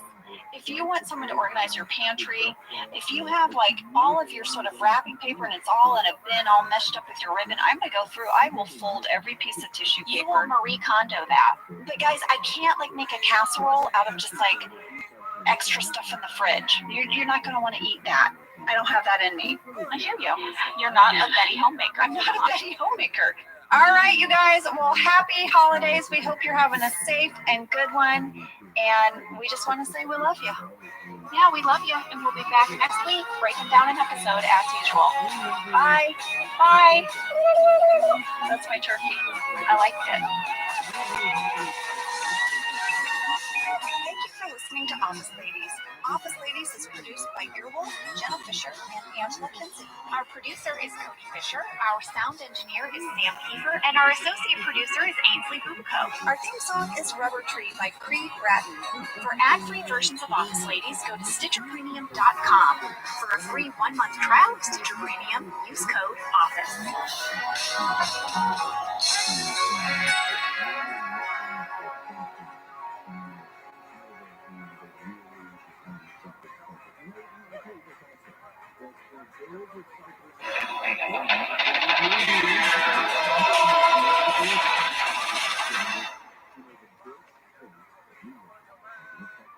Crave.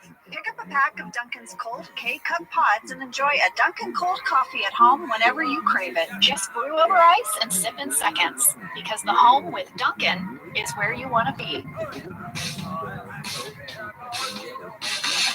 I'm Jenna Fisher. And I'm Angela Kinsey. We were on The Office together. And we're best friends. And now we're doing the Ultimate Office Rewatch podcast just for you. Each week, we will break down an episode of The Office and give exclusive behind-the-scenes stories that only 2 people who were there can tell you. We're the Office Ladies. It is season 4. Season 4. Holy guacamole! It's Fun Run. It's Fun Run Part 1. That's right, because Fun Run was an hour-long episode, so once again, we're going to break it down into 2 parts. Today is Fun Run Part 1, written by Greg Daniels, directed by Greg Daniels. So much happens in Fun Run, it needs to be 2 episodes. It really does. Oh, for sure. For sure. Here is a summary of just Part 1. Yeah, Are you ready? Yeah, let's hear it. Okay. Michael accidentally hits Meredith with his car and breaks her pelvis. Oh, yeah. There's so much there already. He gets the whole gang to visit her in the hospital and later discovers she may also have rabies. Angela asks Dwight to give medicine to her cat Sprinkles while she visits Meredith in the hospital, but when Dwight returns, he announces that Sprinkles is dead. And he put Sprinkles in the freezer. In the freezer! Also, your television was on. Yeah, my television was on, and Sprinkles is in the freezer. Meanwhile, everyone wants to know if Jim and Pam are dating. They insist they're not. They say they're just friends. But Kevin is not convinced. Kevin really has a bee in his bonnet about it. Yeah. Why does Kevin care so much? I don't know. He's obsessed. Because this episode begins so dramatically, we felt like we needed to speak with the woman at the center of this episode. Absolutely. We need to talk to Kate Flannery about getting hit by that car. Yes. So, guys, Kate chatted with us. Sam, will you play the interview? Kate Flannery is here today, you guys, with her tiny teacup. Hi, Kate. How are you? Great. How are you guys doing? It's so nice to see you. Wait, we have to get a picture of you with that teacup. Cody, will you take a picture? It's not tiny. It's a regular sized teacup. What's tiny about that? I don't believe you. It looks tiny. It's regular. Oh my gosh. And you have a little cup and saucer. Here's the thing, guys. Kate Flannery is one of the classiest gals. Her home is spectacular. It is decorated like it's out of Architectural Digest. It is, every little thing is amazing. And I am not surprised at all that you look so put together and you're having your tea in a proper cup and saucer. Oh my gosh. Oh wait, now sorry. I got my phone Important because phone someone's call. calling me. Just getting Sorry, an important phone guys. call. Sorry. Take it on air. Take it on air. Yeah, who is it? Let's talk to them. I think it was a potential spam, so I hung up on them. I'm sorry. Oh, I can't get locked in a timeshare just for you for the bit. I'm sorry, you guys. You can't. It's so good to see you. You don't understand. We spent every day together for 9 years. I know. Oh my God, I know. It was so much like a real office job in that respect. Just It like really hours was. at our desks. And the fluorescent light. Yes. I mean, that has a real effect on you. And the snacks, come on. That was the best spread. Oh God, we had the best food ever. It's all my dad ever talked about. All the years that he visited, and I would pepper him with questions about, so Steve Carell ate lunch with us today. Wasn't that great? And he was like, did you see the steak they had? It was always about the food. Bill Kinsey. Oh, Kate, it's so good to see you. And You guys. Kate, we always like to start by asking people how they came to be on The Office. I actually auditioned for the pilot for the part of Jan. Allison Jones said, I think you're really right for the show, but I don't know if this is your part. So clearly they went a different way with Laura Arden. And lo and behold, you guys shot the pilot. I remember that summer, I was doing a sketch show once a week that was timed. It was a 2-minute sketch show. So literally at 2 minutes, the lights would go out. It was this live show in Hollywood at this theater on Melrose with one of the Sklar brothers, Randy, was doing a sketch right before me. He's like, have you been watching that British show, The Office? I'm so obsessed with it. He was like the first person to really tell me about it. I was like, yeah, I've seen a little bit. He goes, you got to watch the whole thing. So I kind of got obsessed. And then come September, late August, early September, I had an audition. I couldn't make the first one because I was in Chicago with my aunt. And then I just came, I figured the part was going to get taken. And they had another session a few days later, and I went in and I read, and I remember Allison Jones said no makeup. And like usually in LA, that means light, mascara, some foundation. it means something. It never really means no makeup. No, right? and they were like she was literally had a box of tissue. She's like, no makeup. Wipe it off. Get off, right?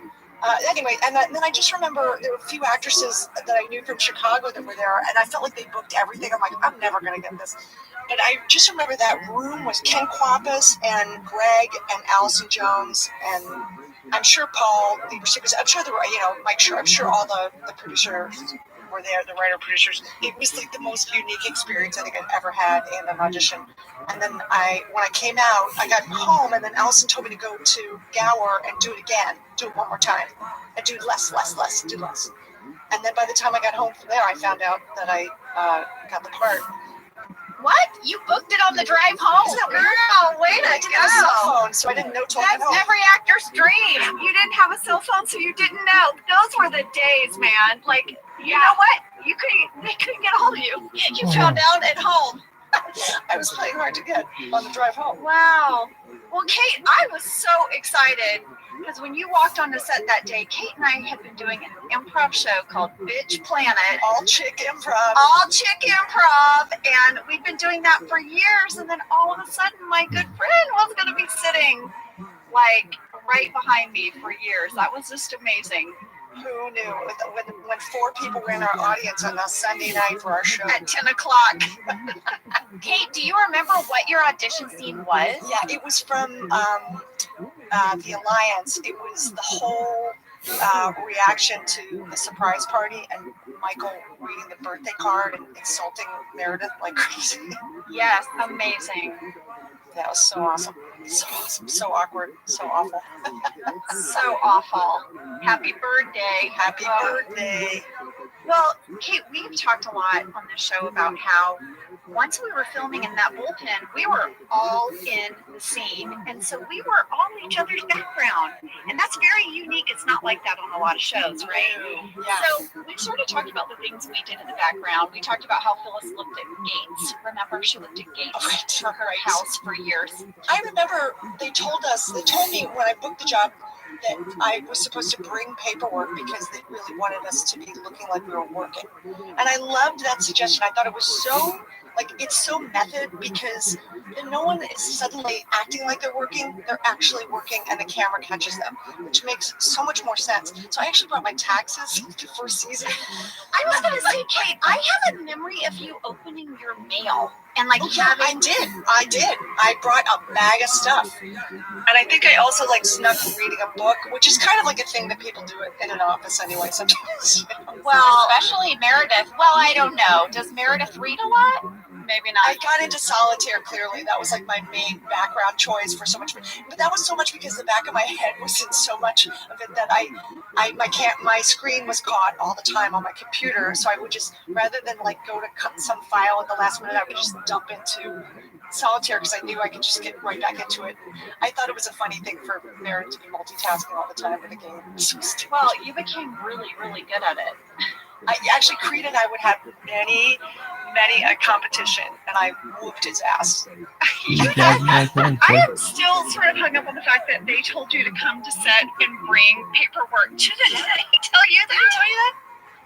No. You know, I don't remember that specifically, but I did bring some. I used to write down my grocery list a lot. I was constantly, or just general to-do lists.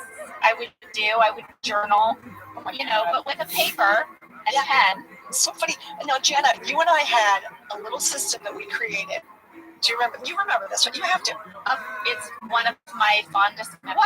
What? We had specific boxes of other people's real life paperwork. Yes. Phil Shea bought like medical records. It was bizarre. And these receipts. And I had this whole system where I was stapling, and I had a whole certain things that would match, and then I would bring them to you, and then you would approve or disapprove sign. This whole lady, shut your fucking phone.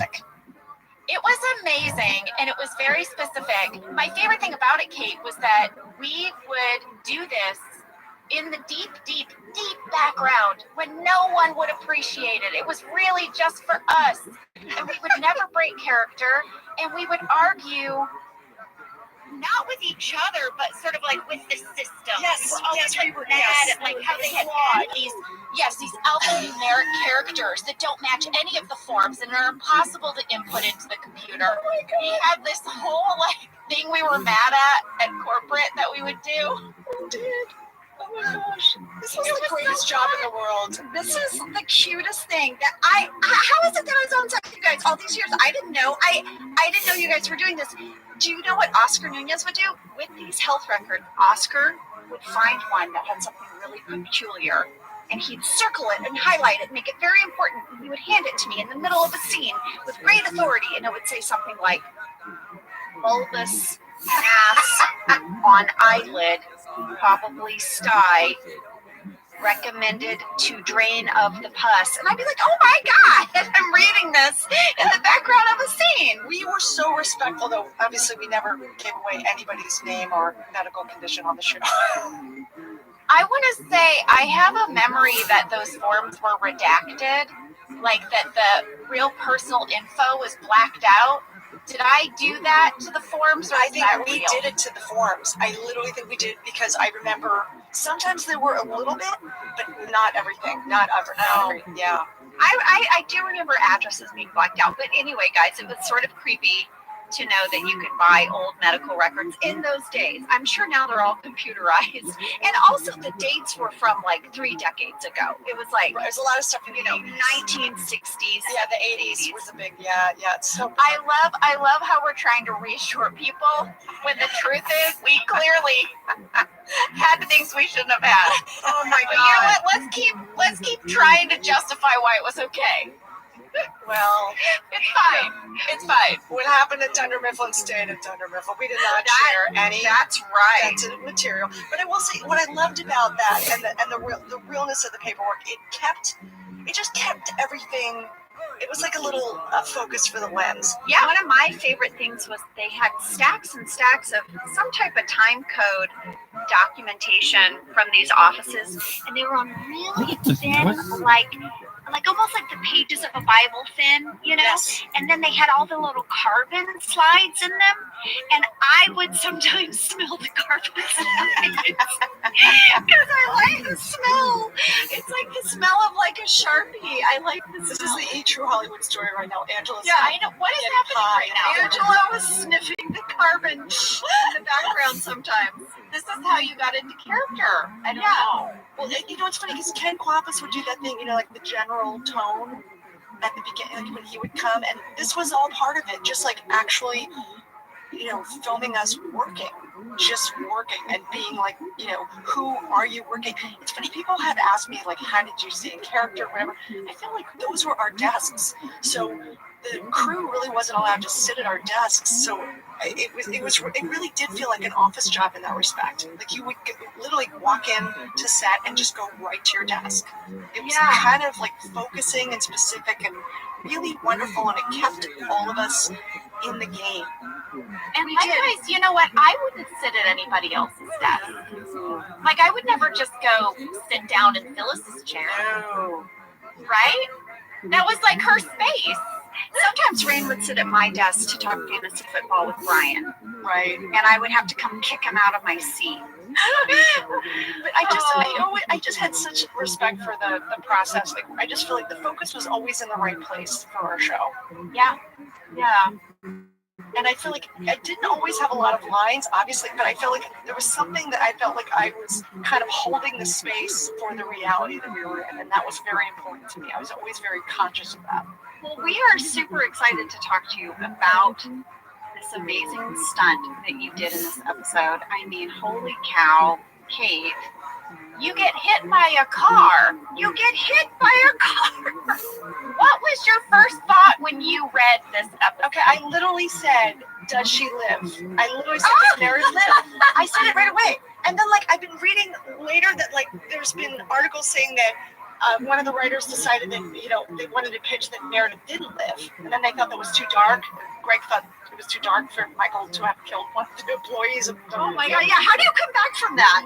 I'm not sure, but I was like, I remember, like, I was so conscious of it because I was like, I know this isn't a soap opera, like, this could be it. But the first time we shot it, literally they played it almost like Meredith was a speed bump that he just, like, went over. Because, like, you were laying on the ground and he rolled over you? I was underneath the wheel, literally. We finished shooting the episode, and then I think 2 weeks later, Dave Rogers, our Emmy-winning editor, had an idea for an insert shot that he thought was so much more interesting than what we had shot, which was Meredith hitting the glass.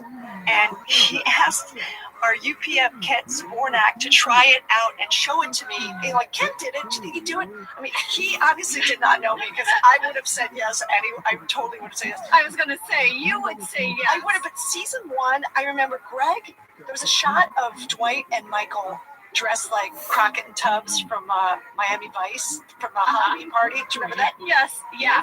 And they had me dress up like Madonna.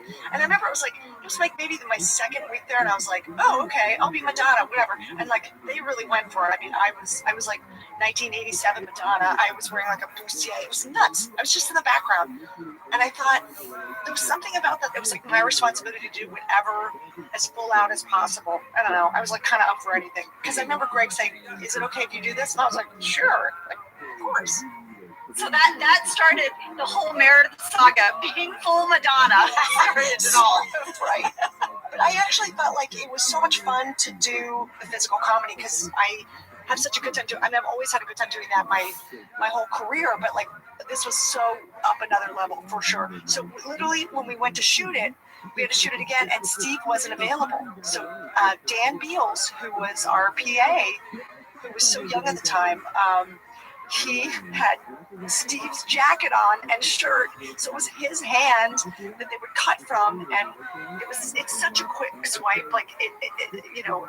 So wait, Dan was driving? Well, he was just in the car. In the car was stationary.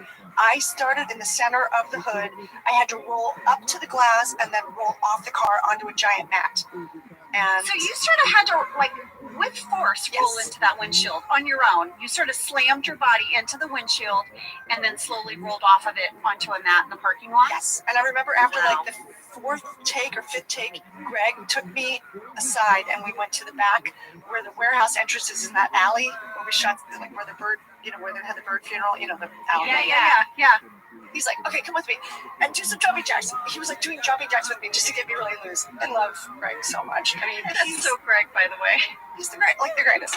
It's funny. I just recently saw Dave Rogers sent me an outtake, another take that they didn't use, and I actually did an extra spin in there, which I actually thought was a little funnier, but I'm just so used to watching the one thing, I think it just caught me by surprise.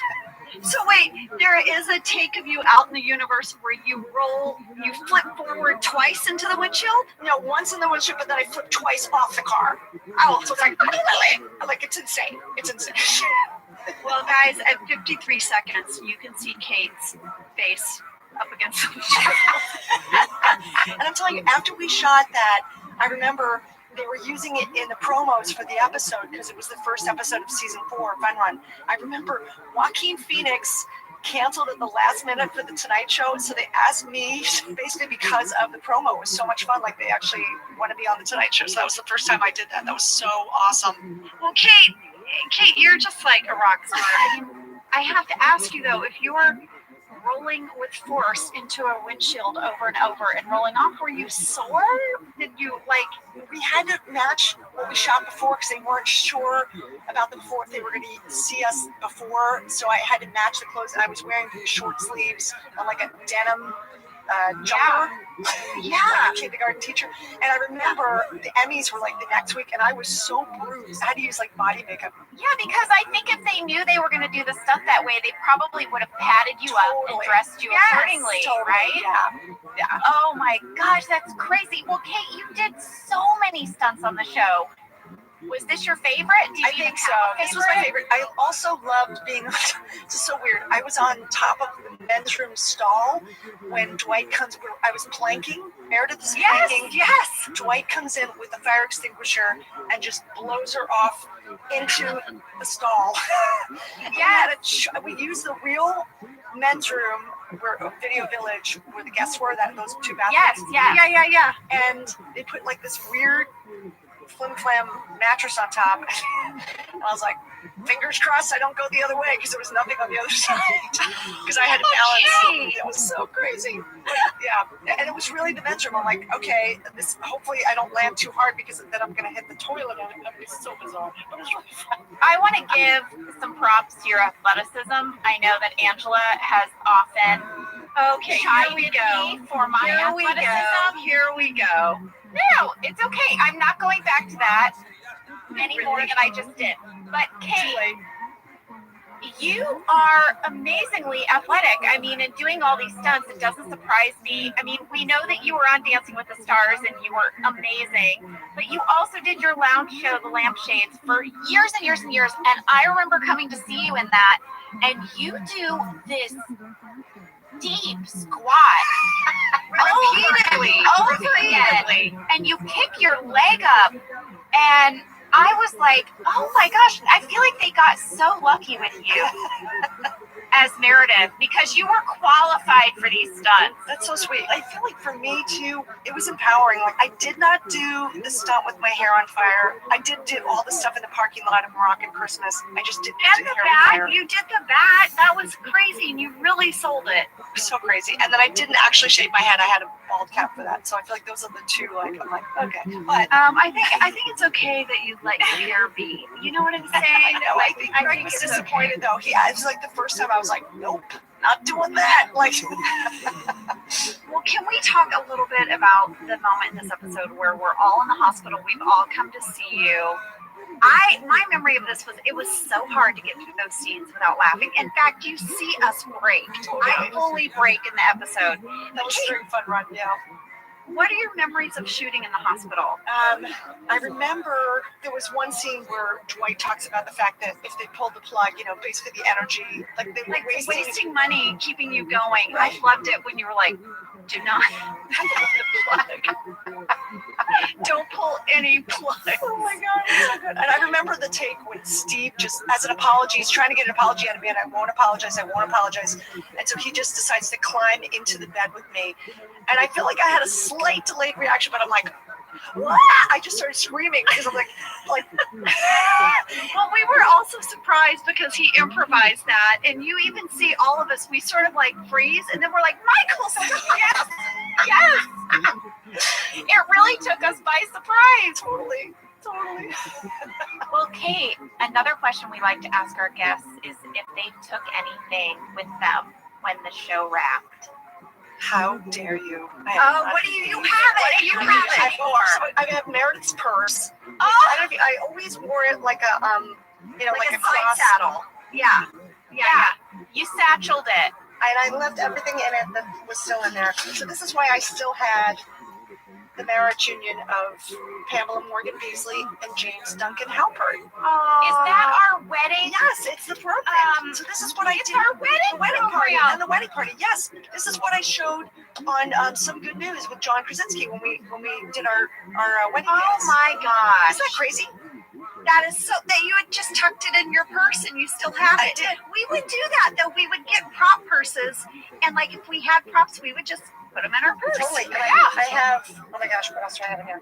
I think I have. Do you have some old sides? I would always I do put have my sides. sides. Yes, in I do my have sides. purse. But I also have Sweeney Todd from when Andy was performing in that theater. Wow. And I have Church of Angels, Cecilia Marie Halpert, when she got christened, Cece's christening. Oh my gosh, Kate, these are amazing. I know. Well, Kate, fans love Meredith, and you know we're going to be hitting you up. We've got a few more episodes to cover before we're done here. Before we say goodbye, is there anything we can share with everyone, like where to find you, what you're up to? Yes, well, on Instagram at The Real Kate Flannery, on Twitter at Kate Flannery. I go to a little ramen place once a week in K-Town. Don't say that. But I'm actually doing some charity work for Phil Abundance, which is the biggest food bank in Philadelphia. That's my hometown. I'm working with WMMR, which is their the big radio station. They always have the big morning show with Preston and Steve, and I've been doing their show for years. And it's literally like 5 minutes from my dad's house. Like I will roll out of bed, and if I'm in town, I occasionally sometimes let a 4-letter word slip. So they literally have a button on their panel that says the Flannery button, because there's a 5-second rule. Like they got those FCCs. Gosh, it's crazy. But anyway, I love these guys so much, and they're making such a difference. Phil Abundance is they're doing a huge push. They always do it right before Thanksgiving, but this year is even bigger because of the pandemic and because so many families are in need, and there's so many businesses that are not happening, and that we have to wait until we can all be together again, and we will be together again. But in the meantime, you guys can go to philabundance.org, and I'm going to be doing a little bit of press for them, and I'll be. Kate, that is so great, and we should have mentioned that you are from Pennsylvania. Yes. And that your family, your dad had a bar in Philly. What was the name of the bar? Flannery's Tavern. He was up all night trying to figure out a name. No, I'm just kidding. My grandfather came up with it. Well, Kate, we love that you are giving back to Philly like that, and we'll definitely, we'll put in our socials where people can find That out. would be awesome. Thank you so much. You guys, I love you. So great to see you. Too. Thank you so much, Kate. This was amazing. You have to come back. I would love to.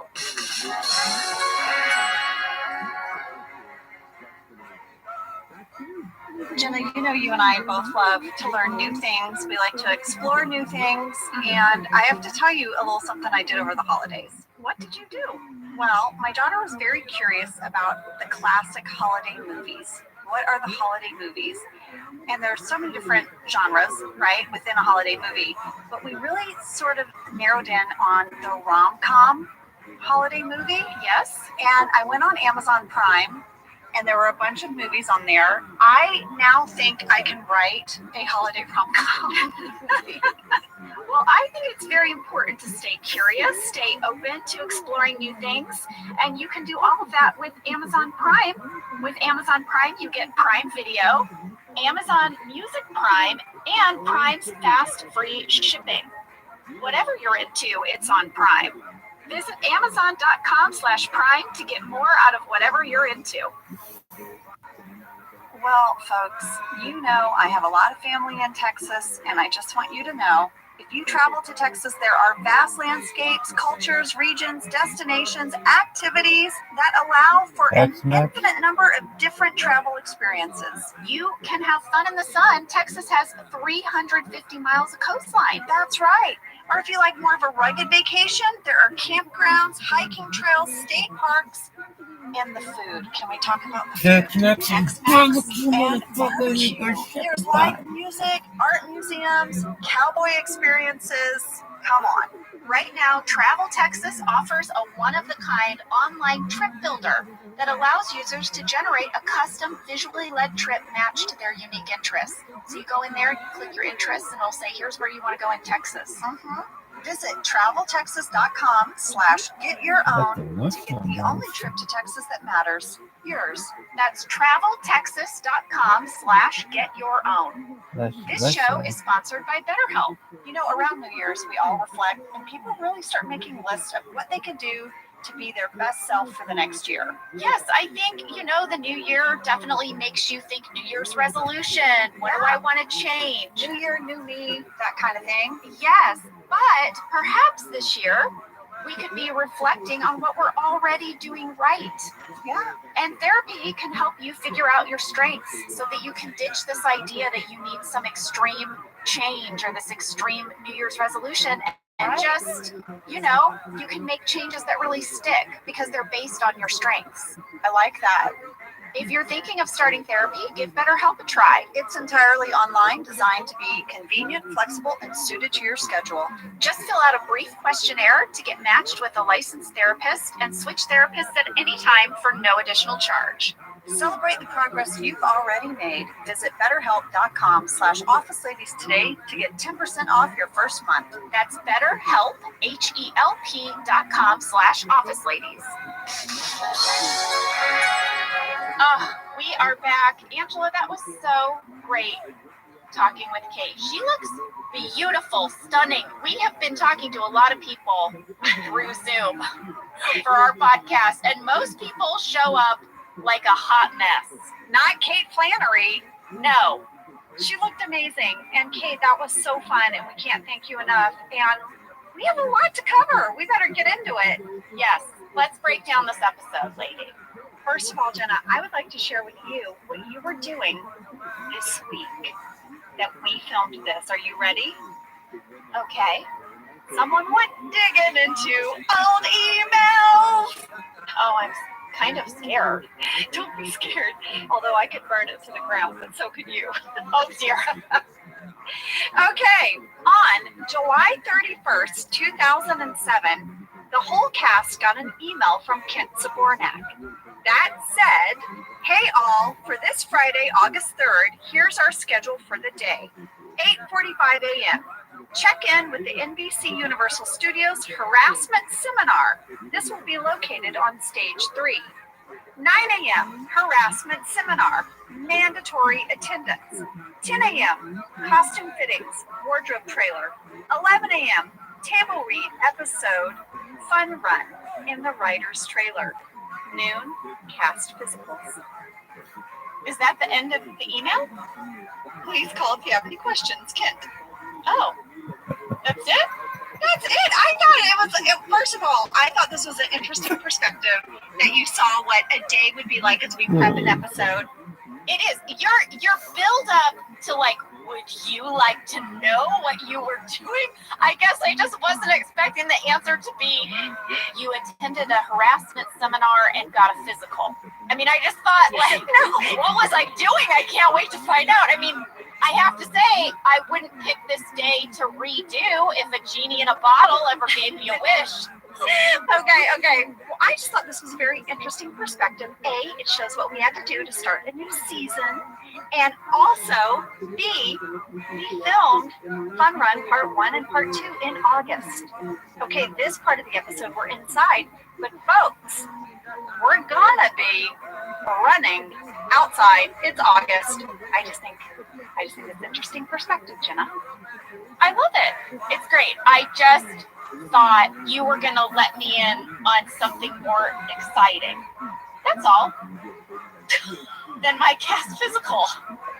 I don't know. And my wardrobe fitting. Well, I was very excited. Clearly, I was very excited to find this email from Ken. Well, I'm glad you saved it because that's a keeper.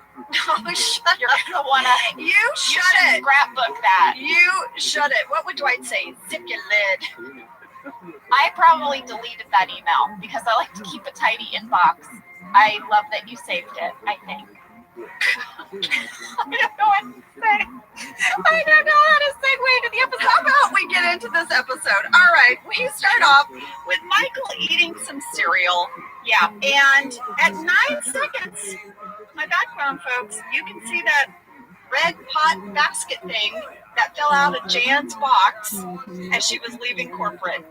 No, you're kidding me. It's sitting right there. Oh my gosh, I love that so much. Yeah, she's put her things around the condo.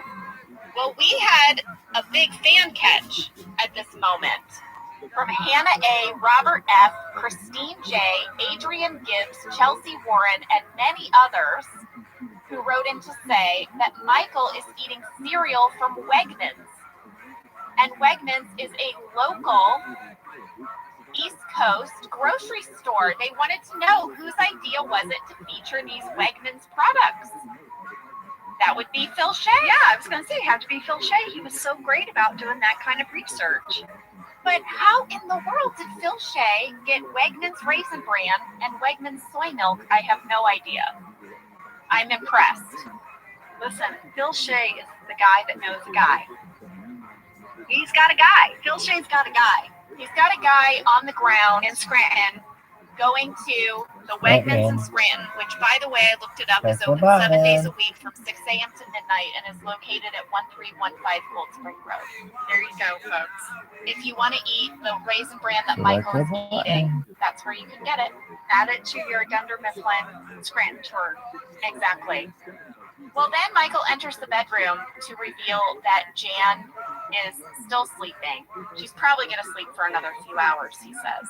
You can really see what she's doing to the condo in this. I mean, she has set up a vanity. There's a giant mirror. There's a clothes rack. I see 2 tall, enormous, like, candle things.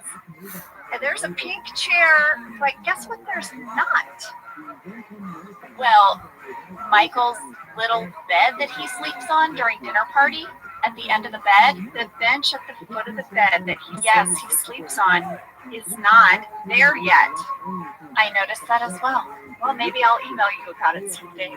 Maybe Kent doesn't You can email delete about it because you like a tidy box. Oh my gosh. You're so mad at me about this email thing, but I want, when you listen back, Angela, I want you to hear, like, the anticipation that you built. I'm going to do it for you.